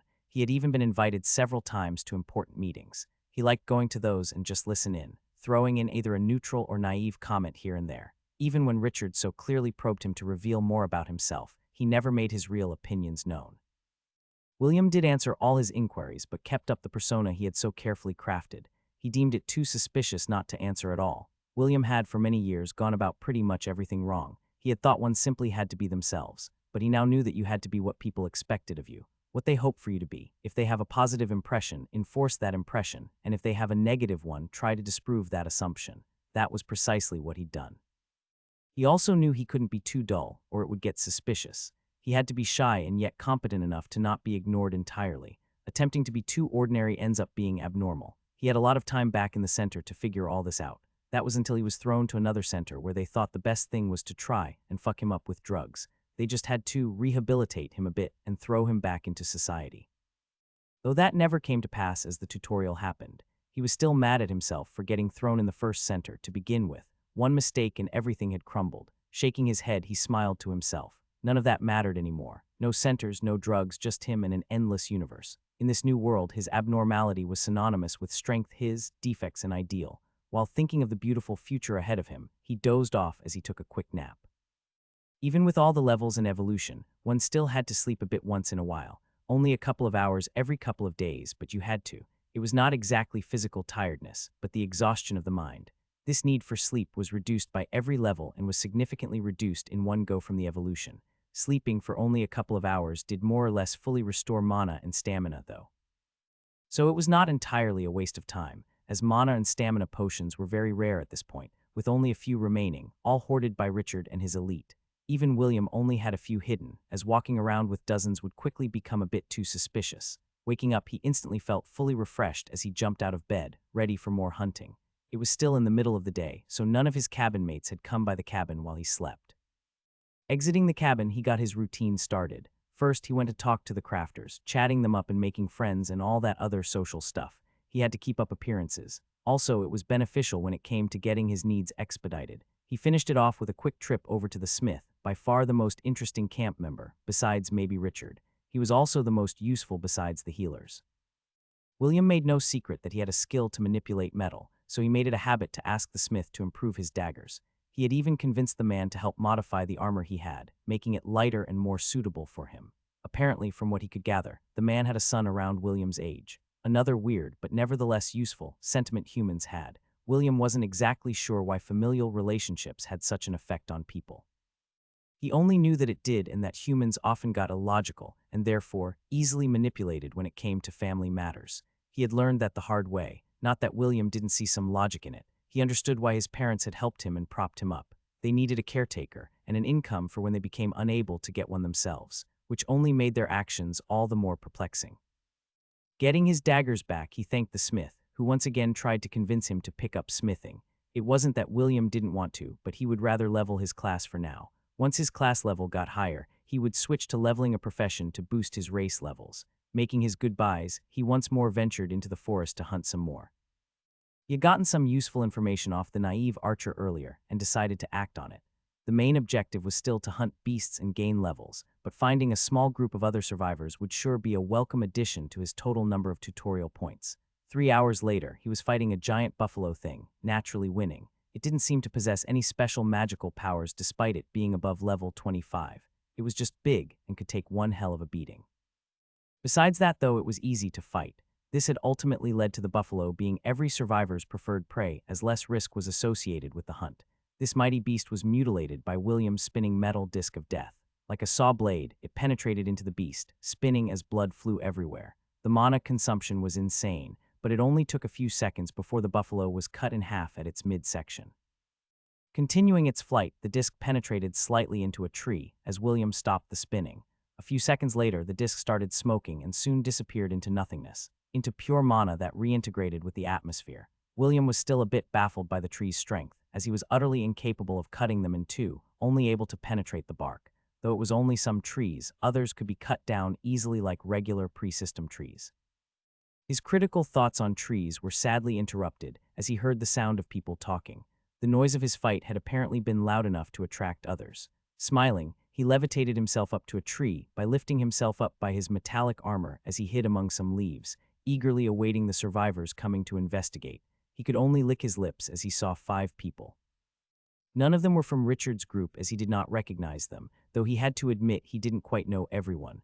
As the survivors saw the beast that had been cut in half, they all stopped dead in their tracks. Before anyone could open their mouth, a giant spinning disc of metal flew out from one of the trees, cutting into their caster. What followed was a mad scramble to get their bearings, which was ultimately in vain as daggers started flying at them from every direction, followed by yet another 2 discs of metal. The archer only managed to get off a couple of arrows before he too fell, all of which easily blocked by a wall of metal protecting the tree's crown the attacker hid in. William, pleased with the worthwhile ambush, jumped down from the tree as he looted the corpses. All had been 25 or above, and all had plenty of points. As he looted, he thought about how it still wasn't really worth killing humans for the experience. He really hoped tutorial points were valuable. William didn't hate humans, he just didn't really understand them most of the time. He did hate how they often acted, their illogical approach to nearly everything, how they made asinine decisions that a million studies could tell them was stupid. If the tutorial didn't encourage him to kill them, he likely wouldn't even have bothered with it. He would just have been a good little boy and made use of them for free healing and crafting, but the system rewarded him for killing them, so he would kill them. The system wanted there to be the fewest amount of survivors possible. William could do that. He would make sure the number was as low as it could be. The teenager was also nothing if not ambitious. His final goal of how many he wanted to survive reflected that. It wasn't personal, it was only business, pure logic to further himself and his strength. So he had concluded the optimal number of survivors to be 1. Jake coughed as another batch turned utterly black, and the horrendous stench of the tar-like residue invaded his nostrils. Yet this one wasn't even that bad, as this was just one of many attempts at making his very first common rarity poison, and his first tries had gone far worse. He hadn't managed to craft anything the last 2 days, though he had gotten a level at one point. It turned out that you didn't need to successfully craft something to get a bit of experience. He had eaten and acquired knowledge about the common rarity moss and the blue mushrooms. The poison he was trying to make was relatively simple, requiring only those 2 ingredients along with some water. Yet it was still far more complicated than anything he had made of inferior rarity by far. After his evolution, he had gotten better at controlling his mana, a skill that only became more and more important the further one went with alchemy. Doing alchemy was a bit like being a surgeon doing an organ transplant mixed with a chemist trying to mix up a bunch of acids, hoping it doesn't all explode in his face. Mana being the only real tool to help you accomplish this. The mixing bowl merely served as a medium to channel your mana into. On it was engraved thousands of minuscule runes that Jake didn't understand at all. He just knew it allowed him to shape and control his mana. With mana, one had to extract the ingredient's valuable parts, integrate it into the mixture, and create a balance of sorts. Jake found it hard to explain as a lot of it came down to feel. There wasn't really any comparable action back on Earth, except maybe some super complicated puzzle games. Another issue except the increased difficulty was mana consumption. Jake's plan of dumping his free points into perception became unrealistic as his crafting abilities improved. As he got better, his mana expenditure increased immensely, and even with the many levels in his profession, adding a lot of wisdom, he still started having issues. The common rarity poison and its mana requirements were even more insane. More than 1,000 mana was spent every attempt. This meant that without a full pool of mana, Jake had no way even to attempt it. The reason why he was so set on making a poison of common rarity was because of all the reading he had done on records and evolution of classes, races, and professions. Difficult achievements or performing above what is expected of your current level resulted in more experience, but it also strengthened your records. Having lacking records had many negative consequences. High records, first of all, resulted in better evolutions of your class, profession, and even race. Having insufficient records could even result in one being unable to evolve or level at all. In fact, lack of experience was often not the roadblock for most powerhouses in the multiverse. It was a lack of records. One could technically level nearly indefinitely by only taking extremely low risks or even get carried by others. For example, if one hunted beasts with protectors removing the hunt's danger, while you would still earn experience aplenty, no records of value would be gained. The same concept was naturally found with professions. Jake could technically keep churning out the easy inferior rarity potions and poisons all day, just raking in the experience and levels with little to no challenge. This, however, would give him no records of value. Jake had no idea about his records. Newly initiated universes were not exactly anything that was covered in any of the books. It talked a lot about relying on your inherited records for the first evolutions.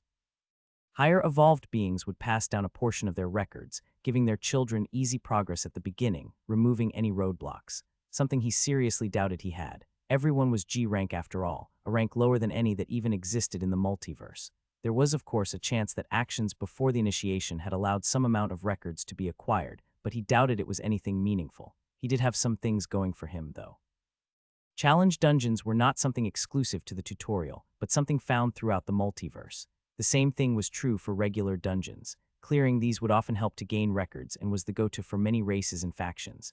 Another thing was his bloodline. According to what he read, bloodline abilities were weird, and there was no consensus about how they came about or why some have them and others don't. It was, however, well documented that bloodlines did influence a person's records. This wasn't surprising, as according to what he read, literally everything affected one's records. Bloodlines were also interesting for their genetic aspect as they were directly inheritable, the only element to appear on status screens at least.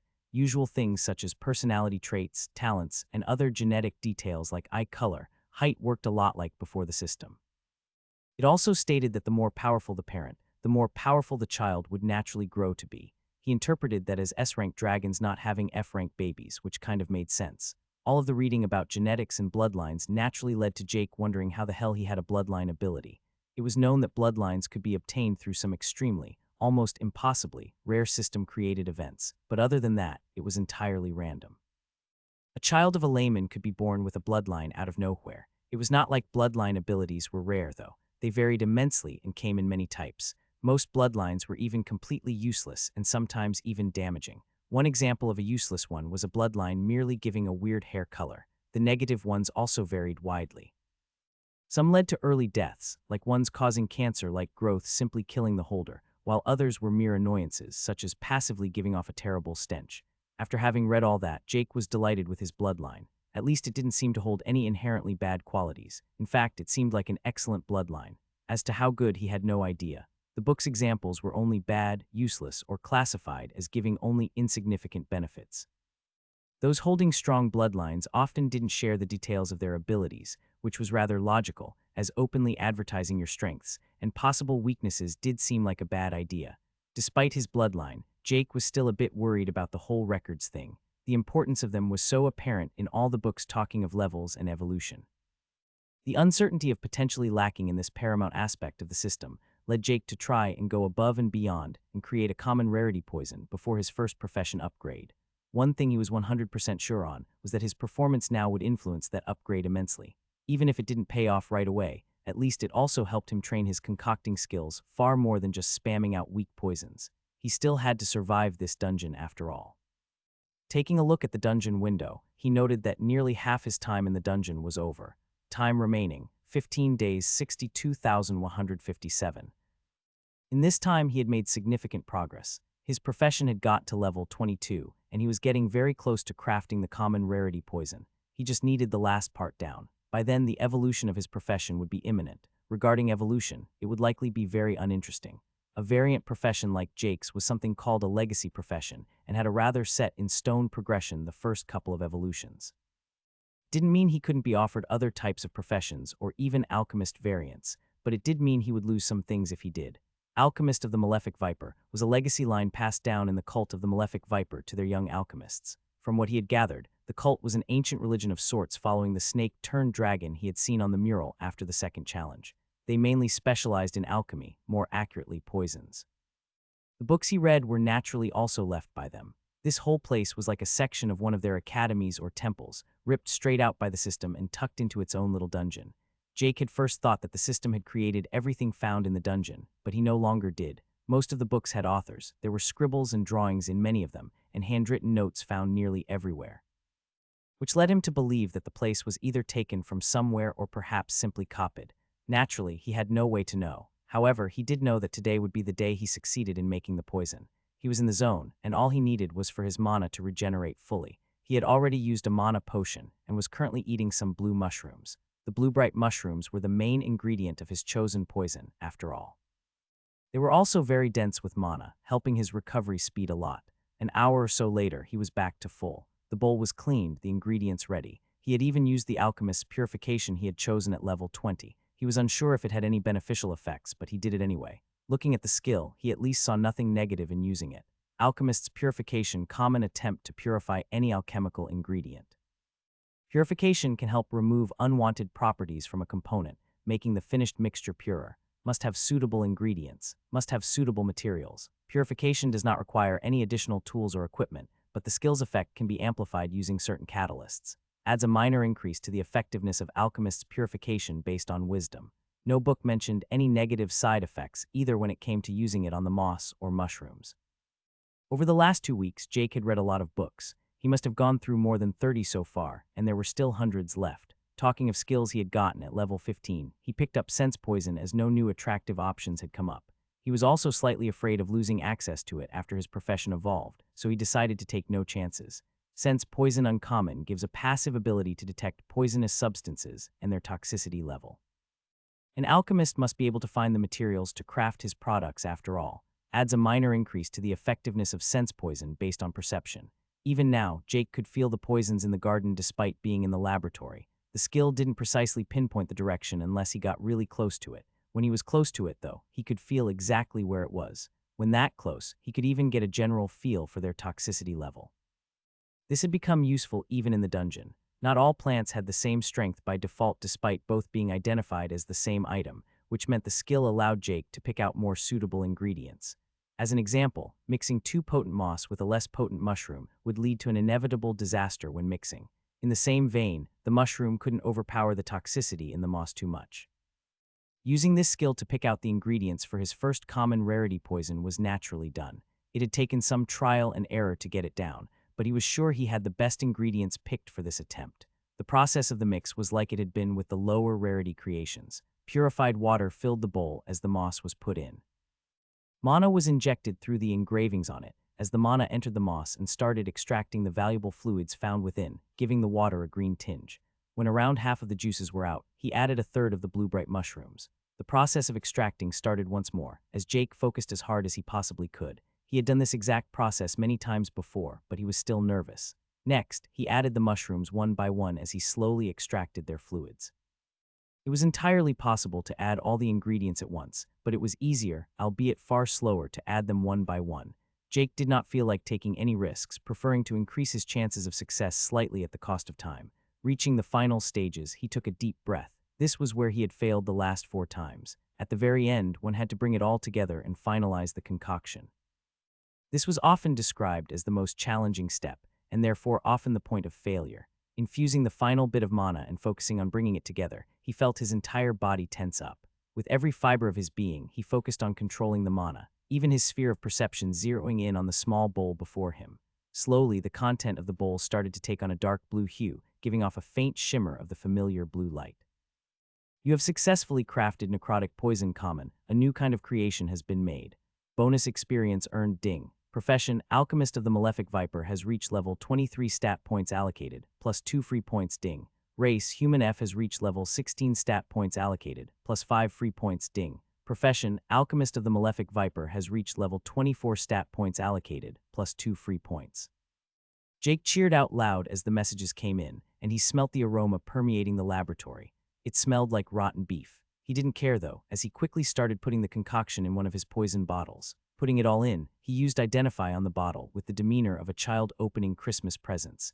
Necrotic poison common, a poison with necrotic properties, infecting and killing off biological material in the affected area.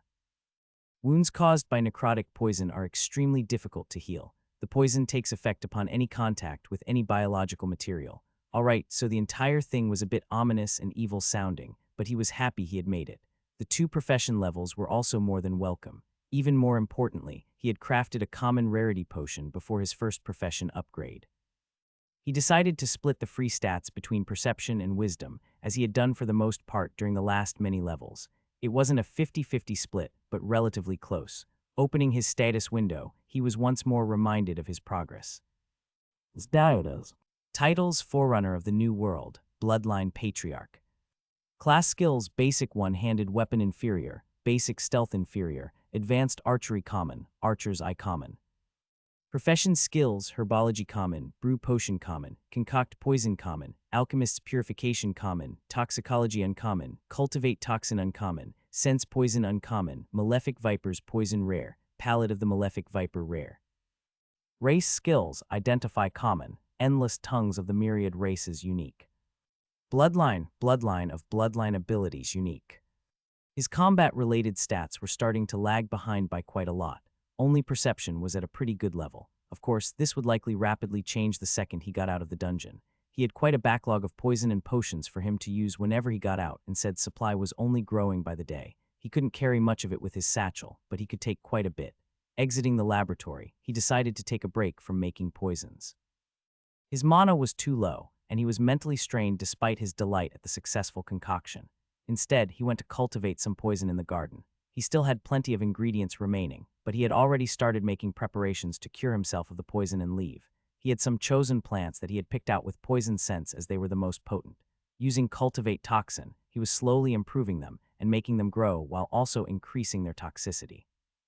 He had decided to go with the concept of fighting poison with poison. He had come across some recipes with potential, but he was still far from settled on one. He was still searching for one that could incorporate the silver mushrooms. Many plans had been made, and if everything went to shit, he had some recipes he would just give a shot. But for now, Jake would use all the time he had remaining. Seeing the dungeon challenge day timer tick from 15 to 14, half the time was over half to go.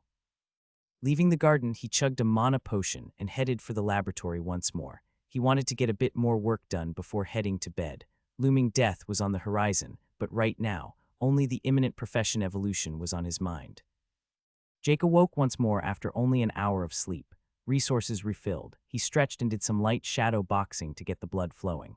The concept of tiredness and physical exhaustion being such a rarity was still not something he was used to.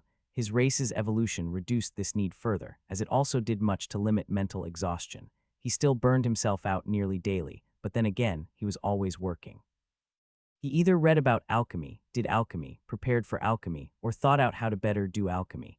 His only distractions were small research trips on other topics such as general knowledge of the system and looking for more information on bloodlines. The plan for today was to get another level and evolve his profession. He dearly hoped that his preparations were sufficient and that his potential upgrades would be worth it. As long as one met the required records needed to evolve, one would have options available, but the quality of said options could vary wildly. For now, it was time for some more alchemy. Jake had no interest in attempting to make another concoction of necrotic poison, as he quite honestly didn't have confidence in producing it efficiently quite yet. Instead, he just started churning out some of the inferior rarity poisons, mixed in with a batch of potions here and there. The mixing itself went easy enough, the progress he had made in his endeavor to craft the necrotic poison showing. He hadn't made any lower rarity poison for the last few days as Jake focused exclusively on completing his goal, but also because he feared it would level him to 25 before he managed to succeed.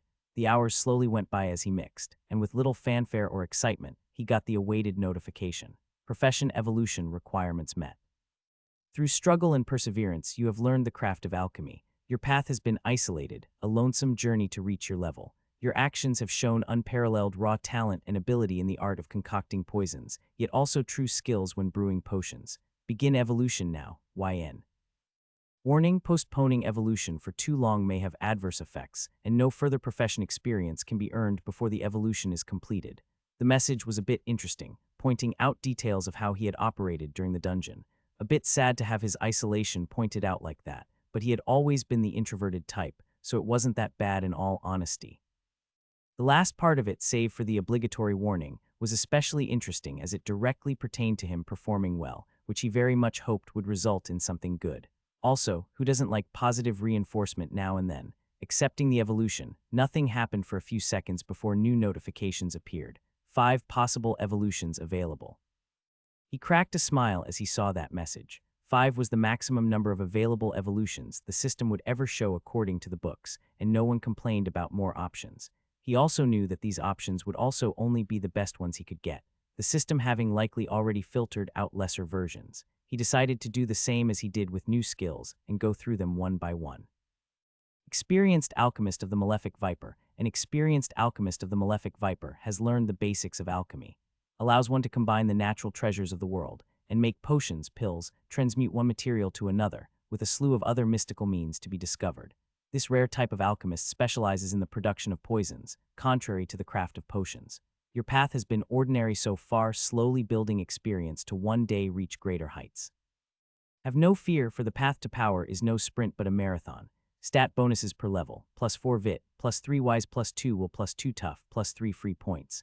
This option seemed to be the linear evolution of his alchemist of the Malefic Viper profession. The stats were the same, only better, awarding 14 stats instead of 8 every level. According to the books, an option like this was the most normal by far, hence what the vast majority ended up with.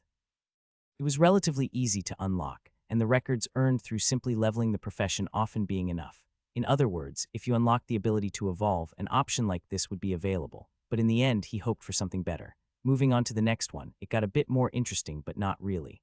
Gardener of the Malefic Viper. The Gardener of the Malefic Viper has learned the art of alchemy, yet prefers to find themselves tending to the gardens. The Gardener of the Malefic Viper possesses greatly improved abilities when cultivating poisons and growing herbs, helping the whole garden flourish in prosperity. While it is not the gardener's preferred path, he can still use his precious ingredients to create deadly poisons and even restorative potions if needed. Stat bonuses per level, +3 wise, +3 vit, +3 tough, +3 free points. He quickly eliminated this option as he would prefer the prior one. The stats provided were only 12 total, so stat-wise it was worse too. It did still demonstrate some of the other paths available to him.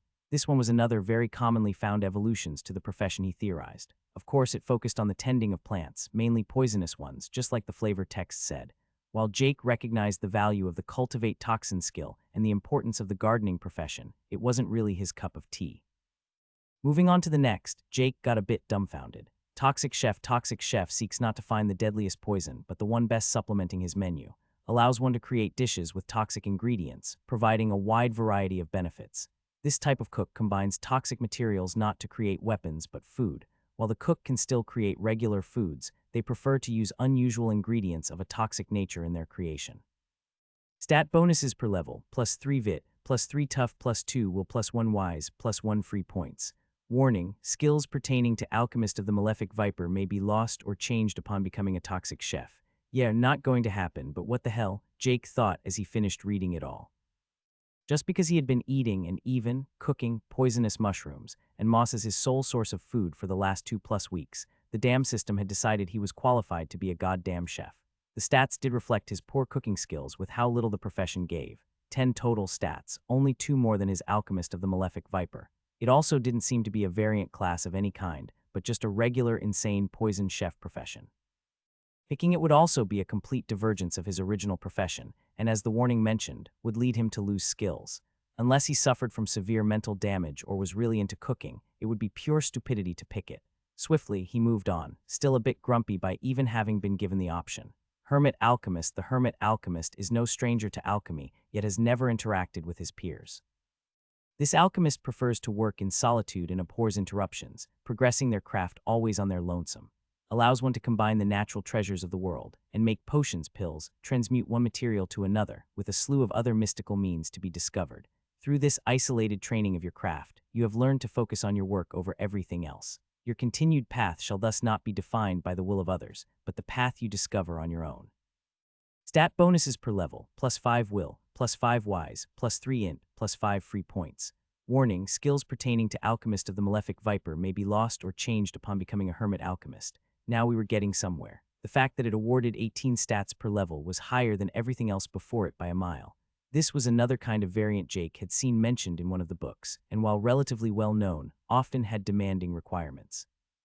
It required a particular mindset and personality trait to be present in the person having it, making it impossible to gain for most. It also often resulted in penalties to experience gain if around people for too long, and many of the crafting skills often required one to craft alone, making all joint crafting projects impossible or heavily penalized. Hermit classes also often had a massive negative experience multiplier when hunting in parties, though that shouldn't matter much considering it was a profession. Hermits were in essence very strong, but with a lot of trade-offs. There was also the fact that it was no direct evolution in the line of the malefic viper, which meant that Jake would lose or have some of his skills changed. And while he hated a lot about eating mushrooms to gain knowledge, he recognized how powerful it was. The palate skill was just busted. The prospects of the profession did most certainly appeal to him, though. He always preferred to work alone, and he doubted any of the negative side effects would really affect him much. Ultimately, it didn't matter much, as he saw the last option. Prodigious alchemist of the malefic viper. A prodigious alchemist of the malefic viper has come far from when first concocting his first poison. You have displayed speed and skills at the pinnacle. Allows the alchemist to combine the natural treasures of the world and make potions, pills, transmute one material to another, with a slew of other mystical means to be discovered. This rare type of alchemist specializes in the production of poisons, contrary to the craft of potions. Your proven talent as an artisan of death stands above all peers, signaling the coming of another harbinger of decay following in the footsteps of the malefic viper. Only his chosen may walk this path. Stat bonuses per level, +4 vit, +4 wise, +3 will, +2 tough, +2 int, +5 free points. He couldn't hold himself back from cracking a big smile as he read the entire description. It was at a massive 20 stats per level, far above any of the other options. On top of that, it was a relatively straightforward upgrade to his profession, staying in the same lane. If he had to point out anything negative, it was the ominous tone of the entire thing. He firmly believed that he got this option from managing to craft the common rarity poison before his evolution. Getting a return on your hard work was always satisfying. He wasn't quite sure about the whole prodigy thing, but recognition was kind of cool. He hadn't seen this type of upgrade mentioned in any of the books, but then again, the more powerful it is, the rarer. In fact, Jake had a suspicion that most who got this profession just claimed to be an experienced alchemist of the malefic viper, or another more common variant instead. He assumed other steps between experienced and prodigious existed depending on how good the system judged one to be. With this clearly being the best option in his mind, he picked it. Hermit alchemist did seem kind of up his alley, but he didn't want to lose any of his current skills. As he confirmed his choice, he prepared himself for an influx of information, but instead he felt his vision shift. The surroundings started to blend together as if he was entering some Picasso painting, and everything went murky and indiscernible. Even his sphere of perception got thrown all off, telling him that everything was moving all at once. Everything finally started to calm down, and the first thing he noticed was how dark it suddenly was. Due to his vastly improved perception, he could still see a bit though, and what he saw was just a vast plain of nothingness. He stood on what seemed like black rocks, and kneeling down to feel it, he found its texture smooth like polished granite. Another thing he quickly noticed was the light mist or fog in his surroundings. Oddly enough, the mist stopped a few millimeters from his skin, and when he breathed in, he felt nothing different. Just as he was starting to wonder why the system had brought him here, he felt something. Turning to the side, he knew something was observing him. Before he could try to identify what it was, a man appeared before him. Though calling him a man was a hard sell. Extremely fine black scales with a slight dark green tinge lined his entire body. At first glance, it looked like skin, but it clearly wasn't. He didn't seem to wear anything except a tattered black robe. Yet the very first thing Jake noticed was the eyes. They shone with dim green light, a pair of piercing vertical slits reminiscent of a snake gazing back at him, only slightly obstructed by his unkempt long black hair. "Now, what do we have here?" the scaled man said with a raspy voice. Jake didn't know who or what this being was, but he felt not the slightest tinge of threat or fear. That didn't mean his instincts were silent, though. Every fiber of his being told him that whatever this being was, it wasn't something he could even consider fighting. By the method the figure had appeared before him, Jake had no doubt that the scaled man was unimaginably stronger than himself. The only reason why he kept his cool was how silent his danger sense was. In fact, he had never felt safer in his life than this very moment. Your guess is as good as mine. One moment I was evolving my profession, the next I appeared here, Jake answered as he tried to identify the man. "Oh, that is interesting," the man said, as his eyes shone an even brighter color as he observed Jake. "Ah, I see." He nodded as he looked at Jake, seemingly not interested in sharing his thoughts. So Jake started, prompting the scaled man to explain. "Just the system doing what it does," he answered with a shrug. "It transported you here, right?" "It did," Jake answered, seeing no reason to hide anything. More so, he suspected that the being in front of him already knew. "And you have obtained a profession related to the malefic viper." Jake nodded once more. "Well, I am the malefic viper, nice to meet you and all that crap," he said, waving dismissively. "Now fuck off." The scaled man's words momentarily dumbfounded Jake. No, if he was to be believed, the malefic viper's words. Unsure what to say, Jake just stared back at the man. After what felt like an eternity, the scaled man's face turned to one of confusion as he observed Jake closely with apparent puzzlement. I told you to fuck off, he said as he scratched the back of his head. You must know who I am, right? So do as I say and leave me alone. Well, yeah, I heard you. But I thought the malefic viper was a snake-turned-dragon, Jake asked, a bit confused by the entire situation. Oh, that. The man laughed as an explosion of green mist burst out of him, with Jake standing completely unaffected. The scaled man was still there, but behind him was a giant projection nearly identical to the dragon he had seen on the mural. See, it is me. Can you leave now? Yeah, I see it, Jake answered, still utterly lost as to what the hell was happening. Why had the system brought him to meet the namesake of his profession? Gotta be honest, I have no clue why I am here or how to leave again. Dispelling the projection, the malefic viper continued to look confused back at him. Seriously, you're a member of the Order, right? No, I don't think so, at least. Jake answered truthfully. Would he be considered a member of the Order, considering that everything he knew came from what seemed like an old sanctuary? He hadn't formally signed up for anything.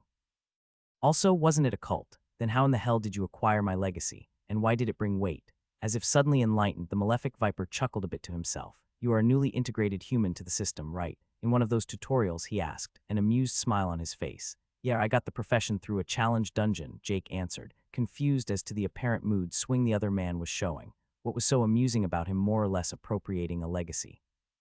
Laughing even louder, he put his hand on Jake's shoulder, though his hand didn't actually make any physical contact. It appeared that touching one another was stopped by the system somehow. You have no idea, kid. This brings back some memories. Oh man, I can't believe you actually got through all that bullshit, he said, trying to pat Jake's shoulder again in vain. I don't get it, Jake said, his confusion growing by the second. Had he unintentionally got himself involved with some unstable ancient being? No, I assume you wouldn't. It would be damn weird if you did. But it is funny, so I'm gonna tell you, okay? He actually kind of wanted to just leave now. Back in my younger days, I was very much into all of these events made by the system. You know what records are, partly. Just look up Akashic Records or something. Pretty much all pre-system cultures had some myth related to it. Just know that having sufficient records is quite crucial for everyone, mortals and gods alike. Which brings me to the next part. Newly integrated universes aren't just for the newly integrated races themselves. Many beings throughout the multiverse can obtain countless benefits from it. Most notably, a huge amount of records can be earned. One such way of earning more records is by investing in the tutorials and getting rewards from the system. It's essentially just glorified gambling making such investments, the scaled man began, as Jake was finally starting to understand why he was so happy. Well, you being here means that I very likely already earned back that investment. Geez, you must have done well for you to come here. Yeah, Jake wanted to explain what had happened in the dungeon, but the malefic viper raised his hand to interrupt. Don't bother. I quite frankly don't give a fuck. Besides, the system tends not to like oversharing. It's a bit overprotective when it comes to new universes after some gods accidentally ruined a lesser universe back in the 5th era, he said as he plopped down on the ground sitting with his legs crossed. Totally wasn't me, by the way. Jake was about to ask some questions but was once more interrupted. No, I am not going to answer anything. Again, the system wouldn't like that either. Shit, you being alive should be proof enough. Never heard of anything below S rank able to survive in this part of my realm. As the viper finished those words, with a movement Jake couldn't even see, an explosion sounded out, throwing up dust and broken stone everywhere. With a whisk of the malefic viper's hand, the dust dispersed, and Jake found himself standing on a small floating platform of stone, utterly untouched by even a single speck of dust. Around him, nothing remained as far as his eyes could see. Everything had simply been disintegrated into nothingness. See, overprotective. Could collapse the entire damn realm on you without leaving a scratch. You can't even kill yourself if you wanted to right now. With another wave of his hand, the whole place was restored back to exactly how it was before he shattered it, leaving it as if nothing had ever happened. Back to the story. You see, long ago, I made a certain challenge dungeon during a time where we gods had quite a bit more free reign on designing them. I am both incredibly proud and a bit embarrassed about how I made it, but at the time it was super amusing, the viper said with a cheeky smile. Honestly, I more or less made it as a joke. The requirements were bullshit made up on the spot to make the challenger feel special, going like, oh my god, I barely fit these, this must be destiny. And then, just after entering the first room, I would have them get impaled by a poison spike. That does sound very familiar, Jake nodded. He had found the design of the first part of the dungeon a bit suspect. Though he was embarrassed to admit, he didn't really catch on to how suspicious the requirements were. Thinking back, it was a bit weird. It was a bit funny, right? The only sad part is that you don't actually die in a challenge dungeon. At least not normally. Quite proud of myself for gaming the system on the last part of the challenge where you have to cure yourself. Took quite a few workarounds to make that work and have the lethality stick. He laughed, clearly proud. So challenge dungeons aren't normally lethal, but you somehow found a way to make it so, and now you're bragging to the person who is suffering the consequences. Jake asked pointedly. Yep, well, aren't you a massive dick, Jake said, but couldn't help snickering a bit himself. Guilty as charged. How was the part forcing you to feed me stuff not to die while on a timer? Forced to study my history only to be rewarded with a mural of me being awesome. Very narcissistic. I take that as a compliment, the Viper said with a huge smile. You are surprisingly unangry. Wouldn't it be a bit boring if you couldn't even die from the challenge? Jake asked. Makes it all a bit more exciting. The scaled man looked at him a bit to discern if Jake was serious. He was. That's some fucked up logic right there. I like it. Anyway, why am I here? Jake finally asked. Funnily enough, he didn't really feel like leaving anymore. As weird as it may sound, he found talking to the snake god in front of him relatively easy. It was relaxing, maybe because he hadn't spoken to anyone for a few days or because his conversation partner wasn't human. Maybe they just vibed. Now, that's an excellent question, he answered, nodding his head slowly. After several moments where the malefic Viper looked like he was deep in thought, he finally turned to Jake, looking him straight in the eyes. No idea. Well, some idea, but it's more fun if you figure it out yourself. Jake was once more floored by the flippant attitude of the malefic Viper. How the hell did the revered and worshipped dragon he had seen challenge the heavens themselves and ascend turn into this? Can you at least tell me where exactly we are? Jake answered, hoping to get at least something tangible out of the eccentric snake-turned-dragon. Oh, that's an easy one, we're in my realm. He shouted loudly as he spread out his hands in a comical way. Noticing Jake still staring at him, confused, he elaborated. That means it is kind of my world. I made it. Don't worry about it, it is a god thing. So what do you think? My realm is pretty darn awesome, right? Looking around at the flat, desolate surroundings in all directions, he wasn't particularly amazed. It sure is something, he answered, dodging to answer. You mentioned something about being a god. Jake had run into the mention of gods in some of the books he had read, but nothing concrete. It would make sense for the malefic Viper to be considered a god, having a cult and all. He just wasn't sure exactly what it meant by god. Totally am. Just keep doing stuff, gain levels, evolutions, all that jazz, and you'll get there eventually.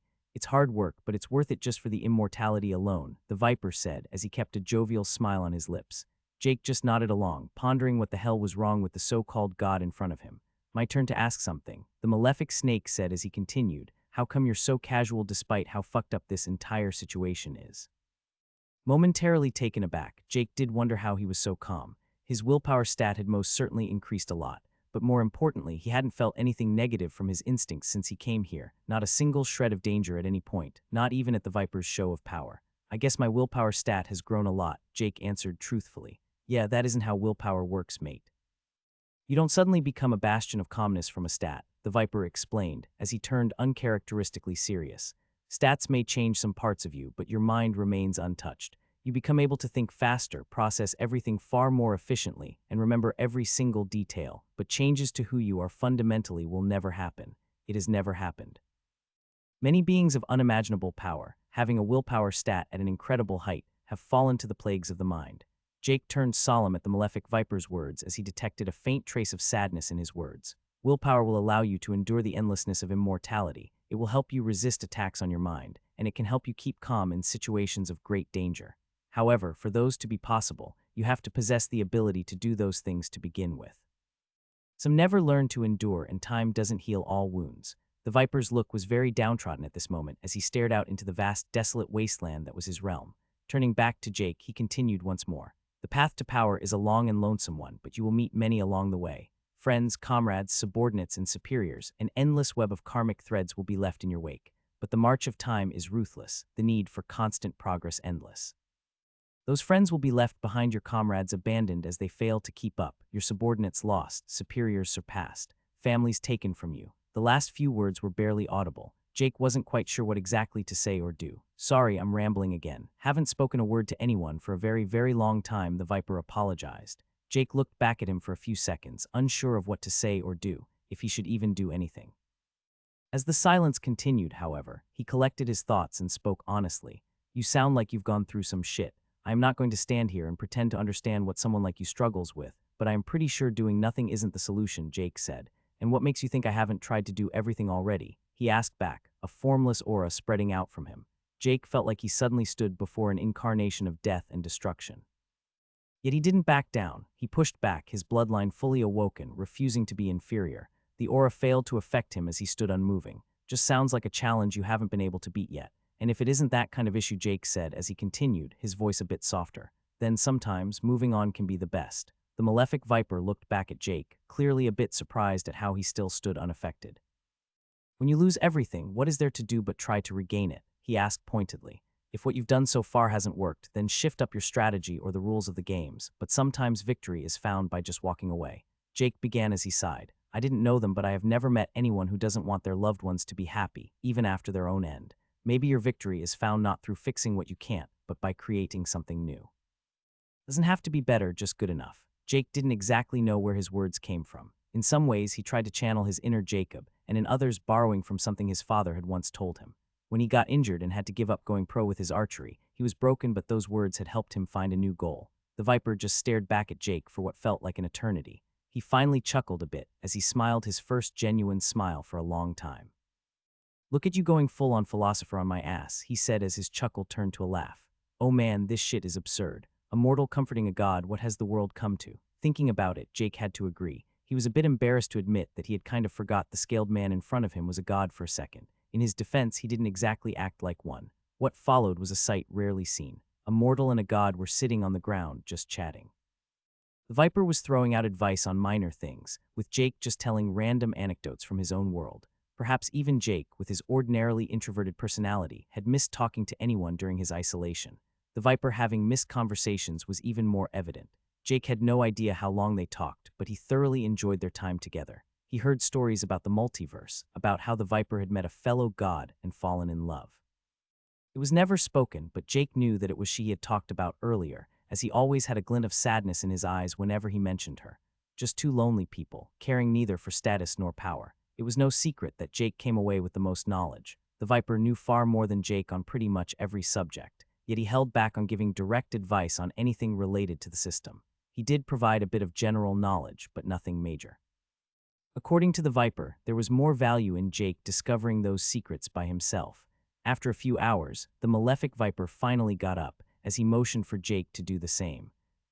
It seems like it is your time to return soon, the malefic viper said, as Jake got on his feet.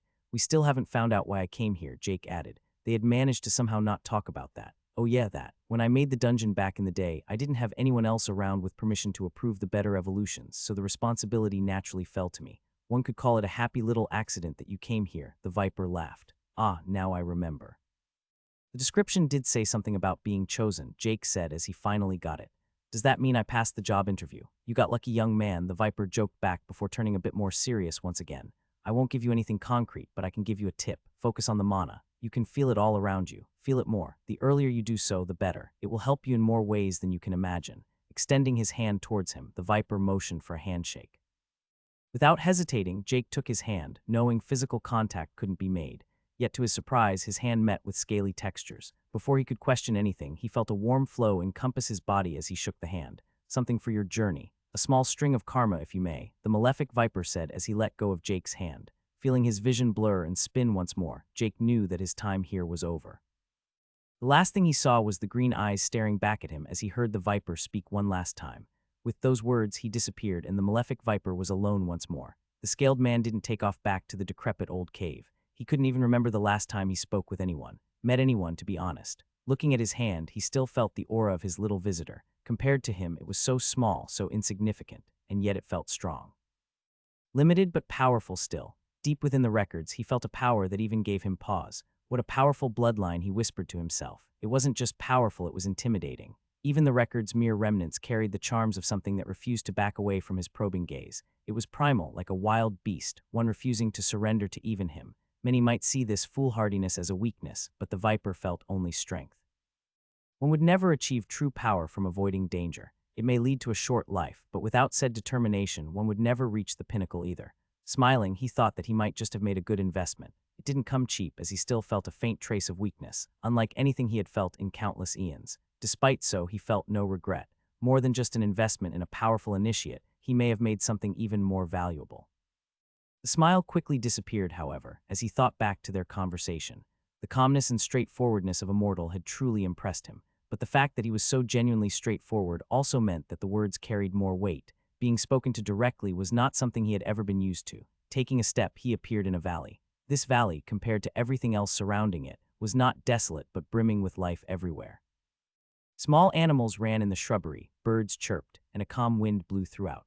In the center of this valley, two obelisks stood. One of them had countless runes with unimaginable power, covering every speck of its surface, each rune holding more information than a mortal mind could comprehend in a lifetime.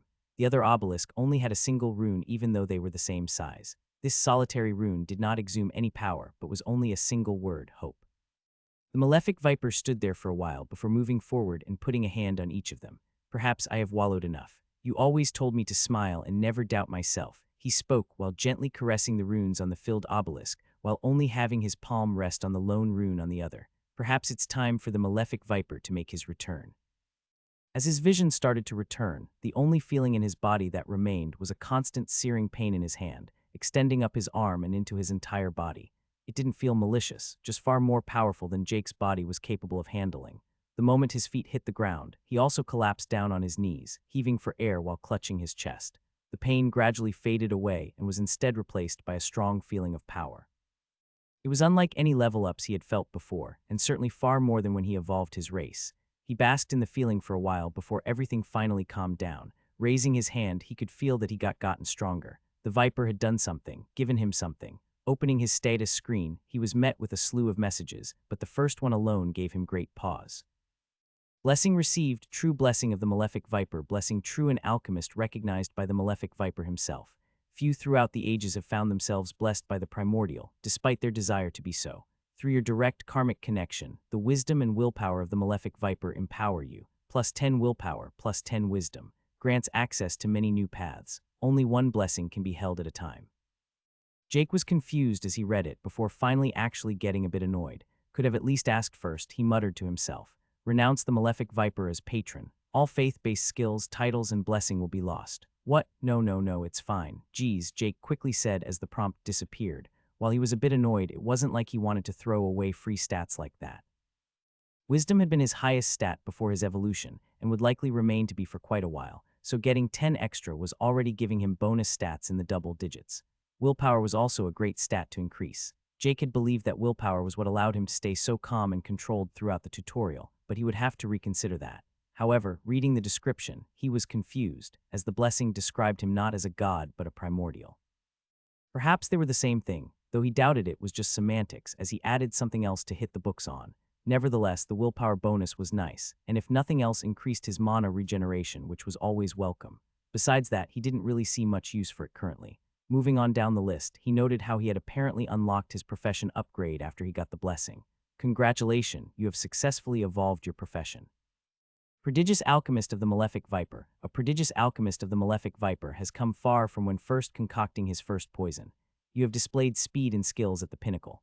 Allows the alchemist to combine the natural treasures of the world and make potions, pills, transmute one material to another, with a slew of other mystical means to be discovered. This rare type of alchemist specializes in the production of poisons, contrary to the craft of potions.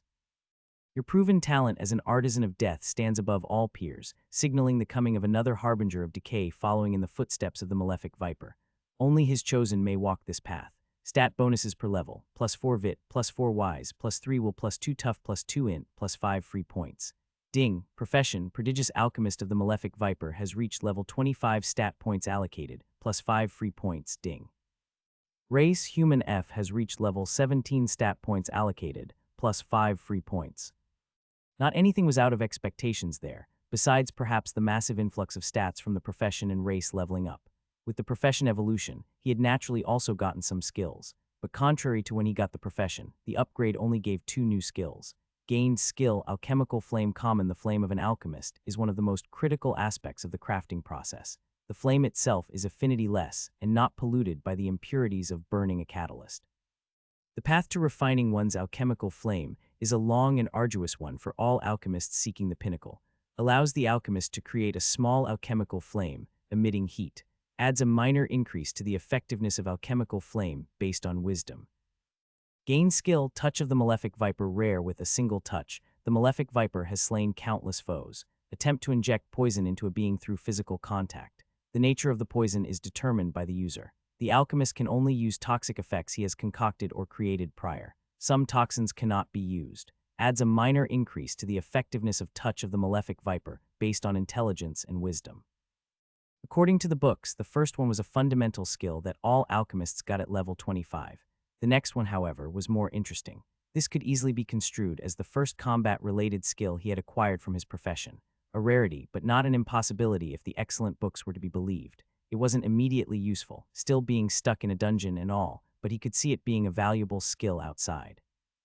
It was also great to make use of his high wisdom and growing intelligence stats. As he moved on down the list, the last two notifications were: what the hell? Gain title, holder of a primordial's true blessing, obtain the true blessing of a primordial. Many have claimed divinity in the vast multiverse. Numerous pantheons rule, but the primordials are few. Even fewer still, those truly blessed by a primordial. May you bring glory to your patron. Grants the skill Shroud of the Primordial, +5 all stats, +10 all stats. That title was just straight up ridiculous and explained where the feeling of power he felt came from. 10 to all stats was just insane. Even now it gave him so much, and he couldn't imagine its value down the line as his stats grew. Then again, he was unsure as to how common percentage multipliers were for stats. He currently had 4 already, after all. 1 from his Bloodline Patriarch title, 1 from his Bloodline ability itself, and 2 from the blessing and title he had just gotten, which meant that he had technically only obtained them from 2 sources, the blessing and his bloodline. Though he was sure there had to be more out there. Moving on to the last skill, the surprises only continued. Gain skill, Shroud of the Primordial Divine. A shroud surrounds your very being, your records masked, your status inaccessible. Scryers weep at the thought of tracking a single of your steps as you remain an enigma to their sight, using Identify on you but a futile effort. The karmic threads in your wake, an endless web impossible to unravel.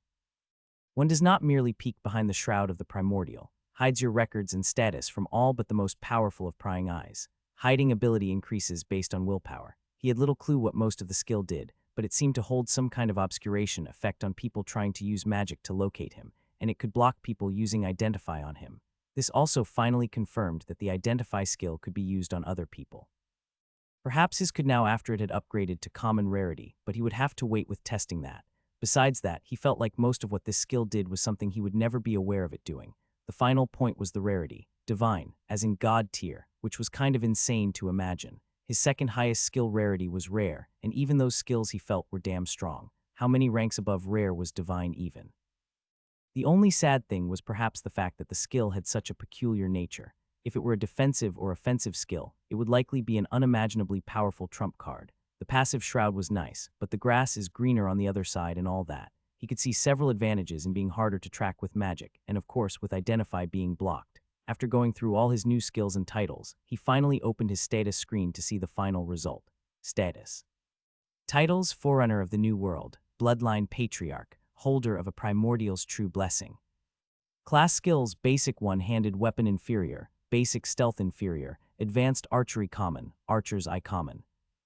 Profession skills: Herbology Common, Brew Potion Common, Concoct Poison Common, Alchemist's Purification Common, Alchemical Flame Common, Toxicology Uncommon, Cultivate Toxin Uncommon, Poison Sense Uncommon, Malefic Viper's Poison Rare, Palate of the Malefic Viper Rare, Touch of the Malefic Viper Rare.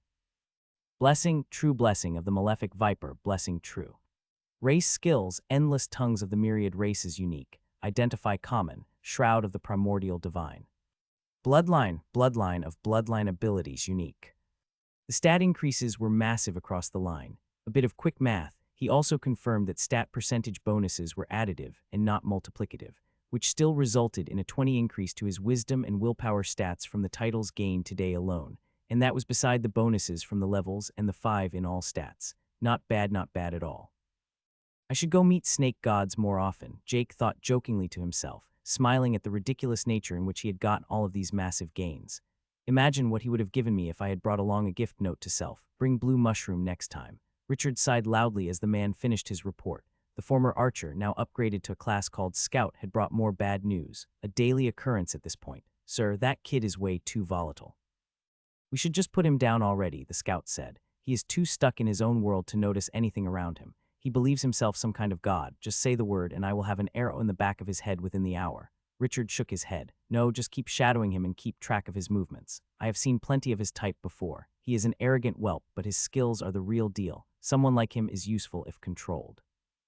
The Scout sighed as he turned to the door. I hope you know what you're doing, boss. I do too, honestly, Richard said, returning the sigh. He had to admit that he was beginning to regret his decision to let William run wild. The kid was too self-confident, to the level of being pure ignorance. For God's sake, if his rampant killing hadn't made him stick out, the fact that everyone in the damn camp could see his way too high level with identify did.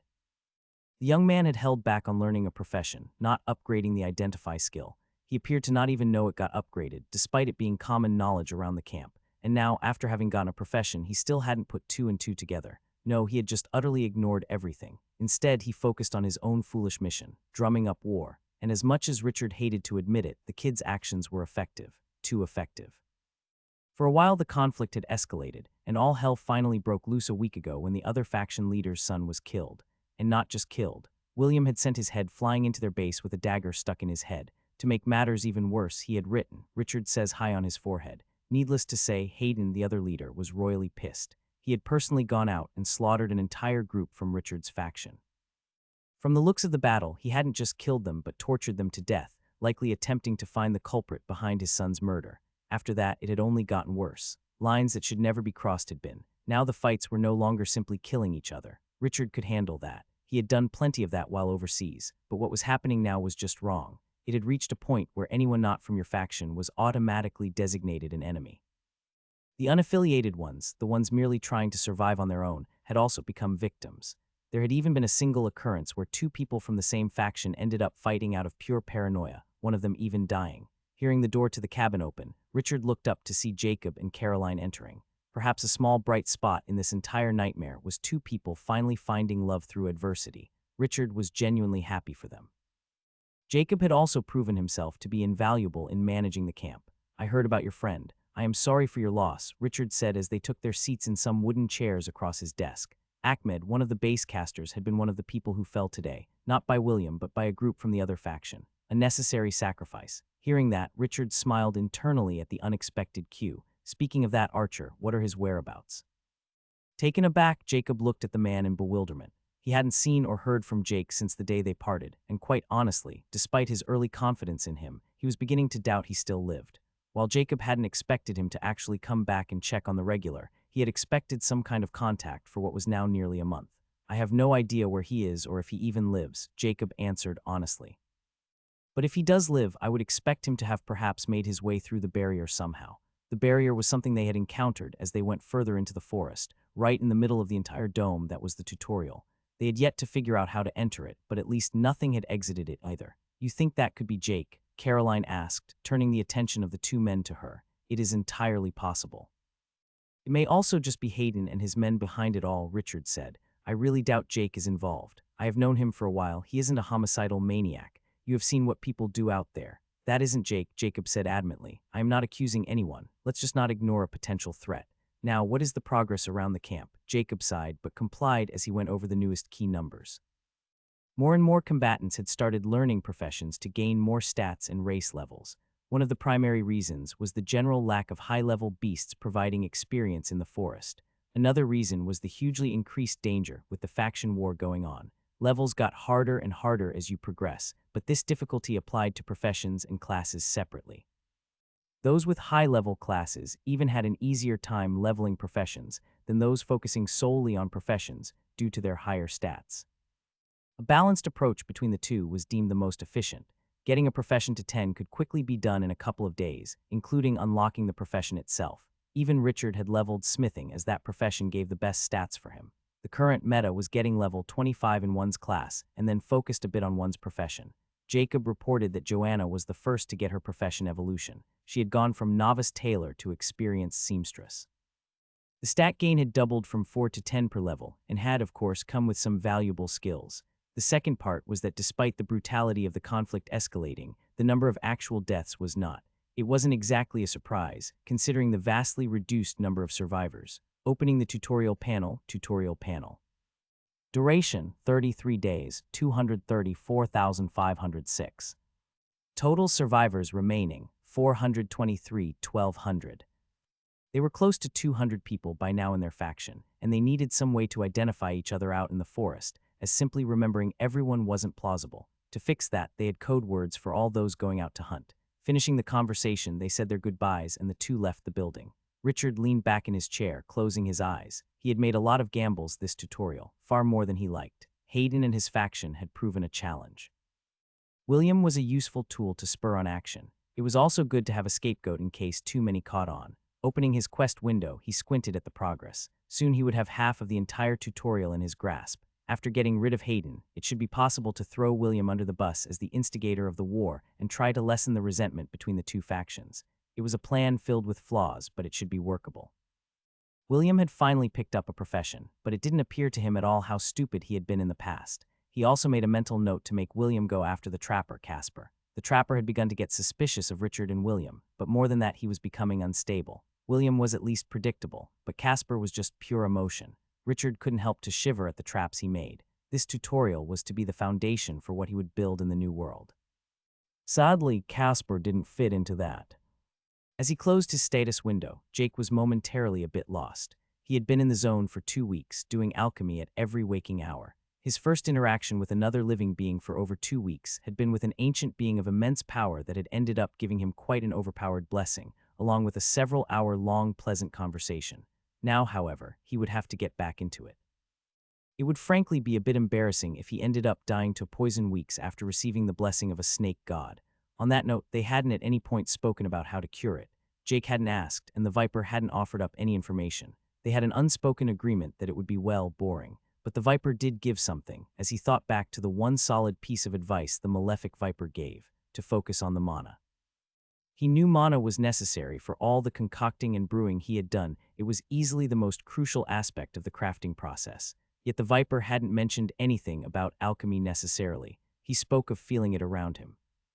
Closing his eyes, he could still feel the ever-present mana in his surroundings. Jake never thought much of it, much like how one would stop smelling it if one lived with a particular smell for long. The same was valid with mana. If it was just something that was there, you never noticed it. Perhaps that had been a mistake. Feeling the mana was easy, his sphere of perception making it even easier. Jake just wasn't sure exactly what he was supposed to do with that feeling. Moving his hands around, he could vaguely feel the mana being dislocated from where his hand was, but otherwise wholly unaffected. Did the Viper just mean for him to try and feel it more? No, that couldn't be it. Did he then suggest to somehow manipulate or control it? But Jake didn't have a skill for that. He did have some skills to manipulate mana through his alchemy, but those were very specific. When doing alchemy, he made use of the small runes in the mixing bowl. He had to control the mana in the bowl through those. One could say that the bowl itself functioned as a joystick, his mana the hand controlling it. Jake saw no way to manipulate the mana in the mix without these runes. Jake proceeded to try the whole, believe hard enough tactic, but it had yielded nothing after an hour of trying. But he refused to give up. The Viper may have been slightly unstable in many ways, but he didn't strike Jake as a liar. A bit of jokester maybe, but he had a serious look in his eyes when he gave the advice. Instead of attempting futility, he decided to quickly test out his new alchemical flame. Like with all other skills, it came with instinctive knowledge of how to use it. Raising his hand and opening it, a small flame appeared, swaying back and forth on his palm. The heat was low, but so was the mana expenditure. The most surprising was the color of the flame. It was nearly entirely colorless. If Jake poured more mana into it, the intensity and heat increased per the increased mana use.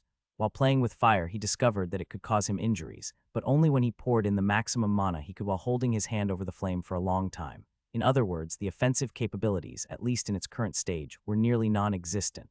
Not that it was the purpose of the flame to begin with. As he kept experimenting, he noticed something through his sphere. When he poured more mana into the flame than it could contain, it seeped out the side of his hands, slightly affecting the surrounding mana.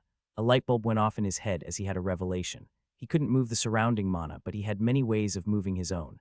When he used Cultivate Toxin, he always poured mana straight out of his hands into the plants, and when using his crafting skills, he naturally poured mana into the bowl. So what if he moved the mana, not according to the pattern of a skill, but simply as an attempt to affect his surroundings? It was weird that the thought hadn't occurred to him earlier, but in his defense, the concept of moving an invisible force was not exactly a natural thing to him. Hours later, he hadn't found much progress, but he did have some. It was early days, but he felt like he could slightly move the atmospheric mana by using his own as a catalyst. It was currently hugely inefficient, the mana literally pouring out of him, but he did slowly learn and improve. His huge mana pool was naturally a great help, and his willpower increased his regeneration up to a level where he could keep the practice up for quite a while. Chugging a mana potion, he decided that he couldn't practice using mana all day. He had to keep the alchemy up after all. He was starting to run low on mana potions, so he decided to start out with those. The preparation stages were the usual, but he began to feel some faint differences when he started the mana injection part. Despite his brief practice, he could already feel that his control had improved slightly, though it may also have something to do with his increased stats and new profession. The fact that he was making the most accessible type of potion that was also the closest to pure mana manipulation played a part too. He had evolved his profession, he had gained massive bonuses all around, and he finally felt like it was time to make a final push to clear this dungeon. His theory on how to cure the poison was still in its early iterations, but it was coming along. What was ahead of him was days of grinding and practice. If this plan worked, he wouldn't leave early, which gave him 2 weeks of intense leveling. Hard work in front of him, and with his life on the line, Jake could only smile in satisfaction. This new world may be a bit fucked up in many places, but it sure as hell was more interesting. Making their way through the camp, the two newfound lovers made some small talk. Heading towards the forge, they greeted the smith, who was currently working hard towards his own profession evolution. The man achieved his class upgrade already. Jacob and Caroline both agreed that he would likely be the first with both an upgraded class and profession from how he was doing. "Hey Smith, how is work going?" "Any progress on the spearheads for Casper?" Jacob asked as he got close. The bearded smith raised his head from the forge as he grumbled. Didn't bother. Had the kid make him. Ask him. Brief as ever, Jacob thought as he turned to the kid who worked the forge beside the man. He had kind of turned into a half-apprentice of the smith over the last week or so, a caster who specialized in metal magic. Jacob knew he had also gotten his class upgrade, but wasn't exactly sure when, or what the evolution specifics entailed. All he knew was that the young man had a high level. Going over to the teenager, Jacob asked once more, "Hey Will, Smith told me that he had you make some spearheads for the trappers." With a big smile, the kid looked up from the forge with his soot-covered face. He lifted 10 spearheads or so off the ground with his manipulation skill and levitated them in front of Jacob with some difficulty. "Here they are, Chief, made them just like Mr. Smith asked," he replied, seemingly proud of his levitating trick. Jacob grabbed them out of the air and put them in a small sack he had been carrying. Jacob had never quite liked the kid. He just felt off. For some reason, he reminded Jacob of several of the more ruthless CEOs he had encountered when he went to meetings with his father while young. While Jacob stored away the spearheads, Caroline had gone forward and started wiping the kid's face with a handkerchief. A gift from Joanna. The kid stood still as she wiped his face clean and healed his slightly injured hands from the small cuts and bruises he got during his crafting. As a caster, his defensive stats were quite a bit weaker than the smith's heavy warrior class after all. "I told you to watch out when working at the forge. I still don't get why you didn't just do tailoring with Joanna, Jacob, and I, or maybe even leatherworking like many of the other casters," she said with slight concern, as the teenager just stared back as his features were revealed once more with the soot removed. Jacob hated to admit it, but the kid was maybe even more handsome than he was. Blonde hair, clear blue eyes, and a bright personality. Not that Jacob felt any threat to his love life. All the women in the camp treated William with partiality, like how you treated a little brother or son. Saying his goodbyes to the two smiths, he left with Caroline to deliver the spearheads to Casper. Casper was working nearly every day on his traps, having also picked up the builder profession. The synergy between those two was frightening. He constructed most of his traps alone. He had to in order to get his class bonuses, and the construction itself also yielded experience to his builder profession. However, he couldn't do everything himself, as he often needed help from the smiths to make weapons. Casper had thoroughly got past his trauma of taking another human's life. He had gotten close with another archer, a woman, and they had spent a lot of time together. That was until 4 days ago, where her headless corpse was found just outside their base.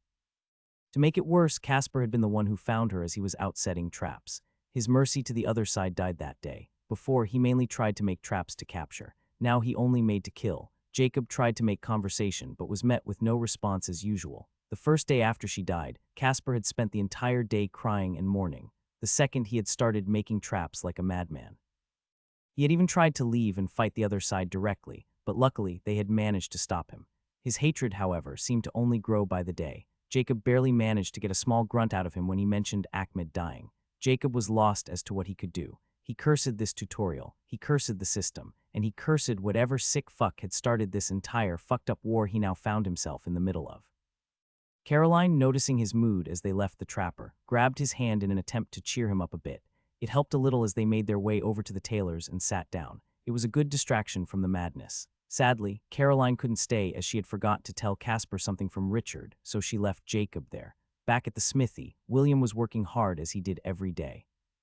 The stats didn't do much for him, but he got the ability to craft more specialized weapons for himself. Daggers were all fine and good, but he knew that he could make something better. The teenager hadn't initially planned on doing the whole profession crap, but had to admit that the race levels and stats were worth it. On top of that, leveling his class was just a waste of time at this point. Even killing other humans for tutorial points seemed like a waste of time considering the difficulty of finding them. He had tried to piss off the other guy Hayden by killing his son, but somehow it had ended up just making it worse. The number of people fighting hadn't increased much instead. Everyone had gone full-on psycho. He couldn't even do the innocent teenager act anymore without getting attacked on sight. William found the entire thing baffling. He thought he had a good grasp on human emotions, but the fact that everyone would turn absolutely insane like that was unexpected. He didn't get the point of torturing people. Sure, a bit of torture could get information, but it was well proven through several studies that information gained through torture was unreliable. Trying to find more lockboxes was also a waste of time, as they had undoubtedly been found by now. Beasts were way too damn scarce also. William could find a lot below level 25 if he went back towards the forest's outer perimeter, but the experience from those sucked. So William made the best of the situation. He had ingratiated himself with the smith and gotten some awesome training in. This meant that William got a lot of useful guidance early on and leveled his profession faster than he had expected. He had also managed to improve his social position within the camp. The premier healer, Caroline, clearly approved of him. All the women leading the blossoming tailoring industry liked him, and now he even had the smith who looked out for him. By now, pretty much everyone was in the two bases, a fortunate side effect of his little escalating attempt, which made his plan of being the sole survivor far more probable. Sure, Caroline, the smith, and many of the tailors were friendly enough, but sadly their existences were detrimental to whatever reward he would get at the tutorial's completion. As long as nothing unexpected happened, he felt somewhat confident in his plan succeeding, something he seriously doubted as he had yet to learn of anyone who posed a serious threat to his goals. His thoughts were interrupted as Caroline returned. William looked a bit confused up as she came alone. She was usually with that boy toy of hers all the time. "Hey William, I just came to warn you not to go anywhere close to the enemy camp for now. Richard said it is okay to go out, just avoid going in their direction too much," she said, getting an affirming nod from William. She sighed as she smiled at him. "I knew you were trustworthy. Sadly, Casper is dead set on going out there alone to set up some traps between our two camps. Oh geez, how many tutorial points do you think he has gathered already? He's sure getting high level too, so I hope he makes it back safely." "Okay, I promise to stay away from there if I head out," William answered with a big smile, a small glint in his eye as he just made a mental note of his next prey. Caroline left him to keep working as she made a quick trip past Richard, a bitter look on her face the entire time. Entering the cabin, she spread out her hands as a transparent barrier covered the two of them. "It's done. William will go after Casper," she said as she tried to keep a stoic look. "Good job, Caroline. I know you don't like this, but it has to be done. Casper knows too much and is getting both too strong and too unstable. None of us want to risk entering our cabin at night only to be impaled on a cursed spike," Richard said in a comforting tone. "It's just too cruel," she sighed. Caroline looked at him a bit before turning around to leave. "Let's just get out of this hellhole and be done with this stupid war already." With those words, she exited the cabin, dispelling her barrier in the process. Richard watched her leave as he smiled. Oh, what the young and foolish won't do for love. A scrap of paper floated in the air as if a small string was attached to it. It was slow as it weaved out the door, evading obstacles in the way. It finally floated into another room before it landed in the palm of a hand as a small cheer sounded out. Jake could barely contain his laughter as he finally succeeded in his exercise. He had made it a habit to do this kind of practice daily, following the advice of the malefic viper. Through mana alone, he had managed to lift and manipulate a physical object. It didn't seem like much, but for Jake it was huge. Through sheer mana manipulation, he had managed to create a small tether or string that he had then attached to the paper. It was incredibly weak, no more durable than a thread of spider silk, but it was something. He had hit the books hard on the aspect of mana and how to use it and found a lot. Mana was, after all, a natural force found throughout the entire multiverse. It was known as one of the big three prime energy sources. Health points was also known as the vital energy, stamina, the inner energy, similar to martial artists in legends. Mana, on the other hand, was the worldly energy. It is the energy used to shape the elements, the laws of the universe itself. One might be led to believe that one of these energies were superior, but that assumption would be wrong. In many ways, mana was simply another form of stamina, another state of health, and so on and so forth. One type of energy was able to transform into another. Potions were perhaps the most straightforward example of this happening. In crafting a health potion, only mana is spent, yet it directly restores health points upon consumption, which isn't to say that health potions are liquefied energy of life. While the ingredients did contain some life energy, most of the potion was still the original crafter's mana. That mana would be transformed, with the entire potion held together by system fuckery. In addition, some beings only possess stamina, some only mana, and some don't even have health points. An example of this was a race known as the automatons. According to the books, the automatons are a powerful race of mechanical beings who only possess mana to keep their bodies running. Another example of peculiar races was the very plants he so often made alchemy with. Some plants had the power to evolve and gain levels and sentience, the most powerful even achieving sapience. These plant-like lifeforms very often don't have stamina but simply have health and mana. Stats naturally also changed according to race. These stats names varied and often had similar functions as the ones humans had, but some also changed significantly. Having 9 different stats like Jake also wasn't a necessity. Some had less and some had more. But the point was that all the resources one had available could, through specific methods, achieve most of what all the others could.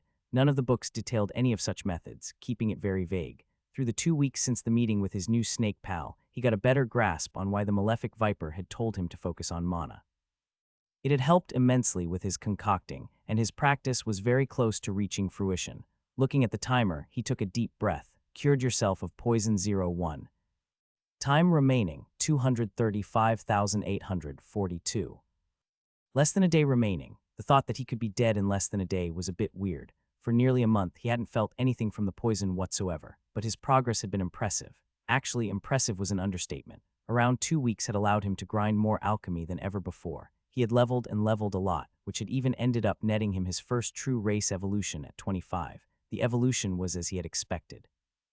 It had come with a prompt telling him, "Yay, you made it to 25. This is just the first step. Keep it up, pal." There had been little fanfare during the evolution itself, either. Nothing special had happened. He had just appeared in the weird middle of the universe place again.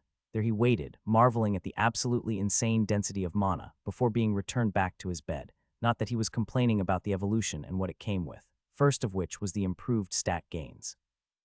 A human confidently climbing the evolutionary ladder. The human race is known as one of the most balanced and numerous races of the multiverse, being able to walk many different roads on their path to power.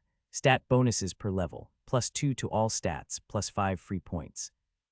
What was a bit different was that the evolution had actually come with a skill. Meditate common, enter a state of meditation, cutting off the outside world. While in meditation, regenerate stamina and mana significantly faster. While meditating, no other actions can be taken, and your perception of the external world is reduced immensely. Meditate was very similar to sleeping. Once one entered it, all one's senses would be muted to nothingness. One couldn't smell anything, hear anything, or see anything. Only the feeling of touch remained for most people. Jake, however, was a bit different. All his senses were pretty much completely cut off like everyone else, but his sphere of perception remained, completely unaffected. This meant that he could meditate without being completely defenseless, but more importantly, it meant he could keep practicing mana manipulation within his sphere. And oh, speaking of his bloodline, it too evolved with him. Bloodline of bloodline ability, unique dormant power lies in the very essence of your being. A unique innate ability awakened in the bloodline of the newly initiated human, Jake Thane, enhances innate instincts, enhances the ability to perceive your surroundings, enhances perception of danger, +15 to perception. Another 5 added. Jake couldn't detect anything besides that, not that he was complaining. On the profession leveling side, he of course had gotten a lot also. His grind had allowed him to reach level 43, getting a bit more than a level a day on average. It didn't seem like much, considering that he grinded out the first 25 in less than 2 weeks, and that also including way more research through books and him learning the basics of alchemy. But one had to remember that leveling got more challenging with every level gained. So for him to keep up such a good pace was, in Jake's own opinion, quite prodigious. Horrible jokes aside, through the progress of the levels, he had naturally gotten some more skills too. Sadly, the rate at which he earned them had decreased. Now it was only every 10th level. At least the first skill came at level 30 though. Jake had been offered 5 new skills and they were all well a bit fanatical. Just checking out one of the skills sent a shiver down his spine. Preach uncommon as a humble servant, the will of your patron is your privilege to spread. Allows the alchemist to spread the sacred words of the malefic viper. Makes the alchemist appear more trustworthy when speaking to others about the malefic viper. May his word be law. Adds a minor increase to the effectiveness of preach based on willpower. Yeah, fuck that, was his first thought after checking it out. The 4 others weren't any better either. One of them was quite literally related to sacrificing people. Luckily for him though, he had learned something valuable from the viper he could apply at this moment. It was common knowledge that 2 closely related skills could fuse, so he picked Sense Herb. Sense Herb Common gives a passive ability to detect herbs and a rough feeling of their properties. An alchemist must be able to find the materials to craft his products after all. adds a minor increase to the effectiveness of sense herb based on perception. After picking it, nothing happened right away. Jake felt the instinctive knowledge begin to enter his mind, the thought of the malefic viper having possibly trolled him occurring to him for only a moment before another notification had come, telling him of the two intended skills fusing, as a new skill appeared. Sense of the malefic viper rare fusing the skills of sense herb and sense poison. The prodigious alchemist of the malefic viper has earned sense of the malefic viper. The malefic viper sought out many natural treasures on its path to power. It is only natural to learn to sense them. Gives a passive ability to detect herbs and poisons in different forms and a rough feeling of their properties. Allows you to far better sense the poison you have inflicted on others. Adds a small increase to the effectiveness of sense of the malefic viper based on perception. With the two skills fused, he had gotten an even more useful one. He wasn't exactly sure if it could sense herbs and poisons equally well, and his testing had been inconclusive so far. However, the fact that it now allowed him to sense poison he had inflicted on others was likely going to be very useful. Jake was a bit surprised the fusion wasn't mentioned in any of the books, though. It was two fundamental skills for alchemists of the malefic viper, so it being noted wouldn't be out of place. Jake had a sneaking suspicion that the system had somehow removed this information, or maybe the skill just didn't fuse like that back in the day. It wasn't as if the books didn't have any actual examples of skills, items, and even ways of unlocking new evolutions. It had to be said that the information wasn't that plentiful on skills and evolutions, as it could all just be boiled down to one-word records, but his skill gains didn't end there. 10 levels later, at 40, he got this second chance to get one. He half expected to once more be disappointed by choices trying to make him into a cultist, but was pleasantly surprised instead. Very pleasantly surprised. Blood of the malefic viper epic. The blood of the malefic viper is a toxin more deadly than most poisons. Allows the prodigious alchemist of the malefic viper to turn their blood poisonous, imitating their patron. The blood can be used as an ingredient in alchemy and as a deadly weapon against your foes. The nature of the poison is determined based on the records of the alchemist. The blood's toxicity level is based primarily on vitality and wisdom, but receives an increase from all physical stats. It was his very first epic rarity skill, and a juicy one at that. He predicted epic to be a tier above rare mainly due to video games. The skill itself was great. A bit disturbing to think about your blood turning into a deadly poison, but Jake was kind of relieved to find out that it wasn't a passive ability. He had to actively channel mana according to the skill into his blood, and with that, it would turn toxic. Using Identify on the poisoned blood didn't yield any results, but he could clearly feel it was different. His new sense of the malefic viper gave him a good idea of how different it was to regular blood. The toxin was somewhere in between high-end inferior-grade poisons he had made and the weaker common-grade ones. He hadn't had the chance to test the nature of the toxin yet, so he saved that for later. Of course, the blood couldn't only be used as a weapon, but also in alchemy. At first, he hadn't thought that his blood as an ingredient would have any usefulness. It turned out he was wrong on that one. His blood was an excellent catalyst, especially in concert with the blue mushrooms. Just adding a bit to the mix also made the mana injection far more comfortable, as he was literally adding a bit of himself.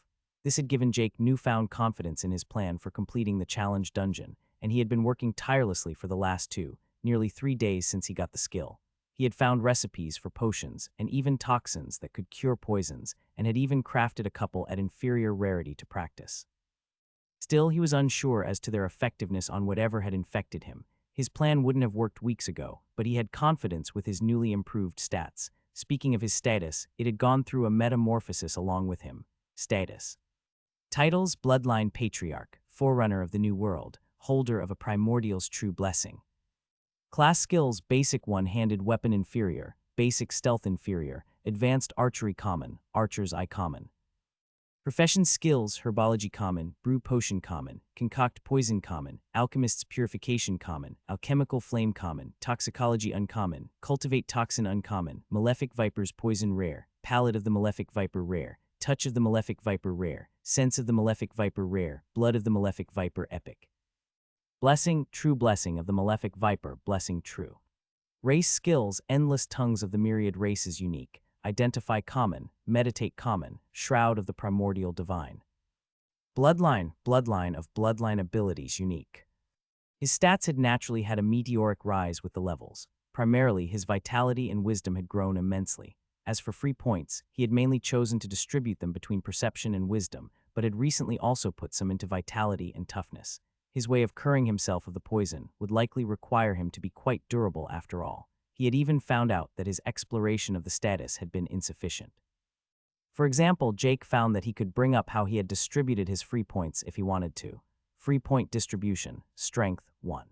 Some perfectionist part of him couldn't help but bring wisdom and perception to 100 each. The percentage increases had also truly begun to show their worth. Expanded status.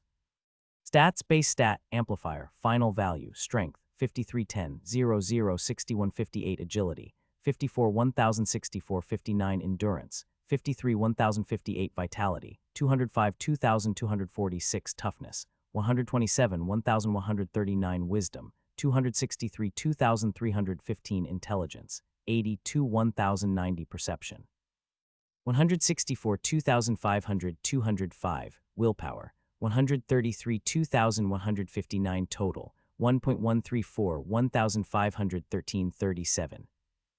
The most noteworthy on this entire screen was, for some reason, the parenthesis. Looking down at his forearms, he had kind of forgotten that he was wearing the bracers at all times. They had kind of become a part of him by now, and he only took them off when he showered, even keeping them on while he slept.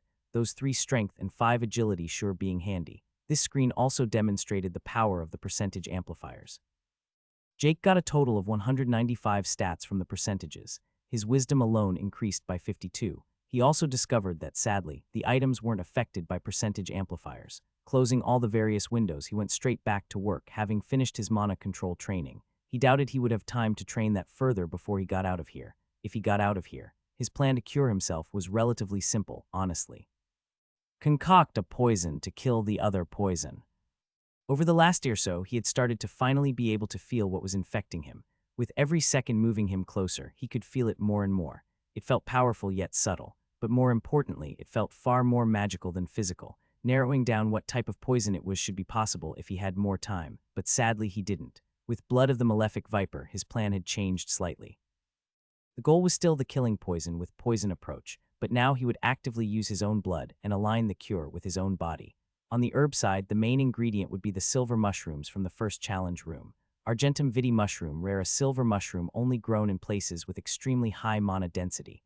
The mushroom has a solid exterior that, if broken, reveals the actual mushroom within. This type of mushroom's juices usually are highly poisonous, but this mushroom has evolved to bring life instead, plus 1 vitality upon consumption. His highly toxic blood would be used in place of water.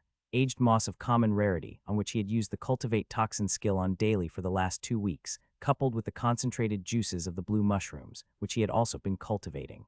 The Argentum vitae mushroom would then be the final ingredient. The vitality in those was overpowering, and would add powerful energy of life to the concoction. The creation would be volatile, and would need to be consumed shortly after being finished based on all his deliberations. He would consume the creation just before the poison flares up. 2 extreme bursts of toxicity would then ravage through his body, one of immense death-attuned mana, and the other poison containing overpowering life energy. If everything worked as he hoped, these 2 would cancel each other out while his powerful body kept it all together, which was also the reason he had invested some points into toughness and vitality. He had severe concerns if his body could handle the sudden influx of energy. The plan was a bit stupid and extremely reckless, for sure, but despite the dangers, Jake was looking forward to it. There was also a part of him that was a bit greedy. If he consumed the 10 mushrooms as is, he would get 10 vitality. But if he could achieve some kind of synergy, he should be able to get even more. Jake believed it would work, and if it didn't, well, Jake would go out on his own foolhardy terms. Before an important exam or test, there are many approaches to prepare oneself. Some studied intensely up to the very last second, in a desperate attempt to obtain as much knowledge as humanly possible. This approach often leads to overload and stress, and that during the actual examination, one could not perform their very best. Another way was to seek approval that one's preparations were adequate. Asking fellow students or colleagues, hoping that perhaps they too felt as underprepared as you, indicating that maybe it was merely your own mind tricking you into thinking you were behind the curve. These people would be found camping outside the examination room for hours before it was their time, trying to probe for any and all useful information from those just tested. A third way was the path of denial, shutting down in panic, unable to act. The actual performance from these people, however, varied wildly. Some even performed with incredible confidence despite their panic beforehand. These were also the ones who felt the most relieved after the fact. Some looked for a way to either get out of the exam entirely or avoid a fair examination. Cheating was the go-to for these, obtaining the answers beforehand or even during the test, perhaps even attempting to take high risks to peek at the ones beside you, searching their sheet for the correct answers. Performance-enhancing drugs were not even off the table for these. The most nervous and panicked were perhaps this group. The final ones were the relaxed ones, the ones who simply rested, trying to get their brain in top shape before the test. Perhaps faux confidence led them to this, or maybe said confidence was well-founded. One could only know after the test was over after all. Jake had, throughout his life, fallen into all these four categories at one point or another. He had studied till he had headaches and sat outside the exam room for hours, asking anyone for tips. Been a nerve-wracked the night before an exam, not getting a wink of sleep. Once he had even tried to cheat by sneaking in notes not allowed. He hadn't ended up needing them, and he felt like shit afterward, but he had still tried. But the approach with the most success for him was the last. He would just relax the day before.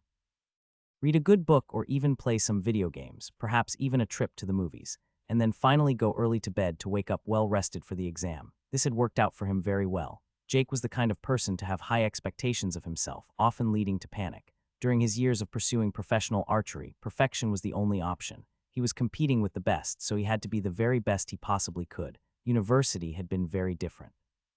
In archery, one can quickly come to feel like they had all the knowledge required to perform your best, that the only thing he had left to do was perform his very best in the moment. When one studied theory on strategic business management, as an example, things weren't as straightforward. There was always more to know, more knowledge to seek. If you felt like you knew everything, it meant you simply weren't aware of how much you didn't know.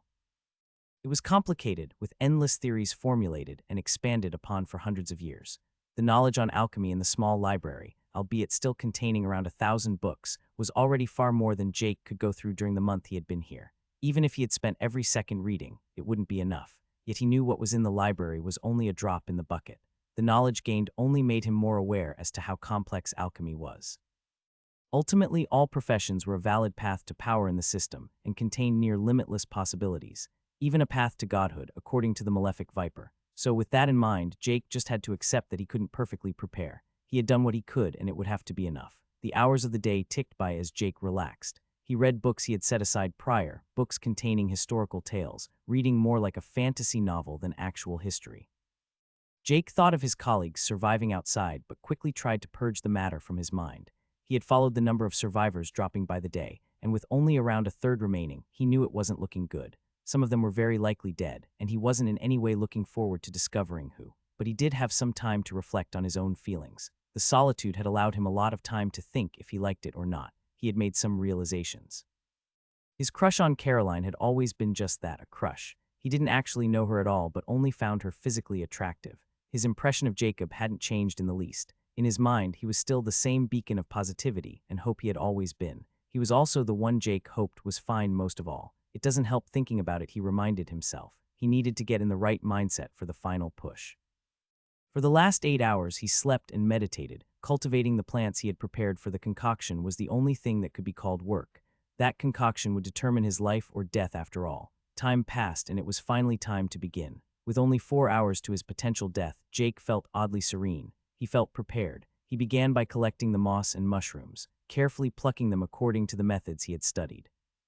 The techniques he had become so familiar with over the last month as he carried them to the mixing bowl. Taking out the bloodletting dagger, he made a small cut on the palm of his hand as he focused on blood of the malefic viper, as he saw the now green-tinged blood slowly drip into the bowl. After a couple of minutes, it was filled enough. He had to cut his hand 2 more times during that time, despite the enchantment making the wounds harder to heal. Testament to his high vitality and a good sign for what was to come. His health and mana slowly regenerated as he started extracting the toxic juices from the blue-bright mushrooms, carefully adding the slightly shiny blue liquid to the concoction, as he, with extreme caution, guided the process with his mana.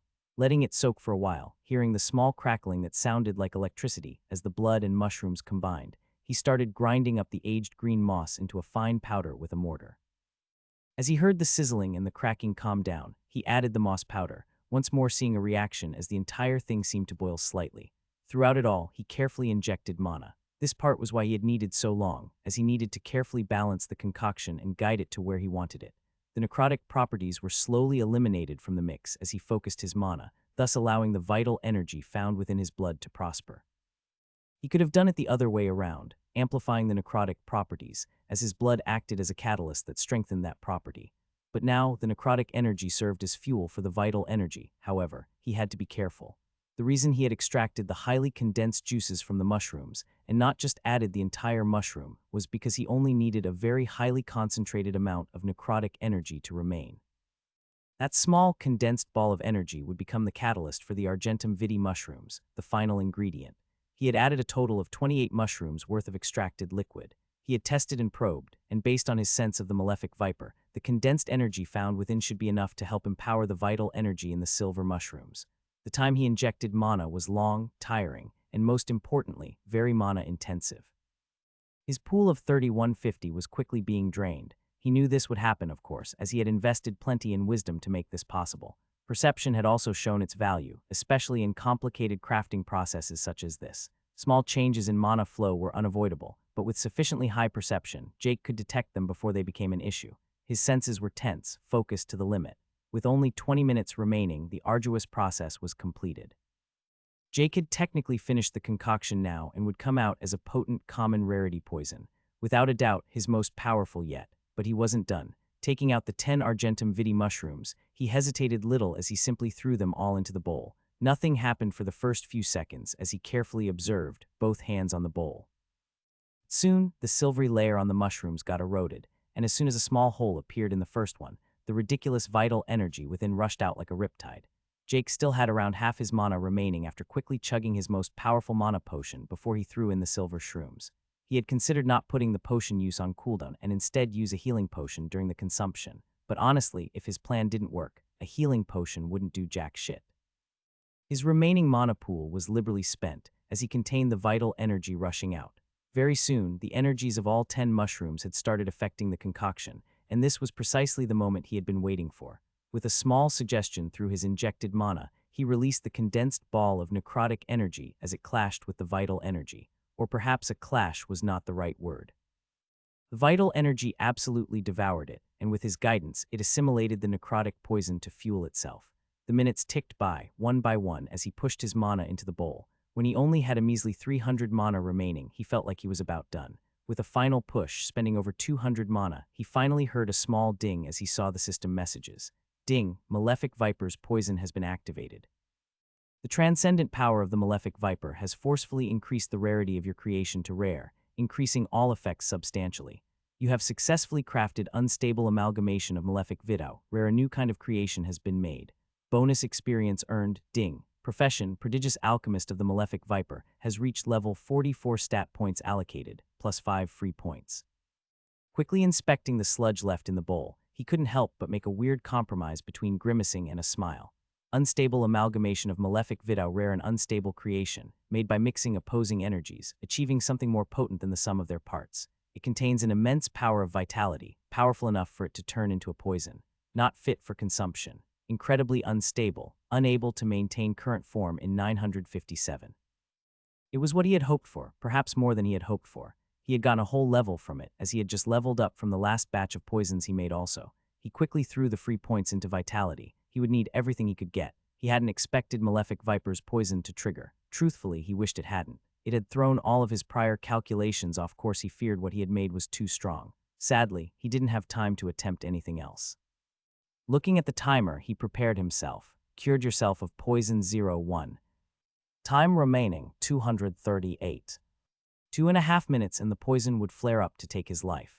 At that moment, he would drink the sludge in front of him. He didn't dare touch it, but would simply drink it straight from the bowl. As he just sat there looking at the timer tick down, he did something he couldn't remember ever doing before. He prayed. He had never been the religious sort. He never went to church, not even during Christmas. But today he prayed, not to the gods of earth, but to the one God he had met.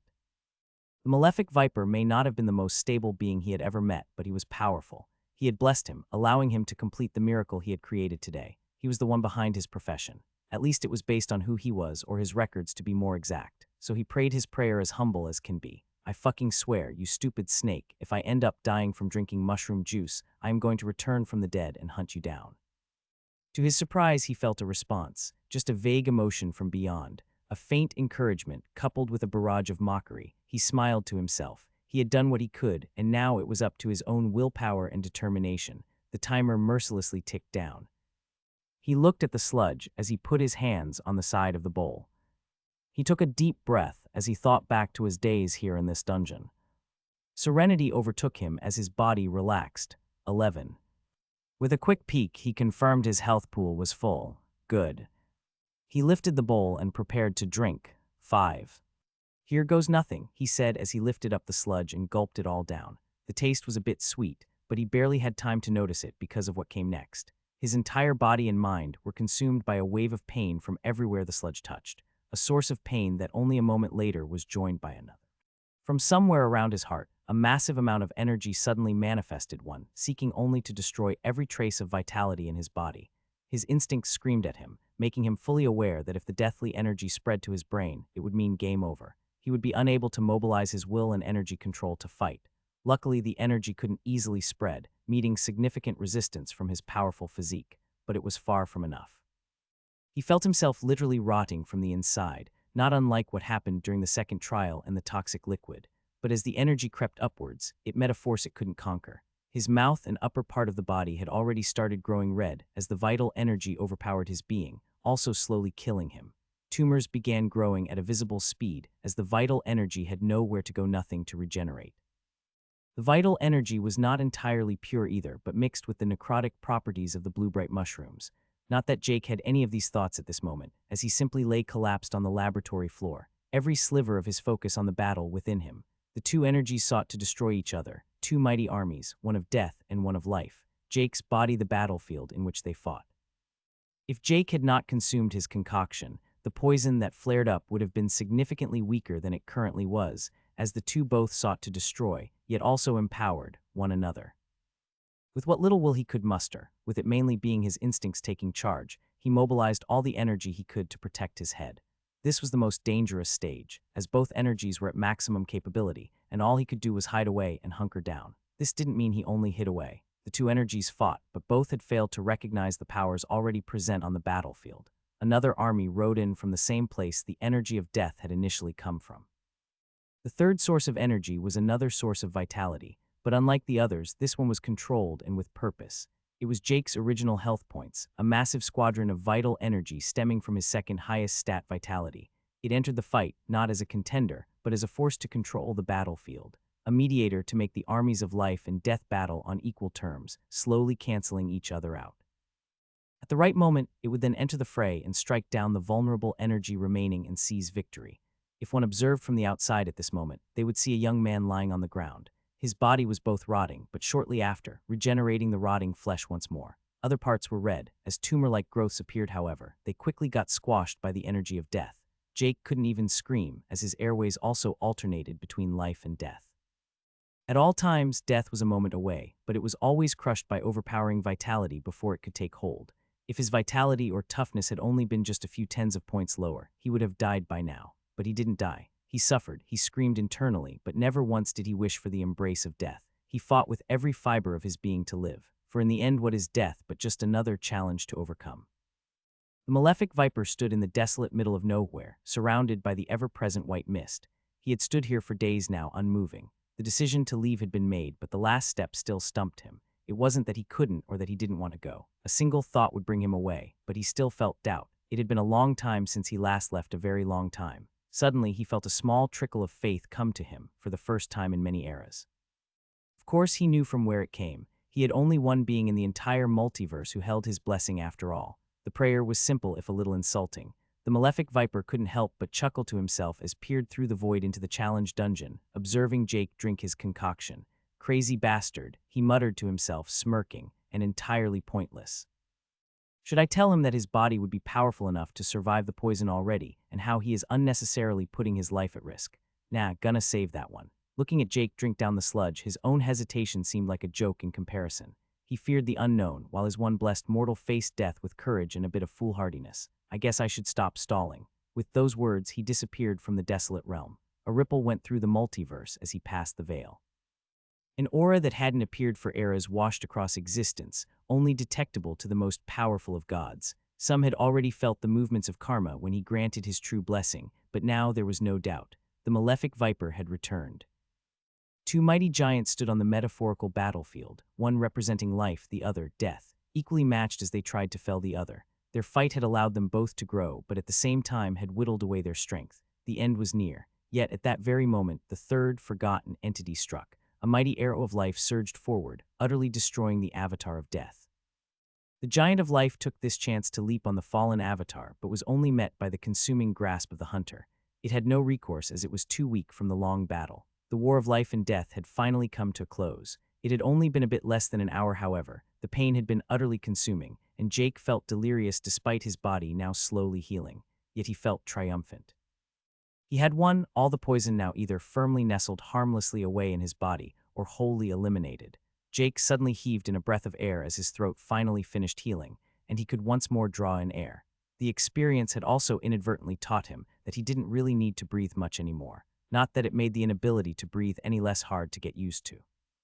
He stayed on the ground for several minutes as he became aware of his surroundings, noticing he was still in the dungeon. His head was a mess and he couldn't move a single finger. The pain had subsided significantly, but it still hurt as his body kept healing. Whatever vestige of poison remained in his system was pretty much gone by now, and his natural resistance would handle the rest. His mind started clearing up, and as it did, he couldn't help laughing. Or at least he tried, but ended up just gurgling out blood instead. After spitting out a lungful of blood and grime, his attempted laughter did go through though. He had lived. His foolish gambit had worked. Honestly, he did feel a bit like an idiot currently. Based on the power of the poison, a single well-made inferior rarity antidote would likely have cured him, or at least suppressed the effects enough for his body to handle the rest. Maybe his body could have taken it even without any external help. His own little concoction had only amplified the flare-up and turned it into the nightmarishly potent poison that nearly took his life. Not that any of it mattered now. He had won after all, and with his victory came a slew of system messages. You have assimilated a potent source of vitality. +1 vitality. You have assimilated a potent source of vitality. +2 vitality. You have assimilated a potent source of vitality. +1 vitality. You have assimilated a potent source of vitality. +1 vitality. It went on for a bit, and Jake could see that it had periodically given him stats after the initial intense burst. In the end, he had ended up getting a total of 31 vitality. The energy naturally came from the Argentum vitae mushrooms, which would have granted him 10 vitality if he just ate them straight up. While fewer stats, that wouldn't have required him to nearly die though. With the poison cured, he had naturally also passed the trial. Dungeon Challenge, cured yourself of poison 1-1. Congratulations, you have successfully cleared the tutorial challenge dungeon. Rewards given are based on performance during all trials. Dungeon shutting down in 35,711. Looking through the message logs, he had completed the dungeon a bit over 2 hours ago. It had taken him only a couple of hours for his body to heal enough for him to regain proper consciousness. Not that he was entirely healed yet, as he couldn't really move his body, like at all. As for rewards, he had gotten not just 1 but 2 titles. However, these were more in line with his initial forerunner of the New World, compared to Bloodline Patriarch, or his quite overpowered holder of a true Primordial's blessing.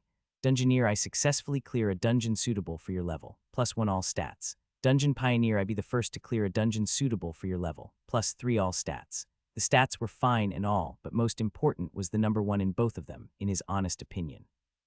This clearly indicated that these titles were not just one-offs, but would likely grow for every dungeon he did. Finding nothing else of note in his notification window, he closed it and just lay there. His sphere of perception, making him aware of his surroundings, as he noted the bottles of health potions inside one of the cabinets. With nothing better to do, he began weaving a small string of mana to try and drag one of them to him like he had been practicing. The heaviest he had lifted using only pure mana so far was a pen, so a bottle, even a tiny bottle, still took quite the effort. First, he had to open the cabinet to get the potion, cursing himself for even closing it to begin with. Why did he need to close cabinets, or doors for that matter? Not like anyone else was going to wander in and scold his lack of etiquette. The process of opening the cabinet was a real struggle, not that Jake in any way minded it. He was alive. And he was feeling great. Well, aside from the whole body being paralyzed part. Looking at his health points, they were at a measly 700 out of nearly 3,000, and this was after it had regenerated quite a bit. He had likely been below 200, perhaps even below 100. Health points as the vital energy functioned as the fuel that healed the body and kept a living being alive. Undead creatures famously didn't possess any health points, but instead had an energy of death that kept them undead. This meant that the natural healing of the body consumed health points to do so. When one took damage, an initial portion of health is consumed, with another part used to heal the wound afterward. As long as health points remain, so does the life of the being who possesses it. but being alive is a rather broad term. If the poison had consumed Jake's brain, it didn't mean that all his health points instantly disappear. He would remain alive, and his health points would keep healing his brain. If the poison was then cured, his vitality winning the bout, and his brain healed, no permanent damage would be sustained. The problem is that the brain was still the organ that served as the director of consciousness. The mind existed within the soul, but it couldn't do anything or even be aware of itself without the brain. Memories, personality, what makes you exist disjointed from the physical body. Many beings in the multiverse don't even necessarily possess a brain or a set physical form, some only having a non-tangible spirit form. For humans, at least at his current rank, losing the brain would mean losing all semblance of control and consciousness until it is regenerated once more. If Jake had lost access to this control, he would no longer be able to affect the two opposing forces at all. He would be unable to fight on the metaphorical battlefield, which was why he struggled so hard to defend his brain during the assault. Jake had no idea if this weakness was amendable, but guessed that skills existed that allowed a human to still act despite having no brain. Perhaps it would naturally happen with an evolution in the future. And speaking of health, Jake's epic quest for acquiring a health potion had reached a critical stage. He had managed to budge the cabinet's door slightly, a major win in his book. After a few more minutes, as he was finally getting close to fully opening the cabinet, he felt a bit of his mobility return. At first, he could move his fingers, then his hand, his arm, and soon he managed to sit himself up. It turned out, the whole quest for the health potions had been a waste of time. Dragging himself off the floor, Jake still felt weak throughout, as he with difficulty opened the cabinet and took out a healing potion. He felt a bit better after drinking it, but getting back to top shape would still take a while. Overdrawn vitality was not so easily overcome. From what he had read, the weakness typically disappeared when the health pool was once more maxed out, and he still had about half to go for that. Walking out of the laboratory, his sphere of perception picked up something new. He had spent 30 days in the dungeon, and with his sphere always active, he had every single minute detail memorized. But in the room where he had initially got his profession, 2 lockboxes now sat on the shrine within. He didn't hesitate to enter the room and check them out. One of the boxes was rather large, while the other one small. Both were jeweled, and as he approached them to use Identify, he was pleasantly surprised. Challenge Dungeon Lockbox, rare, a system-created magical lockbox enchanted with the ability to block off all types of attempts to peek inside before opening. Awarded for passing the challenge dungeon. The bigger box had a rare rarity. Opening it, Jake saw a pair of boots. They looked old and well-worn. Both looked to be made of leather that had once been brown, but was now a dull gray color. Small scratches and minor imperfection marred their surface, and the soles looked like they had accompanied their last wearer for countless steps. In all honesty, they looked far worse than his slick leather bracers. Using Identify on the old boots, however, he was not disappointed. Boots of the Wandering Alchemist, rare boots once offered to an alchemist before setting out on a journey to experience the world outside. Despite being made of simple leather, the records of the alchemist has left a deep mark on this item, allowing it to transcend many ranks. Enchantments plus 20 endurance plus 15 agility. Reduces stamina expenditure from all movement-related skills by a small amount. Increases sensitivity towards earthbound plants. Requirements, LVL 25 plus in any humanoid race. They rewarded 35 total stats and 2 passive effects. The reduced stamina expenditure was useless to Jake currently as he didn't have any movement-related skills, but he was sure it would show its worth down the line. It would be bizarre if he didn't get any movement skills from his archer class. The increased sensitivity would likely also be useful, he assumed. Without any hesitation, he put on the boots. He hadn't been wearing anything beforehand after his old shoes were entirely devoured by acid around a month ago. Felt great to finally have something on his feet, and the boots themselves felt amazingly comfortable. The comfortable feeling only increased as he injected mana into them and felt the familiar feeling of his stats improving. Feeling great in his new boots, he turned to the other, smaller lockbox and was once more pleasantly surprised. Challenge Dungeon Lockbox Epic, a system-created magical lockbox, enchanted with the ability to block off all types of attempts to peek inside before opening. Awarded for passing the challenge dungeon with excellent performance. He had his doubts if the system would reward him for taking a more difficult path than necessary to succeed, and turned out it did. Barely able to hold himself back, he opened the lockbox and looked inside. A very expensive-looking necklace lay within. The entire thing was made of what seemed like silver or perhaps even platinum. A green gem was beautifully adorned to the chain. With great anticipation, he used Identify on the beautiful work of art before him. Prodigious Alchemist's Necklace of Holding Epic, an amulet awarded to a prodigious young alchemist upon completion of a trial. An ornate creation of high craftsmanship made of metal, attuned to the space affinity, holding a space gem in place. allows the user to store items in a small pocket dimension found within the gem. Due to the nature of the gemstone used, living, non-sentient entities can be stored without harmful side effects in temporal suspension. Enchantments, alchemist spatial storage, plus 25 wisdom. Requirements, soulbound. Jake cracked a big smile as he read it, the good old trope of the item box, and his item box was even the type that could store living items. The 25 wisdom was also more than welcome. The bonus of storing living entities was naturally to allow plants to be stored, and a lot of plant life went bad not long after being picked, so keeping them alive through temporal suspension seemed almost like a must-have. He was a bit worried about the soulbound requirement, as he wasn't quite sure what that meant, though he doubted he would be unable to use it unless this was a massive prank by the system. If he had to guess, he would say it just meant that it was bound to him. Picking up the necklace, he put it around his neck before injecting mana into it. With it came the feeling of his wisdom increasing, but it was accompanied by something else, knowledge of how to operate the spatial storage. In his mind, he had a mental image of a room. The room had no source of light, but was pretty extensive. How big exactly, he couldn't quite comprehend. The lack of any point of reference made it even more difficult, as the room was completely empty. Looking at the timer for the challenge dungeon shutting down, he still had 2.5 hours left. Quickly, he went to the library and started storing books. At first, he did it individually, but soon he was scooping up bookshelves at a time. After keeping all the bookshelves, he even grabbed the desk, chair, pens, and pretty much everything he could get his hands on. In the spatial storage, he found that the items had barely taken up any space. Quickly, he went to the bedroom and threw it all into the spatial storage too. Bed, dresser, another small table, everything went in. Next, he stopped by the laboratory, but here he met his first difficulty. A lot of the instruments were fastened to the wall and floor. Luckily, the mixing bowl, the most essential tool, was able to be brought along. The small burner, however, was fixed. It seemed like he had to either find a new one or use his alchemical flame skill instead. A bunch of the other instruments, like the mortar and pestle, he also brought along. Next, he started storing the potions and poisons he had made over the last month. In reality, most of them had been created the last week only, as he had to empty out a lot of the bottles periodically to recycle them. Luckily, the cabinets storing the bottles were freestanding, allowing him to grab them whole and toss them into the storage. Looking at the barrels of purified water, he kept the full one and picked up the other as he headed towards the garden. Carrying it to the garden, he filled it with purified water as he threw it too into the storage. Looking at all the plants, he cracked his knuckles, leave nothing behind. Many herbs were still in the garden and cave.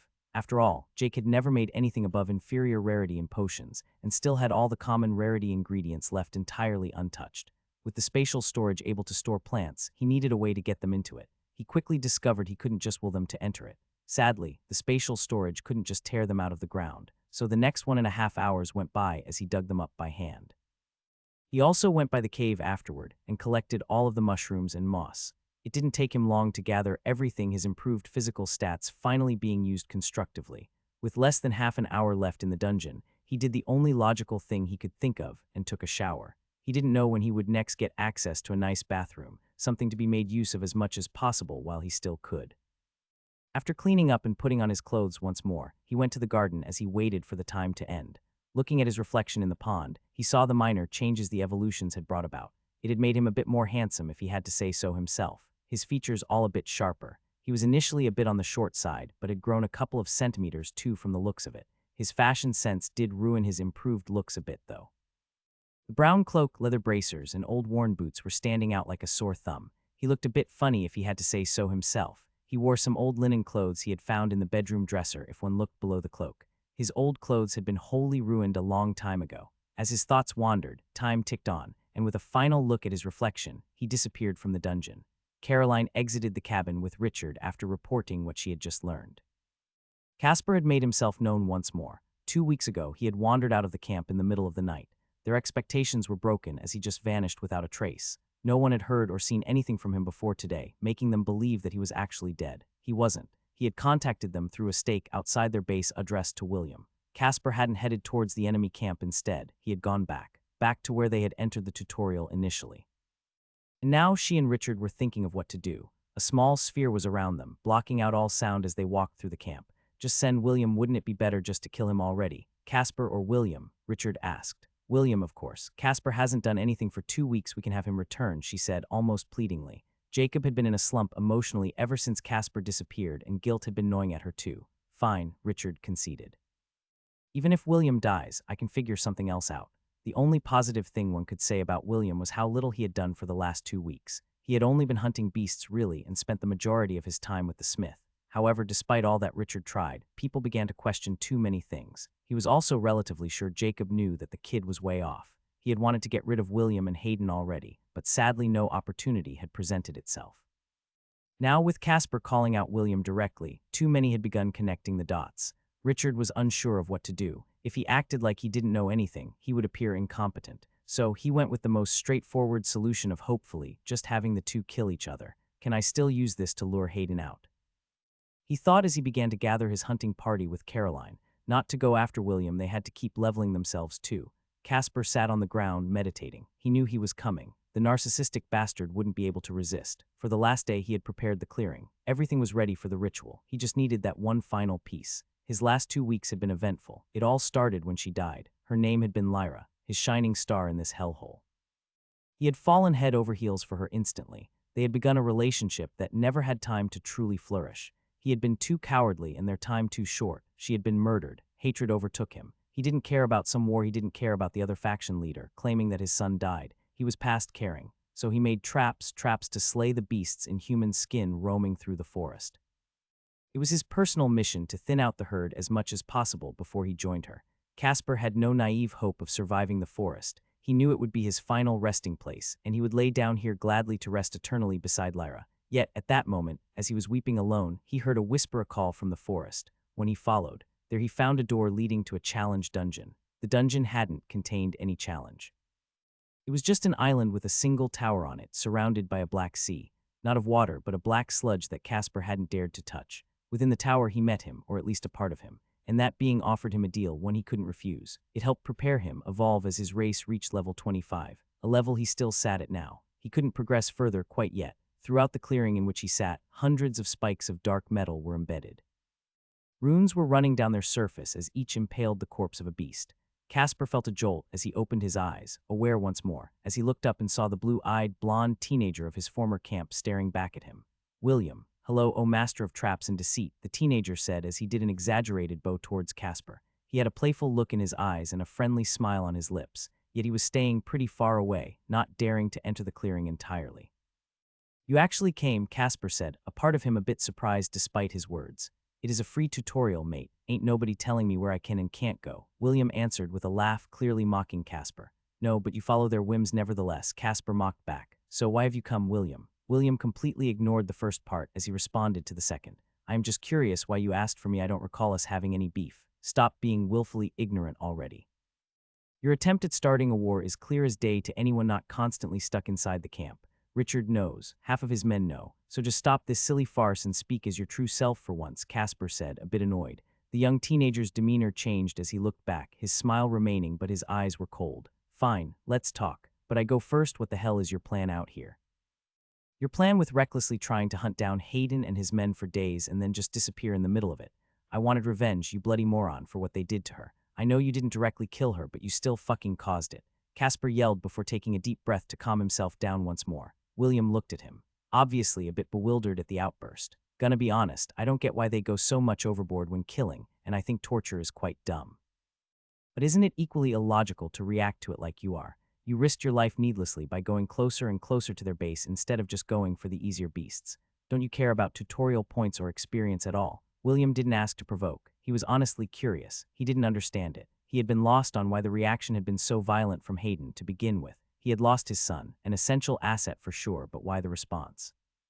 Casper looked a bit at the youth before he answered with a question of his own, one he already knew the answer to. Have you ever lost someone you loved? Let's say I have. Why would that make me seek revenge to the level of forsaking all logic like you? William asked, a bit confused by the question. He had quite honestly always been a bit stumped when it came to the term love. It seemed like a somewhat undefined emotion, and he was very unsure how exactly it worked. If you love someone, they become important parts of your world. If you love someone enough, they become your entire world. Then if someone takes away that world, wouldn't you want to take theirs in return? Casper asked, unable to hide his emotions. He hated himself for not realizing how much Lyra had meant to him. They had only spent a week together. He knew it wasn't logical, but he couldn't let it go. But will taking their world away give yours back? If it doesn't, wouldn't it be better to try and construct a new world? Though it does seem a bit stupid to invest so much in something that you lose everything by losing it, William said. He could kind of understand the analogy, but he still wasn't entirely sure. You wouldn't understand, William. Love is an emotion far too complex for one such as you to comprehend, Casper said, purposefully trying to rile the young man up a bit. Petty revenge, if you will. Define love. The youth asked, a bit annoyed. You won't ever get it, William. You won't ever understand the feeling of losing someone. Truly losing someone, Casper said as he smiled at the youth. And that is your biggest weakness. What the fuck are you on about? William sneered. A weakness? What was this moron on about? You are broken even more than I am. You believe emotions are a weakness when your inability to feel is the true weakness, Casper said as he stood up. If they are so important, then why don't you explain them?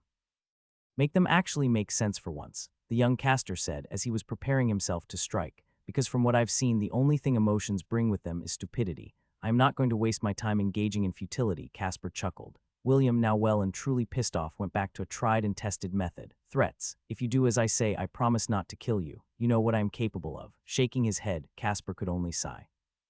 William, that threat only works if the person you are threatening cares about living. Oh, also I'm stronger. As the words left his mouth, they both made their move. Daggers flew out from William as he simultaneously summoned his wall to protect himself against any attacks. Internally, he already summoned up the energy to create his disc. Casper, on the other hand, just spread out his hands and the forest hummed.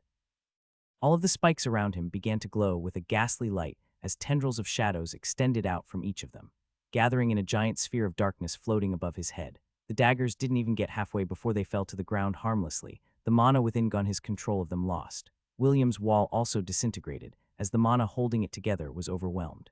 The energy he was building up to summon his disc was utterly suppressed by the mighty aura of the dark sphere. While William yelled out as he froze up, resentment, William, the resentment of the fallen, pure emotion turned to power, a curse left by beasts and men alike, Casper explained as he looked up at the sphere. He wasn't controlling it. He couldn't. It was power far above what he could wield, the result of the magic circle taught to him. This is what you call weakness. Look at you, how weak and insignificant you are. Observe the kind of power you are too broken to even attempt to grasp for. William could only stand there, wide-eyed, his mouth quivering. PL, don't kill me. I didn't kill, I won. Oh, I am not going to kill you. It would be pointless anyway. Another has already claimed you. Neither my teacher nor I have an interest in attracting unnecessary conflict. No, you are a witness, Casper said as he smiled. From below his cloak, he took out a spike, the same kind he had made countless traps with and killed dozens of humans. On it was more complex scripts than any of the ones around him. Goodbye, William. I shall take my leave from this accursed place first. May we never meet again, he said as he impaled his own heart, the dark runes spreading from the spike into his own body. The sphere above reacted to his death, finally finding something to inhabit. The energy of resentment dove down and bore into his body through every orifice as he slowly began decaying. William just looking on at this, horrified and confused. Moments later, with all the energy now within the dead archer, the runes transferred from the spike lit up. The mana of death spreading from the body, which was when the final part activated. An amulet formerly hidden activated, and with that Casper disappeared from the tutorial. He did well, the being said as he nodded in satisfaction. Adequate, a female voice concurred. Our patron gave express orders after all, a third chimed in. They had been observing a seer stone moments earlier as they saw Casper disappear, a powerful magic circle before them activating at the same time. Immense amounts of mana were mobilized as a figure appeared standing in the middle of the circle. It's done, the newcomer spoke as he walked forwards, bowing to the three of them. He had done everything as told. He didn't necessarily know why he had to do all the things he had done. It was just a part of the pact he had made. William had been led to the intended spot, and he had witnessed what he had to witness. Well done, Casper. The patron is satisfied with your performance, the first figure said with unabated envy in his voice as he motioned with his skeletal hand for the young undead to rise. And welcome to your afterlife. Jake cursed under his breath as he walked through the narrow cave.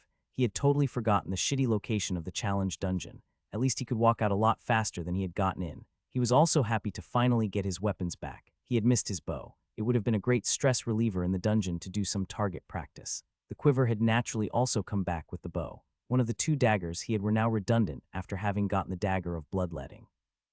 It was common rarity, and despite being made of bone, it was far sharper and far more durable than his steel knives, and that was ignoring the enchant to make things bleed more. Another absolute positive was how damn comfortable his new boots were. It was utterly illogical how some old worn leather boots could feel like walking on clouds while simultaneously getting your feet massaged. He feared that he would never be able to go back to regular footwear.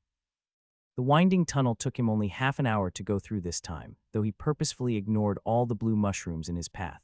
He had had enough of those, for now, and with his bow in hand, he felt himself become slightly restless. He hadn't fought anything for 30 days after just getting a taste of it. He had briefly considered seeking out his colleagues, but he was afraid that he was not powerful enough. He had minimal information and had no idea what kind of growth all the other survivors had gone through. Professions are inherently not combat-focused, while classes are. Jake's class only at level 9 meant that he had fewer combat skills. His strength, agility, and endurance were his 3 lowest stats by quite a bit too. The stats that also happened to be the most important, along with perception, for archers. Reaching the end of the cavern, he once more found himself at the foot of the hill. He couldn't help but take a deep breath as he looked around and took in everything within his sphere of perception. He had been confined for a month, either in small halls or the cave and garden. While the garden was spacious, it was nothing compared to the vast forest. His sphere instantly picked something up that put a smile on his face. A small group of deer was on the hill above him. They were a bit larger than he remembered, but based on the one evolved stag among them, it seemed like the same group he had chosen to avoid before entering the dungeon. Must be fate, he joked to himself. There were 5 of them, 1 stag and 4 deer. Making his way up the hill, he could only describe his feelings as childish anticipation. He had grown stronger in so many ways, his stats increasing manifold, and yet he had no outlet in the dungeon. He had nothing to test himself against. He was more powerful than he had ever been now, and he had far more methods than ever before. At the top of the hill, he finally saw the beasts. The stag's antlers were glowing a faint white light, while both the deer and stag had rune-like motifs covering their hides. They weren't even trying to hide that the beasts were magical in some way or another. Using Identify on the stag, he was happy that the now upgraded skill showed the beast's name and level. Lucenti Stag LVL 24. Identifying the other ones, he found them all in the low 20s, the weakest only 19. Lucenti Deer LVL 19. Despite their levels being literally twice that of his class, he felt not a shred of threat from them. This meant that he, with no hesitation, took out his bow while at the same time taking out a hemotoxin of inferior quality that he had stored in the necklace. He dipped 5 arrows in the concoction, 1 for each beast. He had absolute confidence in winning, but not in killing them quickly without the use of poison. He still remembered his quite horrible damage output before he entered, and even with the overall stat growth, it likely still sucked. But a poison would make up for that. The hemotoxin would increase the bleeding from any wounds Jake made, and of course, deal damage in general. Toxins were most commonly cured by merely having your vital energy overpower and wash it out. This naturally consumed health points. Some intelligent beings would simply allow a poison like a hemotoxin to remain in their system until it naturally dissipated, as its effect was relatively harmless as long as you didn't take any hits. The beasts, however, had proved themselves to be anything but intelligent. They seemed to function off pure aggression and instinct, and trying to get rid of the poison in your system seemed like a somewhat instinctual thing to Jake.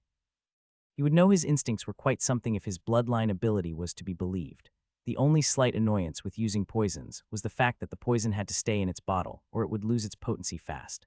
Unlike normal pre-system poisons, the mana within concocted poisons would become ineffective within 10 minutes or so of leaving the bottle. His Malefic Viper's poison did extend that duration, allowing it to stay toxic for up to half an hour, so that did help quite a lot. He also couldn't just soak an arrow in poison and then put it in his storage. As the arrows were conjured, they couldn't be stored, or they would just turn to mana whenever he tried.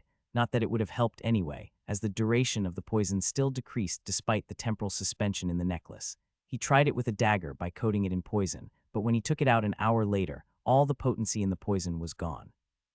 Having his arrows prepared, he knocked the first poison one and aimed at the stag. The arrow was loosed with great speed and power as it flew true and hit the stag in the neck, only penetrating with the arrowhead more than enough to deliver the poison though. Momentarily stumbling, the stag, and the rest of its group for that matter, were obviously taken by surprise. None of the deer had any chance to react before another arrow hit one of them, followed by another and then another. Jake shot faster and more accurately than ever before, as he hit the last deer just as they had located him and started charging. Deep trails of blood were left after every beast, and Jake was happy to continue peppering them in wounds as they approached. Only 3 beasts managed to reach him as Jake had successfully hit the stag in one of its legs, nearly severing it. A second deer was stuck in the eye and was now lying and spasming on the ground, likely only waiting to bleed out. Which left Jake with only 3 beasts to deal with in melee, as the stag very probably wasn't getting back up. The other 3 beasts finally made it into melee range, all dropping buckets of blood from their wounds. Jake took out 2 daggers, one of bone and one of steel. Just as they got close, they all exploded with light, burning Jake's skin and blinding him. Not that it mattered much, as he didn't really need his eyesight that much. Dodging the initial charge, he swiped the bloodletting dagger across one of the deer, leaving a long gash that spilled blood like a waterfall. The second deer was not much luckier as it was granted several stabs with his other dagger. The third one, he simply allowed to ram into him as he wrestled it to the ground. His danger perception had barely reacted, making him willingly take the risk of fighting it in close combat. With the four others down for the count, he didn't see much threat from a logical standpoint. Something that was a mistake, as he failed to dodge a beam fired as a last-ditch effort by the stag in its dying moments. The beam left a nasty burn wound, almost like a high-powered laser. Yet despite Jake assessing the wound as nasty, it didn't affect much and already started healing itself mere moments after it got inflicted.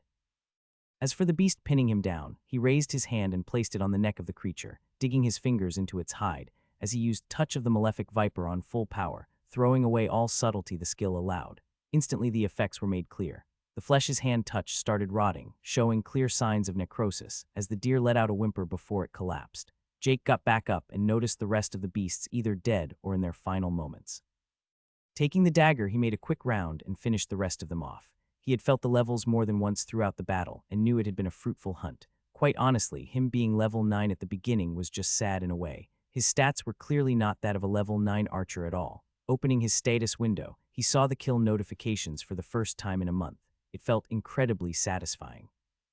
One could argue it was a bit sad that the first living things he met he had killed, discounting the Malefic Viper himself, of course. Snake gods didn't count. You have slain Lucenti Stag, LVL 24 experience earned, 4,000 TP earned. You have slain Lucenti Deer, LVL 20 experience earned, 3,000 TP earned. You have slain Lucenti Deer, LVL 19 experience earned, 2750 TP earned. You have slain Lucenti Deer, LVL 21 experience earned, 3250 TP earned. You have slain Lucenti Deer, LVL 22 experience earned, 3500 TP earned. And as for levels, he had gotten quite a bit in that department too. Ding. Class, Archer has reached level 10 stat points allocated, plus 1 free point. Ding. Class, Archer has reached level 13 stat points allocated, plus 1 free point. Ding. Race, Human E has reached level 27 stat points allocated, plus 5 free points. Ding. Race, Human E has reached level 28 stat points allocated, plus 5 free points. 4 levels from a single fight lasting only a few minutes. The bonus experience from killing higher-leveled enemies sure did its work.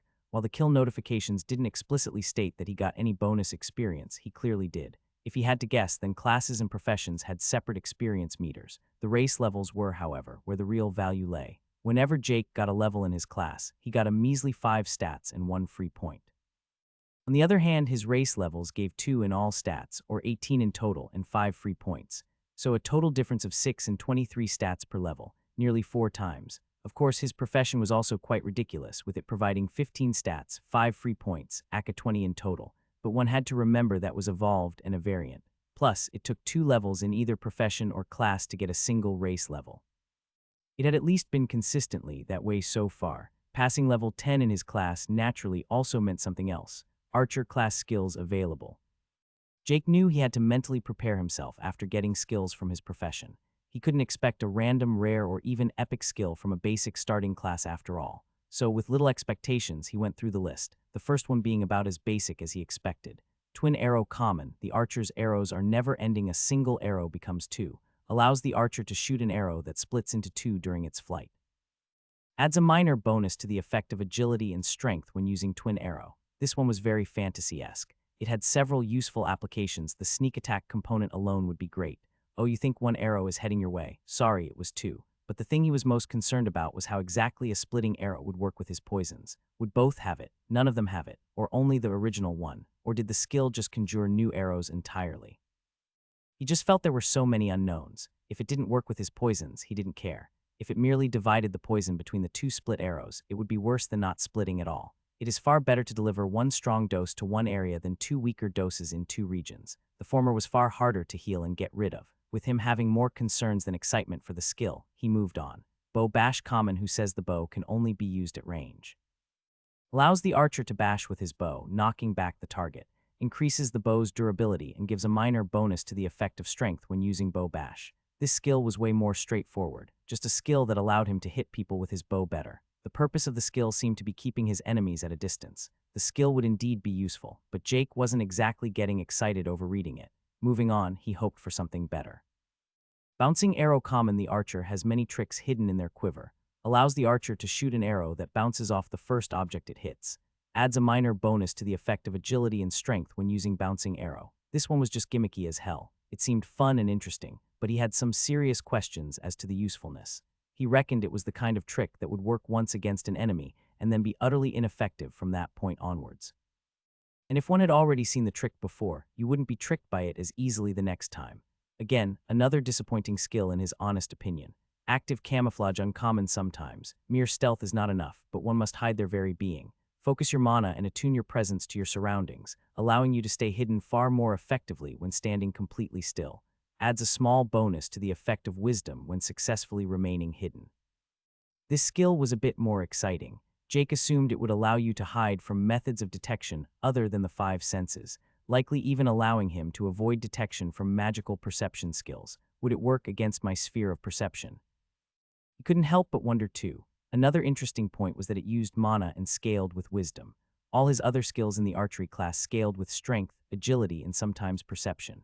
The resource used when activating the skills, or well, skill, as he only had archer's eye so far, had been stamina and not mana. This one was also of a higher rarity, so was certainly a contender. As for the last skill, it too was of uncommon rarity. Power shot uncommon. An archer with time to line up the perfect shot can be the deadliest foe. Allows the archer to charge up a shot, increasing the power based on time charged. The longer the shot is held, the greater the stamina expenditure. Adds a small bonus to the effect of agility and strength when using power shot. This skill was relatively simple channel and charge up a devastating shot. Jake thought of the application of the skill as he had done with all the others. It would sure be useful as an opener, since he would have plenty of time to charge up the shot. One thing he had contemplated was also the possibility of the power behind his arrows not being high enough to penetrate the outer skin, or perhaps even natural armor of an enemy. For example, the big boars had a rough hide protecting them, and Jake remembered barely being able to penetrate it. Beasts such as reptiles often had natural armor too. Heck, the malefic viper was a snake, and even his current form had scales covering the entire body. Jake would be incredibly surprised if said scales didn't offer a lot of defense. If he thought of other humans, it would also be useful. The prior skills seemed to revolve around trickery and hiding, two things beneficial against humans, but not very useful against beasts currently. Beasts at the moment had horrible perception of enemies in their surroundings, and were far too easy to sneak up on. Trickery was also wholly unnecessary, as the beasts did little more than just charge, and used whatever innate abilities they possessed. Power shot, on the other hand, would allow him to possibly take down one beast far quicker, hence making the fight easier. On the negative side, the skill was channeled and likely took time to use properly. Chances are, Jake would only ever get one good shot off in a fight, possibly two if he somehow managed to open a lot of distance between him and his foe.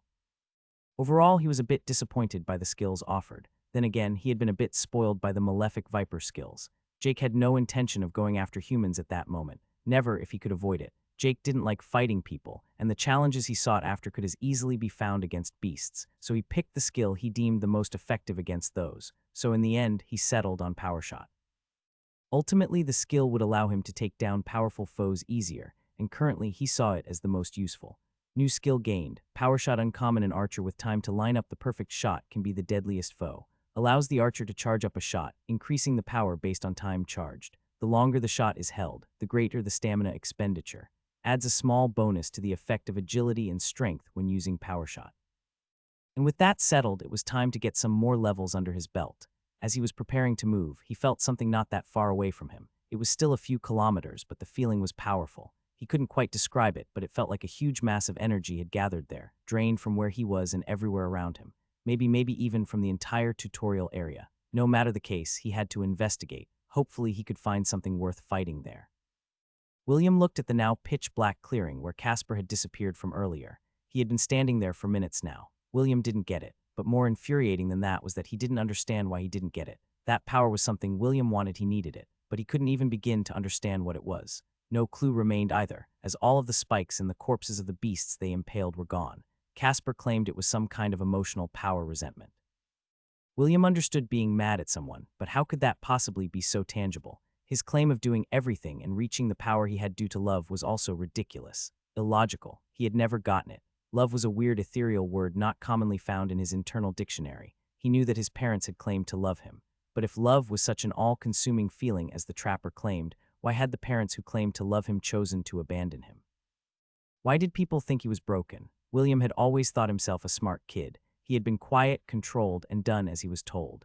His school years were straightforward and easy. He never had any friends, and he did recall seeing specialists who concluded that he just had a hard time understanding empathy, putting him on some spectrum, something that allowed him to avoid much suspicion later on in life. At only 11 years old, he had found an old book and looked up the word love and tried to do as it said. Do to others as you want them to do unto you, which meant that the next many years were fine. He was a well-behaved child and never did any wrong. The problems only started arriving when his brother was born. He remembered his parents being happy, having fulfilled their biological quota of 2 children to carry on the bloodline.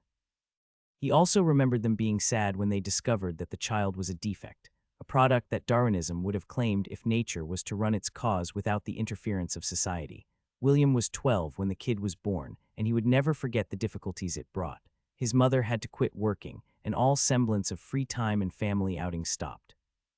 William may have had his issues, but he still enjoyed what other children did and sorely missed going to amusement parks and the zoo. As the years passed, the problems continued, and William tried just to do his own thing. His parents had forgotten their otherwise troubled teenager, being far too busy with his little brother who required constant care. Then and even now, William never understood why they kept the child. They knew even before the birth that it wouldn't come out whole. It would never amount to anything. It was a failed attempt. In all other areas, you were told that if a product turned out terribly, you just throw it out and start over or move on to more important matters. But his parents had used the ever-ethereal argument of love to bring the child into the world. Once more, William didn't care. As long as he did nothing illegal, his parents didn't care either. Back then, William had big plans.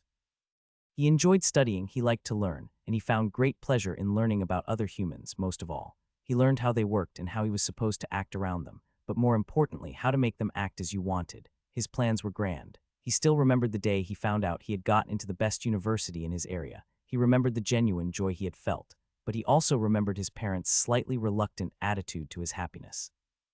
It turns out that having a child requiring a person to care for it every hour of the day, combined with a lot of medicine, is expensive. They never told William, but he discovered it himself as he heard his parents whisper in the middle of the night. They were about to go into debt. William would have to move to go to the university. He would need money they didn't have. William did not take the news well that his plans for the future wouldn't become a reality. The child, his so-called brother, was making that impossible. So William did as he had read in that book so many years ago. He did unto others what he wished they would do to him. So he helped them. He knew the law. He knew that the child, now 5 years old, was still wheelchair-bound, and quite frankly, at risk of dying to any unexpected danger. It wouldn't be suspicious if it happened. A device was used to allow the child to breathe during the night. The thing they called his brother was so defective it couldn't even do that without help. The night was also the only time the child was left alone for just a bit of time. Still regular check-ins every hour, but alone in between. William snuck in that night. Having just turned 18, he got to work. He considered bringing it up to his parents, but he knew no legal defense was better than not having done anything illegal. With that in mind, he decided to do it alone. Switching off the alarm was easy enough. Guides to those devices were on the internet if one looked hard enough. Next, he did the most straightforward thing and simply twisted one of the tubes delivering oxygen, stopping the flow. And with that, he went back to bed and slept like a baby. He had done a good deed after all. It was a pure win-win situation. His parents would be freed from a burden, their economic situation would improve, and with that, his plans of higher education made possible. He saw nothing getting in the way but a possible legal investigation, but he had made sure to make the twisted tube look like it happened on accident. So, if anything, it would be some unrelated caretaker getting in trouble, as she had been the last one to operate the machine and was responsible for keeping watch. He was awoken an hour later by shouting and screaming as the caretaker panicked, and his mother was even worse off. His father had been at work, as he was working nearly every waking moment to make ends meet. William had succeeded. His brother had slept in, never having even woken up, and now he would never wake up ever again. William was proud of himself. After the panic and mourning, an investigation was made, and it was ultimately deemed an accident. Throughout the entire process, he had never once been suspected. He had only been questioned once, and he just claimed that he was sleeping the whole time. But to William's surprise, things didn't immediately improve. Despite having removed the burden, his parents didn't get newfound freedom, and the focus of their family didn't go to making sure his university plans were fulfilled. Instead, it became endless mourning, and his mother even deliriously wanting to sue both the caretaker and the company that made the machine due to the alarm failing.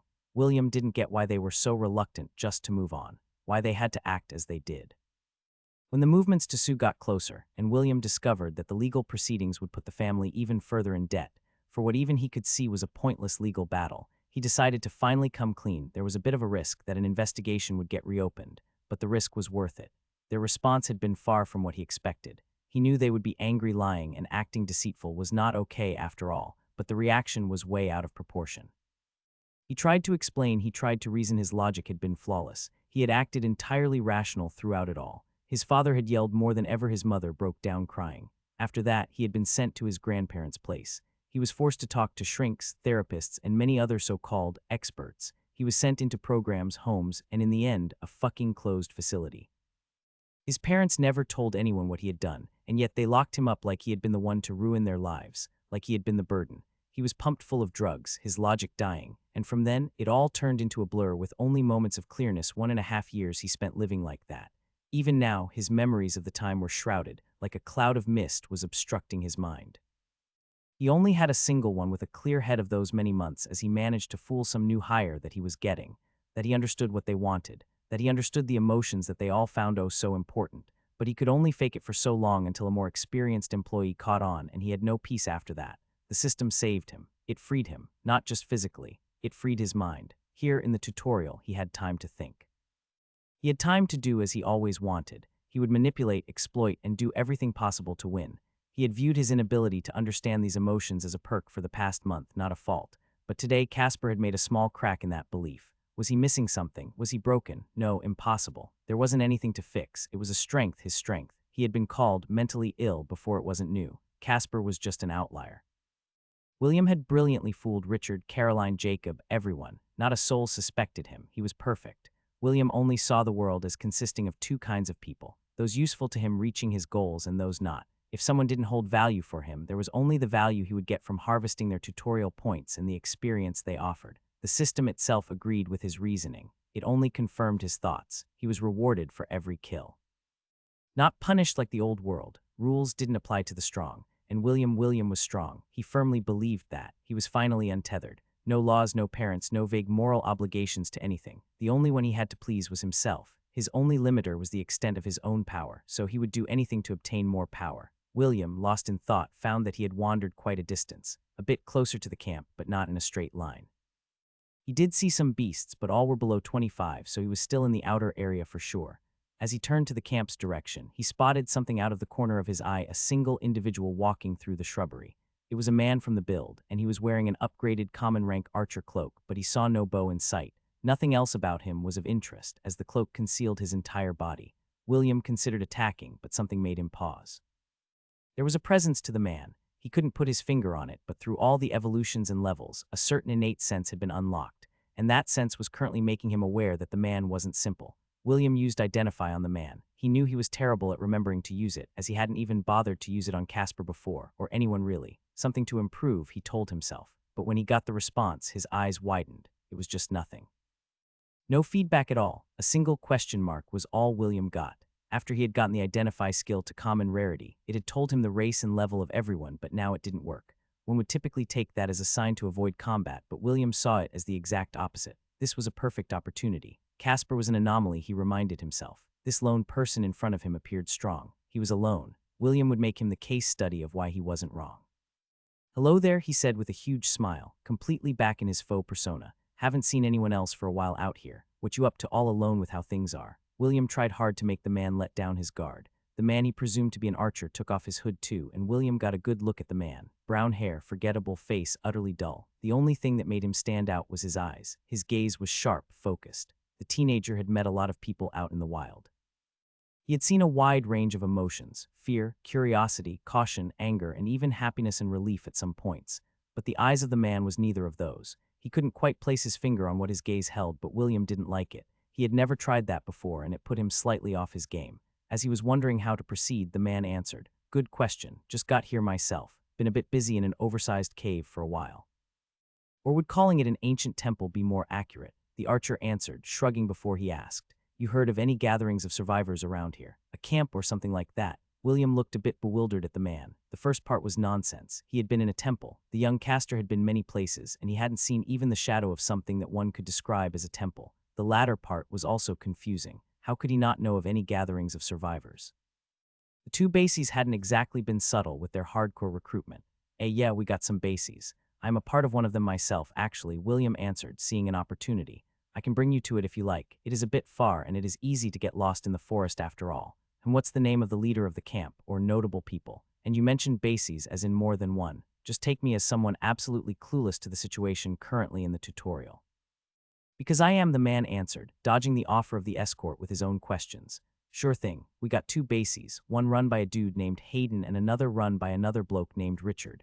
Both are a bit bonkers, and a big war is kinda going on. As for notable people, we got a good smith named Mr. Smith, or well, some call him the Smith. Anyway, he is excellent, and I am sure he could help fix up your stuff, William answered, trying to really sell his camp. Not that he had any intention of the archer ever making it there in one piece, but if they traveled there together, there was bound to be opportunities. The archer stood a while contemplating. William's brain was working at high speed, trying to see every possible scenario. He wanted to avoid a straight-up fight if possible, as a direct confrontation with an enemy of unknown power seemed like a bad idea. Finally, the archer responded, "Sure, I guess you can take me there. Meanwhile, tell me of the other members of your camp. Perhaps I know some of them." With delight, William smiled and cheered internally. The sucker seemed oblivious to his intentions, on the surface at least. He hadn't spotted any openings yet, but the teenager seriously doubted that anyone could stay completely vigilant at all times. The way back to base was far, especially far, considering William wasn't going to take him in the direction of the camp at all, of course. My name is William, by the way, a caster, as you can likely see by the robe. It's a bit far, and my physical stats are a bit bad with my class and all, so it may take a while. But I will have plenty of time to answer any and all questions you may have. William put on the attitude of a true used car salesman. He also used the age-old trick of downplaying yourself, inevitably making the other party feel superior, making them more likely to relax. Well, nice to meet you, William. Now unto the other members of your camp. A bit annoyed that the other party refused to even give his own name, William simply endured as he happily started yapping away about his base's outstanding members. It was going to be a long trip back. Jake walked beside the young caster as the teenager happily chatted away. Jake was taken aback from learning about two massive camps that combined held nearly all the remaining survivors in them. He had come here looking for the source of mana before, but instead he found a caster, and from his aura it didn't feel like it was him. Oh well, this is fine too. The archer was able to remain relatively relaxed as he walked. He had naturally inspected the young man when they first met. Human LVL 24. He was happy to see that it now worked on humans finally. It only showed race level, making Jake have no idea about the teenager's class or profession's details. He knew he was a caster based solely on his clothes. Jake didn't feel like sharing any personal information either, despite the other party's subtle and not so subtle probes. The caster called himself William, or Will for short. He had stressed the last part quite a bit. Being friendly was all well and good, but Jake seriously didn't like the guy. He was far too chippy and animated to appear genuine. All of that was naturally ignoring the fact that William was likely going to try something. He wasn't sure what, but he had a feeling. If he had to make a guess, Jake would guess a classic ambush, or maybe he would just try to backstab him at some random point. Jake wasn't afraid, though. He was low-key looking forward to it. With the kid being a well of information, he saw no reason not to travel together for a bit. It would also allow him to better understand the level of power other survivors possessed. Even if Jake couldn't win, he was confident in escaping with his high vitality and toughness. They walked a while, the teenager still talking and Jake giving short, brief answers, his sphere of perception passively making him aware of his surroundings like always. He was still half expecting an ambush to be somewhere, but no matter how long they walked, he saw nothing. Suddenly, William stopped as he knelt, motioning Jake to do the same. Perfectly aware that nothing was in the area, Jake nevertheless played along. "This is silly. Did you spot that? I have a skill that allows me to see hidden concentrations of mana, and there is a big ambush just up ahead." "They haven't spotted us yet, but I am unsure how many there are," the teenager said as he pointed down the small hill they were approaching. "What do you want me to do?" Jake asked, trying to act as seriously as he could. His sphere still didn't pick up quack. While he wasn't going to rule out people being able to hide from it, there sure as hell wasn't anyone close. "You are an archer, right? Can you maybe go up that hill we passed earlier and try and see if you can spot anything from up there?" "I know you guys got like super high perception, right?" William asked, motioning with his hands once more. "Don't worry, I will keep watch here and help in case they try anything." Jake nodded along as he listened. Cool story, yet he followed the directions. Was he really going with that? Jake started slowly walking up the hill, going backward, trying to act as if he was still actually looking for an ambush. William had turned his back to Jake, as he seemingly focused hard to keep an eye on things. After a few meters, Jake turned his back to William, and the moment he did, a barrage of daggers flew soundlessly out from beneath the caster's robe.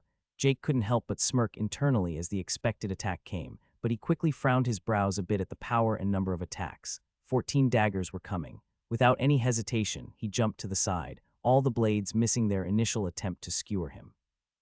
As he barely got a footing, the daggers turned in the air and swiftly came his way once more. A bow appeared in Jake's hand with a quick motion, as he dodged once more and returned an arrow towards the caster. William had turned towards Jake at this point, surprised that the archer had dodged his sneak attack. Even as he dodged the second and third blow, the archer seemed to have eyes on his back. The counterattack was quickly blocked by William, as he was once again surprised. What surprised him this time was not the power, but the lack of it. The arrow had been weak. He doubted the attack was from someone with even 100 strength, something pretty much all physical fighters had, especially one an even higher level than himself. The arrow thus easily got blocked by his iron wall as he continued to manipulate the daggers. This was by far the most slippery foe William had ever faced. He wasn't as fast as others he had met, but he seemed to be perfectly aware of all the attacks aimed at him. The arrows continued as he blocked again and again. It felt like a waste of time, but the archer just kept shooting. Not wanting to lose momentum, William started deploying walls of iron to try and trap the archer, but he kept weaving in and out, never having more than one side blocked at a time. He wanted to throw a disc, but the arrows made it hard to focus. He couldn't lessen his control too much on the daggers or the walls, either. It was beginning to annoy William, and he was starting to get impatient. Jake was in his own mind relatively relaxed throughout all this. He felt in control, and he felt the kinetic energy of the daggers lower than expected. The walls were a bit of a problem, but he reckoned the other party was draining mana fast. Another thing he quickly noticed was the control of the daggers worsening as he moved further away. With a plan in mind, Jake kept retreating more and more as he saw the caster start chasing him. The wall of iron always floated in front of him, making Jake only able to see that. With his eyes, that is. As he managed to jump a reasonable distance back, he felt the caster somehow slide himself forward, almost as if he was flying. No, he was controlling his own body like he controlled the daggers. Jake took this chance to stop retreating, deposited the bow in the necklace, and charged towards the caster. Dagger of bloodletting in hand, he managed to close half the distance as the daggers caught up to him from behind. Taking a gamble, he chose to betray expectations as he allowed 5 daggers to hit him in the back, penetrating into his flesh. However, his movements were unaffected as he vaulted over the wall of iron, swiping down with his dagger. William was surprised by Jake's gamble as he scrambled to activate Mana Barrier, one of his starting skills.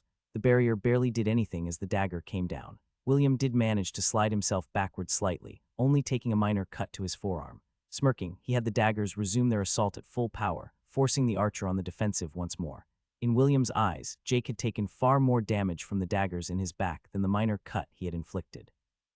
Of course, he didn't know about Jake's ridiculous vitality, and he hadn't noticed the blood already on the dagger before it cut him. He only noticed as he started getting slightly dizzy, losing control for a moment, allowing the archer to close in a bit more. William, in panic, looked to his arm and saw the wound, now black and festering. What the fuck?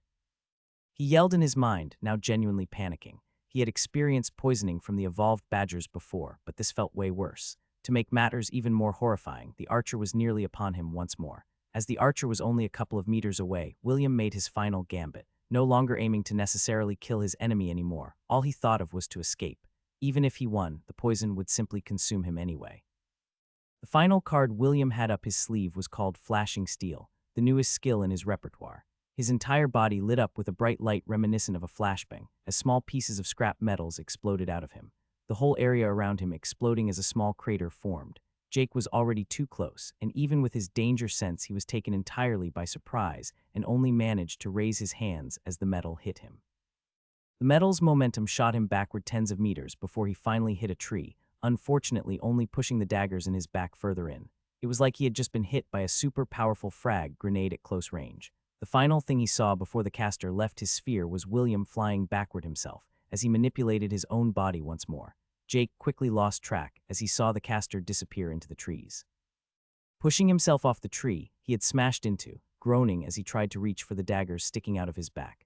They hurt like hell, but his bodily strength was not comparable to an average human anymore. Ripping the daggers out took a while because some of them were tricky to reach, but he got it done in a few minutes. His front side was perhaps even worse than his back. The scrap metal that William blasted him with at the end had quite the power behind them. Luckily, his cloak had absorbed a lot of the impact, leaving it in tatters. He really hoped the self-repair enchant still worked despite the extensive damage. Sitting on the floor breathing heavily, Jake meditated as he thought back on the fight. He had underestimated the other party. He had seemed carefree and inexperienced during their walk, but the caster had been ruthless and calculating in the battle. The control of his abilities impressive. Jake had only met one survivor so far, but his plans of approaching his colleagues just yet were already questionable. He didn't have any clue as to William's relative power compared to everyone else. He knew that the teenager was a part of Richard's base, which led Jake to believe that Richard had to at least be stronger. Lack of information was a great weakness for him currently. What if William was just an example of a regular member of Richard's base? He had confidence in facing one caster of that level, maybe even two if he got the jump, but anything more, and he would surely be on the losing side. Even then, he had only won because of his poison. If the caster had known about it already, Jake wasn't 100% sure things would have gone as well as they did.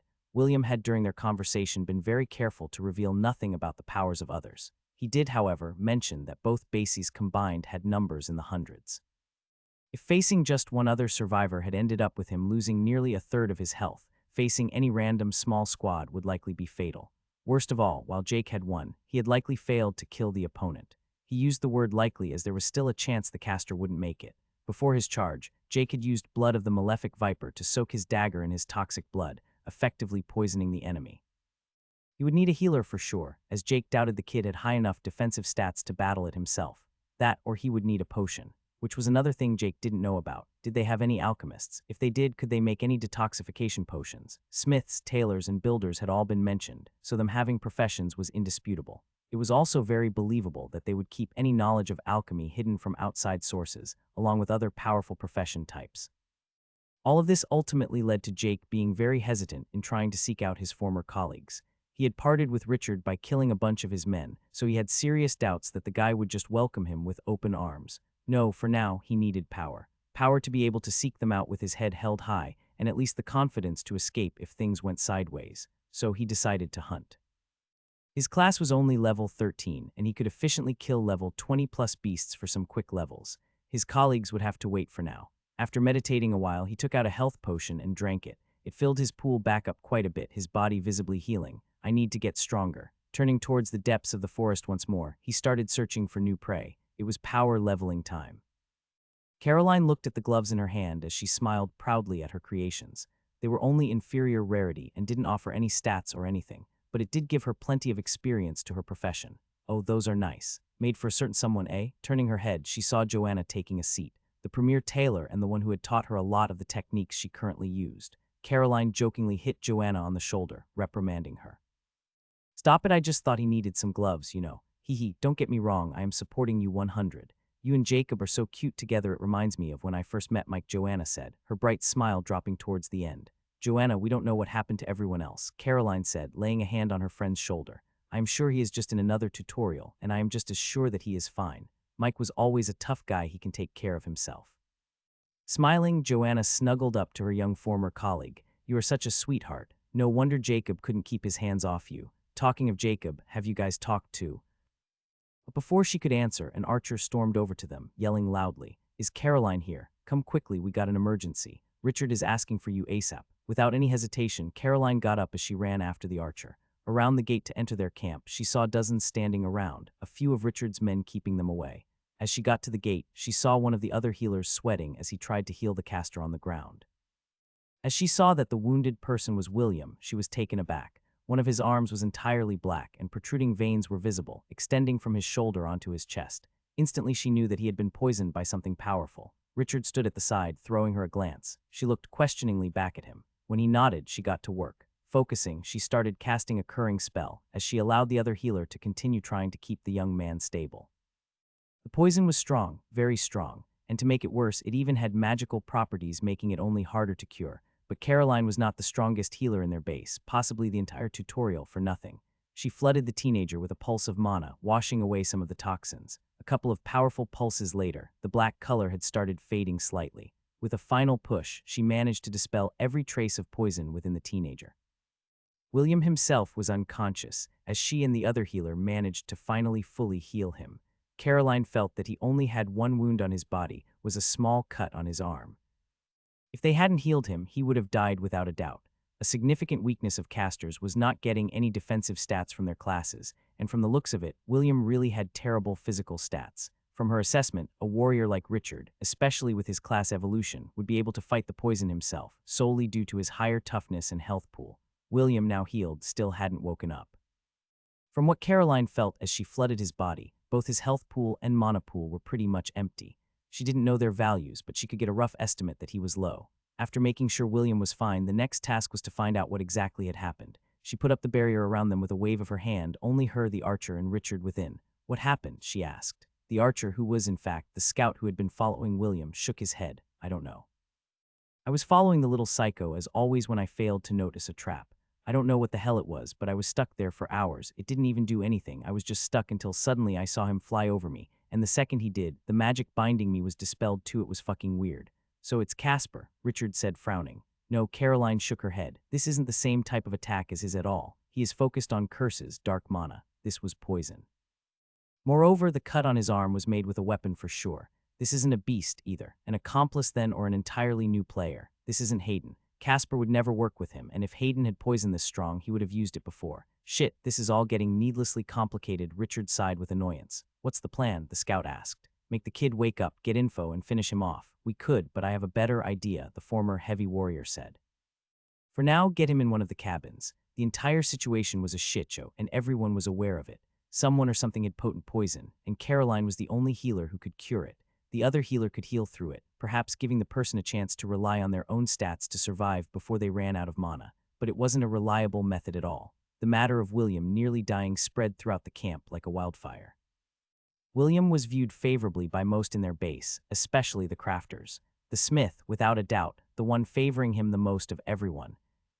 None of them really knew about the kid from Richard's understanding. They only knew the persona he had cultivated while within the camp, which meant a lot of people had gathered around his cabin, asking worried questions. Even if they wanted the teenager dead, it would be incredibly difficult. Plan C then, he thought. Jacob had also gathered outside with the others. While he was undoubtedly worried about William, he was more concerned with Casper. It wasn't a secret that the trapper had called William out, and now the caster was nearly dead. He could only fear the worst. Either he had tried to kill William, or he was a victim himself, damn it. Taking a deep breath, he looked towards the sky, the artificial sun hanging above. Even if everything was bad, he couldn't be the one to break. He knew others relied on him. Jacob had a responsibility. He refused to let others lose hope, so he would grasp for anything he could. Because at times, he felt like hope was all he had going for him. Jake held the bowstring as he felt his stamina slowly drain. When he finally let go, the arrow literally exploded forth from the bow as it smashed into the ostrich. The arrow itself broke into splinters upon impact due to the massive power behind it. Not that the ostrich fared any better. The arrow had hit it on its neck, effectively blowing its head off. Jake could only smile at the tremendous power of his new power shot skill. Stamina drain was quite insane when he made shots like he just did, but it was still oh so satisfying to do. The skill had many drawbacks though. First of all, you had to stand nearly entirely still while channeling the shot. You could make minor movements by turning your upper body, but taking a step would drain a bit of the charged up energy and force you to sometimes start over entirely, which wouldn't be so bad if it wasn't for the second big drawback. It was a very slow skill to use. It took several seconds to charge a shot that did just half decent damage, while it could easily take close to 10 seconds to fire a shot like Jake just had. The skill's power increased exponentially as he charged, but so did the stamina drain and the general drain on his body. Funnily enough, his high defensive stats turned out to be very useful with the skill. He could imagine if he tried to use the skill after simply leveled to 10 in his class a month ago. He wouldn't even be able to charge the shot for 5 seconds without his arm giving out. Earlier in the day, he had tried to do the maximum charge he could. He held it for 12 seconds before his arm simply gave out as its veins burst, and half his arm got covered in blood along with a very sore shoulder and upper body. However, this did show the skill's potential as the arrow hit a tree, carving a fist-sized hole into it. The wooden arrow was borderline disintegrated upon impact, completely splintered in all directions. If he had been able to use that skill against the metal manipulating caster, he would have been able to pierce straight through that wall of iron, or at least have the kinetic force behind the impact be strong enough to send the wall smashing back into him. Too bad the guy didn't allow him to stand still and charge a shot for over 10 seconds. Quite rude, actually. Checking his notifications, he noted that he had put another level under his belt. You have slain Velocta Ostrich, LVL 24 experience earned. 4000 TP earned. Ding. Class, Archer has reached level 19 stat points allocated, plus 1 free point. The leveling was getting quite a bit slower now, and that was disregarding the difficulty in finding beasts. He had yet to see a single one above level 25 so far, but he had also purposefully avoided heading further into the forest. It had been around 2 days since he met the caster who called himself William. He knew the caster still had to be alive, as he had never gotten any notification for the kill. He wanted to avoid other people for now, as he still deemed it too risky to meet others. A squad of Williams would very likely result in certain death, so he leveled. His plan currently was to get to at least level 25 before making contact. It all depended on how long his leveling would take, but for now he had time. Looking at the tutorial panel, he noted that less than a month was remaining. Tutorial panel. Duration, 29 days, 230, 1,703. Total survivors remaining, 389, 1,200. He said less than a month, but it was still nearly an entire month, plenty of time for a lot to happen. A month in the dungeon had resulted in him getting a profession, level it 44 times, evolving it once, and even evolve his race twice. Oh yeah, and he met a god. Jake was still worried about his colleagues, but if they had lived to now, he saw no reason to rush to their side. If they hadn't survived, he would process that if that time comes. The levels had naturally also come with a skill at level 15. Jake had honestly been expecting nothing, and had thought of going with the basic tracking skill he passed up at level 5 over a month ago. The logic behind it being to try and use it to locate his colleagues when the time came. He also considered getting basic dual wielding briefly. Jake preferred using a weapon in each hand a lot more than just a single dagger. So when he finally leveled and saw the options, he went with a new option that was a welcome addition for sure. Basic Twin Fang Style Uncommon. The Twin Fang style is an ancient dual-wielding fighting technique. Fighters of this style prefer shorter weapons and do not shy away from using afflictions to take down their foe. Unlocks basic proficiency in the Twin Fang style and adds a minuscule bonus to the effect of agility and strength when using a fitting melee weapon. Grants an increased bonus while wielding melee weapons of bone. It was essentially a kind of dual-wielding specialization. How Jake unlocked it, he didn't know. Maybe it had something to do with the dagger of bloodletting being made of bone, but it also mentioned the use of afflictions, which was very closely aligned with his profession. Of course, there also was the whole malefic viper angle to consider, fangs being easily associated with vipers after all. Not that it mattered much in the end, he was just happy with the skill. As with other skills of its nature, it came with a lot of instinctive knowledge. But compared to an inferior rarity skill, this one also came with more true knowledge. Like he had been thrown a guidebook into his memory, but he still had to learn and practice it himself, which he had spent a while doing whenever he had time. Yet he found that he barely used what it taught. He only used it to improve his existent style, if you can even call it that. Currently, he just acted based on instinct when fighting, relying on making split-second decisions over anything else. Speaking of other skills he was offered, they were all rather basic. One of them even gave a small passive danger sense, which he found kind of funny considering he already had won through his bloodline. He did consider picking it up to see what would happen but skipped over it. Having obtained another skill requiring practice did give him more to do while not hunting. He was already practicing his mana techniques whenever possible, so having a physical exercise was actually pretty nice. His mana manipulation was improving steadily. He had gotten some inspiration from his spatial storage necklace and learned how to use mana better intuitively. Using items, however, wasn't close to the same as having to manipulate the mana yourself. It was as if the system pretty much did everything for you. You just had to think about what you wanted. On the topic of items, he had tried hard to locate more lockboxes, but had ended up with not even a single common rarity item or token. The area seemed to have been entirely scoured by other survivors, which was likely also the reason why nearly no beasts remained. He remembered before the dungeon that if one looked for beasts, you found beasts within minutes. Now he was happy if he saw 2 small groups within an hour. Jake knew this meant he would have to move inwards soon. He hoped to get a skill, either increasing his speed or his defenses at 20. Beasts were naturally not his concern, in fact. He hoped to meet stronger beasts than he currently was, as those below 25 were a bit boring. Walking through the forest, Jake still enjoyed the atmosphere, something he doubted most did, considering that some war was apparently going on. But he liked it. Perhaps the confinement of the dungeon was still at the forefront of his mind, but he loved how open it was. The weird, immortal birds of ambience, even appearing endearing now. Yeah, those were still a thing, somehow dodging every single arrow effortlessly. He couldn't even use identify on them. As an extension of that, then if he had to mention one thing he hated about the new world in the tutorial more than anything, it was the lack of information. Jake liked to know things. While instinct was good most of the time, that didn't mean knowledge wasn't just as important. So not knowing anything was annoying him endlessly. Not knowing how his parents were, or if they were even alive, the state of his other family members, how the world was currently looking outside, what would happen to all the animals on Earth. All of this was disregarding his general lack of knowledge about the system and the tutorial itself. All of this, with him being fully aware that he knew far more than most. Heck, he was still carrying an entire library worth of books around with him. He hadn't really had the time or desire to read since leaving the dungeon, but at least he had the option. Everyone else had to be far more in the dark than himself. Unless Jake had missed another massive happening besides the whole faction war going on, they should all be utterly clueless as to how pretty much everything worked. Which kind of made Jake think that for a tutorial, this place sure sucked at teaching them anything. Though despite that, Jake still thought he was doing pretty well. A bit less well after meeting that William fellow, he thought he was pretty strong on average. Looking at this status, it sure also amplified that thought. Status. Titles: Forerunner of the New World, Bloodline Patriarch, Holder of a Primordial's True Blessing, Dungeoneer I, Dungeon Pioneer I.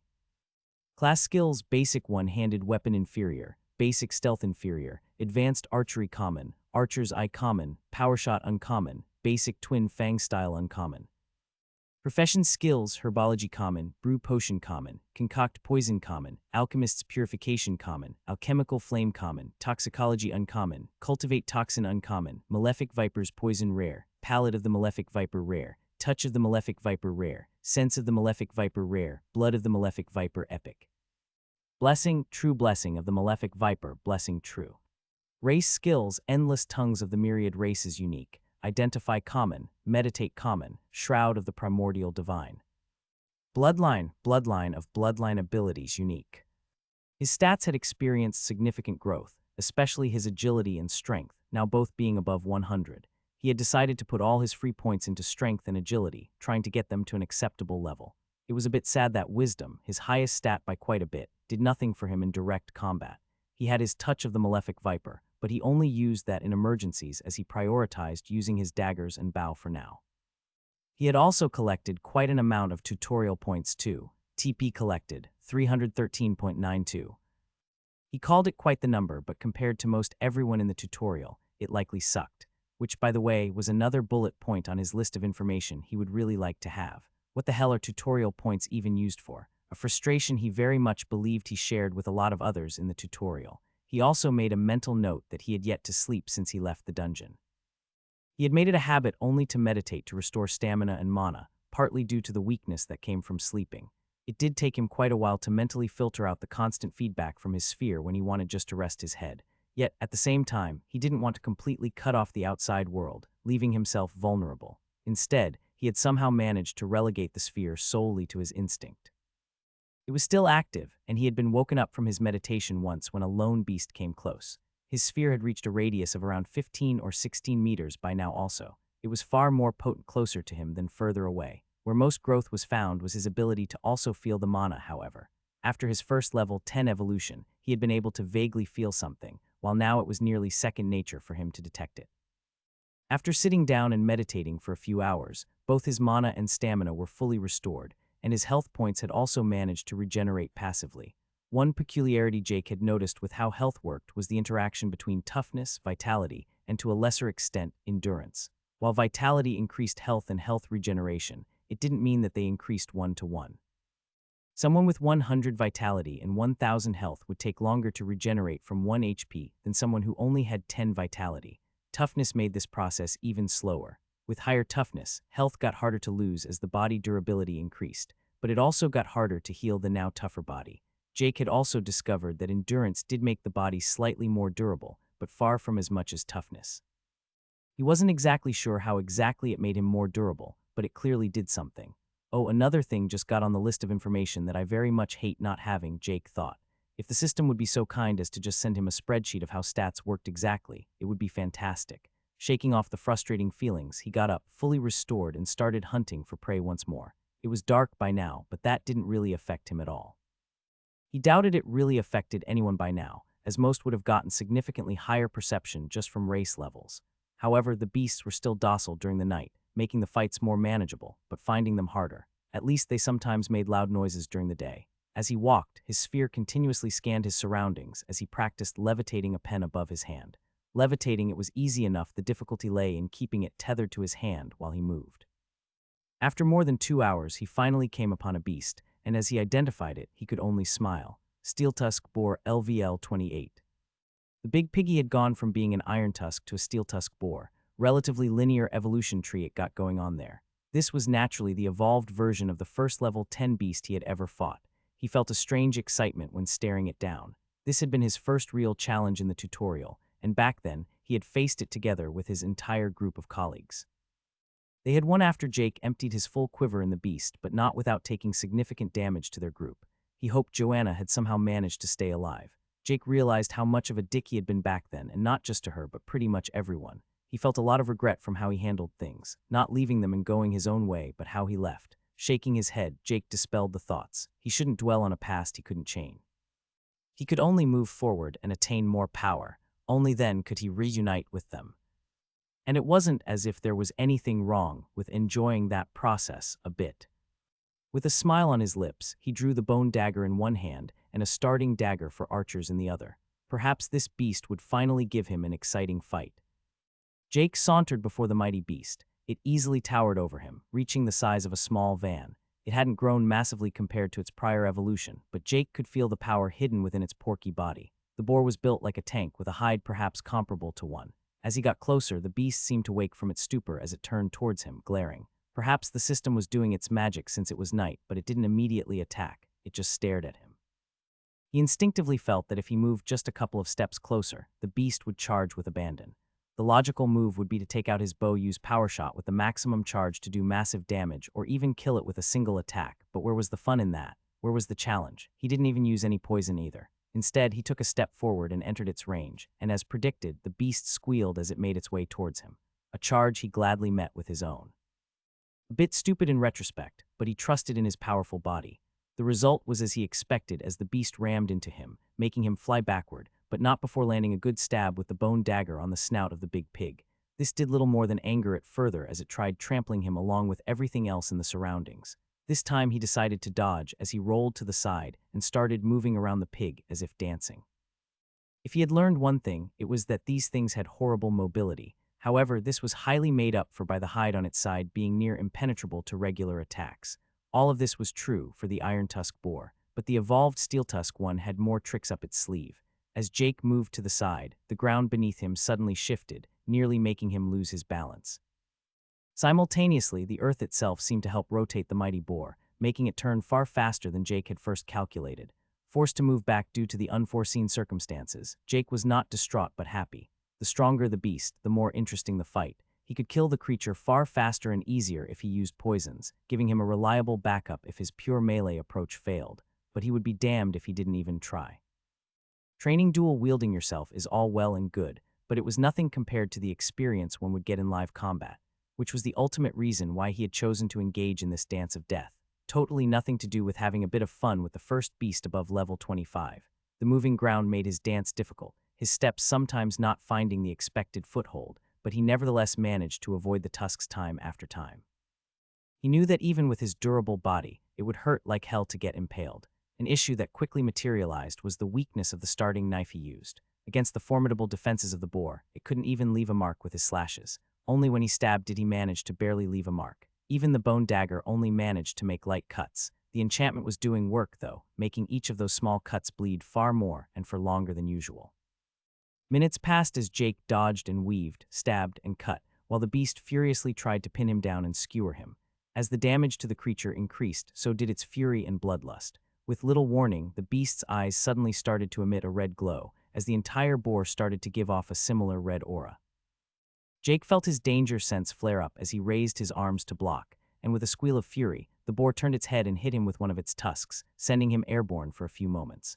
However, the boar was far from done as the very earth seemed to reach up and grab hold of him as the beast began a full power charge straight at him. With no way to move, he tossed his two daggers into the air and prepared to meet the beast. Its size was both a strength and a weakness, as Jake managed to slide between the two tusks aiming at him and instead have the snout of the beast crash into him. He felt all air leave his lungs as he managed to grab hold of the boar, avoiding to get trampled beneath it. The beast with berserk movements tried to shake him off, but Jake kept hold as he managed to somehow get up on the back of the creature. Through his sphere, he managed to locate the bone dagger, and with an unprecedented level of skill, weaved a string of mana that nudged the blade to fall towards his hand. He felt like a warrior from a long time ago in a galaxy far, far away as he caught the dagger and shanked it down into the back of the beast. The beast's response was to throw itself to the side, attempting to squash him beneath it. Jake pulled himself up by the hide of the massive creature and avoided finding himself between the ground and a van-sized pig. He kept delivering stab after stab until finally he was forced to let go and jump off, as the beast started rolling around while at the same time manipulating the earth itself to try and get him off. The beast's berserk state was still active, making it promptly stop rolling around and continue its reckless assault. Jake could, however, feel that the beast had started getting slower. Blood was everywhere by now, on the creature, the ground, and even himself. Dozens of bloody holes covered its hide, still oozing out blood. With the beast's speed reduced and Jake having adapted to the shifting ground, the fight had gotten significantly more straightforward. He dodged and jumped around the beast, landing cut after cut, as it increasingly grew desperate in its attempts to lock him down. After several minutes, the beast had only managed to inflict a couple of minor injuries on Jake, the worst one being a long gash on one of his shoulders. Jake called it a minor injury, though before the system it would without a doubt have required a trip to the emergency room. But his high vitality kept him in top shape, and he felt that his health still in good condition. A few minutes later, the beast finally collapsed from its wounds, no longer able to muster any strength to fight back. The ground manipulation kept going even after the creature couldn't move, as it continually tried to hit Jake with pitifully weak attacks. Jake was starting to feel bad for it, and finally pulled out his bow and fired a power shot into the head of the unmoving beast, ending its life instantly. You have slain Steeltusk Boar LVL 28 experienced earned. 16,000 TP earned, ding. Class, Archer has reached level 20 stat points allocated, plus 1 free point, ding. Race, Human E has reached level 32 stat points allocated, plus 5 free points. Despite the less than satisfying ending, Jake had still very much enjoyed the fight. There was just something about fighting a powerful enemy. Looking at his health points, he found them only having been reduced by a sixth, far less than he had lost during the short exchange with the metal manipulating caster, which showed that other humans indeed were the real danger of his tutorial. Despite him barely losing any health, his cloak didn't avoid suffering catastrophic damage once again. Luckily, the self-repair enchant remained active even after being utterly ruined by William's final attack, but now it was once more tattered. He had also discovered that if he injected mana into the cloak, the repair function would speed up significantly. It still took its time, though. Speaking of injecting mana into items, that was another important thing he had considerably explored over the last few days. Most materials could be made stronger by injecting mana into it. The primary reason why the trees were so strong was their ability to absorb the ambient mana. The same was true for nearly anything, even anything completely non-living. Stones, metals, even the properties of the air itself changed and got amplified by mana. Without injecting mana into his bow, for example, it would without a doubt break when using Power Shot. He was still in the early stages of practice, but he believed that it should be possible to also improve already enchanted items somehow. Currently, he couldn't inject any mana into his bone dagger. Despite not being enchanted, the normal archer dagger also rejected most of the mana he tried injecting. Of all his items, only the ones with self-repair and his bow accepted mana injection. He could use mana with his other things, like his spatial necklace, but that was not really injection per se. Mana injection is more like how one would directly shoot electricity into a bar of metal to heat it up and eventually make it melt if too much was injected. However, for his necklace, it was like you injected that mana into a transformer, which then correctly applied the mana to fulfill the desired function, such as taking an item in or out of storage. As to how this metaphorical transformer worked, that was way above Jake's pay grade. He was learning a lot about mana these days, but he was also very actively studying it. Before he met with the Malefic Viper, he had taken a lot of its properties for granted. He had seen it as just the system doing its thing and saw no further reason to question it. And even if he did question how things worked, he couldn't do anything with the mana then. But now he actively questioned everything he could. He experimented happily with mana manipulation at all times, and his control had vastly improved without a doubt. His little trick of pulling the bone dagger to himself during the fight was more than proof of that. Also, it felt really awesome to do. Could he just have deposited it in his necklace and not throw it into the air? Sure he could, but the other way was way cooler. The fact that no skill had appeared or been made available regarding mana manipulation was a bit weird to him, though. He could clearly levitate objects and do things akin to telekinesis, and yet no skills had come. Then again, he didn't have a skill related to manipulating stamina or health points either. He had tried controlling those two sources of energy and found it way harder. He could kind of control his vital energy to focus on specific areas, as he had done during the final part of the challenge dungeon, but Jake couldn't shape it as he could with mana. Stamina, on the other hand, was a dead end so far. He had theorized that he should be able to use it to enhance his own body somehow, as it was known as the inner energy. The fact that nearly all physical skills use stamina to function proved that stamina could significantly affect the body. Of course, it could just be the system doing system things. One energy could exhibit the properties of another, after all. In the end, stamina, health, and mana were all just different forms of energy.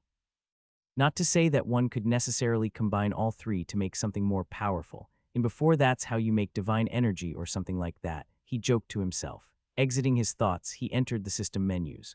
Archer class skills available. Checking the list, he found the usual suspects he had been offered at level 10.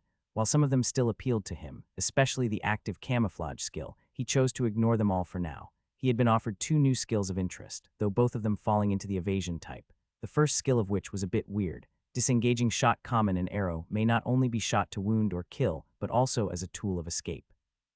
Allows the archer to shoot an arrow that directs and amplifies all kinetic energy into a backward force. Must have a suitable weapon to use. Adds a minor bonus to the effect of agility when dodging using disengaging shot. Talking immediate drawbacks was the fact that it required a bow and arrow. This, of course, limited the ability quite a lot. He couldn't use it in melee with his daggers, and he couldn't use it in split-second emergency situations, as he would have to actually shoot an arrow to activate it. On the positive side, though, it would be godly when kiting. Depending on the stamina requirements, Jake would be able to use it continuously to quite literally blow himself around the battlefield. He couldn't help but imagine himself trying to fly through the air by repeatedly shooting arrows towards the ground. That would sure as hell be cool, though likely very stupid looking if even feasible. Moving on to the second skill, the first thing that struck him was the name. Basic Shadow Vault of Umbra Uncommon. The power of shadows is an often used tool for anyone looking to escape. Tapping into the records of Umbra, embrace the shadows for a brief moment, becoming ethereal. Allows the archer to momentarily become one with the shadows. Can only be used in straight lines. Adds a small bonus to the effect of agility and wisdom when using basic Shadow Vault of Umbra. The skill was somehow related to something or someone called Umbra. Thinking about it, he checked out his bracers. Leather bracers of the novice rogue uncommon. A pair of leather bracers made of fine leather, originally designed for new initiates in the Order of Umbra. Enchantments self-repair, +5 agility, +3 strength. Increases the effectiveness of all stealth skills, further amplified while remaining hidden in the shadows. Requirements, LVL 5+ in any class or humanoid race. Stealth-based skill. Had he somehow managed to acquire records related to some entity named Umbra solely through using bracers holding the name, he understood why he got skills related to the Malefic Viper, as the profession was quite literally named after him.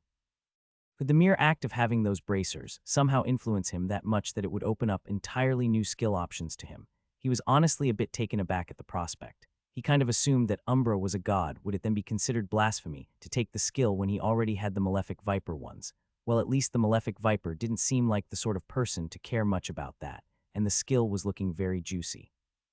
The fact that it made use of his high wisdom was also a huge bonus. He also assumed the skill made use of both mana and stamina, but he couldn't know before taking it.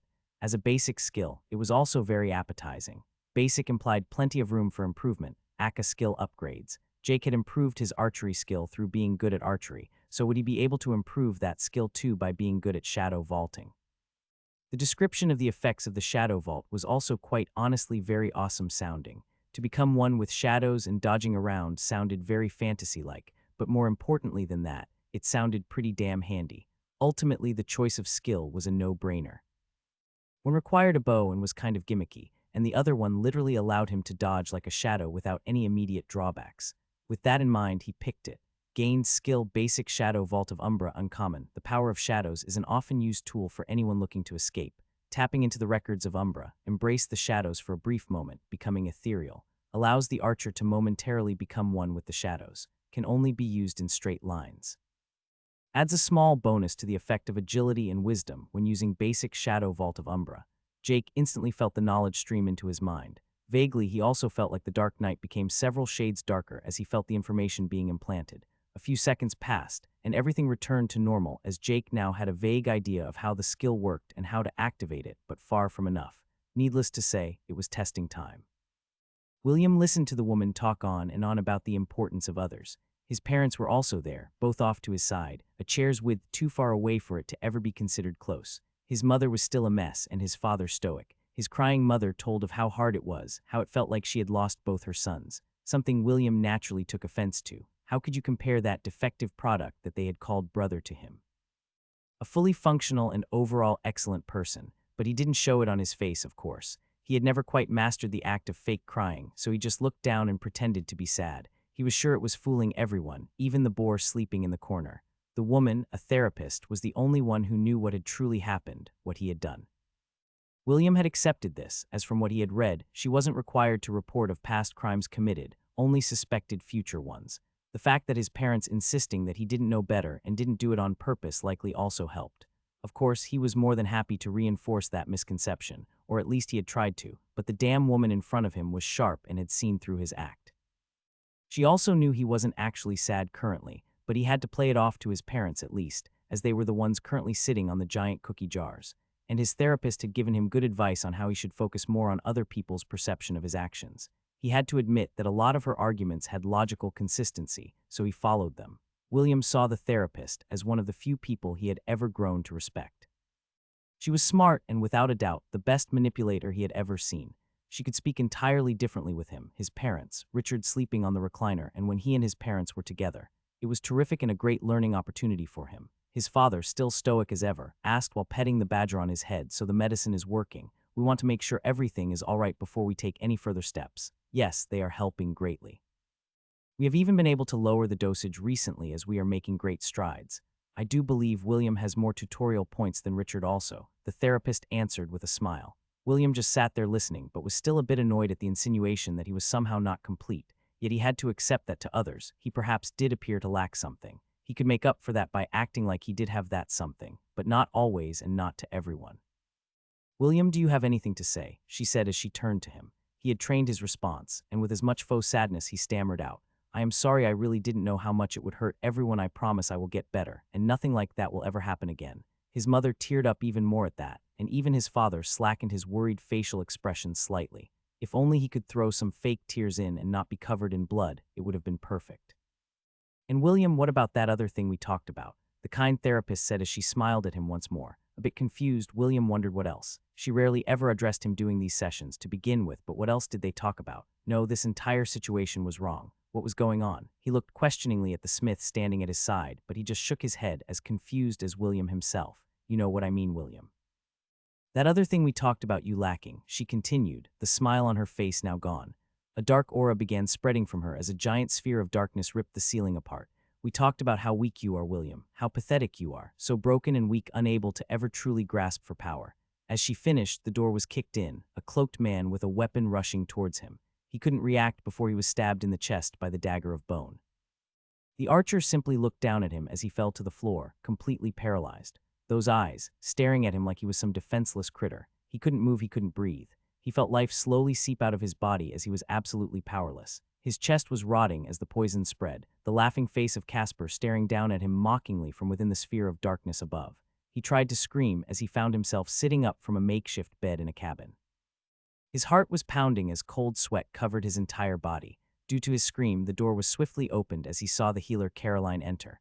William couldn't help himself from shaking. He didn't want anyone to see him right now. He felt weak. "William, how are you?" Caroline asked, but she looked and spoke to him differently than usual. Her voice wasn't warm and friendly, but a bit cold. William, doing everything he could to calm himself down. Too shaken to even pick up Caroline's changed demeanor. Yeah, I am fine. I am just tired and I feel like shit." He closed his eyes as he tried to gather his thoughts. He had lost and nearly died in the process. What the fuck was that archer? What the fuck was up with him and his stats? Who in their right mind makes a build entirely centered around perception and defensive stats? Also, the poison, it wasn't purely physical, but magical and far more potent than the venom from the badgers. Did he even have magic? As William was gathering his thoughts, Richard entered the cabin too. The young caster didn't even think about it, as he was too stuck in his own head. He did perk up when a barrier surrounded the cabin, however. "Huh," he exclaimed, confused as he looked up and saw the cold eyes of Caroline and Richard on him. "So, what happened?" Richard asked. William looked back and forth between the two as he put on his innocent teenager mask. "I went to look for that Casper fellow in case he needed help, boo." "Cut the bullshit, we know you didn't," Richard interrupted. "You went to kill him like you've killed so many others. This ridiculous farce is over, so stop spewing out garbage and tell me exactly what happened." Once more, William was surprised. What, he knew? How? Richard had been fooled for so long, Caroline too. When did he? Did you think I wouldn't know? You weren't exactly subtle, William. You are powerful, yes, but you are also young and inexperienced. A powerful weapon that I have let run rampant for too long, Richard said before continuing. William looked confused at the man, perhaps even more than before. He looked serious. What? He had never been in this position before. When? Was all he could manage to stammer out. I was onto you the first day we met. Did you think I wouldn't notice a living weapon waltz into my camp? The young caster wasn't sure what to do at this very moment. William didn't feel like they were about to attack him, and quite honestly, he still felt too weak to fight, which was weird as all of his resource pools were full. What do you want? You want me to play soldier? He asked, trying to look stoic. He had to at least put up a front. No, I want you to play super soldier. I am proposing a partnership. I will be at the back, supporting you to reach for higher power, and you will help me be the leader of this camp in agreement of mutual benefits. I know you want tutorial points and levels, and that my death would offer you plenty, but what I can provide you with while alive is far more valuable. William felt pleased with the man's attitude, so that is why he hadn't done anything for so long. There was actually someone smart enough to recognize his worth. Fucking finally. Fine, he agreed. This was good, right? Great, Richard said with a happy smile as he went over and patted the young man's shoulder. You cannot begin to comprehend how glad I am to have you as a partner. I couldn't imagine anyone better. Caroline, make sure he is in top condition. Of course, boss, Caroline said with a smile as she went over to heal the young man. William didn't feel much from what she did, but he did feel a bit of strength returned. I have done all I can, the rest is just fatigue. It should be all good in a few hours. All right then, let's give William time to rest, Richard said with a happy nod. That's it, William asked, confused. Were they just going to leave him here unattended? We can find out who the idiot is who attacked you when you are in top condition. Just find me or send someone. We're partners now, I can't tell you what to do, the warrior said before exiting the room with Caroline, the barrier disappearing along with her. William wasn't exactly sure what just happened. He was pretty sure it was a good thing, though. Outside the cabin, Richard walked with Caroline. His smile had changed to one of disdain. Richard had walked in with one of two purposes, and he had already discussed the plan with Caroline beforehand. The first scenario was getting information out of William about who attacked him by acting stoic and press him. Then Richard would take advantage of his still weakened state and just finish off the kid. With him fully healed from earlier, Richard theorized he would get all of his tutorial points and full experience. Caroline may have also gotten some, but that was fine. Caroline was one of his people after all. The second scenario was what played out. William was vulnerable and open to manipulation. Despite how powerful he believed himself to be, he was shaken from whatever had just happened. The broken kid was even more broken than before, so Richard took advantage of that. He stroked his ego and got in. At the final moments, his skill made him aware. William was now loyal to him. His quest confirmed the same thing too by going up a single percentage point. Not that he hadn't been unknowingly loyal for a long time. Richard had purposefully sent the less loyal groups to areas the scout informed him William was in. As predictable as he was, William would then kill them. In Richard's mind, this was a win-win. He would have people who weren't loyal to him killed, or he would lose an attack dog. He had only needed to do this 3 times total before he just led his people entirely away from William. For a long time, Richard had hoped that the idiot would just get himself killed against Hayden's men, but sadly that hadn't happened. William, in all his arrogance, was in the end still a coward. If he knew a party was strong, he would avoid them entirely. It was almost comical how every time Richard went out, William would go in the exact opposite direction. As to why he decided to bring William in now, because he was vulnerable enough. Richard could feel his weakness the second he saw him. A broken child, unsure of himself, so Richard gave him the recognition he so dearly craved for at that moment. He began by first establishing that he was in power by putting William down and then extended an offer of partnership to appear like he really needed him. The kid had eaten it raw. His loyalty was fickle, the foundation a fucking mess, but it was enough for now. All of the crafters were already considered loyal to Richard. Perhaps loyalty was the wrong term, but his skill and quest sure counted them. If he had to guess, then he would say it was more reliance than loyalty. Ultimately, he now considered them his people. The only one who didn't give him the response was the smith, but he could handle that in time. It wasn't like he needed everyone to be loyal either. Jacob was another example of this. He shifted loyalty nearly daily. It was peculiar, but Richard never got any sense of danger from the man. The same was true for that guy Bertram who followed Jacob around at all times. He had never displayed loyalty even once towards Richard, yet he was clearly a trustworthy man who had undying loyalty towards Jacob. Again, it wasn't really a problem, as he clearly cared for Caroline, and Caroline was undoubtedly loyal. It was necessary to have William converted or dead. All Richard now had left was Hayden and his party and a possible third threat, Akawat attacked William. Oh, and on a final note on William, while he was a useful dog, he wasn't exactly a good dog. A bit too feral for Richard's taste. A wild dog couldn't just be tamed that quickly after all. You could feed it and keep it loyal for a while, but Richard wasn't under any illusions that William wouldn't end up backstabbing him at some point. Against Hayden, William would be a helpful tool. It's the only reason why he even bothered to convert him today. But once Hayden and his camp were either assimilated or decimated, the mad dog would have to be put down. In a small corner of the tutorial forest, a very peculiar thing was happening. A man was repeatedly jumping around, more times than not, finding himself smashing face first into a tree. He seemed to turn into something resembling a shadow, quickly moving forward, and then turn back to his normal tangible form with every jump. This weird man was naturally Jake testing out his newly acquired basic shadow vault of Umbra. The skill took quite a bit getting used to, which was the reason why he needed to practice it as much as he did. The skill was quite simple, actually. With little to no warning or preparation, Jake could speed up his movement in any direction he was currently moving, turning into a shadow-like substance, and then appear once more whenever he reached his designated target or the uptime of the skill ran out. When he was a shadow, no physical object could touch him, instantly making Jake want to try phasing through walls. Sadly, that hope was quickly squashed. While he could phase through small things, he had no way of getting through a tree, for example. If he thought back to his fight with that caster William, he also doubted he could get past the wall of iron. He found that objects with a high mana density were harder to phase through, and a conjured wall had to be very mana dense. He could, however, phase through smaller objects. So dodging through the swing of a sword, a thrown dagger, or an arrow was entirely possible. Though he did notice, it increased mana consumption when he did so. The reason why he kept crashing into things was due to the speed increase and the disorientating effect of suddenly accelerating. It was like suddenly stepping on an escalator, going far above what any safety standard would ever permit.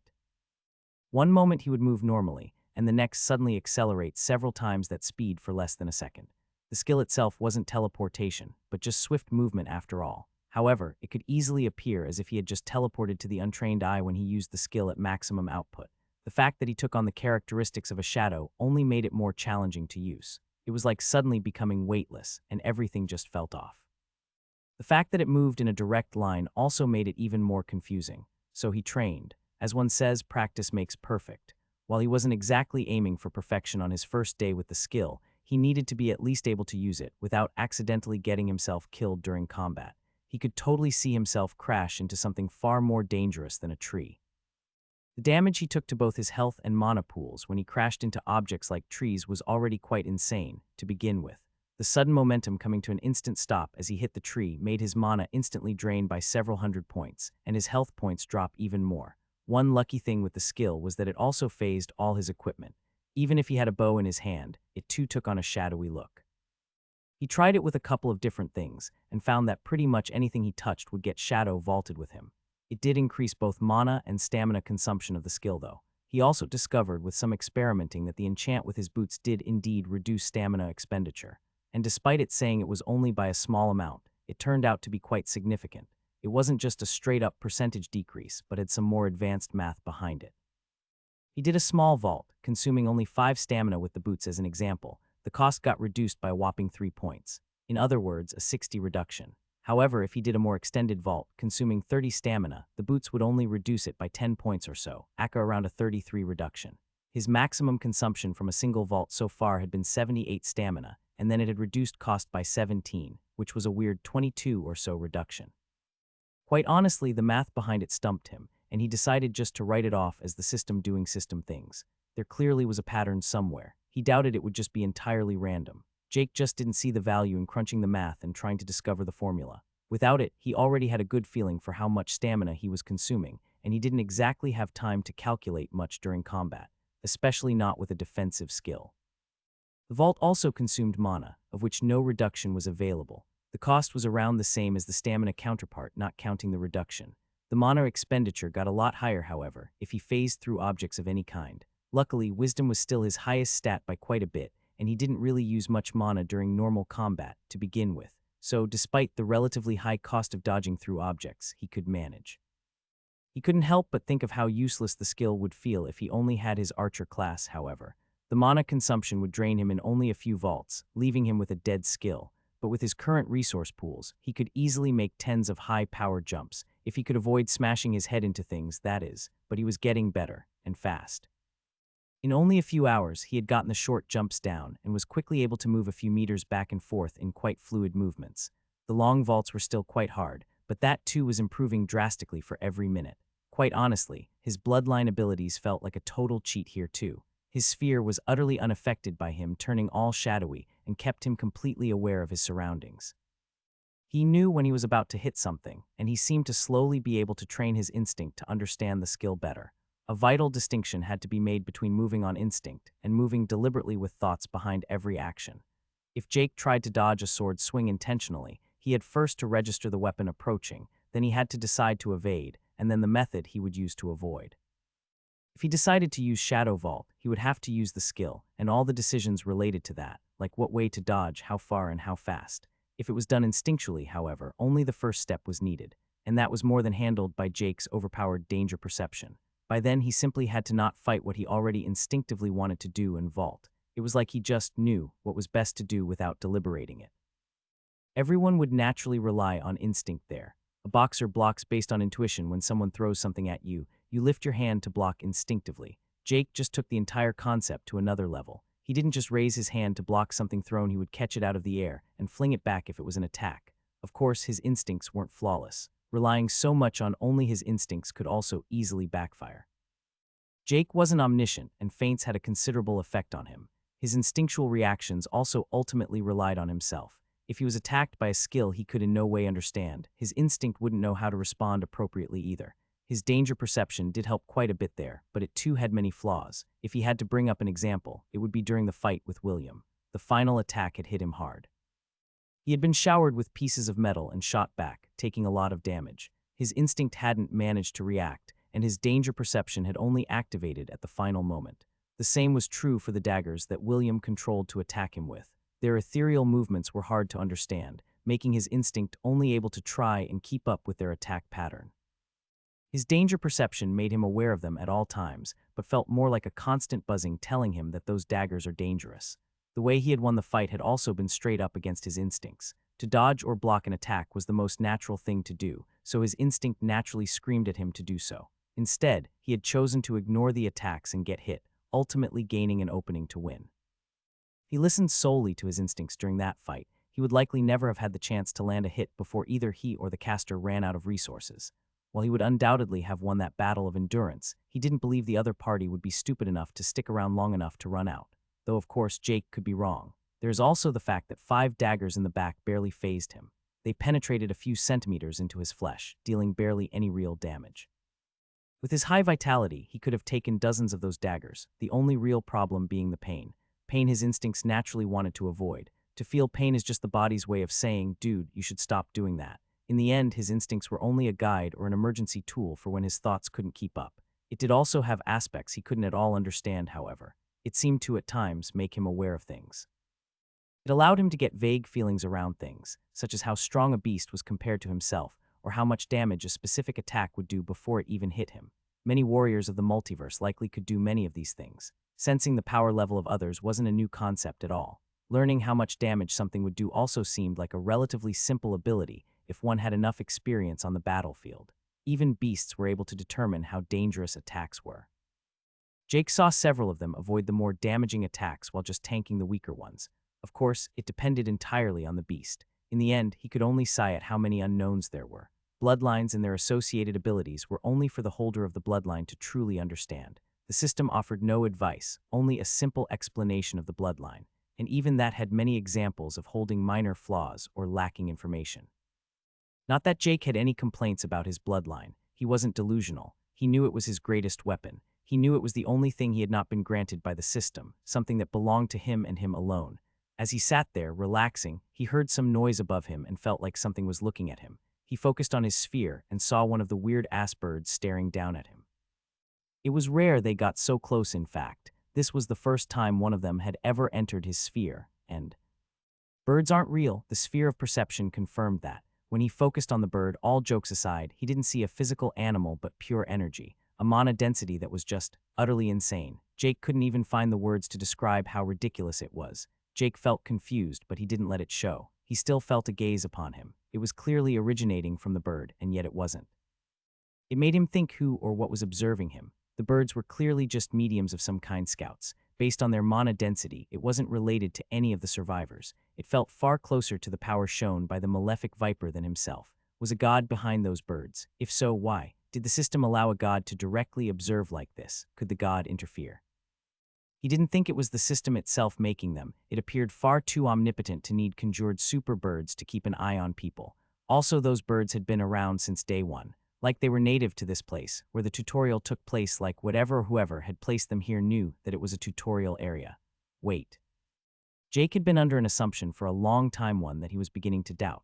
Who has ever said that the system created the tutorials? What if a god did? Clearly, gods could interfere with the tutorial. Heck, the Viper had placed a dungeon there. Who is to say that other gods or powerful entities weren't also influencing things? Who is to say a god didn't also create this outside area? Maybe even the rules? Or did a god work with the system to do all these things? Some kind of collaboration. But most importantly, he thought, why the fuck am I sitting here thinking about stuff I can't, in any way, shape, or form, find out at the moment, but can just ask the Viper about next time we meet instead of being productive? So with that, he returned to what is truly important, trying not to shadow vault into trees. For so long they had waited, generation after generation, era after era. Their hope never died, their conviction eternal. Yet the branches died out one by one. Now only a single hall remained, the once glorious order corroded by the march of time. For only the gods are immortal. Only the gods can stand against time and preserve what was. Perhaps the only reason why his hall had survived so long was that they had one such god among them. Here, in this world, they were still respected. They had power after all, but outside in the other universes, their once mighty order was nearly forgotten. The Lord Protector, the god who watched over them in place of their patron, having no desire to leave, so they could only wait for the day of his return. The current Hall Master was one of those waiting. She had been in her position for many generations, and like the many predecessors, she too was patient, never losing faith. Every year she dreamed of their patron's return. And every year she found herself saddened when nothing happened. If not for the Lord Protector and the grand legacy left behind, perhaps even they would have forgotten the malefic one. Many, even today, still doubted he would ever return, but she believed that the patron was out there, and as long as they waited, as long as they remained forever faithful, the malefic one was sure to re-emerge. Suddenly she was awakened from her meditation as an old man teleported into her chamber. He wore a black robe with a snake's motif on it, one similar to her own. However, his snake was not giving off the same aura as the one on hers. One had to distinguish ranks after all. What do you disturb my meditation for? The Hall Master asked, slightly annoyed. If this were another petty squabble with the Brimstone conglomerate, heads would roll. Honored Hall Master, the Lord Protector has ordered you to his realm. Immediately the man said, bowing deeply. The Hall Master kneaded her brows, feeling a mix between excitement and fear. This was only the second time she would meet the Lord Protector. The only other time was during her inauguration as Hall Master, and even then, it was only him making an appearance briefly. She knew that the Hall Master that was before her had only met him twice also, the first being his own inauguration, and the second being when he reached the peak of mortality. Lord Protector didn't even bother to show up at the funeral. I shall go at once, she answered as she teleported out of her chamber. She couldn't teleport straight to the entrance of the Lord Protector's realm, but had to walk the majority of the way due to all the protective wards and spells put up through the ages, a minor inconvenience compared to the security provided. As she walked further and further down towards the entrance, her nervousness only grew, but at the same time, so did her hope. Had it perhaps finally happened? Unlike most other grand orders or churches like theirs, the Malefic Order did not build grand castles or towers that breached the skies. Instead, they built into the ground, making vast networks of caves, which wasn't to say that the splendor of their order in any way could be belittled. The gloriousness and grandness of their halls were among the best. Caves could easily be far more extensive than some landmasses, especially with a bit of space magic mixed in. The entrance to the Lord Protector's realm finally entered her sight after only a few minutes of descending. The portal unadorned and straightforward, being merely an archway of stone with a portal in. Taking a deep breath, she stepped through. This was her first time in the Lord Protector's realm, and her expectations were most certainly met. The realm was not very large, perhaps only the space of a few smaller planets. Numerous reptilian creatures lived on the vast landmass that floated beneath her. Very few buildings stood on the entire continent, and only a single one was of any note, the Lord Protector's abode, she assumed. Come, child, come quickly. She heard the venerated voice of the Lord Protector as she promptly teleported to the source. The god sounded emotional. After teleporting, she found the Lord Protector, all alone with a gleam in his eyes as he stared at a colossal obelisk made of black stone. The Hall Master had never seen this obelisk before, but she instantly knew what it was, and she knew what this meant. On the obelisk, a rune had lit up, the only rune on it. A profound green aura shrouded the obelisk, an aura that made even the Lord Protectors seem weak in comparison.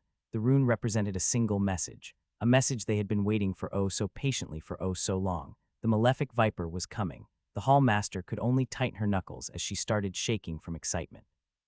Their patron, their one true god, was coming back to them.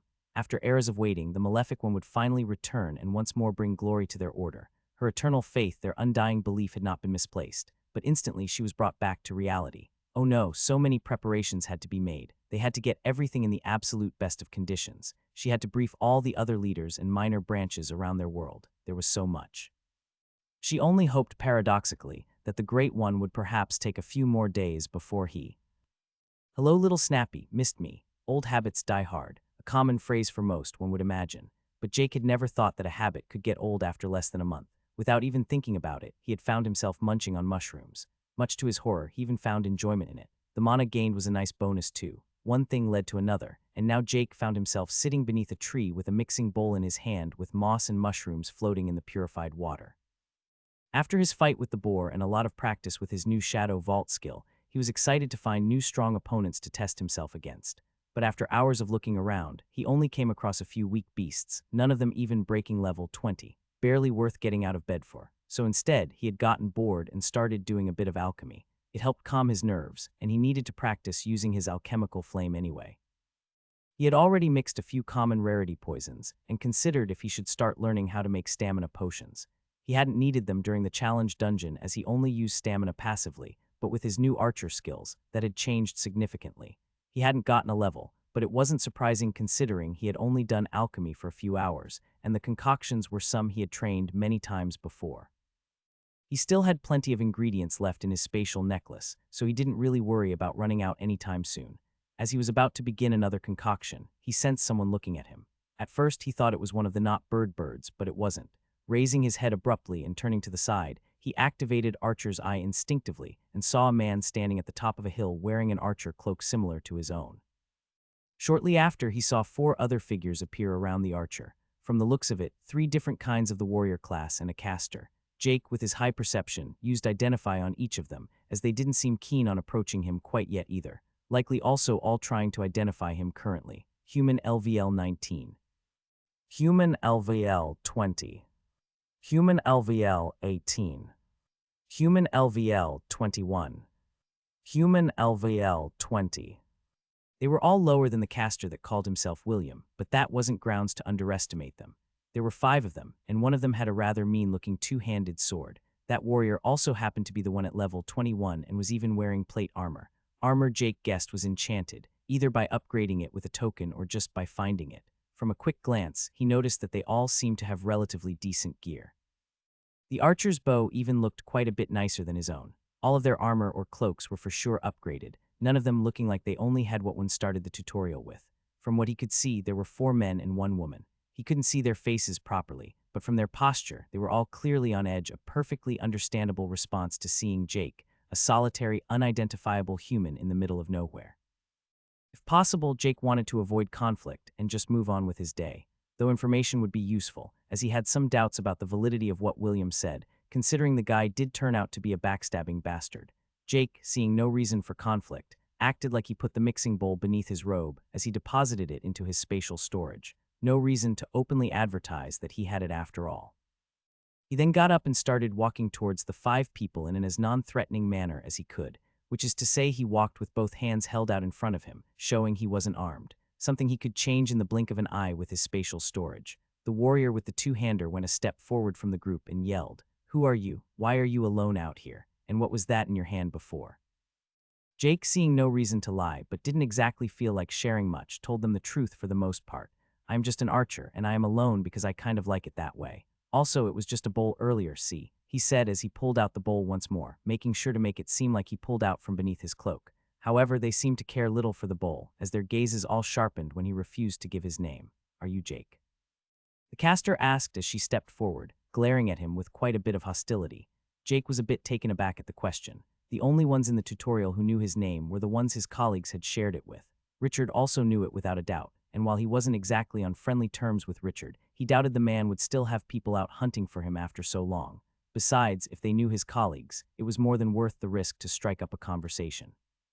"Yeah, where did you hear my name?" he asked, hoping to finally get some helpful info. What he got instead was a bolt of ice followed by an arrow. The The three warriors didn't stand still either as they all charged the instant they confirmed his identity. Jake took a moment to react, as he barely managed to jump to the side to avoid the ranged attacks because of his danger sense. What the hell is wrong with them? He asked himself as he saw the eyes of the opposing party. The hostility was almost palpable as the caster yelled, "This is for Mickey, you fucking psycho. Don't lose your cool and let him run." The warrior with the big sword said in a stern tone before he sped up, a green glow swirling around his body. Jake only got more and more confused. Who the fuck is Mickey? But he didn't have time to contemplate further as he jumped backward, dodging the first swing of the warrior. This had to be some kind of misunderstanding. Perhaps another guy named Jake killed that guy. It wasn't out of the question for more people named Jake to be in a 1,200 people group. Listen, I think there is some kind of misunderstanding here. I didn't kill anyone named Mickey as far as I recall. Please just calm down. There is no reason for us to fight, Jake tried as he kept dodging the blows of the warrior. Don't listen to him. Richard warned that he tried shit like this versus the metal mage. One of the other warriors, an upgraded light warrior as far as he could see, warned. Jake, at the mention of those two, instantly sharpened his gaze. So William and Richard did work together, and it seemed like that caster wasn't happy about their last bout at all, even now sending people after him. Everything suddenly seemed a lot clearer to Jake. They weren't here for revenge for some guy named Mickey, they were here to kill him. Heck, maybe Mickey was a guy from the squad Richard sent after him so long ago. Not that any of it mattered. In his mind, these five were now unquestionably marked as enemies, yet he wasn't about to give up trying to get something useful out of them. So you are with Richard and that metal caster William. Tell me, do you know of other survivors in his camp, names such as Jacob, Casper, or Joanna? He asked, an effort that went unrewarded as they all simply continued their assault. Fine, Jake thought, have it your way. They were slower and weaker than him in pretty much every way. Sure, the warrior without a doubt had higher strength than him, but all in all, he still saw them as weak. Compared to William, none of them had shown anything that could genuinely threaten him. Well, he would be in for a lot of hurt if he let that massive two-hander hit him, but no way he was going to let that happen. Having decided to stop being diplomatic, he no longer held back. He quickly summoned his bow as he shadow vaulted backward, much to the onlookers' shock as they saw him turn shadowy and fly backward. With bow in hand, he decided to go for the weaker ones first. As he was preparing to shoot the caster, however, an arrow with far more power than he expected headed his way, allowing him only narrowly to avoid it. Parts of his cloak was still ripped apart from the wind pressure alone. Power shot, shit. Quick glance informed him that the archer had started charging another power shot, making Jake instantly switch his focus to him. He knew the strength of that skill, but also its massive weakness. Knocking an arrow, he shot it towards the archer, but his attack instead struck a wall of ice that popped up before it. Cursing, Jake could only dodge once more as the two other warriors reached him, one the light warrior and the other a medium warrior from what he could see. Both upgraded classes too, of course. With his weak defenses, the light warrior became his next target, as he quickly dismissed his bow and drew his bone dagger along with another random archer one. With no time to poison anything, he had to make do. The warrior was faster than Jake with his movements, but Jake had a small edge in strength and a relatively large advantage in technique with his twin fang style, insane perception, and instincts. Positioning himself to block the archer and caster's line of sight, he dodged the medium warrior's sword as he closed in on the light warrior.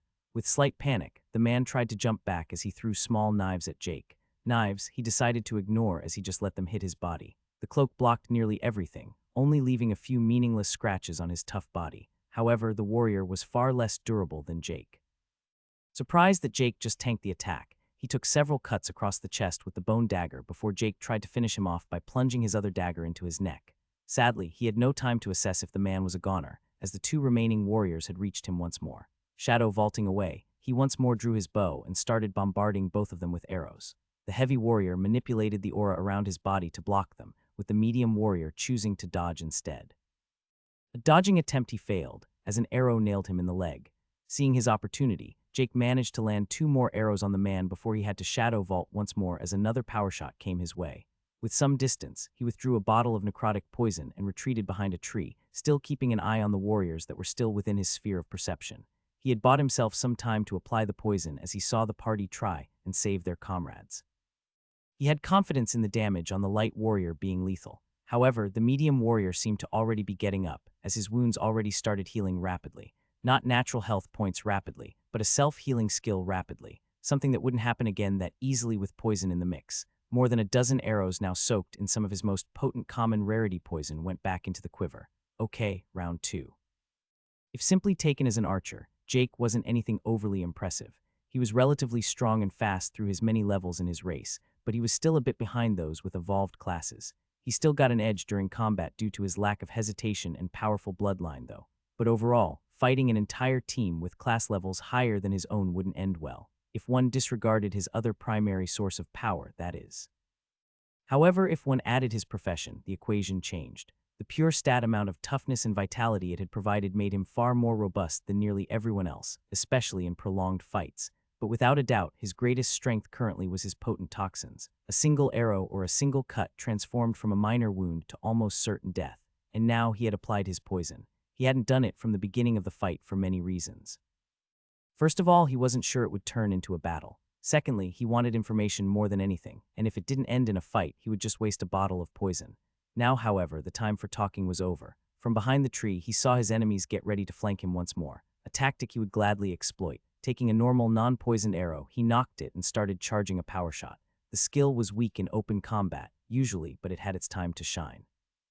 Now was one such time. With the timing just right, as the medium warrior entered his line of fire, he released the arrow. The man didn't even have time to react before he was hit, the arrow exploding from the impact as it hit his chest. The man wasn't left in a much better state than the arrow, as a huge gaping hole had blown open in his upper chest, taking with it his heart and lungs. Needless to say, the man was well and truly dead. Having two down, he switched to poison arrows as he shadow vaulted away from the tree once more, seeking refuge behind another. Them being unable to pin him down was a significant advantage that he didn't want to lose. Besides, while the plate-wearing warrior was undoubtedly strong and had formidable defenses, he had gotten that by having far worse mobility. Hence, he would be saved for last. Two shadow vault later, and he discovered that the enemy archer had entered his sphere.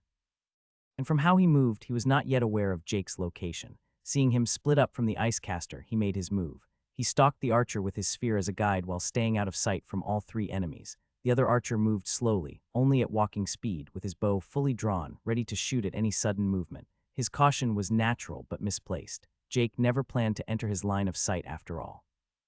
As the archer entered a small clearing, Jake saw his chance and shot an arrow from directly behind the man. He managed to react only at the very last moment, but still ended up with an arrow hitting him on his upper backside, an annoying, but otherwise very easily manageable wound. If the necrotic poison was disregarded, that is. The archer only had time to roll out the way and rip the arrow out before he felt that something was wrong. At first, he felt a weird numbness, followed by intense pain that seemed to spread through his very being. Next, he was hit by the smell of rotting flesh. With horror, the archer yelled, attracting his comrades who rushed over to him. Jake had taken refuge behind a tree once more, but kept close enough for the dying archer to still be within his sphere. The warrior and caster made it to their dying comrade, and were both stopped dead as they saw the archer rolling on the ground, shrieking in an inhuman voice. As he rolled around, pieces of rotten black flesh fell off. The grisly sight ended before long as the screaming also died down. It had taken less than half a minute from the arrow hitting to his death, yet this half a minute was enough to bring endless nightmares to those seeing it. Before the two, the archer barely resembled a human anymore. The entire back area and most of the upper body had completely rotted away. An entire arm was lying off to the side, having become detached as the archer rolled around. Even Jake from behind the tree had to take deep breaths to calm himself. This was the first time he saw the actual result of his poison taking effect. The only other time he had done anything like this was when used touch of the malefic viper on a beast, but this had been a human. He still vividly remembered the water from the second challenge room that nearly killed him. The feeling of your limbs slowly rotting away, the indescribable pain. He didn't like it. He didn't like it one bit. But poisons were his best weapon. In the end, the only thing he could calm himself down with was that he hadn't been the aggressor. They had attacked first. He was just defending himself. They were allies of Richard and William, two people who both had attempted to have him killed before. They were his enemies, and to your enemies you show no mercy. He remembered back on a conversation he had with the malefic viper during his visit to his realm. The viper told of a story from when he was younger before he became a god. He spoke of how he had just gotten the ability to assume a humanoid form and how he had tried to enter the world of civilization and become, well, civilized.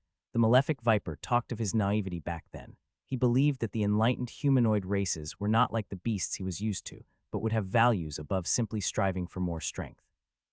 He had gotten close to people, and he had believed them as if he was a gullible child. Beasts didn't lie after all. They either attacked or retreated. A monster that would first become your friend to then stab you in the back was unheard of to him, until it happened. For wealth, the malefic viper was betrayed, and his betrayers attempted to kill him. Of course, even then, his strength was above most of his peers, and he was not so easily thwarted.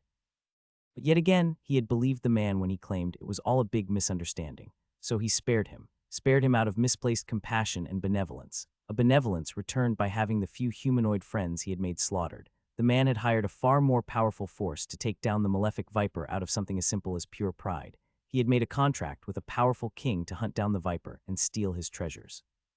Of course, the malefic viper returned this favor by massacring the man, his forces, and turned his head to the country of the foolish king. Personally, in retrospect, the viper confessed it to perhaps be an overreaction to let the entire kingdom face his wrath. It ended up resulting in the destruction of 9 planets. After this entire inhuman massacre, the malefic viper was not shunned or hunted. Even if he had killed innocents, women, children, elderly, he was never admonished for any of it. Instead, he was revered for his power, praised for his boldness, but more importantly, no one dared to assist anyone in ever betraying him again, as now the consequences were clear as day. The lesson the malefic viper wanted to teach Jake was a few things. The first was not to trust blindly and to not show mercy to one's enemies. The second point was that power ruled supreme, might makes right, as one says. Additionally, if one shows the cruelty and the ability to cross certain lines, your enemies will hesitate and falter the next time they deal with you. Jake didn't fully agree with this interpretation, as cruelty can also lead to a far stronger response than one predicted, that the enemy will not be discouraged from fighting, but instead be far more resolute in destroying you, throwing all caution to the wind. And that was precisely the situation Jake now found himself in. After the initial fear wore off, the warrior and icecaster didn't flee or go on the defensive. Instead, they abandoned all signs of caution as they both yelled obscenities. "Get the fuck out here, you fucking coward," the warrior yelled, followed by the icecaster calling him far more insulting things. Not that Jake necessarily disagreed with some of the things they called him. He just honestly didn't care. Allies of William and Richard didn't have any right to teach him anything about decency and honor. Withdrawing another bottle of poison from his necklace, he prepared himself to strike. Jumping out from behind the tree, he fired an arrow at the delirious woman. As he had expected, the blow was blocked as a shield of ice popped up behind her, automatically activated from what he could see. This, of course, gave away Jake's position, as both turned towards him, rage in their eyes. Spikes of ice started coalescing in the air as the caster stepped out from behind her wall, and the warrior charged towards him. Same green aura still enveloping him. Jake was fully aware that his regular arrows couldn't break through this green aura, so instead he threw the bottle he had prepared earlier. While the bottle's speed was slower than an arrow, it was still far too fast for the warrior to avoid. The bottle struck him as he blocked with his arms, the liquid within splashing all over his upper body. A sizzling sound was heard as the aura began being eroded, and the man retreated as he seemingly focused on protecting himself. Jake was aware that the necrotic poison was far weaker thrown-like that compared to getting applied to an arrow, but he had to make do. With the warrior out of the way, Jake made his way towards the icecaster. After only a few steps, the ice spikes she began conjuring earlier made their way towards him, prompting him to make a full-power shadow vault straight through the spikes. He felt a considerable drain on his mana as he passed through spike after spike, but the tactic paid off. He now found himself within only a few meters of the caster, whose facial expression had changed from one of pure anger to one of abject fear. Giving her no quarter, Jake continued his assault as he stepped towards her once more, activating Shadow Vault another time. Just as he vaulted, a wall of ice started getting summoned, but it was too late. Before the wall could fully form, Jake appeared behind the caster and went for an overhead swing, straight for her head. In a final gambit, the caster seemed to release all her mana, sending a wave of frost exploding out of her, hitting Jake and freezing the ground all around her. Jake, however, did not retreat as he instead pushed forward, bringing down the dagger on the woman. Her toughness proved inadequate as the dagger managed to enter the top of her skull. He hadn't poisoned the blade, but he knew this blow was lethal either way. The notification hitting him less than a second after his attack landed only confirmed as much. Not that he had time to look, as one opponent remained. With an explosion of ice and green aura, the wall made by the caster prior was smashed apart as the warrior charged through it. His armor and body had clear signs of the poison still lingering, but he had managed to cleanse most of it. This slightly surprised Jake, as it displayed that the mysterious green aura seemed to possess both strong defensive and self-enhancing effects. As the warrior saw the dead caster with Jake standing over her, his anger reached entirely new levels. Completely berserk, he started swinging his massive blade back and forth with far more power and speed than before. In the end, this did little for him, as at the same time, all semblance of technique disappeared from his attack, ultimately making it far easier for Jake. Not backing down, Jake engaged in melee, dodging and weaving around the man as he avoided every single swing. It reminded him of fighting the boar, though the boar had been both weaker and slower. Though at least the beast had magic to pin Jake down, something the warrior sorely lacked. The fight continued towards the expected conclusion for a few more minutes as Jake felt the green aura around the man get dimmer and dimmer. His speed and power also gradually slowed down, allowing Jake to land small cuts here and there. In the end, Jake managed to kick the man's arms when he made a far too predictable downwards blow, disarming him. Another kick made the man stumble, as he fell to the ground only a few meters from the caster's corpse. The fact that he lost his weapon and got knocked down brought back some clarity to the man's eyes, prompting Jake to talk. What do Richard and William think they can accomplish by sending people after me like this? Except for donating me experience and tutorial points, that is, Jake asked, seeing no reason to be cordial. Revenge for what you have done, you fucking lunatic, the man answered with a far calmer voice than Jake had predicted, though he felt the apparent signs of weakness from his tone. He too knew that he was dead no matter what. Revenge for what? Killing people Richard sent after me, or for fighting back when that William fellow tried to backstab me, Jake said with a mocking voice. How goddamn ridiculous were these people? For killing everyone for starting this war, the man said, his voice getting weaker and weaker. Jake could only stand there confused at his words. Something was off, way off. From how he had said everyone, it sounded like it certainly wasn't just for those people he had killed sent by Richard. Could it be the 3 ambushers from the very first night of the tutorial? No, that couldn't be it either. To make matters even more confusing, he was clearly blamed for starting a war. The war was likely the one William had alluded to between Richard's faction and those other guys. But why the hell was he getting blamed for it? I didn't do anything. Jake protested as he looked at the dying man. He didn't hesitate to take out a health potion. Here, drink this health po. Before he could finish, the warrior knocked the potion out of his hand. Waiwu Jake tried again, but the warrior's arm dropped to his side, having used his final vestige of strength to knock away the only thing that could save him. Jake just stood there. God fucking damn it, he spoke out loud. I'm pretty sure I would remember starting a goddamn war, Jake thought with much frustration. Had their entire fight indeed been based on some huge misunderstanding? Was it a mistake fighting them? No, Jake shook his head. Even if it had been a misunderstanding, they had clearly been dead set on fighting him. He had tried to talk, but they had shot his attempt down. He had to remember they were enemies, and he couldn't afford to show mercy to enemies. It was simple. With a sigh, he sat down on the ground. For now, he wasn't going to think of it. Next time he would try harder on the diplomacy part. Focus on what you can. And with that, his focus shifted to his notification screen. The hall master stood frozen as she slowly turned around. What she saw was a scaled man, looking more human than reptilian. He wore a simple-looking black robe and had what she could only describe as a big goofy smile on his lips. His long black hair tied behind his head, revealing his green eyes. He looked unimpressive, but the aura that he gave off was more powerful than anything she had ever come across. It felt like she stood before the incarnation of death and decay itself. Yet she felt not a shred of fear. The only feeling that inhabited her body was pure joy, combined with a massive dose of nervousness. Master, you have returned. The Lord Protector stammered as tears started streaming down his face. He had waited for so long, far longer than any other being in the Order of the Malefic Viper, and he was also the only living member that had ever met the Viper before in person. Well, except for the Viper's disciple, but that guy was a bit loony. With a step, the Malefic Viper appeared before the Lord Protector, and to the Hall Master's surprise, gave him a big hug. I am sorry, little one, it must have been hard for you. You've done well, the Viper said as he rubbed the head of the Lord Protector, who was now fully bawling his eyes out. The Hall Master could only stand there frozen as she observed. The high and mighty Lord Protector, crying his eyes out, and the Malefic Viper, a being she had only ever heard of in legends, consoling him like he was a small child. She had dreamed of the Malefic Viper's return for so long, but this scenario had never been one she had imagined. So Snappy, who is this young lady? The Viper finally asked as he stepped away from the Lord Protector, who quickly managed to calm himself down. The Hall Master was now even more beside herself, as both the gods turned their attention to her. This is the newest Hall Master of the Order. She is more or less the highest-ranking member of the Order, as we only have this one hall remaining. I believe she is the descendant of one of the ladies of the Verdant Lagoon, the Lord Protector said, as he had now managed to entirely compose himself, returning to his more stoic demeanor that he usually displayed. Oh, those girls. That brings back some memories. Good to see they left some nice descendants with the Order. Wonder what they're up to these days, the Malefic Viper said, as he stepped closer to the frozen Hall Master.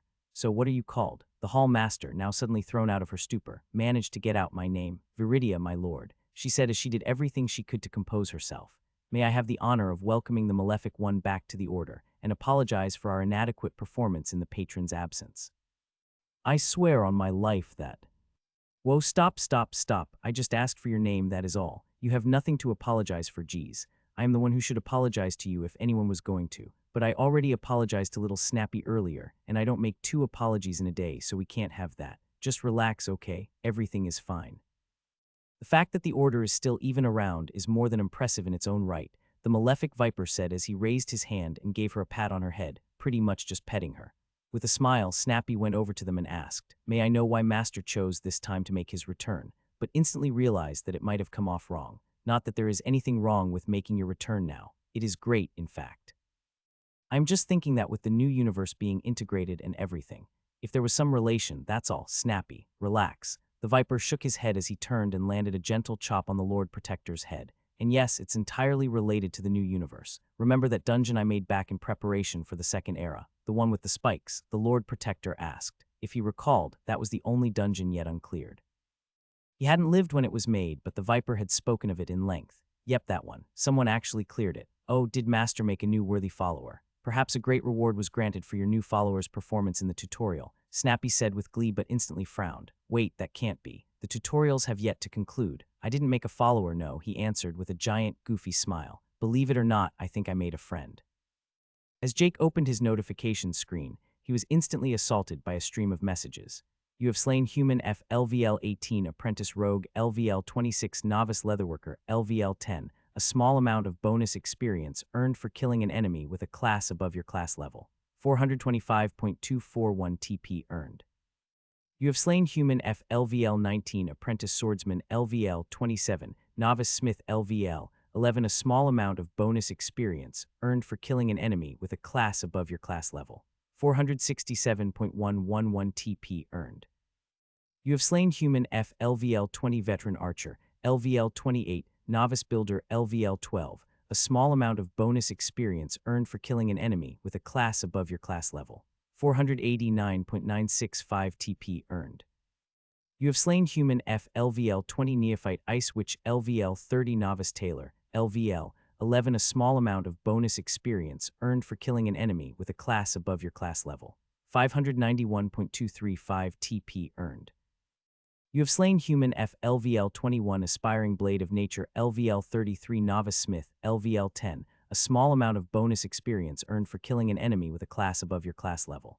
703.458 TP earned. Ding. Class Archer has reached level 21 stat points allocated, plus 1 free point. Ding. Class Archer has reached level 22 stat points allocated, plus 1 free point. Ding. Race Human E has reached level 33 stat points allocated, plus 5 free points. Ding. Class Archer has reached level 23 stat points allocated, plus 1 free point. Jake could honestly only sigh once more at the messages. 3 whole levels in his class from the relatively short fight. It was almost criminally more effective than hunting beasts. Even worse was the number of tutorial points earned. He was closing in on 400,000 points before the fight, but now he had over 3 million. They had increased more than 7-fold. From the rules, he knew that he had obtained half of the group's points, half of what they had struggled, and put their lives on the line to get, robbed in one swoop. Looking at the classes on the notifications, he also learned quite a lot. The 3 first seemed to have rather basic upgrades, 2 apprentices and 1 veteran. However, he wasn't sure if the veteran was a low-level upgrade or a higher one. He assumed low as the man had been on the weaker side, honestly. The 2 last were the interesting ones. The woman had been a neophyte ice witch. Neophyte made one think it was low level, or that she was just beginning to step on that paths. Perhaps ice witches were just a really high-tier class. She had been a bit strong, but she was far off compared to the metal caster. Too bad he had failed to kill him to see what his class was called. The last one, Akka the plate-wearing warrior, had by far the most interesting class, aspiring blade of nature. It reminded Jake of his own prodigious alchemist of the malefic viper. An unusual adjective before the class seemed to indicate that it was somehow a bit higher level, while the rank-based ones, such as apprentice or novice, seemed to be more straightforward paths. Neophyte was also likely a special adjective. Of course, he seriously doubted it was as simple as that. And speaking of professions, theirs were extremely uninteresting. All were just novice ranks. Though Jake did confirm the existence of 4 types of professions besides his own: tailors, smiths, leatherworkers, and builders. He had to look at the bright spots of this shitty situation after all. He couldn't sit there and dwell on what the hell was happening or why they had targeted him. Information was necessary, so he just had to appreciate what he got. For his free points, he split them between strength and agility.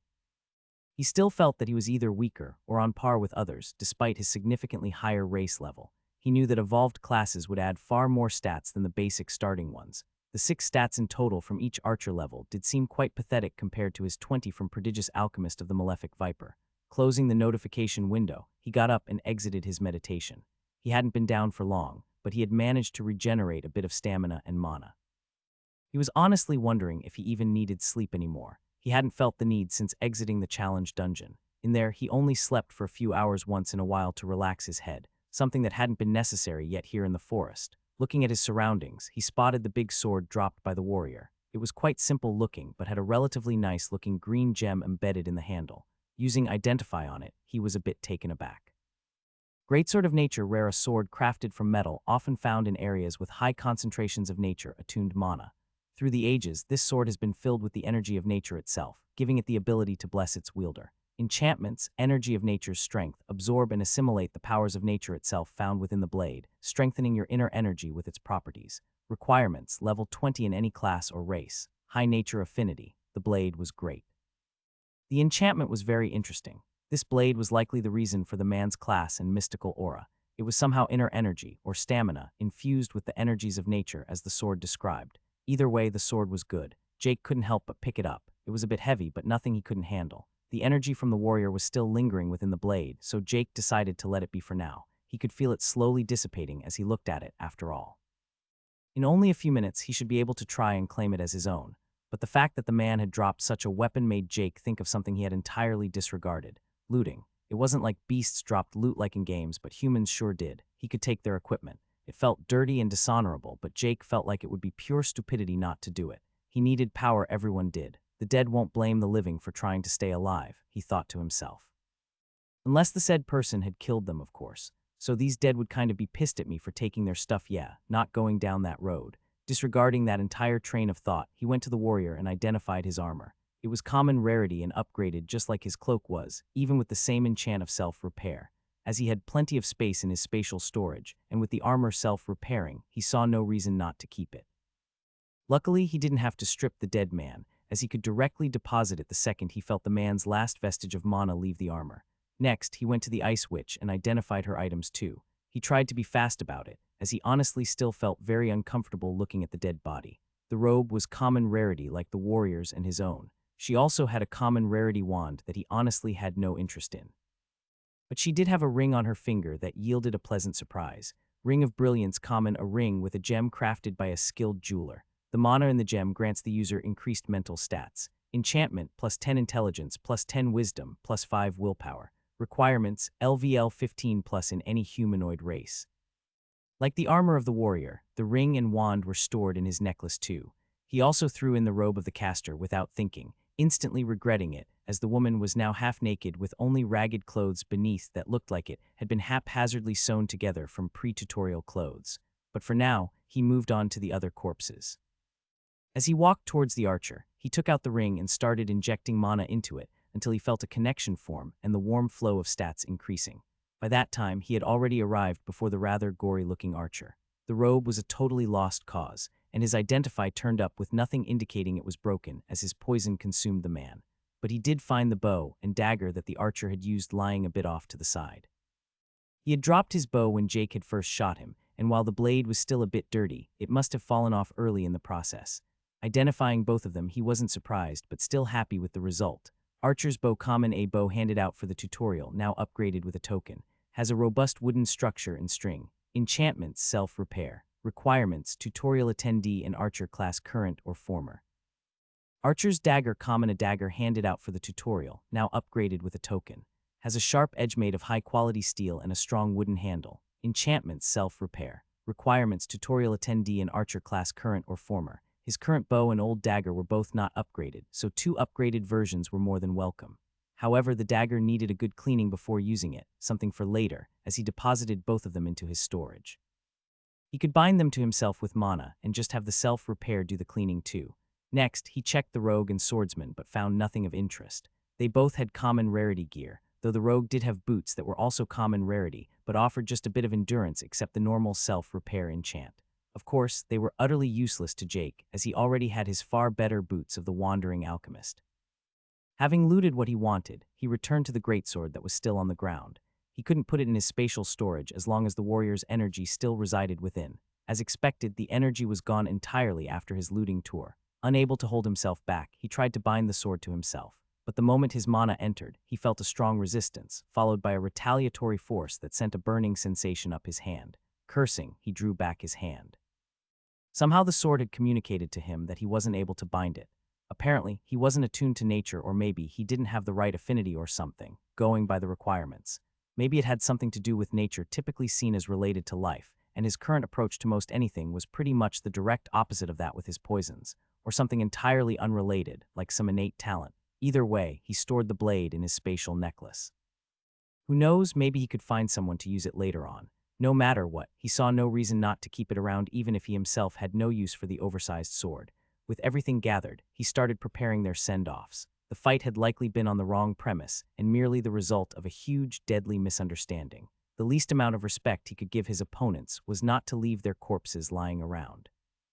He remembered many civilizations used to burn fallen warriors, and even in modern countries, cremation was the norm in many places too. Gathering the bodies, he made sure to transport the half-decomposed archer carefully. Afterward, he gathered some wood and lay all the corpses on top of it. His alchemical flame quickly started burning the bodies along with the wood. The flame did nearly nothing to living targets, but due to the ever-present system fuckery, it worked wonders in breaking down objects or setting things ablaze. As the pyre burned, Jake decided to continue what he did before the battle alchemy. He was getting low on stamina after the many shadow vaults, and it was more than about time that he learned how to make stamina potions. He sat down beside the still burning pyre, taking out the book on how to make them from his spatial storage. With his new movement skill, he had confidence in escaping pretty much anyone, so he decided to let the pyre serve as a beacon to perhaps draw other survivors to him. The only ones that should see this pyre's smoke would be people already out and about. Therefore, it was unlikely to attract anyone. He clearly needed information. He was filled with questions while having no answers. The risks associated with seeking out Richard or even the faction that opposed him also seemed just too numerous.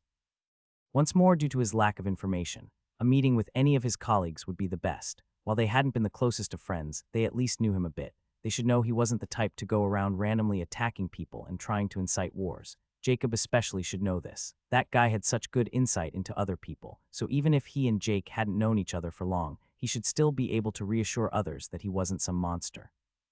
Looking at the burning pyre, however, he knew he wasn't exactly helping his own case. He doubted the friends of the squad he had killed would accept him going, "Hey, yeah, sorry I killed your friends, but it was all a big misunderstanding. No hard feelings, right?" With a big sigh, he half distractedly read the small book. This entire thing was a fucking mess. Why couldn't it just be easy? Killing beasts to get points and humans attacking you being just psycho enemies. Looking up from the book, he looked towards the sky. He really wished he could ask someone for advice on what exactly to do. His instincts weren't exactly helpful here, as he was sure it would only advise killing anyone who dared raise a weapon against him. It didn't care for motives, thoughts, or morals. It was pure, simple. Perhaps living just following your instincts would be far easier. Shaking his head, he decided to cut off all distracting thoughts and focus on his alchemy. Worrying would do him no good. Stamina potions and levels, however, would do him a lot of good. Keep it simple, Jake thought to himself, and take the complications as they come. The room was filled with tension as both sides sat staring at each other. As always, it was a contest of who would speak first and break the silence.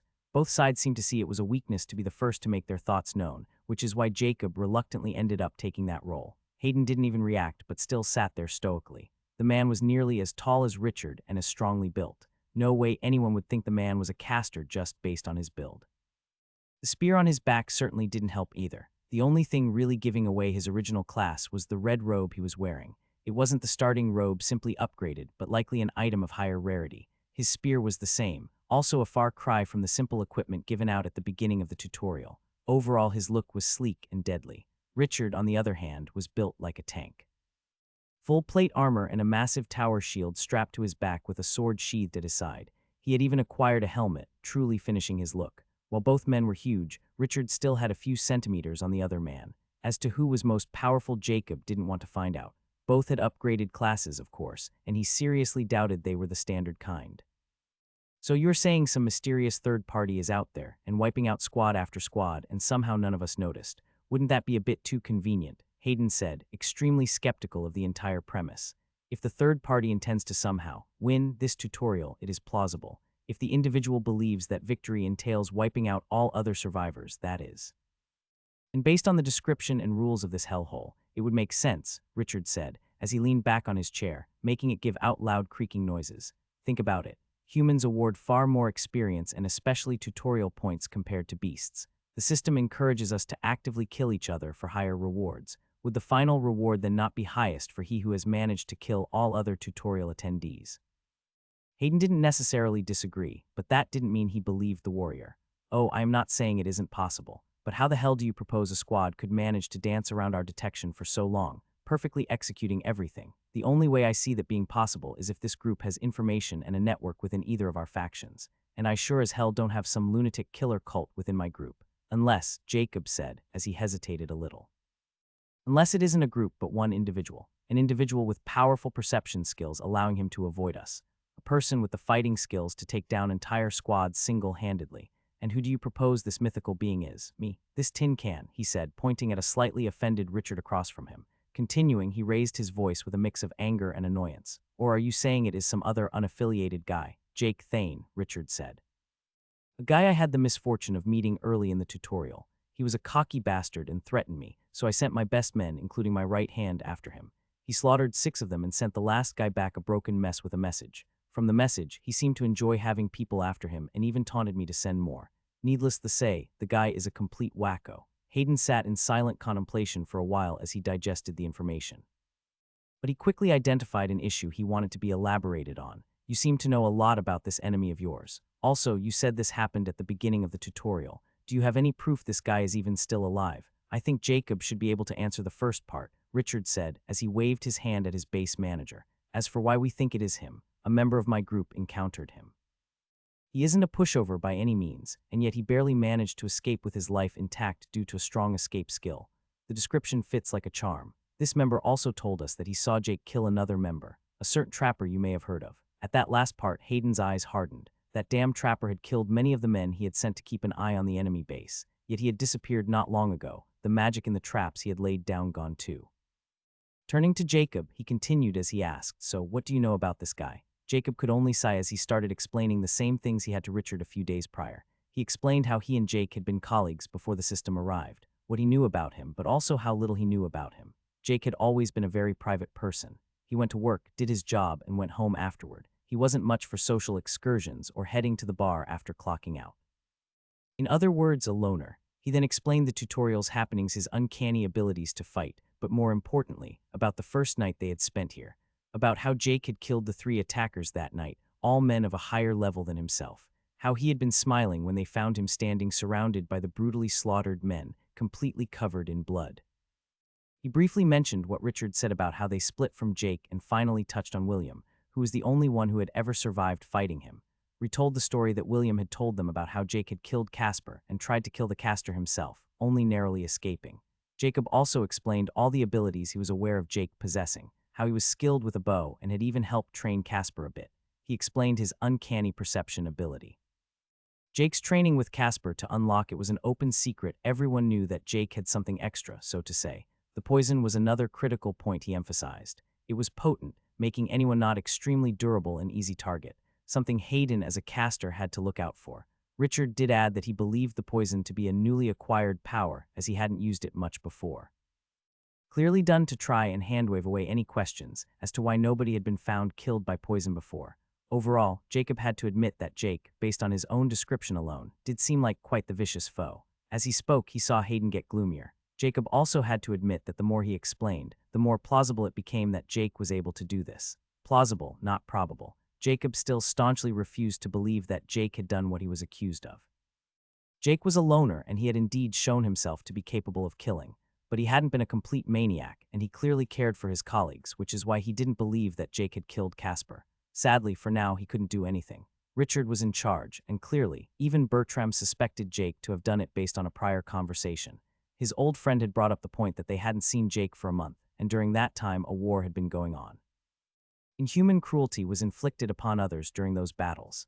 To think that Jake had just chilled by himself during that entire time was delusional. Unless he had been stuck inside a cave for a month, he had to be aware of what was going on. Jacob couldn't know if Jake had changed. He didn't think he had, but he didn't know. If Jacob had to really choose one lone psycho going around killing people, it would be William and not Jake. Yet Richard had very adamantly vouched for William, and somehow the teenager's flawed story had turned to truth. Besides that, he had to look at the bigger picture of having a big nasty third party to fight. During these last 2 days of negotiations, no one had been killed from either side by the other faction. At least none they were aware of. A complete ceasefire, so to say. They were able to gather the 2 leaders in the same room together.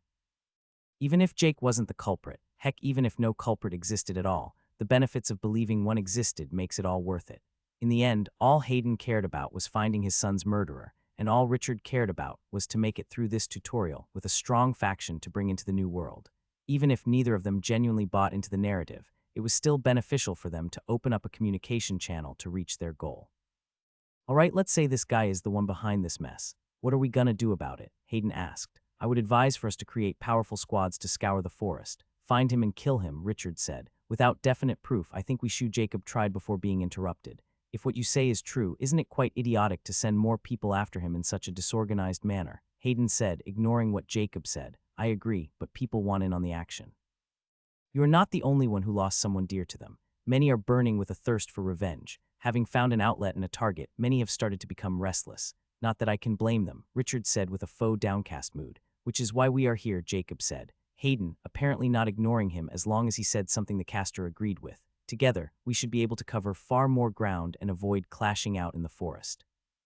We already have some plans in motion to try and lure him out, but with your cooperation, we would be far more confident. After thinking for a while, Hayden sighed as he acknowledged that perhaps it was time for their conflict to be put on pause indefinitely. As long as he could find his son's murderer, nothing else mattered. Even if this Jake guy weren't the culprit, a closer relationship with Richard and his group would allow him to locate the killer more easily. Fine, I am in. What's your plan? At the same time elsewhere, the perpetrator of this entire plot, together with Richard, was happily walking along a small cliff path. He was now fully healed, and as he saw his conspiracy grow its own legs, he refocused on getting stronger. It was so easy, mainly because Richard apparently knew this archer that attacked him beforehand. When William described his abilities, Jacob and Bertram were brought in, and they confirmed the guy to be someone named Jake Thane. It was almost too perfect. He had even given him 2 mana potions the man had stowed away somewhere. He would never admit it, but William was unsure. For the first time in his life, he had begun doubting himself. After waking up, 2 shadows were hanging over him, 2 archers who had both beaten and broken him one after another. With that feeling of desperation, William had begun seeking more power to reach above his former definition of perfection. William trained his smithing with newfound vigor after waking up, and in only a few hours, got another level, also reaching 25 in his race. He had excused himself to his cabin, set up a metal cage, and begun his evolution. This was the first clue as to how Jake was so much stronger than him. Another evolution that nearly doubled the stats from each race level, but more importantly, he discovered something else. The invisible barrier cutting off the inner zone could now be passed through. With some probing, William learned that, to others, it was still inaccessible. With a gleam in his eyes, he entered. His biggest blight of having no high-level enemies was gone. The level 25 evolution was the key to the inner area all along. In this area, far more beasts roamed. Yet that wasn't all. The entire inner area was a world of its own. As in, the inside was larger than the outside. If he had to guess, the inner dome's size was nearly the size of the entire forest outside. The beasts were stronger here. William had already met many more powerful beasts in here than he had ever even seen outside. Some he couldn't even identify. And the creature he stood before at this moment was one such beast. It was a raptor with a red hide that had lines resembling lava running through them. It didn't take a genius to identify that this thing used fire. The ashes and burned-down bushes in its surroundings were also a pretty good clue. With a snicker, William prepared himself to strike. Not that he didn't believe he couldn't beat them. He was growing stronger every day now. He had been level 39 in his class and only 10 in his profession when he fought Jake. Now he had already gained 3 levels in his class and of course a new skill. His first epic rarity skill. Putting his hands together as if praying, he focused on the skill. Slowly spreading his hands apart, a long object started to materialize.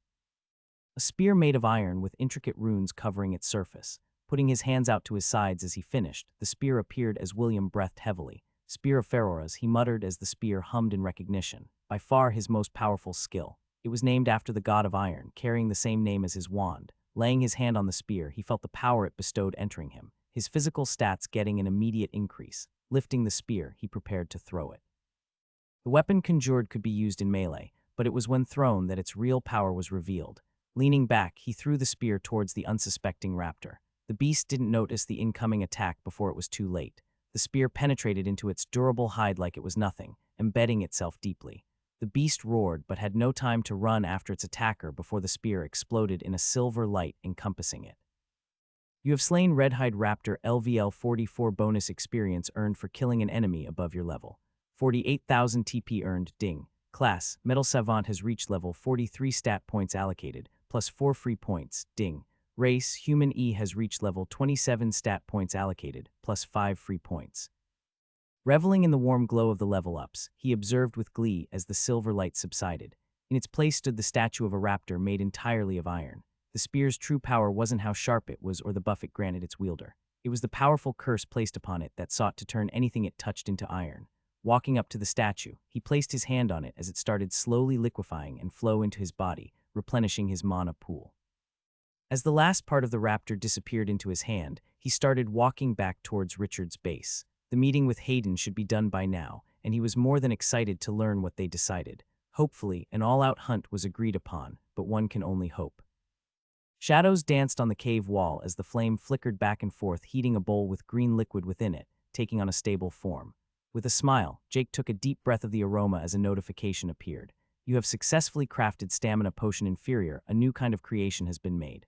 Bonus experience earned, ding. Profession, Prodigious Alchemist of the Malefic Viper has reached level 45 stat points allocated, plus 5 free points, ding.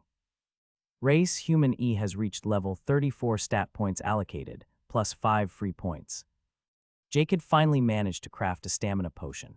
It was a bit weird that he felt so much happiness from making something of inferior rarity, considering him pumping out common rarity poisons like it was nothing, but it was still very satisfying nevertheless. Looking at his creation, he was quite pleased. Stamina Potion Inferior restores 485 stamina when consumed. He couldn't help but think back on the first mana potion he had crafted.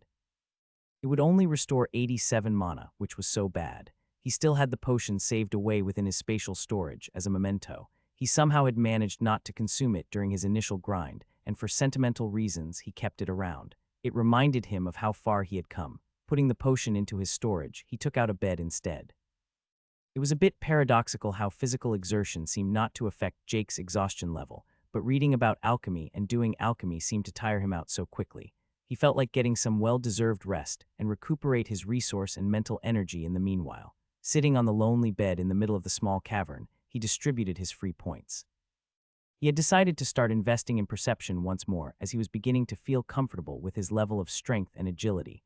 Besides, he was closing in on his class evolution, which was sure to help his more combat-related stats immensely. Opening his status screen, he nodded to himself at the progress. It wasn't overly much, but he was slowly and surely improving. His main goal, of course, was to evolve his class as fast as possible. Status. Titles: Bloodline Patriarch, Forerunner of the New World, Holder of a Primordial's True Blessing, Dungeoneer I, Dungeon Pioneer I. Class Skills: Basic One-Handed Weapon Inferior, Basic Stealth Inferior, Advanced Archery Common, Archer's Eye Common, Powershot Uncommon, Basic Twin Fang Style Uncommon, Basic Shadow Vault of Umbra Uncommon. Profession Skills: Herbology Common, Brew Potion Common, Concoct Poison Common, Alchemist's Purification Common, Alchemical Flame Common, Toxicology Uncommon, Cultivate Toxin Uncommon, Malefic Viper's Poison Rare, Palate of the Malefic Viper Rare, Touch of the Malefic Viper Rare, Sense of the Malefic Viper Rare, Blood of the Malefic Viper Epic. Blessing: True Blessing of the Malefic Viper, Blessing True. Race Skills: Endless Tongues of the Myriad Races Unique, Identify Common, Meditate Common, Shroud of the Primordial Divine. Bloodline of Bloodline Abilities Unique. It was good to see that his physical stats were no longer straight-up horrendous. Many of his improvements also didn't show up on the status screen at all. His control of mana had seen vast improvements over the last few days, and he believed that he soon would be able to use it more actively. Now he only infused his weapon to make it not break upon use, and the occasional levitation work. Of course, this was outside of alchemy, but he knew that mana could do so much more. The warrior with the green aura was a great example of this. The aura Jake felt from the man reminded him more of stamina than mana, yet the effect it had achieved was roughly the same as what Jake guessed a mana-based skill would do. Of course, Jake knew that a skill had to be the driving force behind it, but if it were anything like his alchemical flame or just general mixing skills from his alchemy profession, trained mana control would be tremendously helpful. The aura around the man didn't appear controlled at all. It was active at all times, and based on how short the man could fight in top condition, Jake guessed it was draining a hell of a lot of energy. If it were instead Jake, he would have been able to control it more, likely making the skill better in every way. It was hard not to get a bit giddy at the thought of getting something like the warrior had used. Especially if he could get one that used mana, finally giving him the ability to make use of his large mana pool during combat. But all of that was for later. For now, Jake was too tired to even practice. Closing the status menu once more, he laid back on the bed as he rested his first real sleep since exiting the challenge dungeon. While meditation did wonders, possibly even allowing one never to require sleep at all, Jake still liked sleeping. Besides, he trusted his instincts and danger sense to warn him of any would-be assassins or beasts.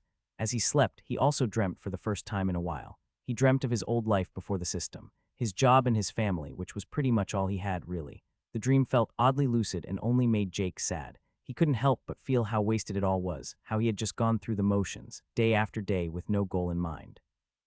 Due to the nature of his job, he didn't really lack money. He was relatively frugal to begin with, so he always had enough money to buy anything he ever really wanted. The only real ambition he ever had was to be a professional athlete in archery before that ended, but in this new world, he had meaning. Every level was a new goal, every skill or evolution a huge milestone. He never really had an existential crisis before the system. He just worked and spent his free time doing whatever he found entertaining.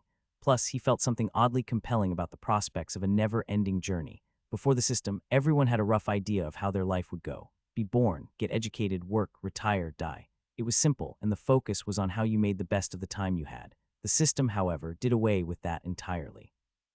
Taking the concept of finite life and throwing it straight in the garbage, Jake could feel it even now, and the Malefic Viper's existence had proven that immortality was a possibility. One could imagine the chances of it happening were low, but the potential was there. With no certainty, it gave new meaning to everything. Every level up, not just some temporary benefit like some extra money in your bank account, but a permanent upgrade to who you are. An advantage that could potentially stay with you forever. Even if the realm of immortality were never reached, one's lifespan would still be significantly increased. This brings us back to Jake's dream. Because he did have something that he wanted except seeking more challenges and more levels. He wanted to find his family and help certain people in the tutorial. Jake felt overwhelmed with a sudden feeling of loss. He had been alone for most of the tutorial and had had little time to think in general.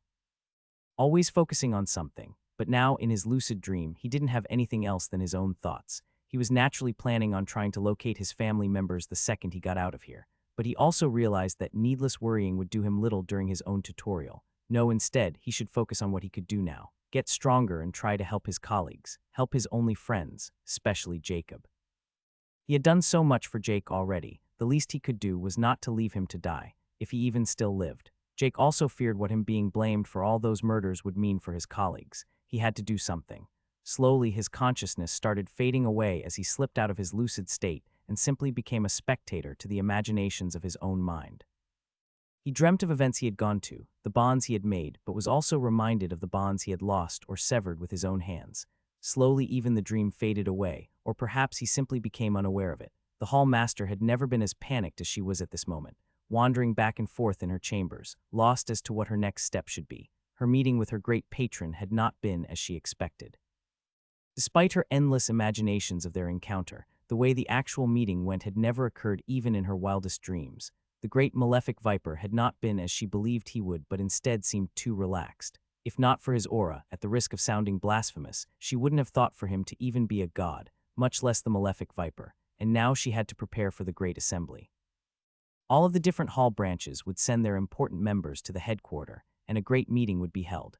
It was both a meeting and a celebration of the return of their patron, but instead of being in a celebratory mood, the Hall Master was instead wrought with worry. Disregarding her fears of disappointing the Malefic Viper and the Lord Protector, now she was also deathly afraid of the branch leader's reaction when the Malefic Viper would make his appearance. Yet at the same time, she felt a tremendous amount of excitement. The return of the Viper was sure to mark the start of massive changes, the return to glory, if you may. The Order had once in its history been one of the most glorious organizations of the entire multiverse after all, and she dreamed that they would one day return to being one, something that was now possible. With all of those wonderful prospects, she still had one colossal headache, however. One relating to a particular mortal the Viper had spoken of only a few days ago. A friend, the Lord Protector asked, with a perplexed look on his face. Well, yeah, you know, a buddy, a mate. You would like him for sure, Snappy, the Malefic Viper said with a smile as he patted the Lord Protector on his back. The Hall Master had been dumbfounded. What did the patron mean by a friend? Friendship indicated a certain degree of equality between two parties. The implications of that. Master, please, you have to explain more. Who is this mortal to be deemed worthy for you to refer to him as a friend? The Lord Protector asked, clearly skeptical of the quite ludicrous sentiment.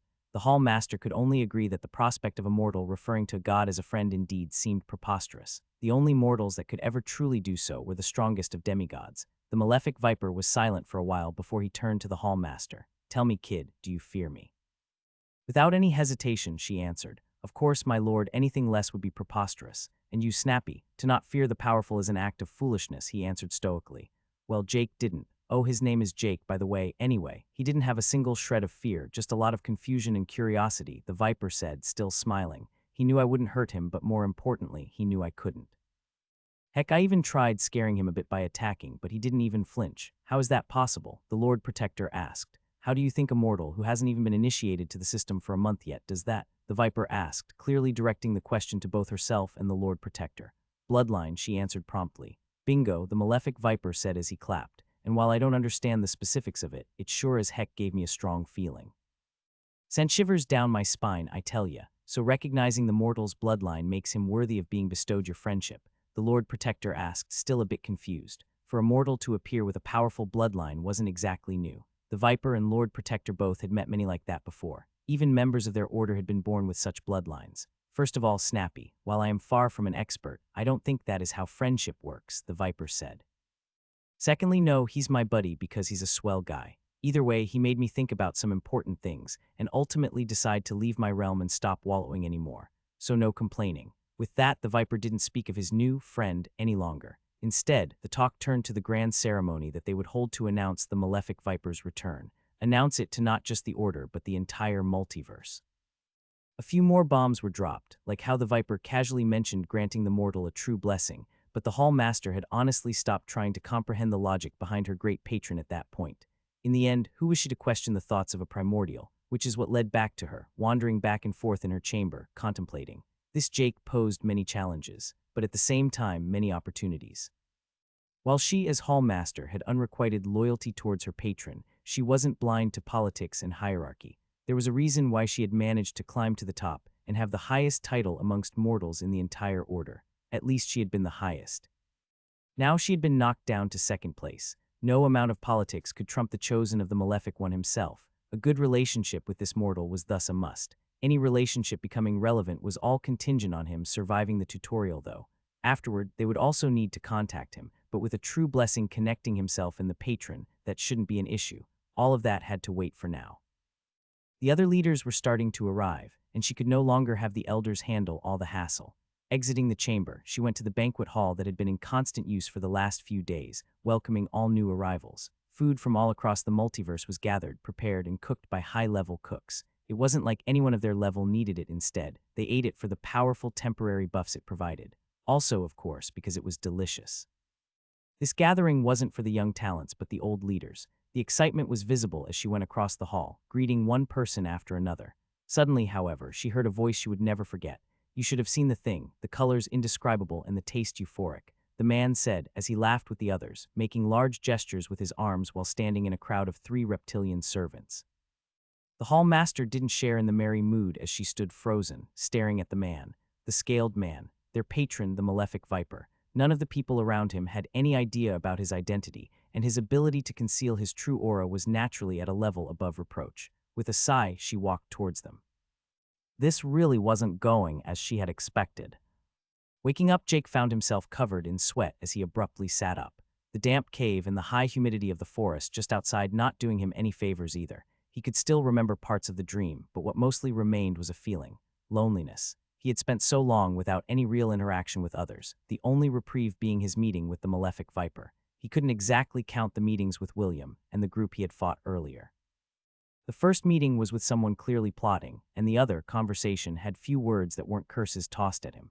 Perhaps he was rushing into things, but he felt a need to clear up the misunderstanding, to at least have the possibility of reuniting with his colleagues. While they hadn't been super close, they were still the closest thing to friends he had, especially Jacob, Casper, and Caroline, mainly the first two, though.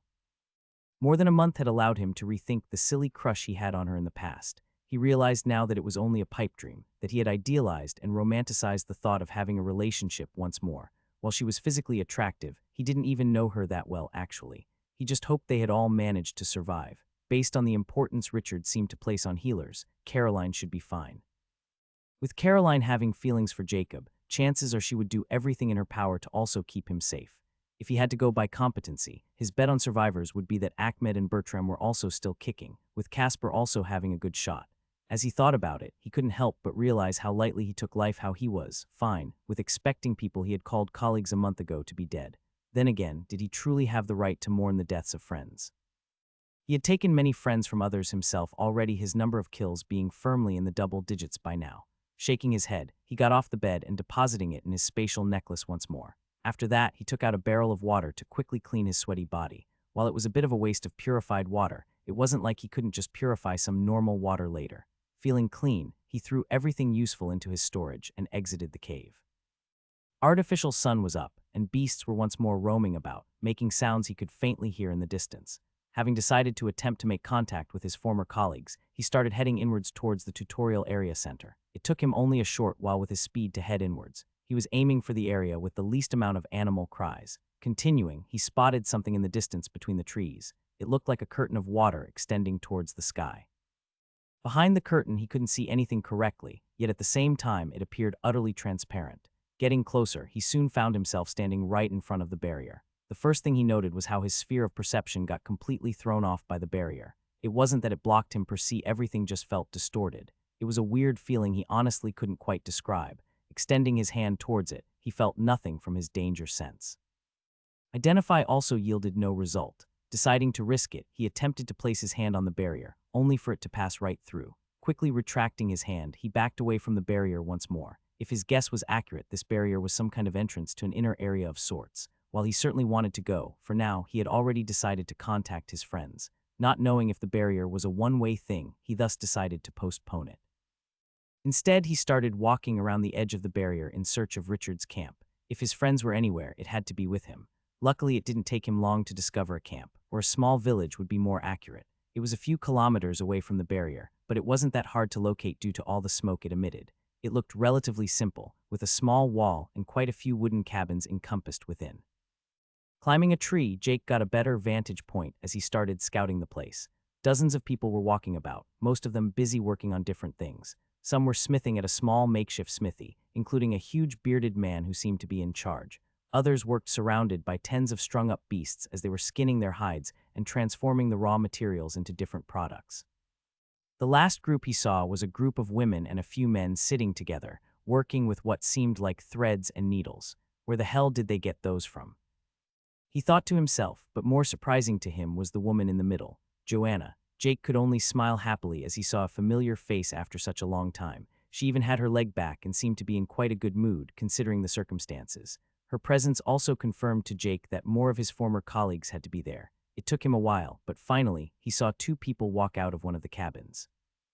One of them a blonde-haired man that even at this distance, Jake could identify as Jacob. The other was a woman wearing quite an elaborate white dress, Caroline. Jake's smile grew as he saw them. At least three of them still lived. He decided to stay hidden in the treetop for a while as he observed the base's happenings. Jacob was walking about, talking with people, and from the reception, he seemed to be well-liked even here in this post-system world. Still smiling, he summoned a piece of paper and a pen from his spatial storage items he had brought along from the challenge dungeon. He decided to write a note, as walking into the base didn't seem like the brightest idea considering them all believing him to be some mad killer.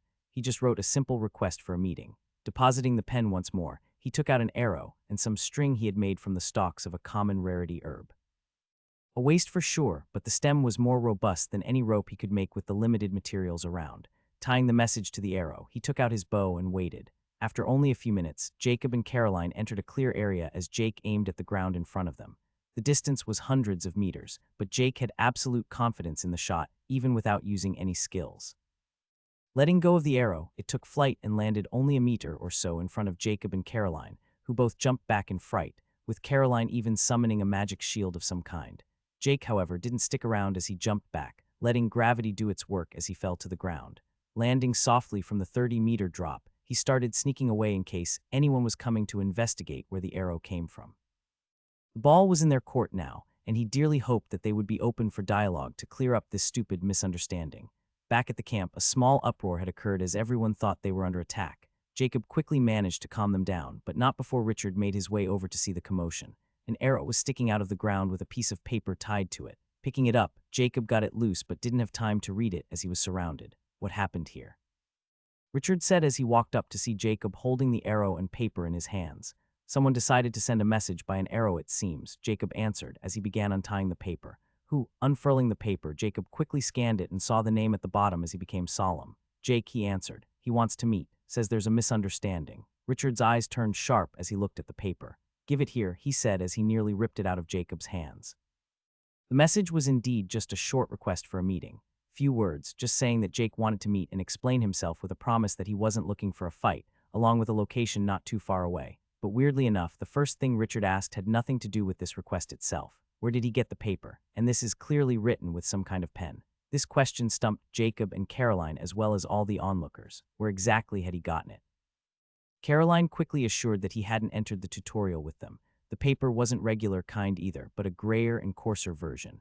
The pen used was also of the old ink type, and not a modern one either. This, however, was still an extremely puzzling matter to everyone. Had Jake somehow made the things himself? If so, why had he made it, and how exactly?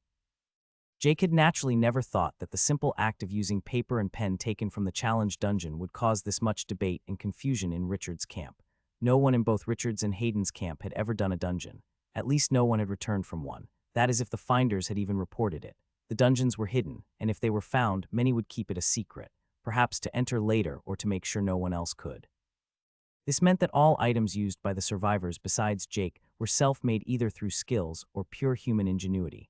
The diverse collection of people had allowed them to get access to many more modern items of comfort, albeit in rather rudimentary forms. A lively discussion started in the middle of the camp, with even quite a few people advocating to capture Jake to learn of his secrets. Especially the crafters got involved in the discussion. Heavily pushed by Joanna, who had been brought up to speed by Jacob, she didn't want to see Jake harmed either. However, Richard quickly shot that sentiment down as he dragged Caroline and Jacob along to his own cabin for a sit-down. While the mystery of the paper and pen were intriguing, Richard already had other plans. That fucking mutt, just when you need him, he acts like a stray, Richard cursed inwardly. William had talked with Richard earlier, and they had agreed for him to leave for a bit. But not after telling him all the details about his attacker. Someone Richard quickly identified as a certain troublesome archer. We should give him a chance. This note clearly indicates that he wants to open a channel of communication. This can still be solved diplomatically, Jacob said as he got a bit heated at Richard insisting not to meet him. Or it could be a trap to get you and your friends alone for easy pickings. Our best healer included, as I doubt I can talk her out of following you, Richard said with a sigh. I can meet him alone.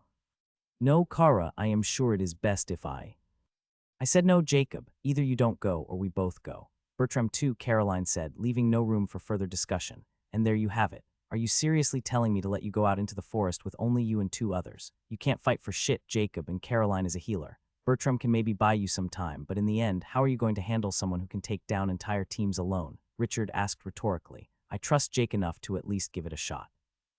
He asked to meet so close to the base that I am sure we can manage to make it back even if it turns sour. Bertram and Caroline, at least can you know they can handle themselves, Jacob argued, refusing to back down. The discussion went back and forth a bit longer, getting more and more heated. Finally, Caroline butted in and calmed them both down as she whispered to Jacob, how about you go back for now and I try to convince him? This is getting nowhere.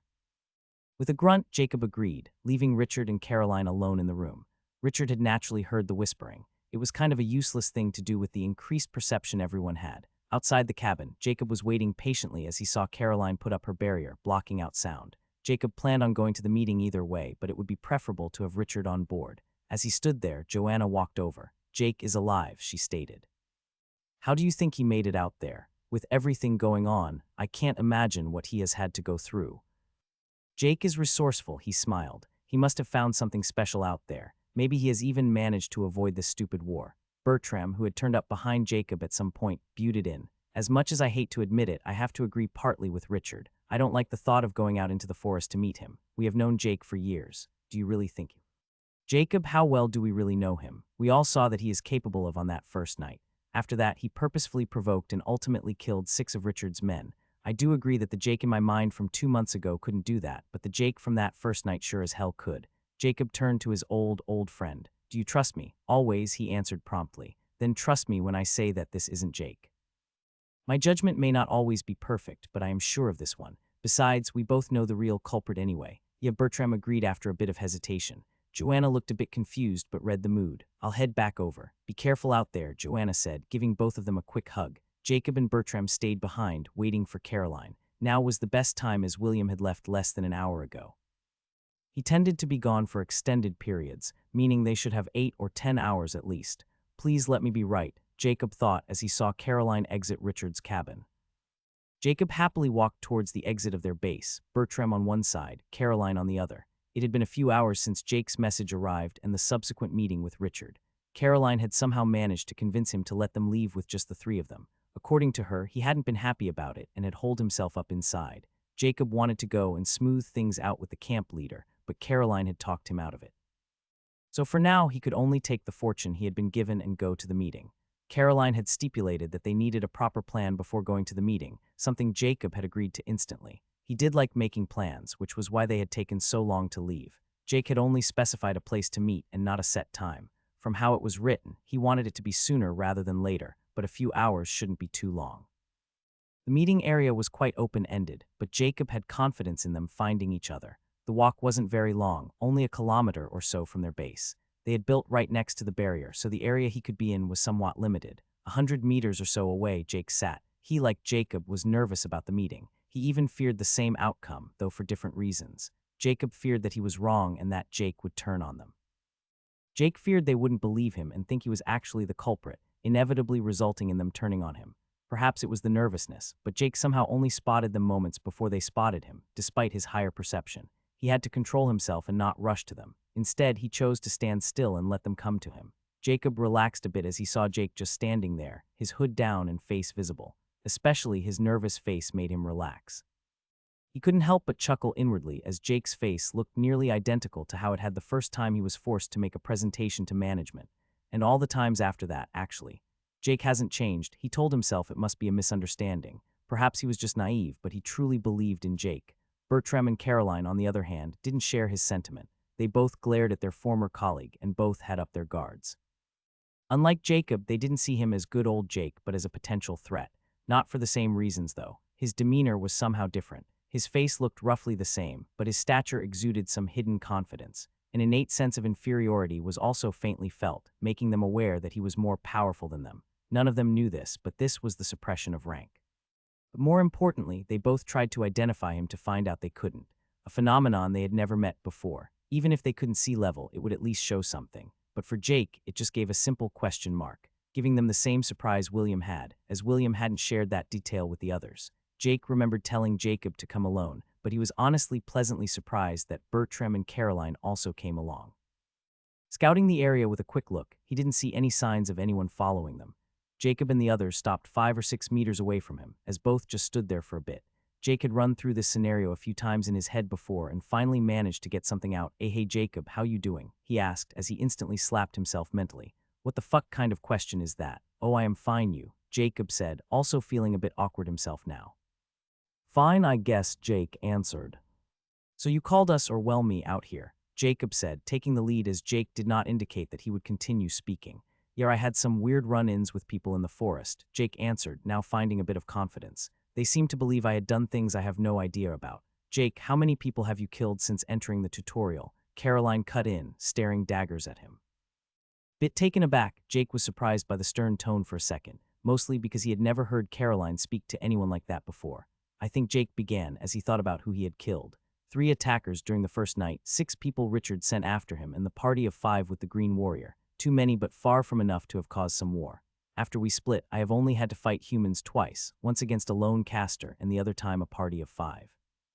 Bertram and Caroline looked at each other to assess the reaction of the other.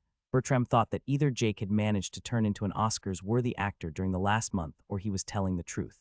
Caroline could only sigh inwardly, however. This wasn't going as planned. Jake wasn't the bestial existence William had described. He was far too familiar shit. "See guys, I told you Jake didn't do it," Jacob said as he turned smiling to the others, now in a far better mood. "William lied, William." Jake asked as he raised an eyebrow. "Metal caster, young, blonde hair. Yeah, he was the lone caster you met, right?" Jacob asked, looking at Jake's sour expression. "Fucker tried to ambush me after saying he would take me to meet you guys in Richard's camp," Jake said, now with his guard up a little as his mood took a turn. I guess this confirms that it is him. Jacob wondered aloud, which means he must also be the one who killed Casper as he tried to pin it on you. Wait, Casper is dead, Jake asked. We believe so, Bertram said, as he too now wondered what the hell was going on. Caroline was also starting to reconsider this entire thing. Letting Jacob come here was a bad idea, but she had to, just a little longer. This is the first time I have seen any of you from our group. Who else didn't make it? Jake asked, trying to calm himself down after discovering the death of Casper. It had somehow hit him harder than he expected. Ripping off the band-aid now and accepting those they lost as soon as possible seemed like the best thing to do. Only the three of us as well as Joanna remain. Oh yeah, Joanna got her legs back when SH. But before Jacob could finish, Jake spotted something behind him enter his sphere of perception, a faint shimmering in the air. He instantly became alert and activated Archer's eye to confirm his suspicion. Seconds later, the shimmering disappeared, revealing Richard along with 4 others. Before Jake could react adequately, he spotted more and more figures appearing within his vision, as the shimmering disappeared gradually, revealing person after person. What the hell, Jacob? Jake yelled as he backed away from the 3 of them, ready to take out his bow. Jacob, now also fully aware of the situation, looked confused about and spotted people also appearing behind Jake, one of them being a person in a red robe with a spear on his back. Hayden, I didn't, Jacob said, trying to explain himself. He didn't know, Richard said as he stepped closer, his massive tower shield at the ready, his armor and weapon also clearly above common rarity. Sorry, Jacob, but I couldn't risk it, the warrior said in a slightly apologetic tone as he turned to Jake. Surrender. Come with us nice and easy and we can get to the bottom of this together. If you didn't attack anyone as it has been claimed, we could let bygones be bygones. We can even forget the situation that came out of the last time we met. While the words indeed sounded genuine, Jake didn't buy it for a second. He didn't need social awareness, only his instincts, to feel the faint killing intent given off by the man, a clear desire to kill hidden in his eyes. Focusing on his sphere of perception, he registered far more presences all around him. He could only curse himself for not having been more cautious and keeping his guard up. No way they should have been able to get that close even if some kind of magic hid them. This wasn't what we agreed. There is no reason for all this. We can, Jacob protested, but was interrupted by an intense glare from Richard. Enough, Jake, what will it be? Richard asked. But Jake didn't even have time to answer as his danger sense alerted him to an attack coming from behind. He saw a man wearing a red robe wielding a spear charging straight at him. Jake felt pressure from the man, instantly making him aware that this wasn't someone to take lightly. Which was only further confirmed as the spear started burning, leaving a trail of fire behind it. Die, the charging man yelled, releasing a wave of fire towards Jake, his eyes filled with unbridled bloodlust. Being prepared, the archer efficiently managed to sidestep the horizontal cone of flames as he tried jumping to the side, only to be interrupted by more people exiting the forest. A screen of light appeared before him, blocking his path, as Jake was forced to dodge another fire wave once again. Jake could hear Jacob yell something, but was too busy to listen. This situation was dire, enemies all around him, with no clear path of escape. More and more people entered the fray as arrows and spells started flying about, aiming for him. Ice, fire, spikes of earth, and lightning sparks flew around his ears as he dodged as best he could, still getting hit now and then, however. A whip of fire he was unable to avoid wrapped itself around his foot, halting his movements, as he saw the red-robed man holding it on the other end. More whips came out from the other mages around him, of all elements. Jake panicked as he tried to shadow vault away, but found it blocked by the whips holding him down. He could barely move his limbs as he felt at least 2 lashes, holding each of his limbs, a clearly pre-practiced tactic. Richard decided to no longer sit still as he charged towards the immobilized Jake. With his panic level increasing, Jake struggled and moved a little, but it was too late as an arrow struck him on the shoulder, followed by more spells. His common rarity cloak blocked a bit, but far from enough. His instinctive will to survive took over, drawing from within as Jake drew on his deep pool of mana, more than he had ever done so before. No intricate thread or such thing was created. Just open the floodgates. A transparent sheen of mana started coming out of his pores as he yelled. With the yell, he released an explosion of mana, dispelling the whips and sending all the spells and projectiles aimed at him flying in all directions. The earth broke apart as cracks appeared on the ground. Even Richard, who was charging at him, and all the other warriors were thrown back by the shockwave. Shocked, everyone saw Jake's figure as the dust settled. He was on one knee, wounds covering his body. The unbridled release of mana seemed to have taken a toll on his body, as he appeared visibly weaker. An ambitious warrior continued the attack as he charged with a downward slash. With speed far surpassing the warrior and faster than any of the onlookers could react, Jake tossed a bottle to the side, hitting the warrior right in the face. Falling backward, the man screamed as his skin started peeling off and rotting. The healers around him reacted fast, but before they could even heal him, half his face was gone as he collapsed dead on the ground, still decomposing. Everyone's shock brought Jake enough time to down a health potion as he rushed away, not conservative with his resources as he used Shadow Vault. As Jake started moving, so did everyone around him exit their stupor as their assault continued. To Jake's horror, the red-robed man also had a powerful movement skill, as he sprung 2 wings of fire and rushed with inhuman speed towards him. Gritting his teeth, he could only draw his daggers to block the blow. The momentum was too strong as he was thrown back. Ultimately, it worked to his advantage, however, as he managed to put more ground between them. Pulling out more poison bottles, Jake started throwing them towards his attackers as he retreated. The pursuers were ready as different shields and walls appeared to block them, leaving them utterly ineffective. Richard and the spear wielder were chasing him, one charging forward with his tower shield raised, and the other with a bubble of fire enveloping his body. As Jake's shadow vaulted once more, he got a bit further away, but halfway through his second one, he screamed as he smashed into a transparent wall. Without even lifting his gaze, his sphere made him aware of the culprit as he turned and saw Caroline with her hands extended in front of her body. Fuck, Jake cursed inwardly, as Richard got to him first. The man was far slower than Jake in attacking, leaving Jake plenty of room to dodge. Richard, however, had never planned to hit him. Behind him, Caroline's barrier blocked him when a wall of light appeared to his left, with Richard jumping to the right, raising his shield as a phantom of the shield appeared, also blocking the path to his right. Jake barely had time to turn towards his last path to move as he spotted the spear-wielding firecaster at the end, in a stance with his spear pointing right at him. Barriers blocked him to all sides. Jake had no path to dodge or escape. Trail of embers. Jake heard the man's voice echo as he flew towards Jake with far more speed than before. He couldn't even react as the spear penetrated through his chest and out the back, shattering Caroline's barrier, Jake flying away still impaled on the spear held by the red-robed man. His entire body felt like it was burning on the inside as he flew backward. His health dangerously low, both his lungs scorched, and his internal organs burned beyond recognition.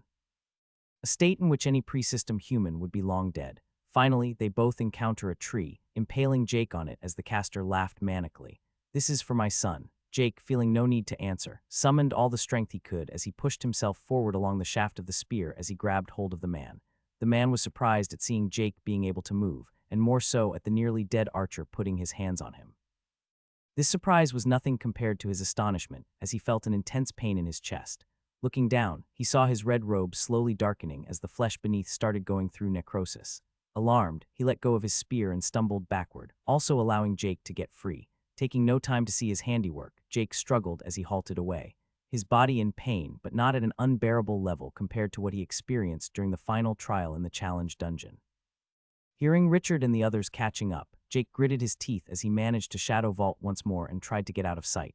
Their chase didn't let up, however, as Jake was forced to keep shadow vaulting, again and again, his wounds only getting worse. He passed Richard's base as he made his way towards his goal. Finally, he found himself at the mysterious barrier blocking off the inner area once more. He hoped it was some instance, not unlike the challenge dungeon.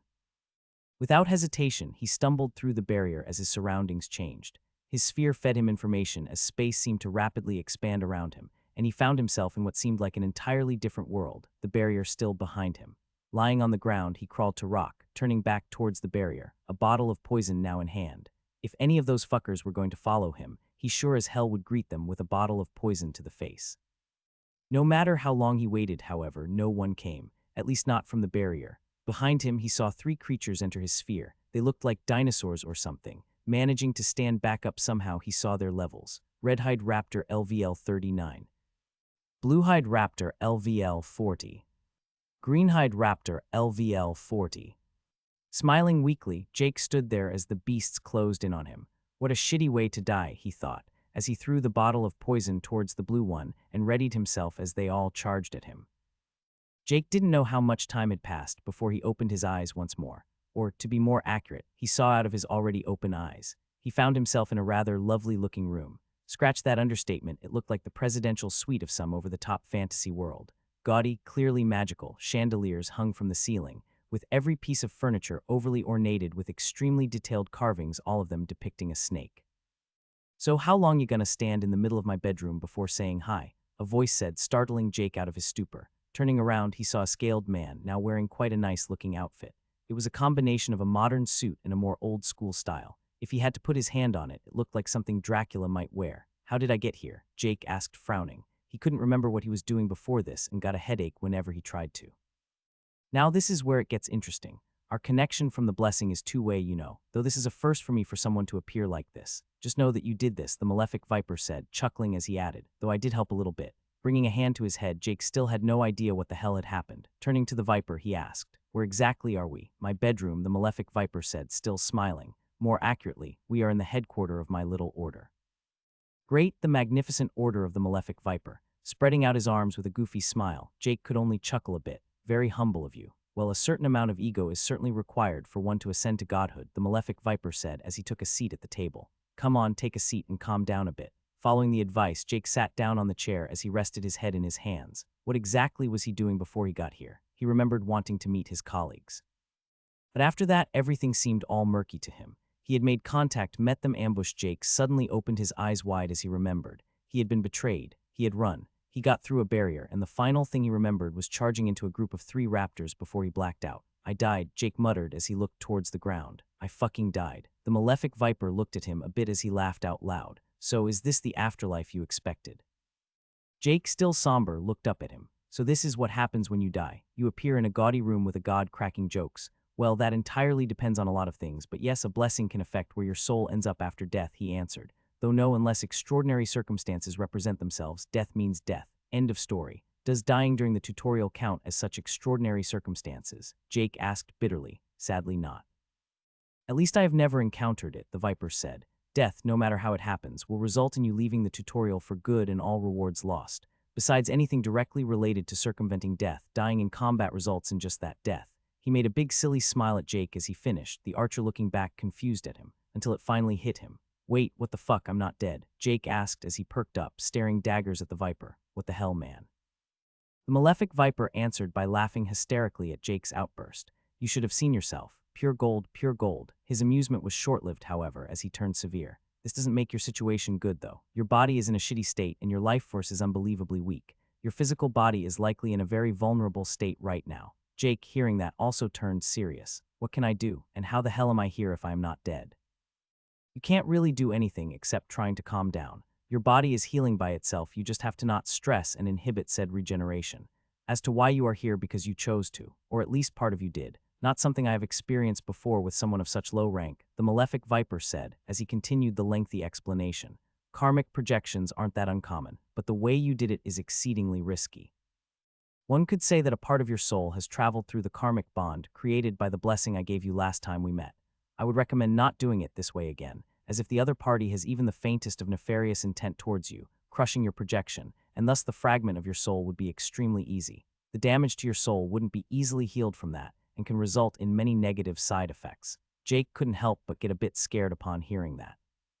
How the hell did I manage to sever a part of my soul and send it here? On that matter, I can't help you. Well, I could, but I am not going to. Methods to do things like that are not exactly common knowledge, the malefic viper said as he shook his head.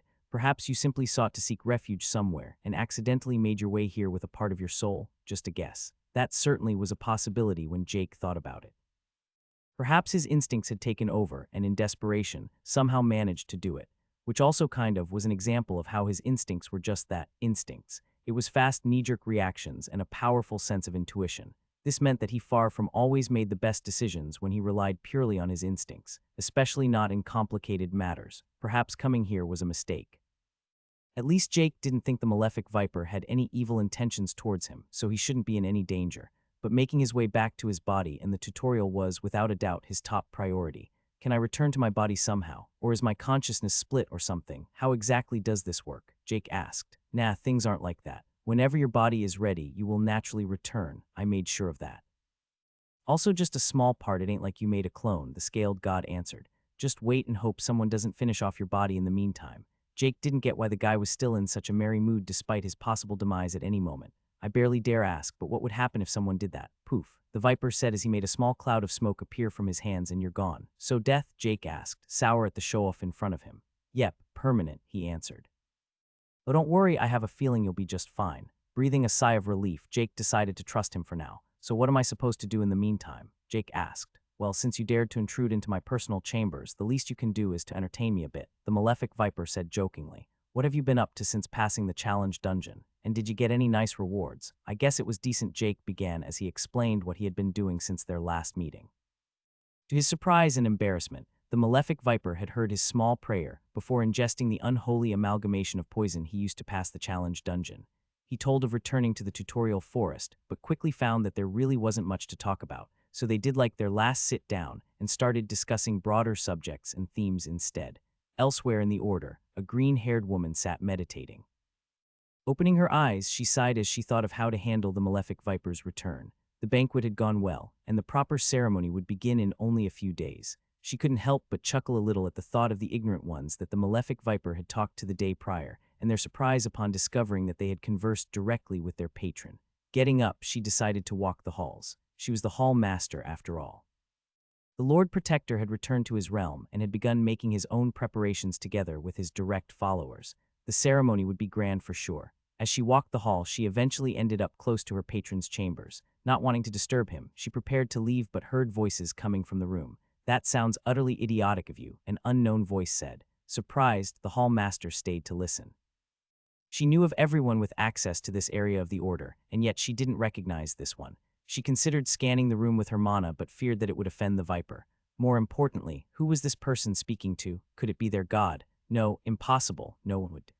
"Hey, give me a break. I thought it sounded like a great plan at the time," she heard the malefic viper answer as he laughed. If the goal was to get slapped across the face, then sure, she heard the other person answer, also laughing. Frozen, she stood there. Was this person mocking her god? Had another god entered without her knowledge? But what god would dare come here and talk so casually with the viper himself? No, she had to investigate, even if her life depended on it.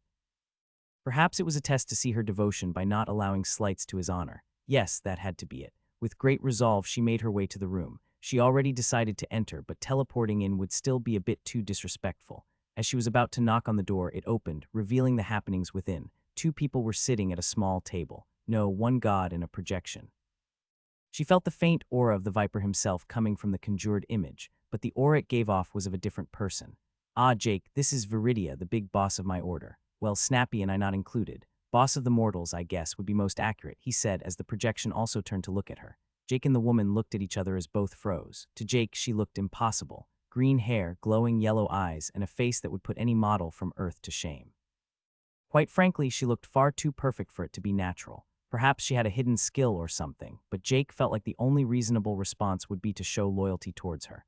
Luckily, his bloodline didn't really care for that, so he managed to stay seated. Viridia, on the other hand, was equally surprised. This person was Jake, her patron's supposed friend.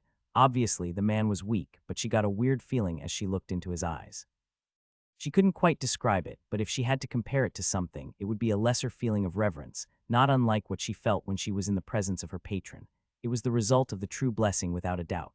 The blessing on top of the massive benefits it already granted was also a message, that he was chosen. Most holders were known as popes, prophets, saints, and champions. It was a way to mark the most critical mortal by a god, which thoroughly made Jake an outlier.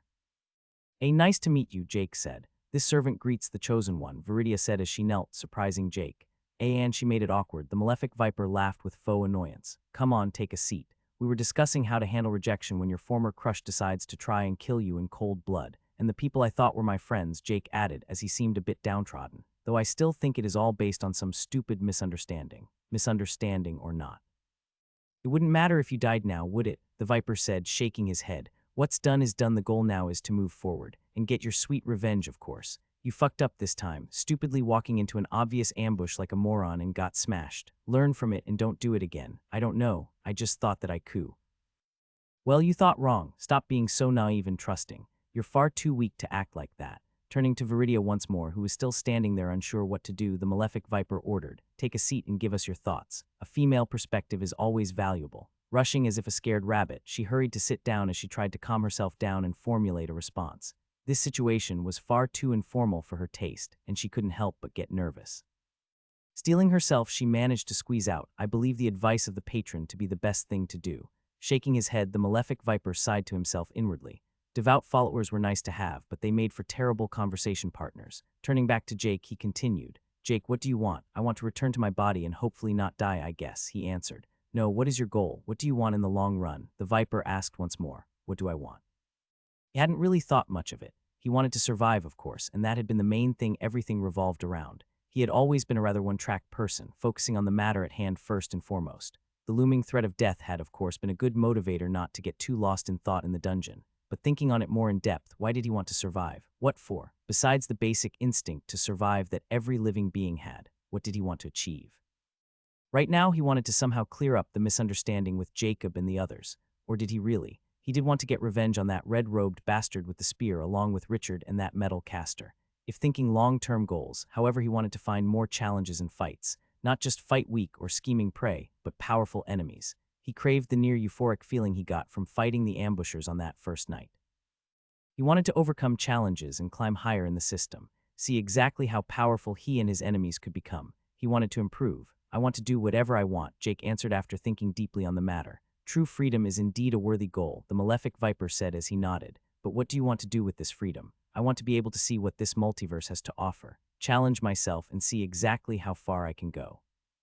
Or at least go out in a cool way, Jake answered with a cheeky smile. The viper returned the smile, then don't allow yourself to be chained down by your past. Stand above all of them. Schemes and planning in the end fall before absolute power. Reach a level where your word becomes truth, misunderstanding dispelled with a wave of your hand. Your enemies either cowering in fear or dead. To strive for progress is to keep moving forward ruthlessly. Sounds like a plan, Jake laughed as he looked towards the ceiling as it started getting blurrier by the moment. I think my body wants its soul back, he said as he stood up from the chair, the viper doing the same. Take care, my friend. May we meet again soon, the god said, adding. Let's hope it's not due to you being near death, though. Stay true to yourself, but stop being stupid. Just remember, Jake, the viper said as he turned unusually severe, letting his aura wash over the room. Freedom doesn't come without power, and power doesn't come cheap. Strive for it. Hunger for it. Make it so you are never betrayed again, so no one dares to, and if they do, crush them like the pathetic ants they are. You will find yourself on a mountain of corpses. Be sure you're the only one standing on the top. These were the last words Jake heard as his projected body disappeared as the soul fragment returned from whence it came. Turning to the even more astonished hall master who had just silently been observing everything, he smiled. So, what you think? However, she didn't hear the words as she was shaking from the pure killing intent in his aura that still lingered. For all of his antics and unusual personality, she had nearly forgotten. The malefic viper had never been a benevolent god. But he understood. He had been soft. He had been forgiving and hopeful to the point of naivety, and it had nearly resulted in his death. His mistake wasn't to approach Jacob and the others to talk. It was not to be strong enough in case it went south. If he had been more powerful, it wouldn't have mattered. It would be inconsequential even if the rest of the tutorial showed up to kill him, if he only was powerful enough to tell them all to sit the fuck down and listen to his explanation. So he needed power and a lot of it. He was done having fun with fights for now. He couldn't stop himself completely from enjoying a good fight, but he wouldn't go out of his way to challenge himself. At least not now. He was on a timer until the tutorial ended. May as well make use of the time properly. His most immediate objective was to feel anything other than pain. Luckily, he slowly became aware as he felt his senses return one by one. His sphere of perception first, and unluckily, smell being the second. A horrid stench entered his nostrils, a stench he quickly recognized as the smell of rotting flesh. His sphere promptly made him aware of the source of the stench as 3 half-decomposed corpses lay around him. Still unable to move, he could only lie there with his eyes closed. He didn't feel the sunlight from the artificial sun making him aware that it was nighttime now. His meeting with Jacob and the others had been before noon, meaning at least 10 hours had passed since he collapsed here. Luckily, no one had followed him through the barrier, or perhaps they were unable to. He had no way to know and quite honestly didn't care. He could only be happy that he was left alone. As for the raptors, he could barely remember how the hell he had killed them, but based on their states, it involved a lot of poison, though they sure had done a number on him based on his missing left arm. Another random occurrence was that the stench seemed to keep away the other beasts. It was dark, so if the creatures here adhered to the same rules as the ones outside the barrier, Jake should be good. Still unable to move, he decided to use the time to go through his notifications, but didn't get further than the second one. After that first warrior he killed with a bottle to the face. You have slain human ELVL 28 apprentice spearman of Embers LVL 41 builder LVL 16, a small amount of bonus experience earned for killing an enemy with a class above your class level. 624.458 TP earned. That was the red-robed man with the spear. What the hell, how did he die? Jake did land a touch of the malefic viper on the guy doing some damage, but far from enough to kill him. Caroline and other healers were also close, meaning healing him should have been entirely possible. Even without healing, his natural vitality should keep him alive, and yet he had died, meaning someone or something else had finished him off. once again suggesting that the situation wasn't so black and white as he first believed. Had he just been a pawn for Richard to finish off Hayden all along? And speaking of manipulating bastards, where was William? He wasn't present in the fight. Luckily, Jake doubted he would have made it out if that metal caster had been there as well. Hayden, Richard, and the others packed a punch for sure, but he still felt that the William he had met days ago would come out ahead. William was weak defensively, but he could likely take down both of them if he played it smart. It would take him some time, but it should be possible. If he faced them together, though, yeah, dead William. Going on to the next few messages, he saw that he had indeed managed to kill the 3 raptors alone, despite not being aware of exactly how the hell he managed that. You have slain Blue-Hide Raptor LVL 40 bonus experience earned for killing an enemy above your level.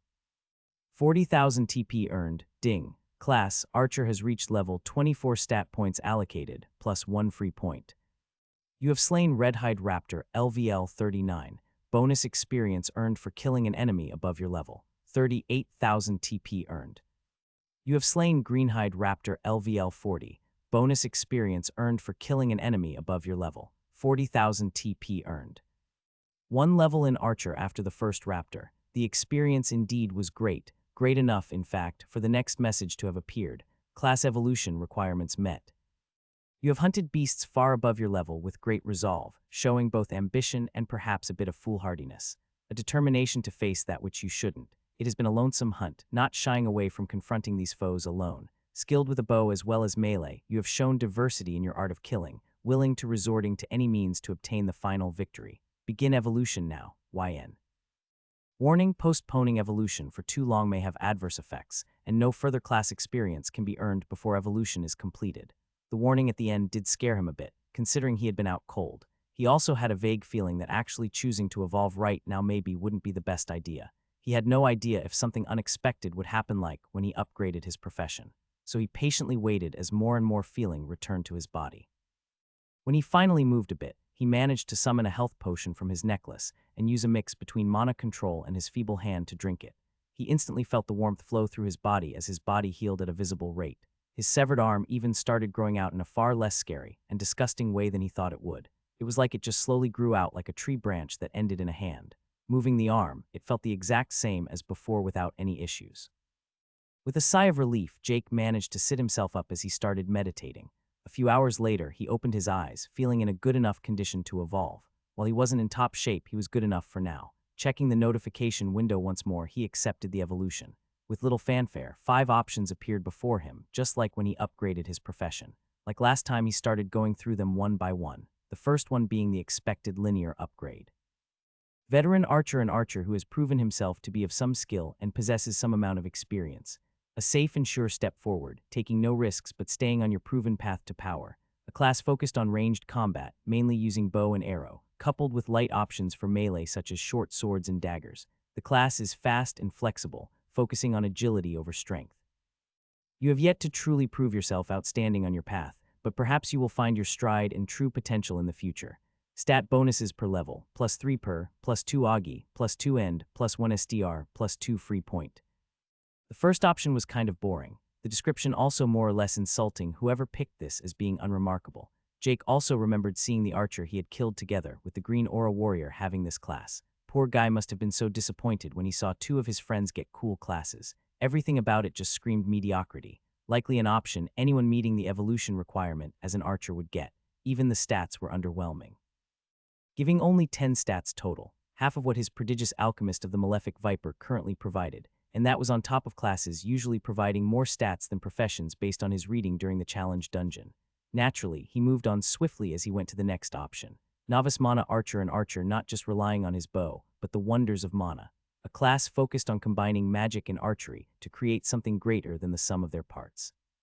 While still using a bow and the occasional light melee weapon, you have shifted your focus to the magical aspects of fighting and still exploring how to truly use it.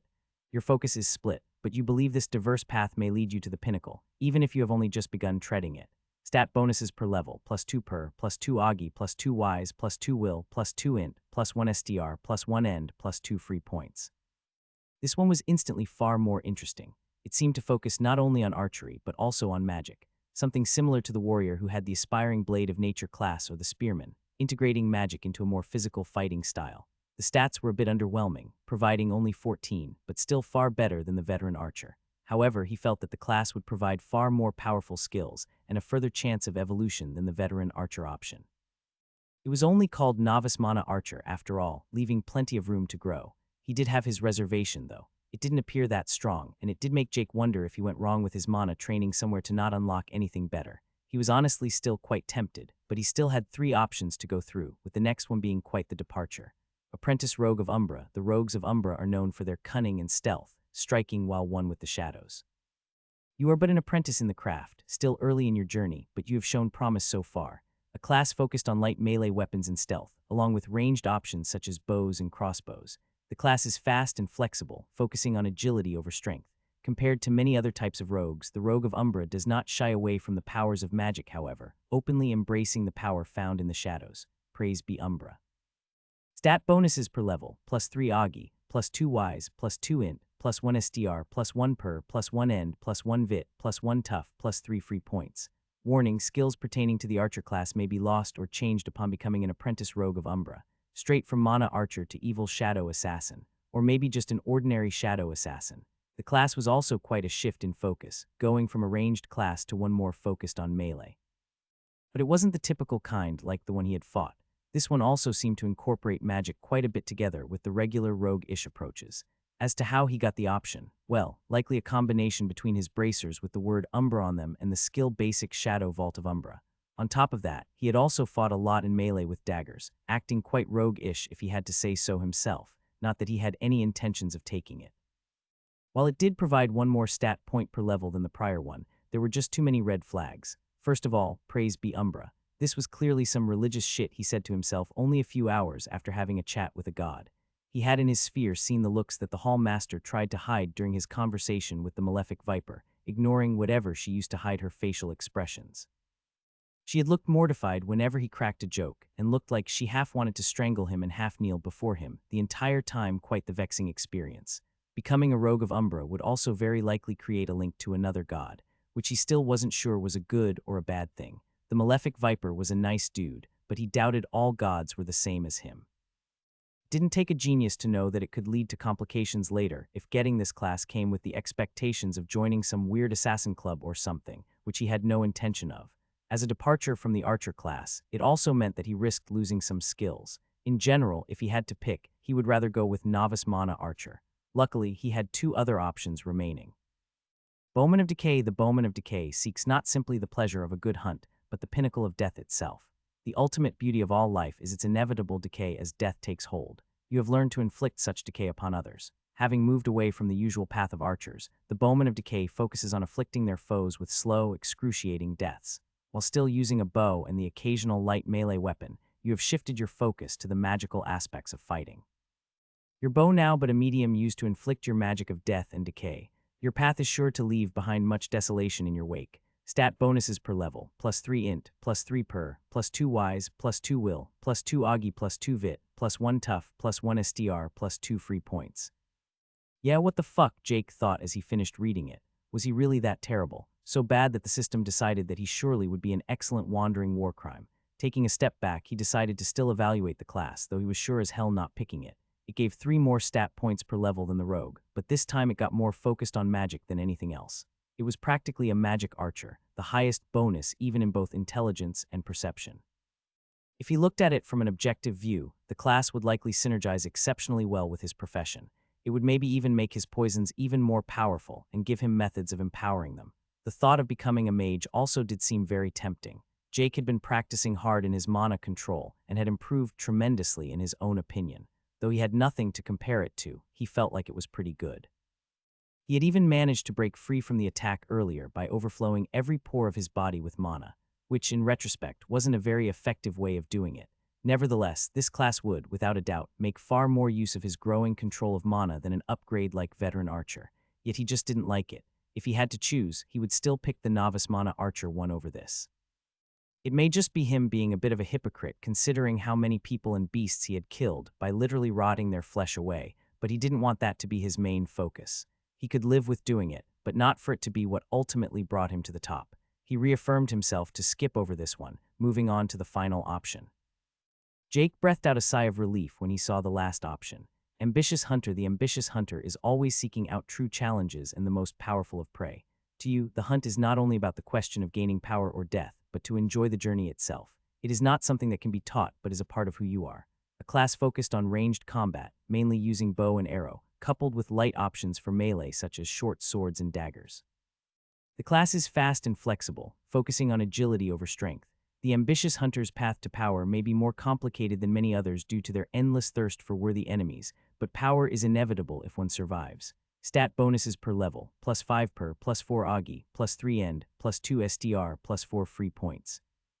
From the description, it wasn't incredibly awesome, but the name alone stood out to him more than anything in any of the others. Hunter. The word seemed to resonate with him. Unsurprising, considering his bloodline was called of. He also felt like the description well described him, described his goals. He hadn't seen himself as an incredibly ambitious person for many years, not after his archery incident. His plans were simply to exist.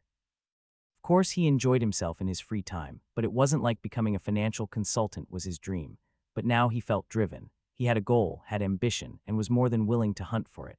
Closely reading the description, there seemed to be little difference between it and the regular archer class, besides the number of stats and types of skills it would likely offer. But the essence of the class and its purpose seemed to be very much the same. The stats had the same total as Bowman of Decay, 18 stats in total per level, which is still less than his prodigious alchemist of the Malefic Viper, which showed that the class wasn't that special or that he had really lucked out with his profession. One had to remember that professions tended to give fewer stats than classes, after all. Jake remembered the Viper's words of staying true to himself. And while maybe the Bowman of Decay was more powerful here and now, this class was far more him than anything offered beforehand. It likely wouldn't make him that much stronger immediately, but he was still satisfied as he unhesitantly accepted the class and felt the familiar warm flow of information entering his mind along with the pleasant sound of the level up. Congratulations, you have successfully evolved your class, ding. Class Ambitious Hunter has reached level 25 stat points allocated, +4 free points, ding. Race, Human E has reached level 35 stat points allocated, +5 free points. What followed was naturally the skills, the first one being an upgrade to his Archer's Eye, a skill he had since the tutorial's very beginning. Skill Transformation, Archer's Eye Common has been upgraded to Hunter's Sight Uncommon. Hunter's Sight Uncommon, the hunter's eyes are trained to track down and kill their prey, allows the ambitious hunter to spot prey more easily as well as their weaknesses. Passively gives a small increase to the effect of perception on visual organs. The skill was a straight-up upgrade, and he even felt a slight increase to his eyesight if he tried looking intensely at his surroundings. The change was very minor, however. Overall, it didn't change much besides the easier to spot weaknesses part that was new. He would have to test that in combat. The last skill was where the real juice was at. Big Game Hunter, where a true hunter seeks not the easy prey but a true challenge. Having hunted bigger and stronger prey than most, the ambitious hunter has become more accustomed to facing higher-level enemies, increases the user's resistance to auras, and gives a small increase to strength and agility while facing enemies above your highest level class or race. The bonus is based on the disparity between the level of your prey and you. Limit of 1.25x your level or 50 levels, whichever is highest. May your hunt be fruitful and your ambitions reached. The skill seemed extremely good, especially for what he was planning. The limiter on the bonus was a bit annoying, though, as his race was currently at 35 and his class only at 25, making him lose 10 levels worth of bonuses. It would take him until he reached level 44 or so in his class for it to be the highest one, and that was assuming he didn't level his profession at all, which he sure as hell planned on. Ultimately, none of it mattered much to him currently. His body was still healing, and he was getting closer and closer to being in fighting condition. Soon, he should be able to drink another health potion, and with that, it would be time to hunt. The hunt was made slightly more difficult by a minor issue, however. He had lost both of his melee weapons in the brawl earlier, and he currently only had a few unranked daggers in his spatial storage. He felt quite sad about losing the bone dagger mostly. It had served him well and synergized well with his fighting style, so he would have to rely on his bow for now. At least he had enough targets to hunt, though. In the inner area, there were beasts everywhere, and high-level beasts at that, wandering sources of experience just waiting to be claimed. He would have to hurry before the other survivors made their way in here. First, he needed to get as much experience as possible, and second, he wasn't looking for another fight right now considering his near-death experience. His only hope was that the conflict between the two factions would buy him enough time to reach a more comfortable level of power. Looking at the tutorial screen, he noted the number of survivors still going down slowly. Tutorial panel. Duration, 24 days, 180, 2,523.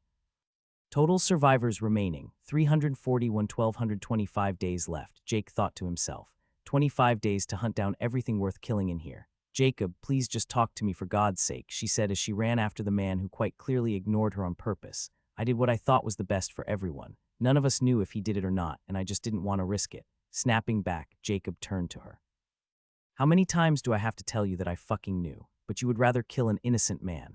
You know the truth too, and yet you lied and used me. I already told you I am sorry. Caroline said, genuinely distressed. Just tell me what you want me to do. I want you to leave me alone for a while. I need to think, Jacob answered as he kept walking away, leaving Caroline behind with a desolate look on her face. Nothing had gone as Caroline planned when it came to Jacob. Jake had been allowed to talk for way too long and made it pretty damn clear that he hadn't been the culprit they were seeking. On top of that, they even failed to kill him. How he had managed to survive all those attacks was still a wonder to Caroline. Everything in that fight had been way too surprising. The beginning had gone as planned, and they had even managed to chain him down with a string of control skills. That should have been that, but somehow he had managed to cause an explosion of mana to come out of his body, which fucked up everything. That explosion had given Caroline quite the impression. The raw amount of mana used in it was insane. What was even more insane was it being Jake who caused it. He was an archer, for God's sake. Where the hell had he gained so much wisdom? Based on that explosion alone, he might have even more mana than herself despite her being a healer. The evasion skill was also just pure bullshit, in her opinion. The speed of it was quite intense, combined with his speed making him far faster than pretty much anyone else in the entire tutorial. But what was even more surprising was how he disappeared as he ran away. The scout had been chasing the near-dead man, but failed to return with anything. He had lost him close to the giant dome or barrier. The scout had tried to enter, but had failed like all the others when he had tried, making it improbable that Jake entered there. And even if he somehow did go in there, no one knew what awaited on the other side. After Jake escaped, she had tried to smooth things over with Jacob, but her first attempt had backfired hard when she tried to play innocent, acting like she didn't know the plan.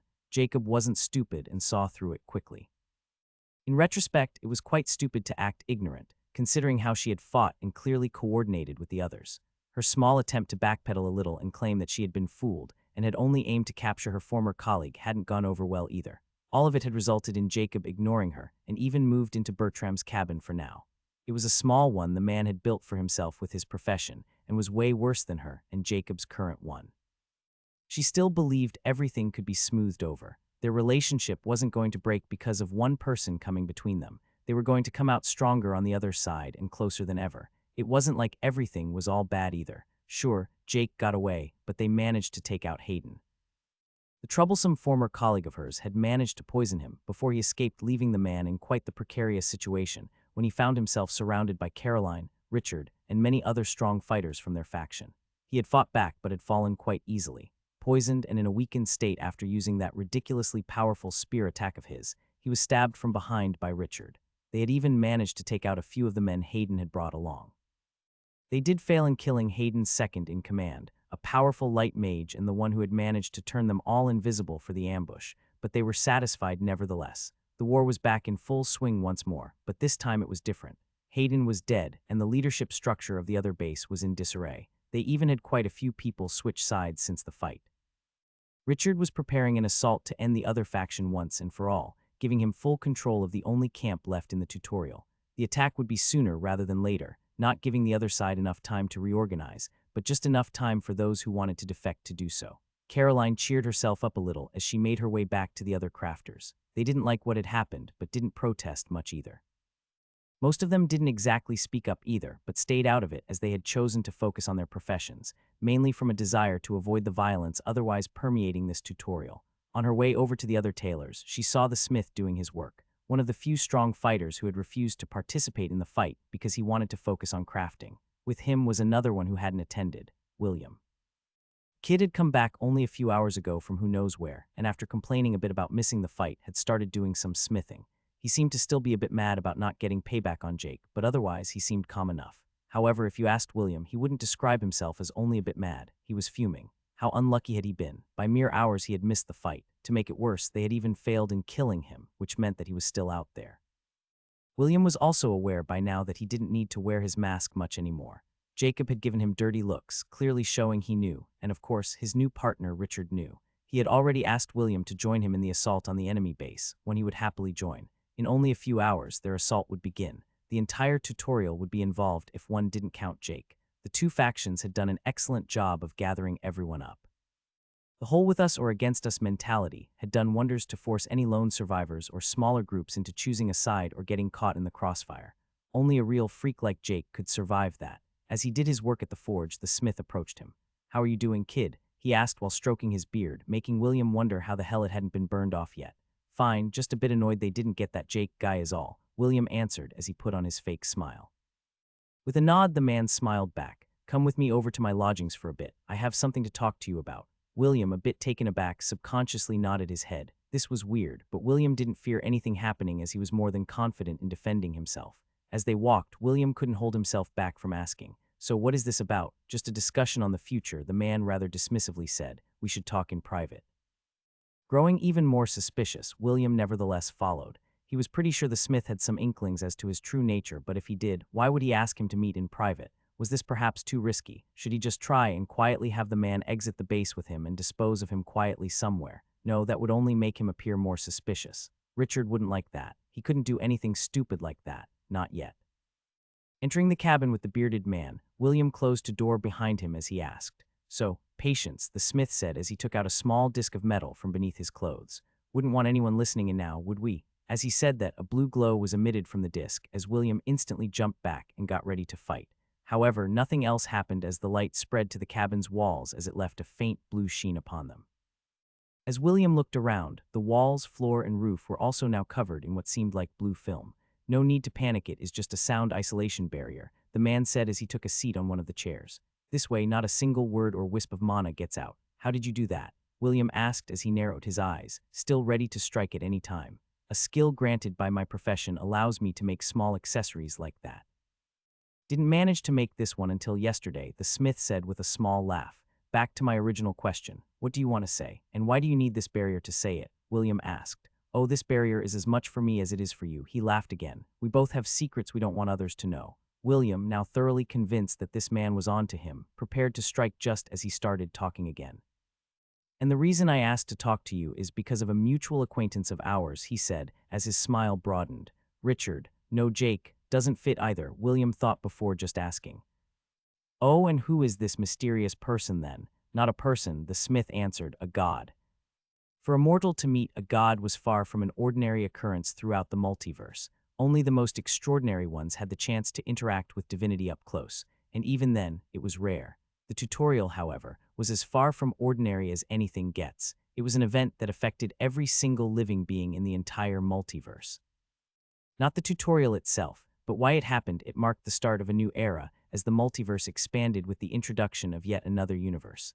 Gods, among all, were the entities of the multiverse most involved with the tutorials. It was one of the few times where they truly moved with greed and desire. It was a time to earn rewards otherwise unachievable for them, a chance to gain more power and influence. The most significant way to get these rewards was through finding capable mortals among the new initiates, finding them and making them into your follower. This was done through something like Jake's meeting with Malefic Viper in his realm. This also meant that Jake's experience of meeting a god wasn't unique. Casper had met one, and so had the smith. It was later than Jake, but he had shown great potential in smithing and was recognized by the system. At least that is what the smith was currently telling William. He told him of how he had met a god and had been granted a blessing along with guidance. Contrary to what William expected, he hadn't met Pharaoh's, however, but instead one of his fellow gods, one known as Kamicus, the god of the forge. Sounds interesting and all, but what does this have to do with me? William finally interrupted as he was getting tired of the